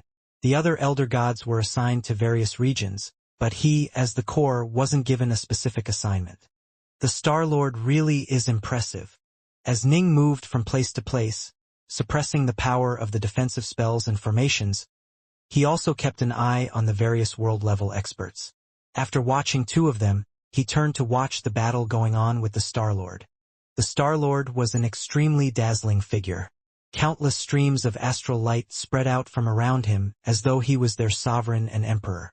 All by himself, he was able to tie down both Immortal Owlsaur and the formation of 1,000 elder gods. World God Blackmist was helping out as well, but the tower-wielding Immortal Owlsaur and his formation of elder gods was still able to resist their attacks. These formations were meant for defense, after all. Ning was suddenly stunned. He had just seen a gray-robed, black-haired old man amongst those 1,000 elder gods, and the man had seen Ning as well. Sparks began to fly as their gazes met in midair. Old Man Yuan? Ning had received a detailed intelligence report regarding the Mindlord long ago, which included information about his appearance. He was able to recognize the man at a single glance, and the way in which that man looked at Ning made Ning feel completely certain that it was definitely Old Man Yuan. Ning. When the Mindlord saw that distant, blurry figure amongst the ranks of the elder gods of Fogstone, he was frightened quite badly. He actually did leave the 3 realms. The Mindlord's heart was shaking, but he quickly came back to his senses. Why should I fear him? I'm a member of a minor 1,000 elder gods formation. Not even world-level experts can do anything to me right now. Me fear him, an elder god? It's actually good that he's here. I'll find a chance to kill him. Him! It's him! Ning had been quite calm, but upon seeing the Mindlord, Ning's eyes instantly turned bloodshot. Those memories began to play through his mind. The death of human sovereign Suiren, whose body had transformed into those petals of kindlefire. The self-detonations of Taoist 3 purities, Lord Tathagata the Buddha, Keeper Everwood, and Buddha Jueming, senior apprentice brother Hoi, who had died right in front of Chang'e, and those countless other immortals and fiend gods of the 3 realms who had sacrificed their lives in self-detonation. Ning could hear the sounds of those detonations ringing within his memories. He could hear those furious roars, those frenzied screams. Murderous rage began to swell in his heart. Rage which he was unable to suppress quickly filled his entire being. Countless comrades had died in the End War, All because of this man. Old man Yuan. Die! Ning immediately charged straight towards the Mind Lord. Eh? When the Mind Lord saw Ning transform into a streak of light and fly towards him, he let out a cold smirk. He's just an elder god. How can he possibly shake our formation of 1,000 elder gods? He's too powerful. Chaos Immortal Alsor had an ugly look on his face. He gritted his teeth, summoning the ritual tower closer towards himself. He was just barely able to set up a defensive perimeter of roughly 30 meters around himself. How is the Star Lord this powerful? Aren't they only powerful because they can rely on the power of Fogstone itself? But the planet of Fogstone is outside the city. The Star Lord is relying on just his sword arts yet is still incredibly powerful. Thanks to this mighty sin weapon, Chaos Immortal Alsor was a very formidable figure even amongst world-level experts, and the ritual tower was actually meant for defense. And yet, even though he had 1,000 elder gods helping him to divert his enemies' attacks, he had still been beaten back to the point of only being able to keep a defensive perimeter of just 30 meters. If he didn't have the 1,000 elder gods, he probably would have been slain in just 1 or 2 strokes. Second uncle, this formation is a pain in the ass. The Star Lord sent frantically. He was using his 7 formations to suppress the protective formations and defensive spells of the Imperial capital, but now 2 such enemy formations were causing him problems as well. Yes, they are quite troublesome. I'm not able to breach their defenses either. World God Blackmist had gone all out as well. However, World God Blackmist was a bit weaker than the Star-Lord to begin with. He was roughly on par with Chaos Immortal Alsor. With this formation present, it'll be very hard for us to kill Immortal Alsor. The Star-Lord was growing frantic. This formation, World God Blackmist was frantic as well. He had transformed to become a titanic figure who was 30,000 kilometers tall, and he furiously launched attacks in every direction. But the 1,000 elder gods just absorbed his strikes as if they were made of soft taffy. Ji Ning. The Star-Lord noticed Ji Ning suddenly charging towards them from afar. Sword Immortal Dark North, Ji Ning. The leaders of the Fogstone Dominion all knew who he truly was. Ji Ning. Hurry up and go help World God Blackmist tie down the minor 1,000 elder gods formation, the Star-Lord ordered. Yes, Star-Lord. Ning immediately flew towards World God Blackmist. Ugh. What's the point of him coming here? The Star-Lord couldn't help but secretly sigh to himself. Even though he has the formation strengthening him, and even though he is the core of the formation, he will still be at most comparable to an ordinary world god. He's probably a bit weaker than even my second uncle. Even if he does help out, it'll be hard for them to completely tie down that enemy formation. Ning was wielding Violet Jewel in his hands. His gaze was ice cold, and the azure mist energy had quickly begun to flow out from the azure flower seal on his forehead, permeating his entire body. The reason why Ning had come to the Badlands territory was to kill the Mind Lord, and now the Mind Lord stood right before him. Kill. The power of the azure flower mist energy was strengthening him. The world energy generated by the formation of elder gods was strengthening him. He had an eternal weapon, Violet Jewel. Kill's word stance. Ning raised Violet Jewel up high, assuming a stance reminiscent of Pangu cleaving heaven from earth. In this instant, Ning was using the Heavenbreaker stance of the Bright Moon Sword Art to unleash the essence, Kill's word stance. All the stances of the nameless sword art, be it the Heartsword stance or the Kill's word stance, represented a certain realm of enlightenment regarding the Tao of the sword. Ning's own Bright Moon Sword Art was completely capable of unleashing the full extent of his insights into these realms. Whenever the minor 1,000 Elder Gods formation suffered an attack, it would first divert 99% of the energy of the attack into the world energy surrounding it, with the remaining 1% being spread across all 1,000 world gods.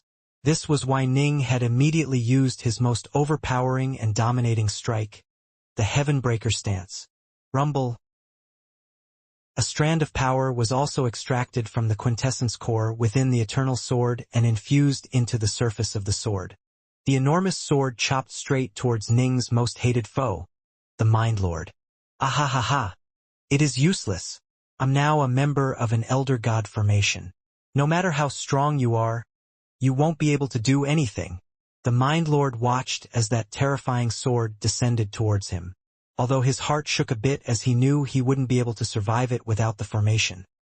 The fact was that right now he did have the formation. What did he have to fear? Boom!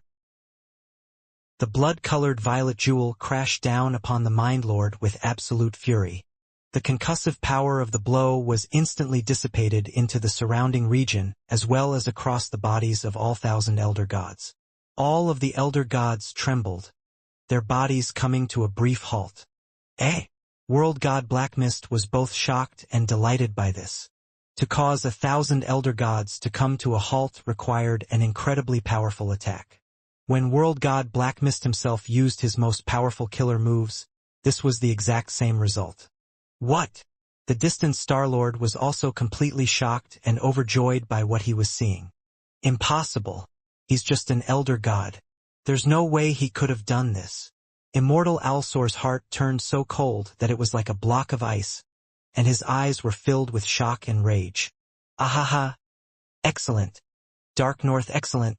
I didn't expect that with the formation strengthening you would actually be as powerful as I am. World God Blackmist sent mentally. Join with me and attack these Elder Gods. Let's make it impossible for them to help Immortal Alsor. Acknowledged, Ning said. With the support of the Azure Flower Mist energy and the formation, Ning was probably slightly more powerful than even World God Blackmist.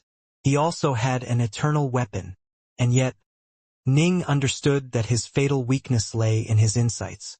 His sword arts were still merely at the level of the Killsword stance, while World God Blackmist's sword arts were at a far higher level. This was why the two of them remained on par with each other in strength. In addition to that, Ning was still unable to unleash his eternal weapon's true power. Eternal weapons were valuable because they had quintessence cores. It was the power that lay within their cores which was truly terrifying. If Ning was able to unleash just 30 or 40% of that power, he would probably be able to chop apart the enemy formation with just a single blow. Alas, actually unleashing that much power from the quintessence core was far too difficult. Ning would probably have to reach the same level of sword arts as World God Northrest in order to command such power. In truth, Ning was already quite formidable. World God Blackmist was no ordinary world-level expert, after all. Generally speaking, world gods were more formidable than Chaos Immortals. This was because most world gods also trained as key refiner as well. World God Blackmist in particular was an expert of the Tao of the Sword and incredibly skilled in launching offensive attacks. For Ning to be comparable to him in might was absolutely incredible. Kill! Kill! World God Blackmist and Ji Ning simultaneously launched their respective killer moves. The way in which World God Blackmist was fighting was completely different from when he had been sparring with Ning. He had manifested a total of 6 arms and was striking with 6 swords in an endless windmill of attacks, sending 6 streaks of sword light against his opponents in a constant barrage. As for Ning, he wielded Violet Jewel as he furiously struck out with the Heavenbreaker stance once more. Boom! The simultaneous double attack from 2 experts of the Tao of the Sword caused all 1,000 Elder Gods to once more tremble and come to a halt. Although every single Elder God only had to endure a tiny part of their blows, the difference between them and the world-level experts was simply too great. Now that Ning and Blackmist had joined forces, the power of their blows made the Elder Gods feel absolutely miserable. They had been completely suppressed in power. These formations truly are incredible. Even when World God Blackmist and I joined forces, we're still merely able to just keep them suppressed. Ning couldn't help but sigh to himself. Ning and Blackmist had joined together to completely shut down this minor 1,000 Elder Gods formation, making it so that those 1,000 Elder Gods were completely unable to help protect Chaos Immortal Alsor. How can this be? How? The terrified Chaos Immortal Alsor immediately turned tail and transformed into a streak of black light, intent on fleeing. Do you think you can actually escape me? The Star-Lord's handsome face was now somewhat twisted by savagery. In fact, he could be described as looking rather crazed. Alsor. I've waited for this day for far too long. Boom! The Star-Lord's entire body suddenly radiated with brilliant light. The astral light swept forward and caught Immortal Alsor within it, making it so that his movements became dramatically slower, almost as though he was moving through quicksand. And no, spare me. Chaos Immortal Alsor had learned quite some time ago that there was a huge gap in power between himself and the Star-Lord. Die! The Star-Lord sent 6 streaks of swordlight straight towards him in a series of consecutive blows. The terrified Immortal Alsor sought to use his ritual tower to defend, even summoning his other 2 Dao weapons as well. But alas, those 2 weapons were clearly inferior to the ritual tower. Clang! Clang! He was able to just barely block the first 2 sword attacks. Slash. The third strike plunged deep into his forehead, and as it did so a terrifying sword intent erupted forth into the Jindan Chaos region inside his body. The Jindan Chaos region began to break apart, and the Dao tree inside of it was also beginning to be obliterated. No. A look of resentment and disbelief was in Immortal Alsor's eyes as his life aura rapidly began to weaken. The Star-Lord pulled his sword out of Alsor's forehead. As he stared at Alsor's corpse, he fell silent and said not a word. Excellent! World God Blackmist and Jining were both delighted by what they saw. The Star-Lord of Fogstone stared at Immortal Alsor's corpse, his heart filled with many complicated feelings. He murmured softly to himself, I've finally slain Alsor. What? Alsor died. Alsor died. The other 4 world-level vassals of God Emperor Black Lotus sensed Alsor's powerful aura vanish from the battlefield.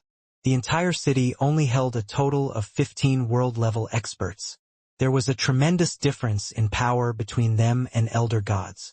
For one such aura to suddenly be extinguished caused the Black Lotus Empire's forces to feel alarmed. If one of them had died, then the Star-Lord and World God Blackmist would now be free to strike at the others. The situation would just grow uglier and uglier. Don't panic. A voice suddenly rang out within the minds of the 4 world-level experts. Black Lotus, what should we do now? The other 4 were all growing worried. The enormous Black Lotus swiveled below God Emperor Black Lotus' feet while 1,000 elder gods surrounded and protected him. Although Immortal Abyssus, Immortal Skyram, and World God Goldcloud had joined forces against him, they still found it hard to do anything to him. God Emperor Black Lotus had an ugly look on his face. He was in control of all the formations protecting this entire city, and thus he knew better than anyone else what was happening in each part of the city. Immortal Alsor had simply died too quickly. As soon as Jining had entered the fray, Immortal Alsor had been almost instantly slain by the Star-Lord. I never would have thought that an elder god would be able to force me to do this, God Emperor Black Lotus murmured softly to himself. Even with the formation strengthening him, Ning was still merely on par with World God Blackmist. However, the Black Lotus Empire had been at a disadvantage this entire time. Ning's suddenly burst of power was the last straw that broke the camel's back. Have I been in retirement for too long? God Emperor Black Lotus suddenly manifested a total of 24 arms, each of his arms coming together to form a Madra. Boom! A terrifying aura of power instantly burst forth from his body. What? Immortal Abyssus, Immortal Skyram, and World God Goldcloud had been unable to do anything against God Emperor Black Lotus this entire time. And now, their faces blanched. This aura. To this? Immortal Abyssus stared in astonishment at God Emperor Black Lotus. He had traveled through many territories and experienced many dangerous situations. Right now, God Emperor Black Lotus was giving him a sense of tremendous danger. He's actually this powerful? Then why has he squirreled himself away within his Black Lotus Empire for all these years? We are in trouble now. No wonder he was able to so casually produce 2 of those Elder God formations. As soon as the Star-Lord slew Immortal Alsor, the God Emperor's aura began to explode with power. This immediately snapped the Star-Lord out of his reverie and cleared his mind. What a terrifying aura! The Star-Lord was shocked. He was tremendously talented and had great affinity for the Tao of the sword. He was now also a masterclass world god, which meant he was unquestionably one of the top-tier world gods around. However, the Star-Lord also knew that his level of power wasn't that special. World gods who had eternal weapons or who had incredibly monstrous divine abilities would still be able to completely dwarf him in power. And now, it seemed as though God Emperor Black Lotus had just activated a secret art that was so powerful. Its aura alone was enough to cause the Star-Lord to feel nervousness. Second Uncle, Ji Ning, hurry up and wipe out this formation. The Star-Lord immediately ordered. God Emperor Black Lotus is unfathomably powerful. We need to wipe out his other supporters, then encircle and slay him. As soon as he had sensed the God Emperor's aura, the Star-Lord immediately understood that although he himself was also quite powerful, he probably wasn't a match for the God Emperor in single combat. The Star-Lord was rather stunned. How was this God Emperor Black Lotus so powerful? Still, it was too late for regrets. All right, World God Black Mist had turned solemn as well. Ji Ning, let's attack. Right? Violet jewel in hand, Ning had already turned his gaze towards those 1,000 elder gods, focusing in particular on the Mind Lord. Kill them, the Star-Lord bellowed as he flew through the air, moving far faster than even Ji Ning. Astral light radiated from every part of his body, those specks of light shooting out like countless tiny stars. As the astral light spread out, they exerted their power upon the elder gods, constricting them. Flee! We need to flee. Separate and flee. The Mind Lord and the others began to flee in every direction. They had realized long ago that this new elder god who had joined the fray was merely on par with World God Black Mist. But the Star-Lord of Fogstone was far more powerful than either of them. If World God Black Mist and Ji Ning were already capable of suppressing them, then once the Star-Lord joined in they would definitely be shattered. No! Damn! Imperial Majesty, save us! The elder gods scattered in every which way, but they still were merely able to watch as the Star-Lord, Black Mist, and Ji Ning chased after them. All three of them moved faster than the limits of the heavenly Daos, while the 1,000 elder gods were much slower in comparison. Die! The Star-Lord let out a cold shout as he struck out with his sword. Whoosh! A dazzling river of stars appeared in midair, coming together to form a gigantic sword that cleaved down upon the back of a fleeing elder god. Boom! Boom! Ji Ning and World God Black Mist struck out at the same time as this blow landed. The Mind Lord was one of the captains of these 1,000 elder gods, and as such he was able to flee faster than most of the others. For the sake of ensuring that his blow would land at the same time as the Star-Lord's, Ning had no choice but to just attack the elder god closest to him. Boom! The bodies of all 1,000 elder gods shook. Ugh! More than 10 of the elder gods spat out a mouthful of blood. Cracks appeared on their faces and blood began to pour out of them. Every single one of the 1,000 elder gods had to endure the same amount of power from the attacks. At a time like this, the weakest would be the first to perish. The Mind Lord and others who had powerful protective divine abilities would be able to hold on for much longer than the rest. Again, the Star-Lord sent mentally. Oh! We're doomed. No. Some of the already heavily wounded elder gods began to panic. But alas, there was nowhere to run. Yet another dazzling stream of stars split the skies and chopped down towards an elder god. Ji Ning and Black Mist struck out with their full power as well. At this moment, God Emperor Black Lotus 24 arms completed their madras. His terrifying aura skyrocketed even further, covering virtually the entire city. Everyone dies eventually. God Emperor Black Lotus could sense the despair of his 1,000 elder gods. He let out a soft sigh. I bid you farewell on your next journey. I'll take revenge for you. The elder gods were simply too far away, and he was still surrounded by those 3 world-level powers, with Chaos Immortal Abyssus being particularly tough. Thus, not even God Emperor Black Lotus would be able to save those 1,000 elder gods in time. Black Lotus, although you are powerful, you are taking us a little too lightly, Immortal Abyssus said with a cold laugh. God Emperor Black Lotus gently waved his hand. Whoosh! The black fog permeating every part of the entire city began to vanish, revealing all of the countless buildings in it. Of course, the majority of the buildings had already been wrecked by now. Chaos Immortal Abyssus, Chaos Immortal Skyram, and World God Goldcloud were all secretly shocked. The black fog covering the entirety of the imperial capital had made it impossible for them to get a good picture of their surroundings. Only the Star-Lord had been able to scan the entire area, thanks to his astral light permeating the entire area. But now the God Emperor had actually dismissed the black fog. Clearly, he no longer wished to bother with using any minor tricks. This was a display of utmost confidence in his superiority. You are right. I really don't treat the three of you seriously at all. God Emperor Black Lotus frowned slightly.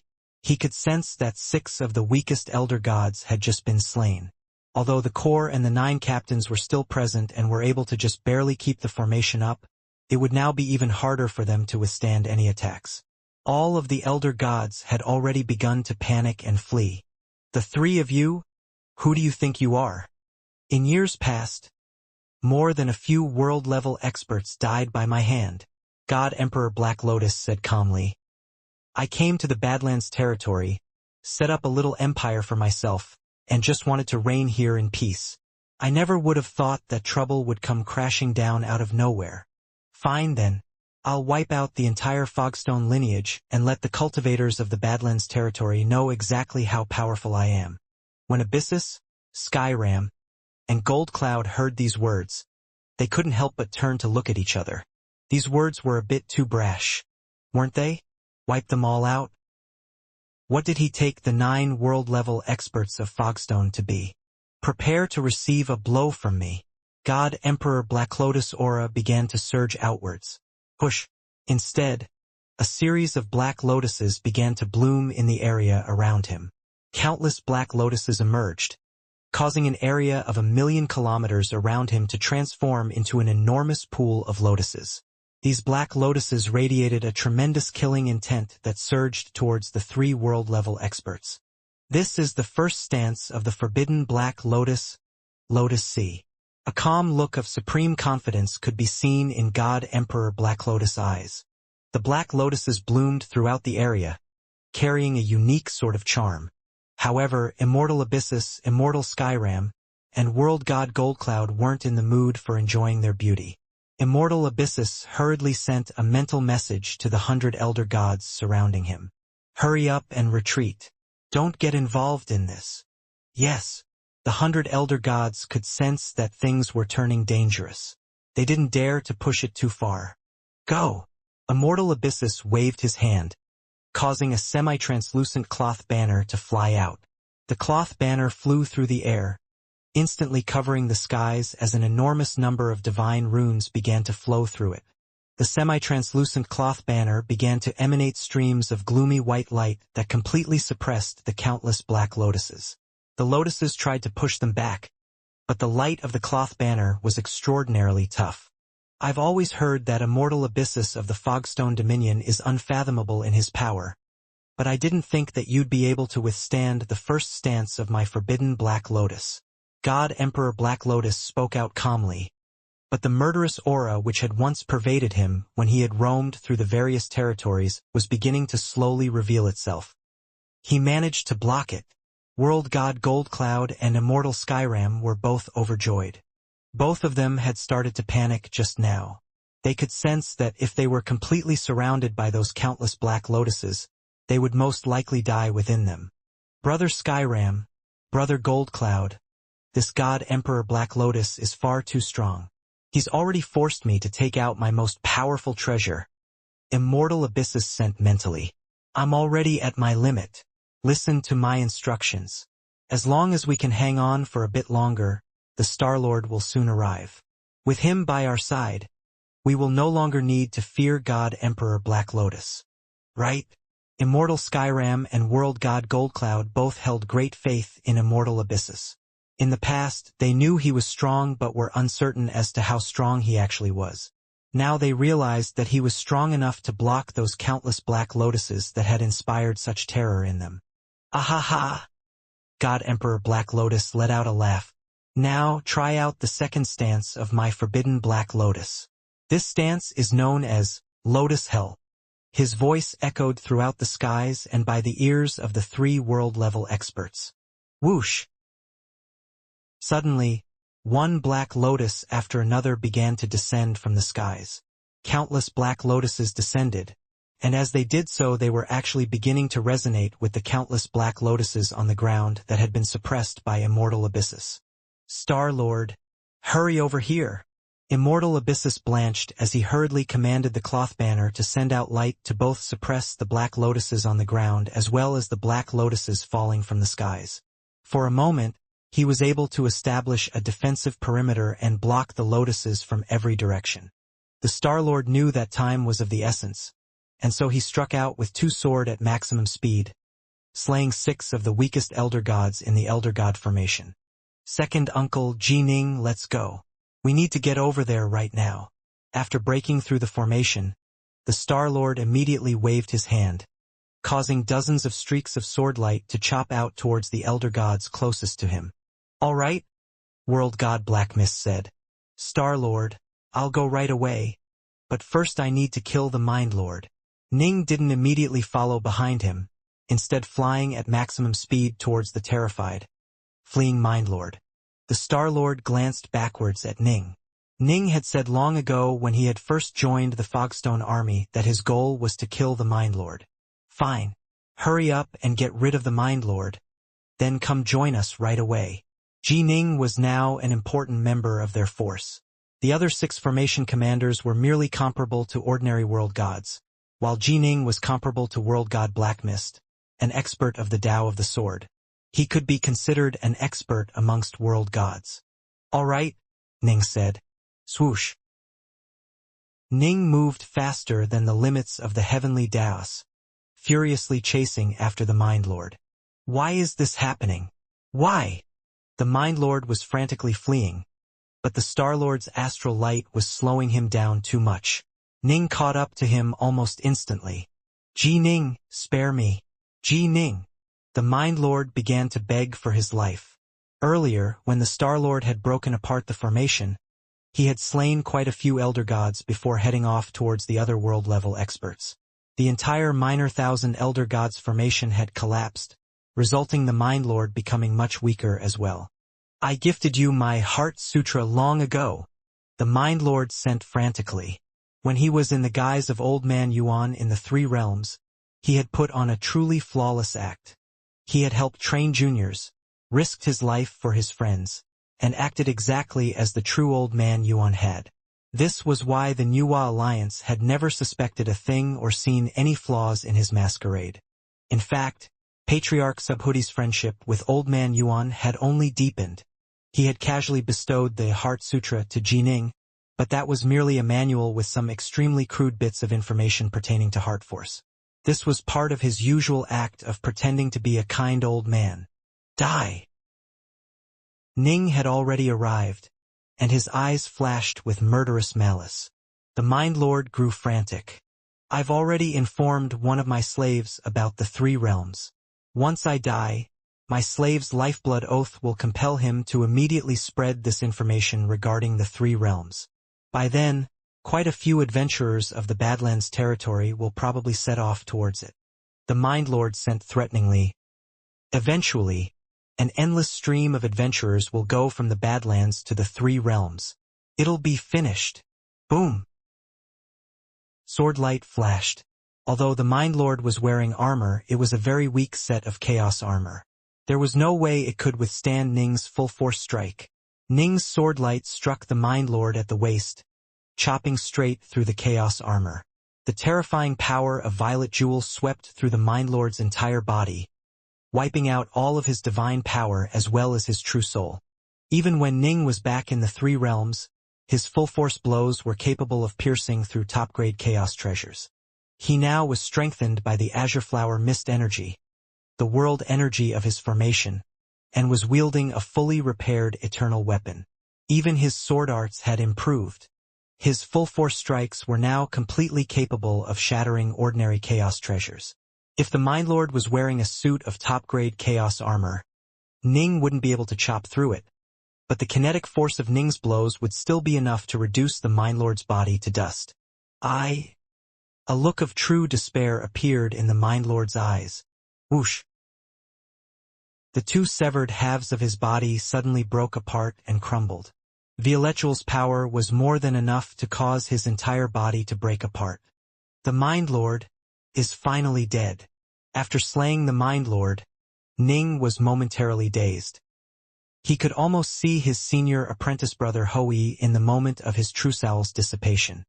He could almost see the other major powers of the three realms who had all transformed themselves into enormous suns.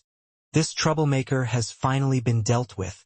My fellow Taoists, seniors, rest in peace. Ning's heart was filled with many complicated feelings. Was he happy? Ning didn't feel even the slightest bit of happiness right now. He felt disappointment and frustration. He also felt a sense of release. The Mind Lord's death represented the true, final end to the Great End War. He even dared to threaten me as he died. Ning glanced at the Mind Lord's completely shattered corpse. The true soul within the corpse had been wiped out, and there wasn't any hint of life in his body. Even if you really did tell your servant about the three realms, so what? How many adventurers would dare to brave the spatial vortex tunnel between it and the Badlands territory? And even if they do brave it, so what? My primal twin has also mastered and unified the 9 chaos seals. It is capable of using the Azure Flower Mist energy and has the power of a world-level expert as well. It doesn't matter how many adventurers make it there. I'll kill them all, Ning murmured to himself. He didn't believe that any world-level experts would go adventuring in the three realms. In addition, Ning himself would eventually become a world-level expert as well, and the Azure Flower Mist energy would guarantee that he was far stronger than most world-level experts. I really wonder how Taoist three purities managed to acquire those 9 chaos seals. This thought briefly flitted through Ning's mind. Rumble. Ripples of incredible power spread out from off in the distance. Ning turned his head to look. The black fog had long ago dissipated, and so he was now able to see everything quite clearly.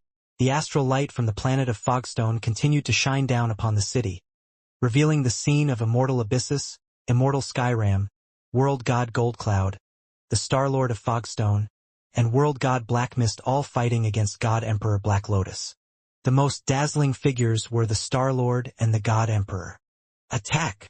Each blow of his sword struck out like a stream of stars, leaving a trail of shattered Black Lotuses behind them.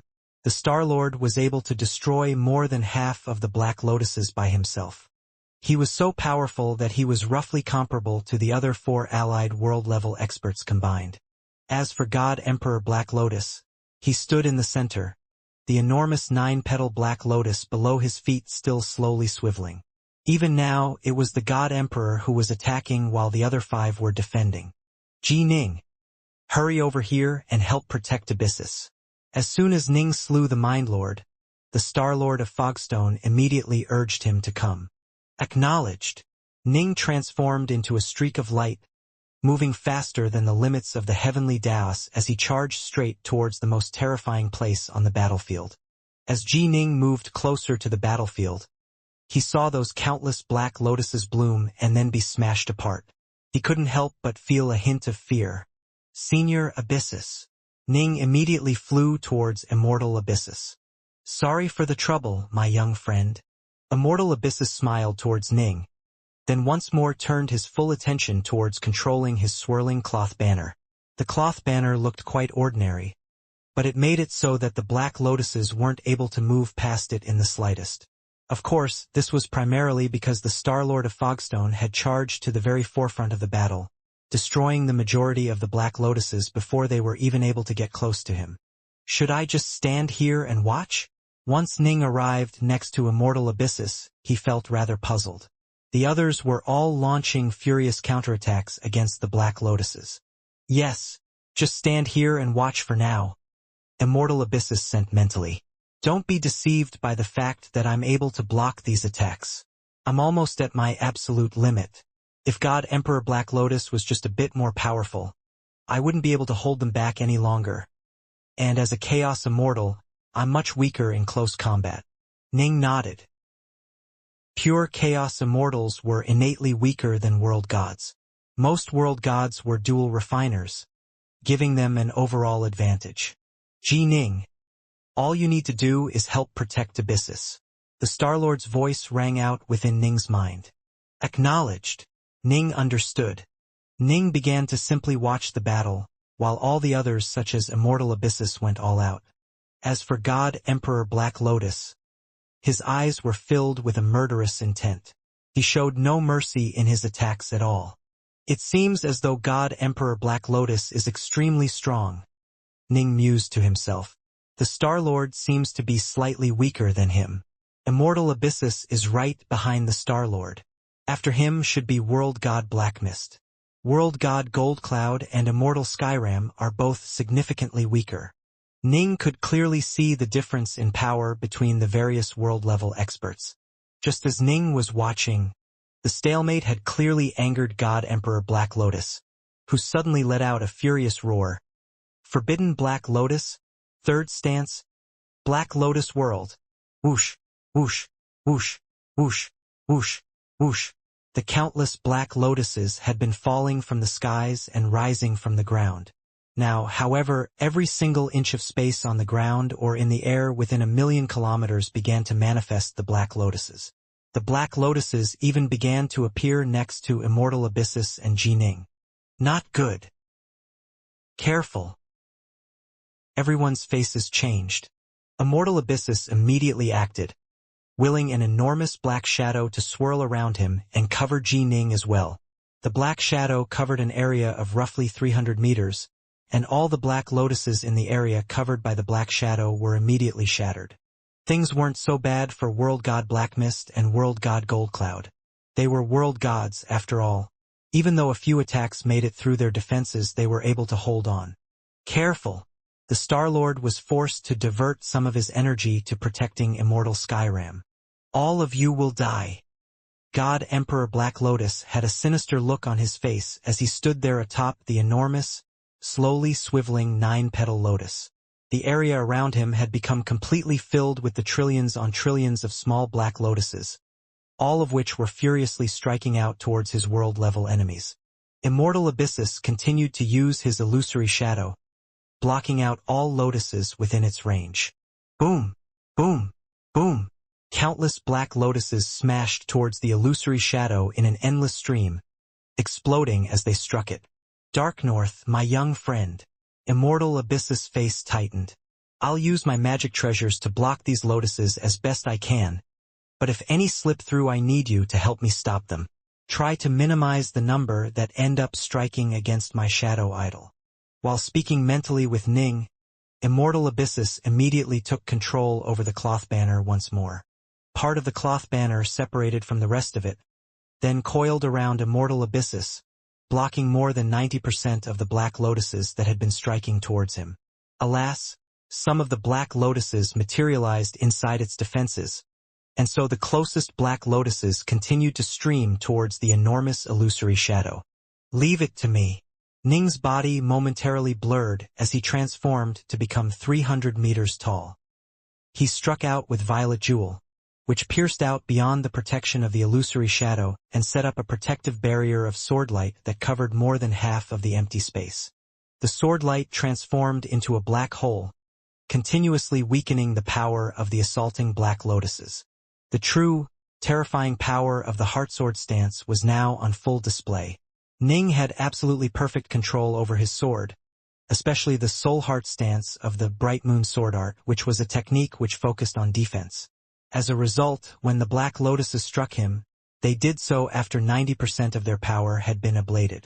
The remaining 10% was then mostly absorbed by the world energy that protected him, with the tiny remaining amount of energy being spread across 1,000 elder gods. By then, there was only a tiny bit of power remaining. Phew! Immortal Abyssus relaxed slightly. With Ning helping him defend against the majority of the black lotuses, things were now much easier for him as well. Things weren't so bad for Ning and Immortal Abyssus, but this was primarily due to Immortal Abyssus' usage of the cloth banner and the shadow idol. All Ning had to do was provide a bit of help in order to ensure that they would survive the danger. God Emperor Black Lotus is far too powerful. He's able to fight against multiple world-level experts by himself and actually have the upper hand. Ning stared past the swiveling cloth banner and stared at the distant God Emperor Black Lotus. Black Lotus! The Star-Lord suddenly let out an angry roar. His handsome face actually began to turn a grayish-white color, as did his hands. His entire body seemed to become almost statue-like as his aura suddenly exploded with might. His 6 arms wielded 6 swords, and he sent them forth as utterly dazzling streams of stars. He was using the same sword arts as before, but the power of his attacks had increased tenfold. Boom! Boom! Boom! Boom! Countless black lotuses were blasted apart as the sword light easily chopped through them. The sword light slashed all the way to God Emperor Black Lotus' side and struck directly at the enormous 9-petal Black Lotus. Boom! Boom! Boom! When the slowly swiveling Black Lotus was struck by the terrifying sword light, it began to shudder slightly. So this is the Fogstone Apocalypse of the Fogstone Dominion, eh? God Emperor Black Lotus was startled as well. Attack! The Star-Lord's skin had now completely turned the color of stone. His aura grew even more savage, and his blows even began to cause cracks to appear on the 9-petal Black Lotus. The Fogstone Apocalypse. Ning was secretly surprised by what he saw. And he's using the 3rd stage of it. The 3rd stage of the Fogstone Apocalypse involved transforming the entire body into stone. It would allow the user to become tremendously more powerful, with the body becoming comparable to a Dao weapon in toughness. However, this sort of explosive technique resulted in a rapid consumption of divine power. Once the divine power was used up, one would transform into a true statue forever. Thus, this divine ability generally wouldn't be used until things were truly dire.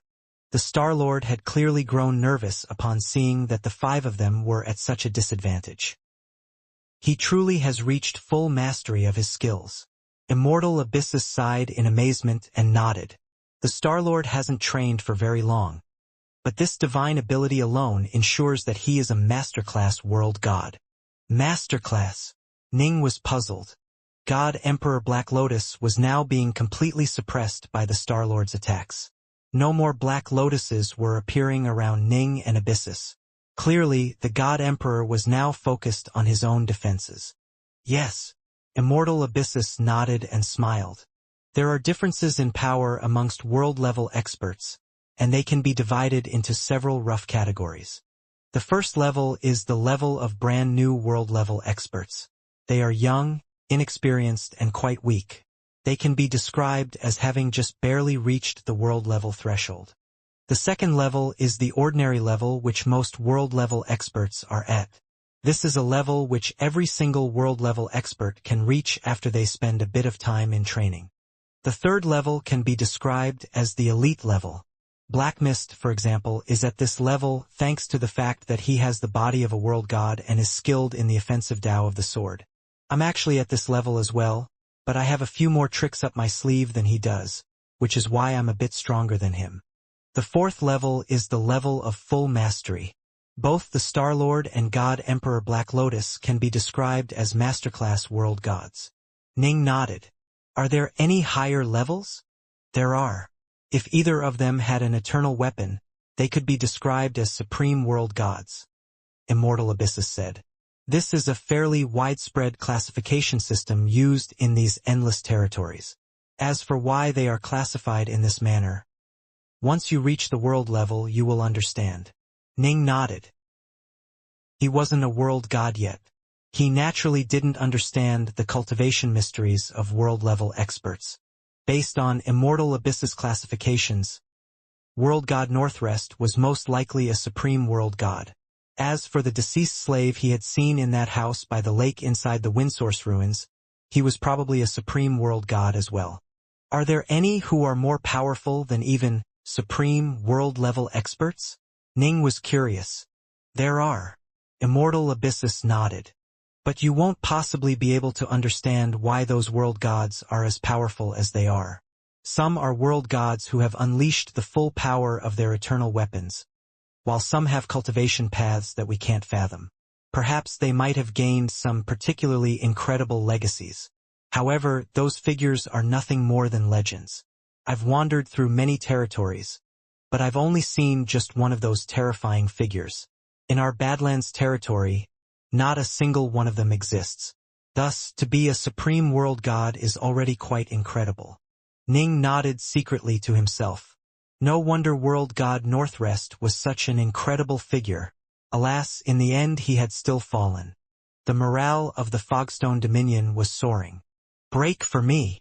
His entire body a grayish-white color. The Star-Lord of Fogstone waved his hand, unleashing streams of astral swordlight against the enormous Black Lotus, causing it to begin to crack apart and crumble. God Emperor Black Lotus continued to stand atop the Black Lotus, allowing this to happen. He murmured softly, "I heard that the Fogstone Apocalypse is just something derived from fragmentary records of an ancient technique. And yet, it is this powerful? I wonder how powerful the true, complete technique was. Quite a number of Fogstone's supreme techniques were incomplete. Dust of the Mortal World was one. Fogstone Apocalypse was another. Ning's own nameless sword art was just a fragment of the true, complete technique as well.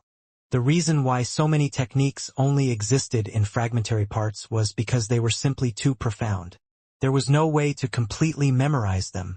Taoist Three Purities had an incredibly high level of insight into the Tao, but it still took him countless years before he was able to completely memorize the 9 Chaos Seals, which Ning had already merged together into one.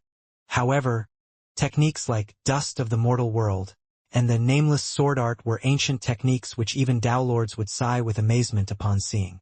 There was no way a world god could possibly have the ability to completely memorize such a technique. They could at most just memorize part of it. Thanks to a stroke of tremendous luck, world god Northrest had been able to view the Nameless Sword Art, but he was only at a level where he could memorize its first 7 stances. He wasn't able to memorize any of the rest of it at all. Against you, it'll be enough. The Star-Lord surged with a killing intent. You overestimate yourself. The God Emperor looked at the Star-Lord coldly. I didn't want to use this treasure. I thought I could defeat you just by using a few secret arts, but it seems I'll still be forced to activate it. It's been a long, long time since I've truly fought someone. God Emperor Black Lotus stretched out his right hand. Whoosh! A crystalline scimitar that seemed to have been carved out from a block of ice suddenly appeared in his hand. The scimitar was roughly 3 feet long. Whoosh! An unspeakable aura instantly filled the entire city. In fact, the aura spread out past the city and covered an enormous region beyond it as well. The entire battlefield fell silent. Cold. Every single cultivator, be it the Elder Gods, the World Gods, or the Chaos Immortals, felt an icy cold feeling in their hearts. Is that all the cultivators turned their heads to stare at the origin of this feeling of icy terror. They saw that frozen crystal scimitar in God Emperor Black Lotus' hand, as well as the glimmer of azure light flowing over its surface. Every single cultivator felt their hearts shudder when they merely looked at the scimitar. What is that? Ning's heart was shaking as well. That is an eternal weapon. The nearby immortal abysses had turned completely pale. That's an eternal weapon. I've seen the power of an eternal weapon before, and this gives me exactly the same feeling. When you see an eternal weapon, you'll immediately lose all your courage. An eternal weapon. The faces of World God Blackmist, Immortal Skyram, and the others all changed as well. How could he have an eternal weapon? How could God Emperor Black Lotus be this powerful? Everyone was dazed. Eternal weapons were just legends to most world-level experts. The number of world-level experts in the entire Badlands territory who possessed eternal weapons could be counted on one hand. They either had incredible luck or had been bestowed it by a Tao Lord. It must be understood that most Tao Lords used eternal weapons, and so for them to bestow one on a world-level expert was incredibly rare. Push! An invisible, freezing intent filled the hearts of every single cultivator present. I'm also wielding an eternal weapon, but none of the world-level experts paid it any attention. But now that God Emperor Black Lotus has taken one out, he has stunned the entire battlefield. Ning couldn't help but sigh. This was all because his attainments in the sword were simply too low. He was only able to unleash just a tiny fraction of the power within Violetual's quintessence core, so little that no one even paid attention to it.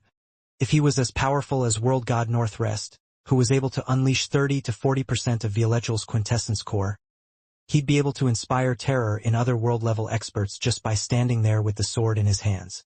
A supreme world god. I never would have thought that God Emperor Black Lotus is this powerful. A frantic look was in Immortal Abyss's eyes. Black Lotus. The Star-Lord withdrew, slowly stepping backwards as he looked at God Emperor Black Lotus. Why are you retreating? God Emperor Black Lotus asked calmly. I admit defeat, the Star-Lord said in a low voice. I'm willing to pay a high price to stay your hand and quell your rage, God Emperor Black Lotus. As a cultivator, one had to know when to advance and when to retreat. To continue the battle when there was such a large disparity in power was just suicide. Ha ha ha! God Emperor Black Lotus laughed. A high price? As far as I'm concerned, the Fogstone lineage is worth nothing. Oh wait, I actually rather like the planet of Fogstone itself. Hand over the planet and I'll let you leave. Impossible. God Emperor Black Lotus, you should know that the planet of Fogstone is a legacy treasure of the Fogstone lineage. Someone who is not of our lineage cannot bind or control it, the Star-Lord said. This was the truth. In the past, the Fogstone lineage had actually been completely wiped out by enemies before. However, once the major powers of the Fogstone lineage who were out exploring in other territories returned, they would generally take revenge and retake their legacy treasure, resulting in the lineage continuing to be passed down. Starchild's own father, the previous Star-Lord, was someone who had gone out exploring as well. This was the custom of the Fogstone lineage. Once they reached a certain level of power, they would leave and go out adventuring in the primordial chaos. After a few dozen chaos cycles passed, they might eventually return to Fogstone, ensuring that its lineage would remain unbroken. Their most important legacy treasure was the planet itself, and one had to have mastered certain core techniques in order to bind the planet. These core techniques were never taught to outsiders. I'm willing to offer treasure that is worth 3,000 cubes of primordial chaos, the Star-Lord said hurriedly. Do you think I care? God Emperor Black Lotus lifted the scimitar up. The Star-Lord's face turned even uglier. When I journeyed through the primordial chaos, I passed through many territories and took on many masters. And yet, in the end I remained unable to take that final step to the next level. I no longer hold any hope of becoming a Samsara Dao Lord, God Emperor Black Lotus said softly. And so I returned to the Badlands territory. It had changed significantly since my departure from it. In fact, when I was born here, it wasn't even called the Badlands territory. I simply chose a random location and set up a little empire for myself, intending to rule over it in peace. And yet, trouble chose to come knocking on my door. It seems that I've been too benevolent. To tell you the truth, I had a nickname when I roamed the primordial chaos. Taoist Black Lotus, the God Emperor said. Taoist Black Lotus? Immortal Abysses sent mentally. Careful. I know who he is now. He's a true fiend, a demon who delights in slaughter and who walks the path of evil. Don't put too much faith in his promises. He's an extremely temperamental person who has killed many world-level experts. It's been a long time since anyone has heard any news regarding him. I never would have thought that he had actually come to the Badlands territory and set up an empire for himself to rule over. Taoist Black Lotus? None of the other world-level experts, including the Star-Lord, knew what this name and title represented. However, the Star-Lord and the others knew what they had to do. God Emperor Black Lotus shook his head. Still, I'm willing to be benevolent one final time. I'll give you two choices. The first choice is for all of you to hand over all of your treasures, including the planet of Fogstone and the treasures and techniques it contains. God Emperor Black Lotus said. I'll spare your lives. The other choice is death. God Emperor Black Lotus had a very calm look in his eyes. The lineage of Fogstone truly was an ancient one. Perhaps it held certain techniques that might be of use to him. Although he didn't really feel that he would be able to make any more breakthroughs, he was still willing to give it a try. The planet of Fogstone? All of the treasures and techniques it holds. The Star-Lord's skin once more transformed to become grayish-white. He couldn't possibly hand those things over, because he had sworn a lifeblood oath upon joining the lineage. If he violated it, the lifeblood oath would immediately take his life. It was impossible. Attack! The Star-Lord's entire body had turned grayish-white, and his eyes were filled with a murderous frenzy. I've already taken revenge for E, so let's have a good fight. I want to see just how powerful an eternal weapon is. The Star-Lord charged forwards in a frenzy. As he did so, run! All of you, run! I'll hold him down. The rest of you, go hide within the planet of Fogstone. He won't be able to do anything to you once you go inside. The Star-Lord's voice simultaneously rang out within the minds of Jining, Immortal Abyssus, World God Blackmist, the other world-level experts, and the minds of the many Elder Gods as well. Rumble. The enormous planet which had been hanging in the sky suddenly came crashing downwards. Ning and the others all understood that the planet of Fogstone was definitely filled with formations and protective spells that were far more powerful than the ones which had been protecting the imperial capital of the Black Lotus Empire. If they could make it inside, they would be safe. The Star-Lord of Fogstone was the most powerful person on their side. He was the only one who had a chance of stopping God Emperor Black Lotus. He wishes to stop me? To hold me down? God Emperor Black Lotus held that enormous crystal scimitar in his hands as he strode forward, his voice echoing in the ears of every single cultivator present. You really do have a fine Star-Lord. Pity though he won't succeed. All of you will die. God Emperor Black Lotus showed no mercy at all as he struck out with the giant crystal scimitar. Whoosh! A streak of icy saber light shot out through the air, carrying an aura of extreme coldness as it flew towards the Star-Lord. The Star-Lord's body was now completely grayish-white, and he hurriedly shot out streaks of astral sword light to defend. Boom!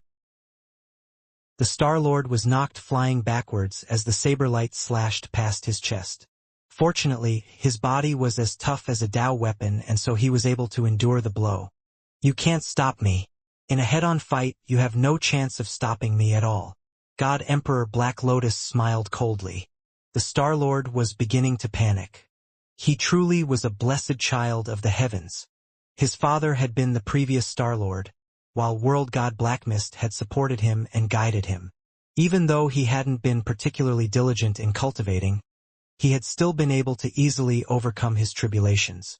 After his beloved E had perished, he had begun to work hard and improved at an even more astonishing speed, becoming a world god. He then continued until he reached his certain stage, resulting in his divine body reaching the stage of full perfection. He was now the most powerful expert of the Fogstone lineage. His path had always been a path that led straight upwards. Thus, his most powerful sword arts were all focused on offensive attacks, making him somewhat weaker in defensive skills. The Star-Lord had always believed the old maxim that the best defense was a good offense. When he used the Fogstone Apocalypse, his body was rendered comparable to a Dao weapon.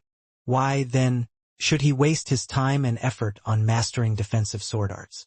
Only when he focused his efforts in the right area would he be able to more quickly reach a higher level of power. But now, he had encountered someone who was so superior to him that his vaunted attacks were useless. At a time like this, only someone tremendously talented in defensive sword arts would be capable of dealing with such a difficult foe. Boom! The airborne Star-Lord was smashed downwards towards the ground. Let's go. Let's get out of here. Quite a few elder gods immediately began to flee, not hesitating in the slightest. They all soared towards the skies, obeying the Star-Lord's orders to flee. However, the Star-Lord had misjudged one of them. Starchild. World God Blackmist looked at the Star-Lord, a gentle look in his eyes. You want me to flee? There was no way he would flee. The previous Star-Lord had shown him great benevolence, which was why he had chosen to help take care of Starchild. At first, World God Blackmist had only done so in order to repay the old Star-Lord's kindness, and so Starchild had called him second uncle. He had watched as the child slowly grew up, while the old Star-Lord himself had actually spent very little time with his son. In the end, it was World God Blackmist who spent virtually all of his time by Starchild's side. He had watched as Starchild grew up, had shielded him from the wind and the rain, ensuring that he would live a carefree life. As for the death of Starchild's Dao companion, there was nothing that World God Blackmist could do about that. All he could do was silently support his young ward, hoping that this tragedy would encourage him to grow up even faster. It had been so many years. Although he was nominally the child's second uncle, in reality Blackmist had spent far more time and effort on Starchild than the old Star-Lord ever had. He had been there when Starchild was a crying and screaming newborn, and he had watched as Starchild grew up. By now, Blackmist truly viewed Starchild as he would his own son. At a time like this, the Star-Lord was going to defend them? Was ordering him to flee? How could he possibly flee? However, World God Blackmist still felt a warm feeling in his heart. Whoosh! World God Blackmist's body suddenly began to blaze with white light, and all of his skin instantly transformed to become a rocky gray color as well. Starchild, retreat! World God Blackmist let out a loud roar as he charged forwards. Although Starchild was the Star-Lord, he had always obeyed his second uncle's instructions. Eventually, however, he had become a world god and become more powerful than his second uncle. It had been a long time since his second uncle had given him any orders. The fact that he was doing so now caused Starchild to grow blank for a moment. And then he saw World God Blackmist charging forward, his entire body glowing with white light. The look in Starchild's eyes instantly changed. Second uncle! Starchild's eyes instantly reddened. He was the current Star-Lord of Fogstone. He knew exactly what his second uncle had just done. Not even your Star-Lord is a match for me. You think you are? God Emperor Black Lotus once more chopped downwards with his enormous crystal scimitar. SSSSHRK. Whoosh! Sword light and saber light clashed against each other. World God Blackmist was different from Starchild. He had relied entirely on himself as he had grown up, with no one there to provide him with any protection. His sword arts were unpredictable and savage, but also quite suited for defense. Still, even the most defensive of stances would be useless if the disparity in power was too great. God Emperor Black Lotus was astonished to see that World God Blackmist was merely knocked a few steps back. How is it that you?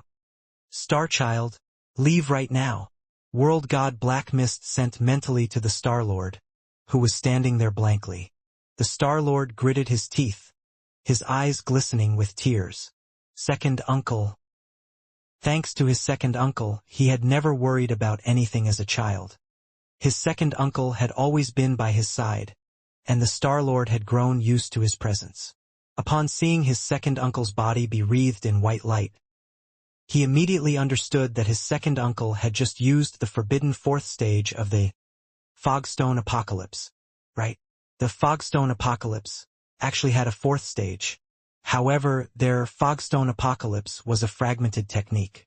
Only the first three stages were complete, which was why using the first three stages posed no risks. Even when one used the third stage, so long as that person stopped before completely using up his divine power, he wouldn't turn into Fogstone and die. However, their records of the fourth stage were incomplete, although it was still usable. Once it was used, the body would begin an uncontrollable transformation into Fogstone. In other words, once a cultivator used the fourth stage, he was doomed to die. This was why the Star-Lord had been so agonized and grief-struck upon seeing the white light wreathing World God Blackmist's body. There was no way to reverse this process at all. This is my choice, and there is no turning back. If you don't wish for my death to have been for nothing, leave. Leave right now. World God Blackmist roared furiously. If you don't run, I'll have died for nothing. Nothing. Aowawarg. The Star-Lord let out an agonized howl, but he still turned and fled at high speed, charging into the skies. He felt hatred and regret. Why? Only now did he truly understand how important his second uncle was to him. His second uncle was his most beloved family member, and just as important to him as he had been. Why? Why did it have to end up this way? Stay alive and forget about revenge. Only when you become a Tao Lord should you come and seek your revenge. Otherwise, I'll never forgive you. Never.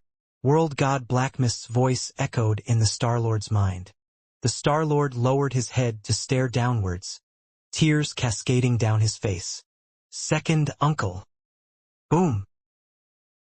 Whoosh. World God Blackmist continued to battle against God Emperor Black Lotus.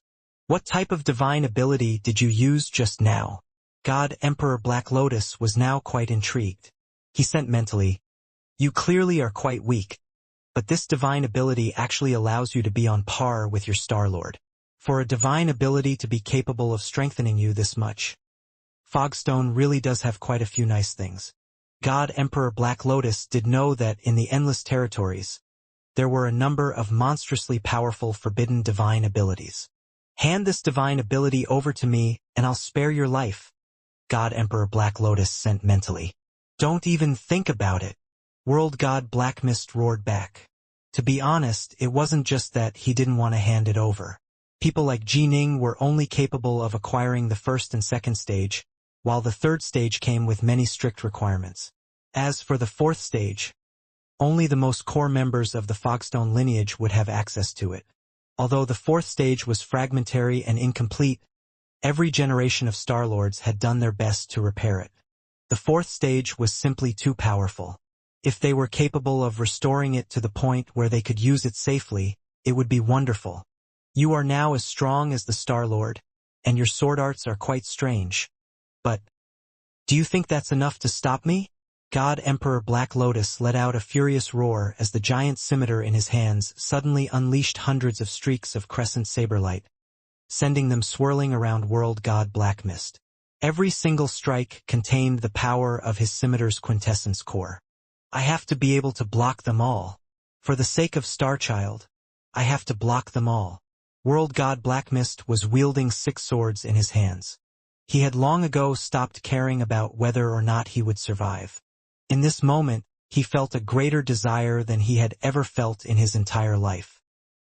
His 6 swords transformed into 6 streaks of utterly dazzling swordlight, crisscrossing in the area around him and forming an enormous sphere of black mist. Boom! Boom! Boom! Boom! Boom! Boom! The hundreds of streaks of saber light struck down upon the sphere of black mist. Although they carried tremendous power, World God Blackmist was completely capable of withstanding them. "Why you?" God Emperor Black Lotus stared in astonishment at World God Blackmist. "You actually made a breakthrough?" Before this, World God Blackmist's sword arts were very unpredictable, but they weren't as resilient and tenacious as they were now. His sword arts had clearly improved to a brand new level, capable of enduring offensive blows as though they truly were made of mist.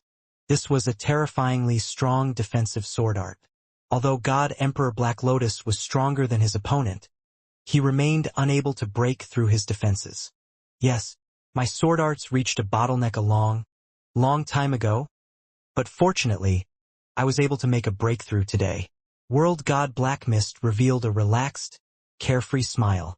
He was able to stop God Emperor Black Lotus' attack. Starchild would be able to stay alive. It was enough. At present, World God Blackmist was every bit the Star-Lord's equal in the Tao of the Sword. However, the Star-Lord focused on offensive attacks, whereas World God Blackmist specialized in defense.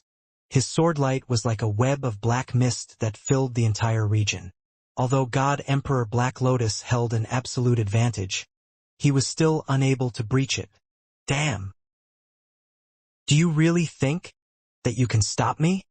I, Black Lotus, spent countless years roaming across many territories. You think you can stop me with just a defensive technique like this? You underestimate me too much." God Emperor Black Lotus turned his gaze towards the fleeing cultivators of the Fogstone Dominion, then let out a cold smile. "I trained as both a Fiendgod body refiner and a key refiner. Rumble." The entire imperial capital below them began to shudder, then slowly began to swivel. The city itself was in the shape of a 9-petal black lotus that covered an area of 10 million kilometers. As the enormous black lotus swiveled, the entire black lotus chaos world began to shake. Countless black lotuses began to appear, and they covered the heavens and the earth as they furiously shot out towards the cultivators of the Fogstone Dominion. What's going on? This is even more terrifying than the secret arts he used earlier. Why are there so many black lotuses? Ning and the others were all dazed as they stared downwards. As the gigantic 9-petal black lotus below them swiveled, it emanated an aura of terrifying power that quickly spread over the entire chaos world. My Taoist name was Black Lotus. My true skills do not lie in close combat, nor was my reputation established because of this eternal weapon. It was all because of my Tao, the Tao of the Black Lotus. God Emperor Black Lotus smiled as every inch of the entire chaos world began to shake. The imperial capital of the Black Lotus Empire is actually a magic treasure which I used when I roamed through the endless territories. I poured all of my blood, sweat, and effort into it, and it contains my Tao. What? It's a Tao weapon. His Tao. The fleeing cultivators all started to panic. Usually, only Samsara Tao Lords were capable of forging Tao weapons. It was incredibly difficult for a world-level expert to forge a Tao weapon, but if a world-level expert successfully in doing so and infusing his own Tao into his creation, he would have a weapon that was perfectly suited to him, allowing him to unleash tremendous power from it. The deceased immortal Owl Soar, for example, had murdered countless living beings to create that ritual tower of great sin. He had personally forged that ritual tower, and the mysteries of the Tao within it belonged to him and him alone, which was why he was quite powerful when using it. His insights into the Tao were quite average, but with that ritual tower in hand, he was actually on par with someone like World God Blackmist. Some world-level experts who found themselves unable to make any more breakthroughs would generally focus most of their time, energy, and effort on forging a Tao weapon for themselves. The same was true for God Emperor Black Lotus. He had personally refined and forged this gigantic Black Lotus, infusing it with all of his insights into the Tao of the Black Lotus. When he used this new Tao weapon to execute his forbidden Black Lotus technique, the power of the technique would increase dramatically. However, after he acquired an eternal weapon, he rarely saw the need to use his original Tao weapon. In fact, after arriving at the Badlands territory, he had actually transformed it to make it 100,000 kilometers in size and treated it as a city. Although there were some cultivators who had a strange feeling about the city, as though the entire thing was just one giant treasure, none of them knew that this city actually contained all of the insights into the Tao of God Emperor Black Lotus. Now this is the true Black Lotus world. Long ago, I set down restrictive spells on every part of this chaos world. The chaos world itself can become one with my magic treasure, creating a Black Lotus world of enormous proportions. God Emperor Black Lotus smiled, but his eyes were filled with madness. This is a world of lotuses. The entire chaos world was shaking. The earth had cracked apart in many places, revealing enormous formation ley lines. The seas had parted, revealing divine runes that glowed with black light. The mountains had collapsed and the cities had crumbled. The entire chaos world was like an enormous painting that had been filled with spells.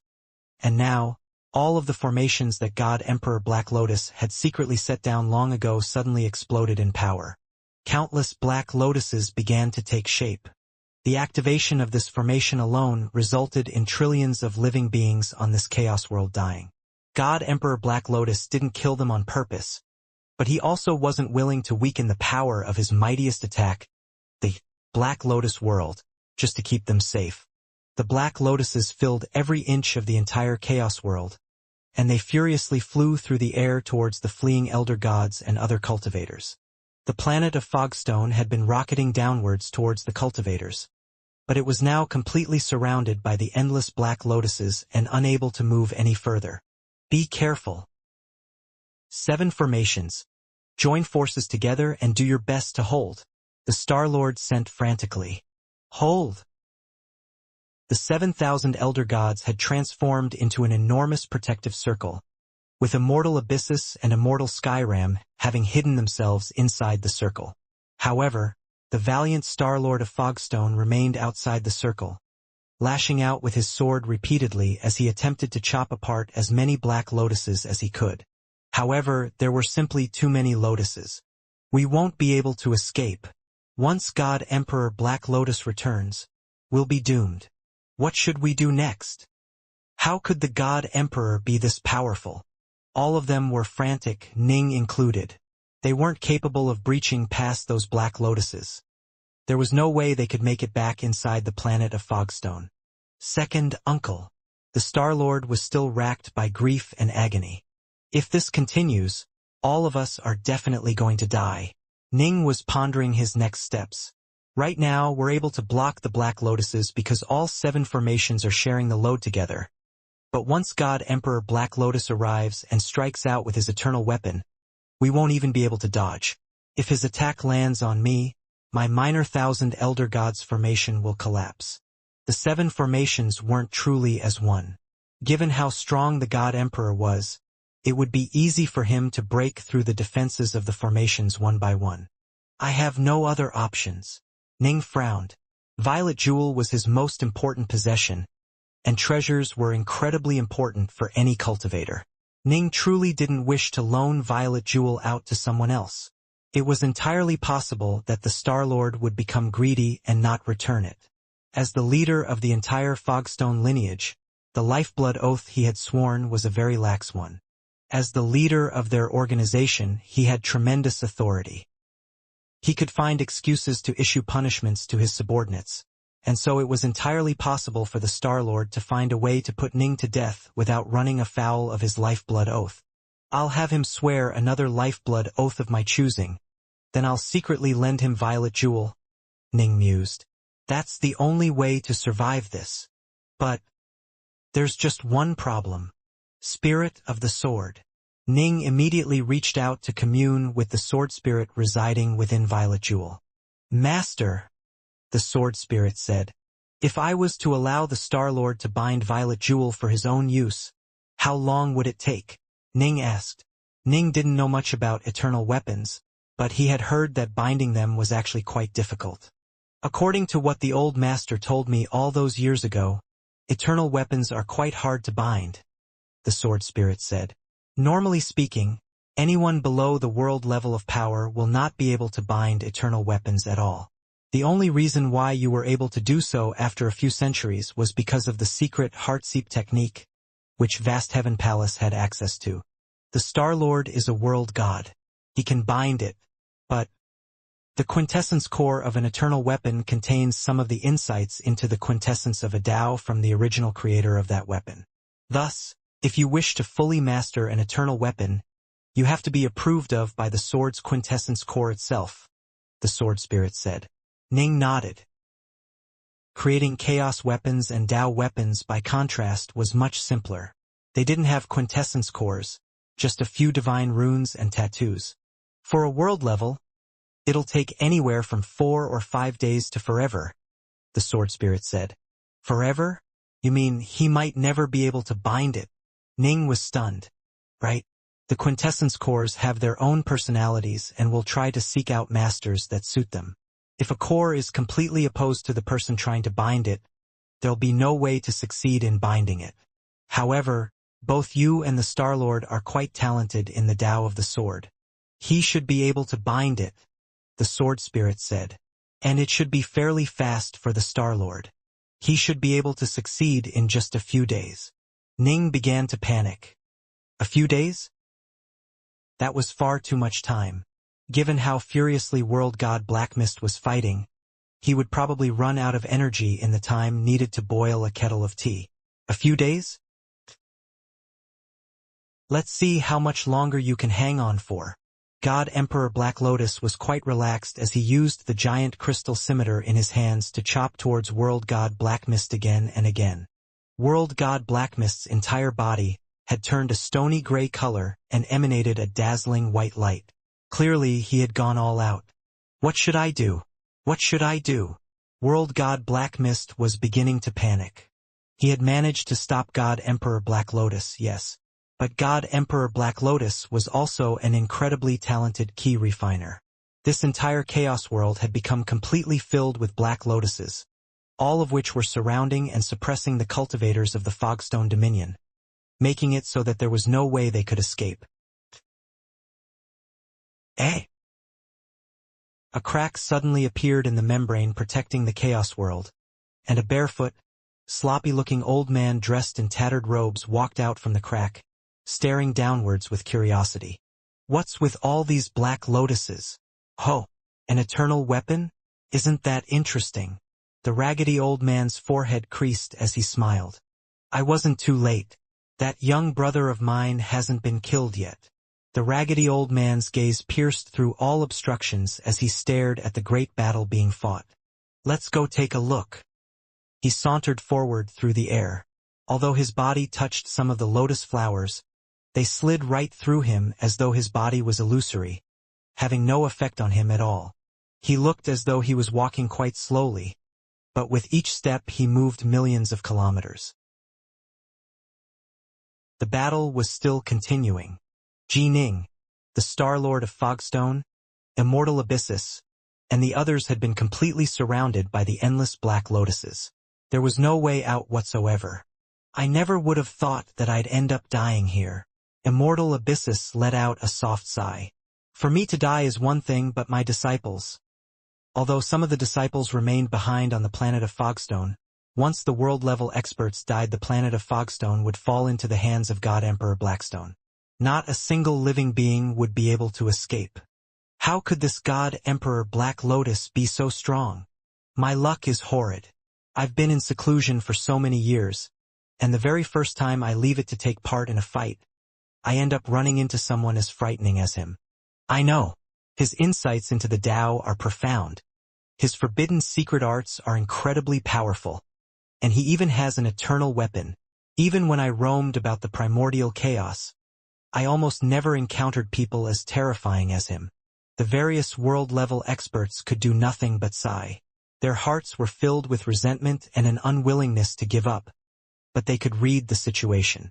Whether they lived or died was now completely up to God Emperor Black Lotus. Second Uncle. The Star-Lord lowered his head and saw World God Black Mist continuing to furiously fight back against World God Black Mist. Tears appeared in the Star-Lord's eyes. Second Uncle, forget it. Forget it. We've lost. The fourth stage of the Fogstone Apocalypse was indeed terrifyingly powerful, but it used up divine power at an even more terrifying rate. Soon, the very last bit of Black Mist's divine power would be used up. Ahahaha. Black Mist, I have to say that even I admire your tenacity. To show my respect for you, I'll allow all of these world gods and chaos immortals to join you in death. The God Emperor's mocking voice rang out in the skies. After all of you die, I'll come up with some other ideas for acquiring your divine abilities and techniques from within the planet of Fogstone. There's no way you'll succeed, World God Black Mist growled. His eyes filled with savagery and pain. He wasn't afraid of death. What he feared was dying while failing to protect the Star-Lord. If I succeed, I'll be happy. If I don't, it won't make much of a difference. Black Mist, I'm curious as to how long your divine power will be able to hold out. God Emperor Black Lotus was quite relaxed. He held the absolute upper hand and was launching attacks with impunity. You can fight for as long as you wish, but in the end the result will still be death. World God Black Mist's eyes were filled with resentment. He was continuing to fight, only because he truly wasn't willing to give up. Boom! Boom! Boom! Boom! Boom! Boom! Suddenly, a series of echoing booms began to ring out in the heavens. Serpent-shaped streaks of lightning began to cascade down from the heavens. It looked as though trillions of lightning chains had manifested, wantonly crashing downwards against the earth. The countless Black Lotuses were all wiped out, and even some of the Black Lotuses that weren't directly struck by the lightning bolts saw sparks of lightning crackle around them, wiping them out. 1 moment ago, the entire world was filled with countless Black Lotuses. Now, they had all vanished. The The mountains, the skies, the seas. The mighty divine runes that filled this world had all been shattered as well. What? What just happened? The 7,000 elder gods that had been struggling to defend were all stunned. The Star-Lord, Immortal Abyssus. All of them were stunned. Vanished? The countless black lotuses which they had been struggling to push back had all just vanished? Impossible. That's impossible. God Emperor Black Lotus blanched. He no longer paid any attention to World God Black Mist as he frantically scanned the world around him. He knew exactly how strong this forbidden art of his was, because he had to prepare it in advance by filling the entire Chaos world with many formations. When all of the formations were unleashed, they were almost comparable to his full power when he used his eternal weapon. A forbidden art of such power had been instantly defeated? By lightning? Who could do such a thing? So did you guys think the lightning looked really pretty? A voice suddenly rang out by the ears of the Jining, the Star-Lord, God Emperor Black Lotus, and all the other cultivators. A barefoot old man dressed in tattered robes walked towards through the air from afar, the trillions of lightning bolts parting before his path. I really like lightning, you know? Unfortunately, I don't have much talent for it. I lived in the Grand Lightning Sea for ages, but in the end I was still able to master just one stage of its lightning. It is pretty weak, but it's not bad when you just want to mess around. The raggedy old man beamed as he spoke, then waved his hand, causing the trillions of lightning bolts to vanish from the heavens. The battle between the two sides had come to a complete halt. The Fogstone Dominion's major powers were filled with excitement, believing that perhaps they might be able to survive after all. God Emperor Black Lotus began to worry. Greetings, Senior. Immortal Abyssus was the first to react. Greetings, Senior. All of the cultivators of the Fogstone Dominion bowed respectfully, including World God Black Mist. Greetings, Senior. God Emperor Black Lotus and the world-level experts on his side, as well as all of the elder gods, also bowed respectfully. None of them were fools. What they had witnessed just now spoke volumes. This person had casually wiped out God Emperor Black Lotus' terrifying forbidden art. Most likely, only someone on a completely different level of power could accomplish this. A Samsara Downlord. According to the stories, Samsara Downlords walked at the borders between life and death. Each time they traversed this samsara cycle of life and death, they would grow dramatically more powerful. If they failed, then they would die. Every single one of them was inconceivably powerful. There were legends of monstrous elder gods who could slay world-level experts. However, even the most monstrous of world-level experts would only at most be capable of dealing with newly ascended Samsara Downlords. Any Samsara Downlord who had been alive for just a bit of time had the power to utterly crush any world-level expert, and the longer they stayed alive the more powerful they became. According to the legends, an enraged Samsara Downlord who was about to die might wipe out entire territories in their death throes. And those legends were true. Only those who had actually encountered a Downlord would understand how terrifying they were. The raggedy old man swept the Fogstone Dominion's experts with his gaze, revealing a smile. The experts of Fogstone all felt a surge of joy. The experts of the Black Lotus Empire all felt their hearts tremble. You actually dared to attack one of mine. The raggedy old man looked towards God Emperor Black Lotus, a smile still on his face. You really are quite bold. God Emperor Black Lotus quivered, his body turning soft. He had experienced many things while roaming through foreign territories, and he had encountered quite a few Samsara Downlords. He knew exactly how terrifying a Samsara Downlord could be. Great! It looks like he's on our side. Didn't you hear the Downlord say one of mine just now? Does he belong to us? Starlord. Could he possibly be one of the ancient seniors of the Fogstone lineage? Every member of Fogstone was jubilant, and Ning let out a sigh of relief as well. The Starlord was also puzzled. He sent back, I don't know. Fogstone does have quite a few ancient cultivators who are roaming the outside world. It is possible that one of them broke through to become a Samsara Downlord, I suppose. But I don't recognize this man. Black Mist? Do you recognize him? I don't recognize this senior either. World god Black Mist flew towards them. His skin still that grayish-white color. If he's a Samsara Dowlord, he must have been training for an extremely long period of time. He probably left Fogstone long before I even started to cultivate. It's also possible that he's completely unrelated to Fogstone. Fogstone's experts were musing over who this Dowlord was, while the experts of the Black Lotus Empire were filled with terror upon realizing that he was an enemy. You attacked one of mine, so I have to kill you. The raggedy old man continued to smile in a jolly fashion, but his words were utterly terrifying. He waved his finger, causing an enormous illusory finger of lightning to shoot out towards God Emperor Black Lotus. My master is Dowlord 7 Sovereigns. God Emperor Black Lotus had a look on his face as he screamed, Dowlord 7 Sovereigns is my master. God Emperor Black Lotus wanted to flee, but spacetime was sealed off in this area. He had nowhere to run or hide. The finger of lightning tapped him on his body. Whoosh! One moment, a look of terror was on God Emperor Black Lotus' face.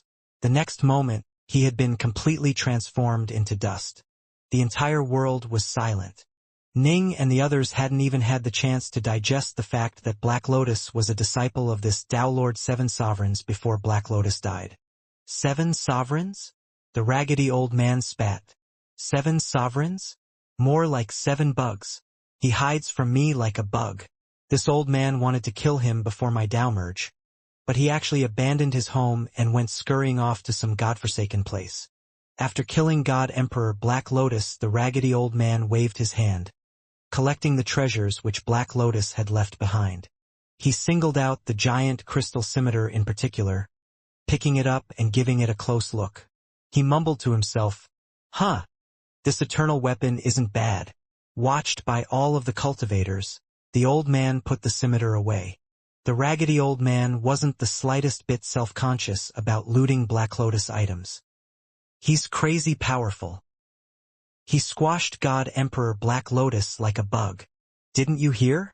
This senior even wishes to kill that Dowlord 7 Sovereigns.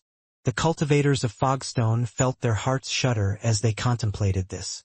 Samsara Dowlords were figures that vastly surpassed them in power. However, their innate fear didn't prevent them from also feeling gratitude and veneration towards this raggedy old man who they had just met for the first time.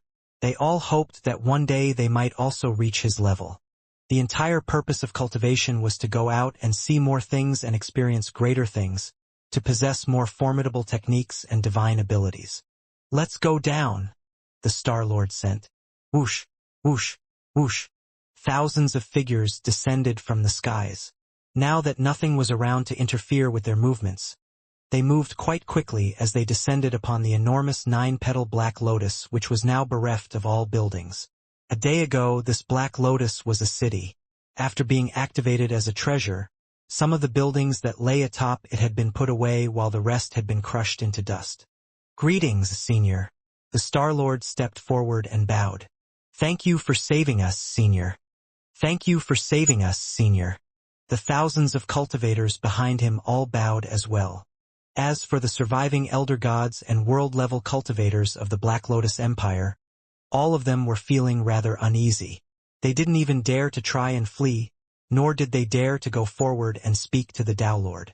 They were afraid that he'd wave his finger at them and kill them all.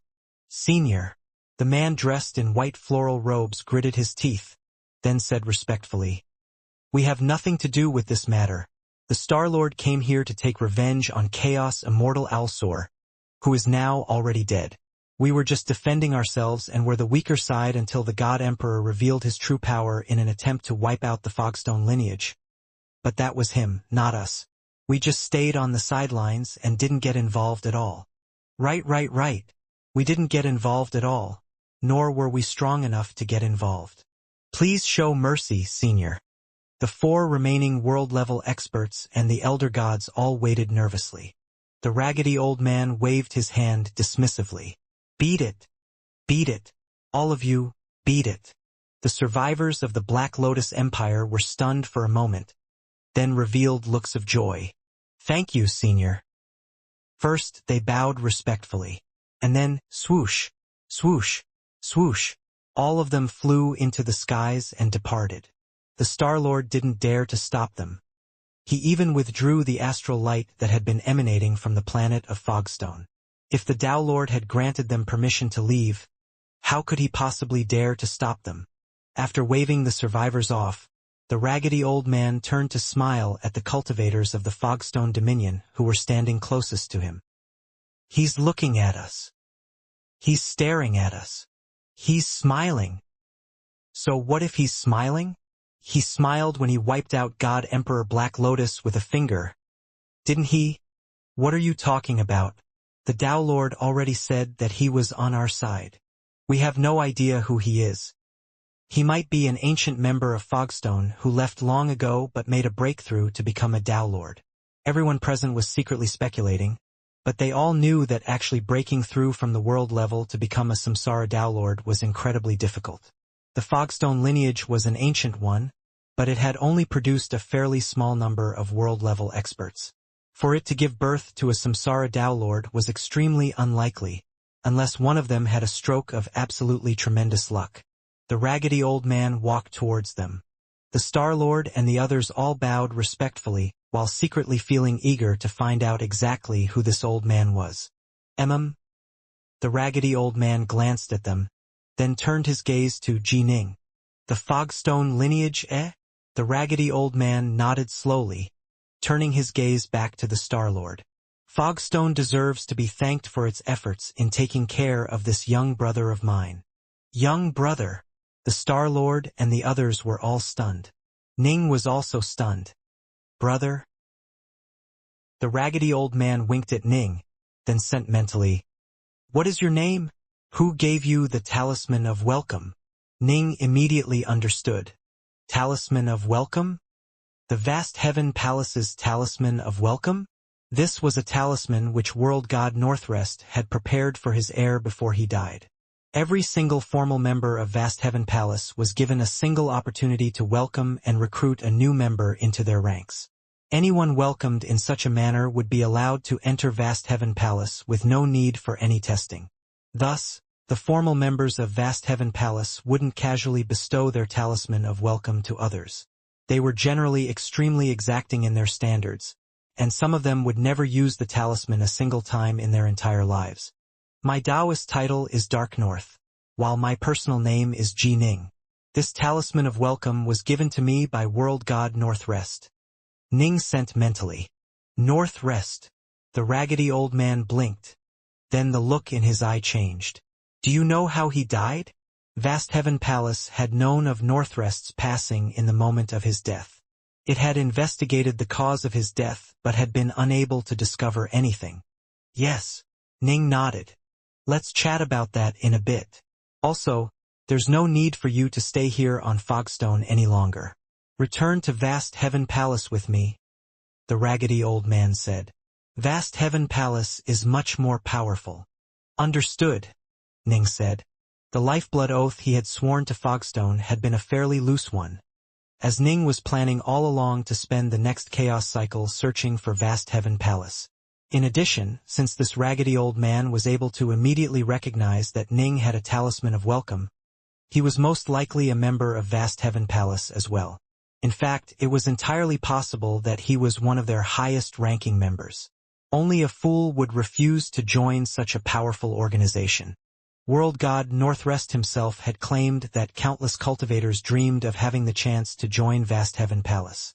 Who is Dark North to you, Senior? The Star-Lord and the others were all stunned. He's my friend and brother. The raggedy old man nodded. I'm going to take him back with me now. You won't stop me, right? Of course not. The Star-Lord hurriedly nodded. Dark North just joined us a short while ago. He was quite powerful when he joined us, and so the lifeblood oath he had to swear was a fairly lax one. He's absolutely permitted to leave. Immortal Abyssus and the others all looked towards Ning as well, a look of envy in their eyes. Good heavens! A Samsara Tao Lord was addressing him as brother? Who wouldn't want to be in his place? They'd even be willing to be the Tao Lord's retainer, to say nothing of being his brother. However, Samsara Downlords had extremely high standards. They wouldn't just casually accept anyone as their retainer. There is one thing. The Star Lord gritted his teeth. I'd like to ask you to help me, Senior. Although he was afraid of angering this Downlord, he still forced the words out. What is it? The raggedy old man smiled cheerily at him. Child Star. The nearby world god Black Mist sent a furious mental message, terrified that Star-Lord was going to anger this powerful old man. The Star-Lord lowered his head, then said respectfully, My second uncle used an incomplete divine technique which is causing his entire body to transform into fogstone. We aren't able to stop or reverse the process. I hope that you can intervene to rescue my second uncle, Senior. Oh! The raggedy old man walked forward towards Black Mist. This is your second uncle? Yes, he really is completely transforming into fogstone. Don't resist. Let me take a look. The raggedy old man extended a hand, pressing it against world god Black Mist's shoulders and carefully extending his senses. What the hell type of divine ability is this? How unique. It is actually causing even his true soul to transform into fogstone. If this continues, he's going to transform into a hunk of rock. As the raggedy old man extended his senses, he continued to mumble to himself. But this divine ability really is quite powerful. It actually allows for one's divine power to explode to such a level of might, quite impressive. Unfortunately, you are using an incomplete version of this divine ability, resulting in your true soul being petrified. There's no way to reverse it. Even if you were to suddenly gain the complete, correct version right now, you still wouldn't be able to stop it. The raggedy old man let out a sigh. His true soul is undergoing an irreversible transformation. When the process is completed, he'll lose all life and become a hunk of rock. Is there nothing you can do? The Star-Lord revealed a look of desperation. He won't be able to hold for much longer. Less than the time needed to boil a kettle of tea. The raggedy old man shook his head. Second uncle. The Star-Lord gripped world god Black Mist's hands, his eyes reddening. Don't be sad, child star. Quite a few of the elders and ancients of the Fogstone lineage have been forced to use the fourth stage, and all of them died in the grips of despair. World god Black Mist looked fondly at the Star-Lord, almost as if he was looking at his own son. I, however, will be dying happily. You are alive. I've lived for long enough. Eternity isn't for everyone. I understand. The Star-Lord nodded, but he was still filled with pain. Slowly, world god Black Mist's skin turned grayer and grayer. Earlier, there was at least a tinge of pinkish flesh to his coloration, but now his aura grew dimmer and dimmer. And yet, a smile remained on his face. Finally, his aura was completely extinguished. World god Black Mist had completely transformed into a statue. However, his gaze remained gentle and calm, as though he was forever looking at a beloved child. Second uncle. The Star-Lord shuddered, racked by agony. Brother Black Mist. Immortal Abyssus and the others all sighed and bowed slightly. Ning bowed respectfully as well. He felt great gratitude towards world god Black Mist, who had treated him better than anyone else on Fogstone. Black Mist had even taught him sword arts with care. Although Black Mist's sword arts weren't particularly formidable, he had truly been very diligent in guiding Ning, going so far as to allow Ning to inspect the sword arts he himself had come up with. Thud, thud, thud. The Star-Lord fell to his knees, kowtowing heavily as his tears stained the ground before him. The statue didn't move. It just stood there, continuing to stare at him with gentle warmth. Let's go, let's go. I hate seeing stuff like this happen. Ugh. The raggedy old man shook his head and sighed. There's nothing I can do. His true soul was transformed into Fogstone. Let's go, Ji Ning. Let's go. Right? Ning nodded. Everyone. Ning looked at the world-level experts and elder gods. Everyone nodded. Since the Star-Lord was still kneeling before the statue in grief, it wasn't appropriate for them to chat too much with Ning. Their gazes said everything that needed saying. Let's go. The raggedy elder stood shoulder to shoulder with Ning as they both soared into the skies and disappeared. As Ning flew away, he turned his head to look backwards. Once, he saw the Star-Lord on his knees, as well as the gently smiling statue of world god Blackmist. Fogstone. Ning knew that he would never, ever be able to forget this place, his first home in the Badlands territory.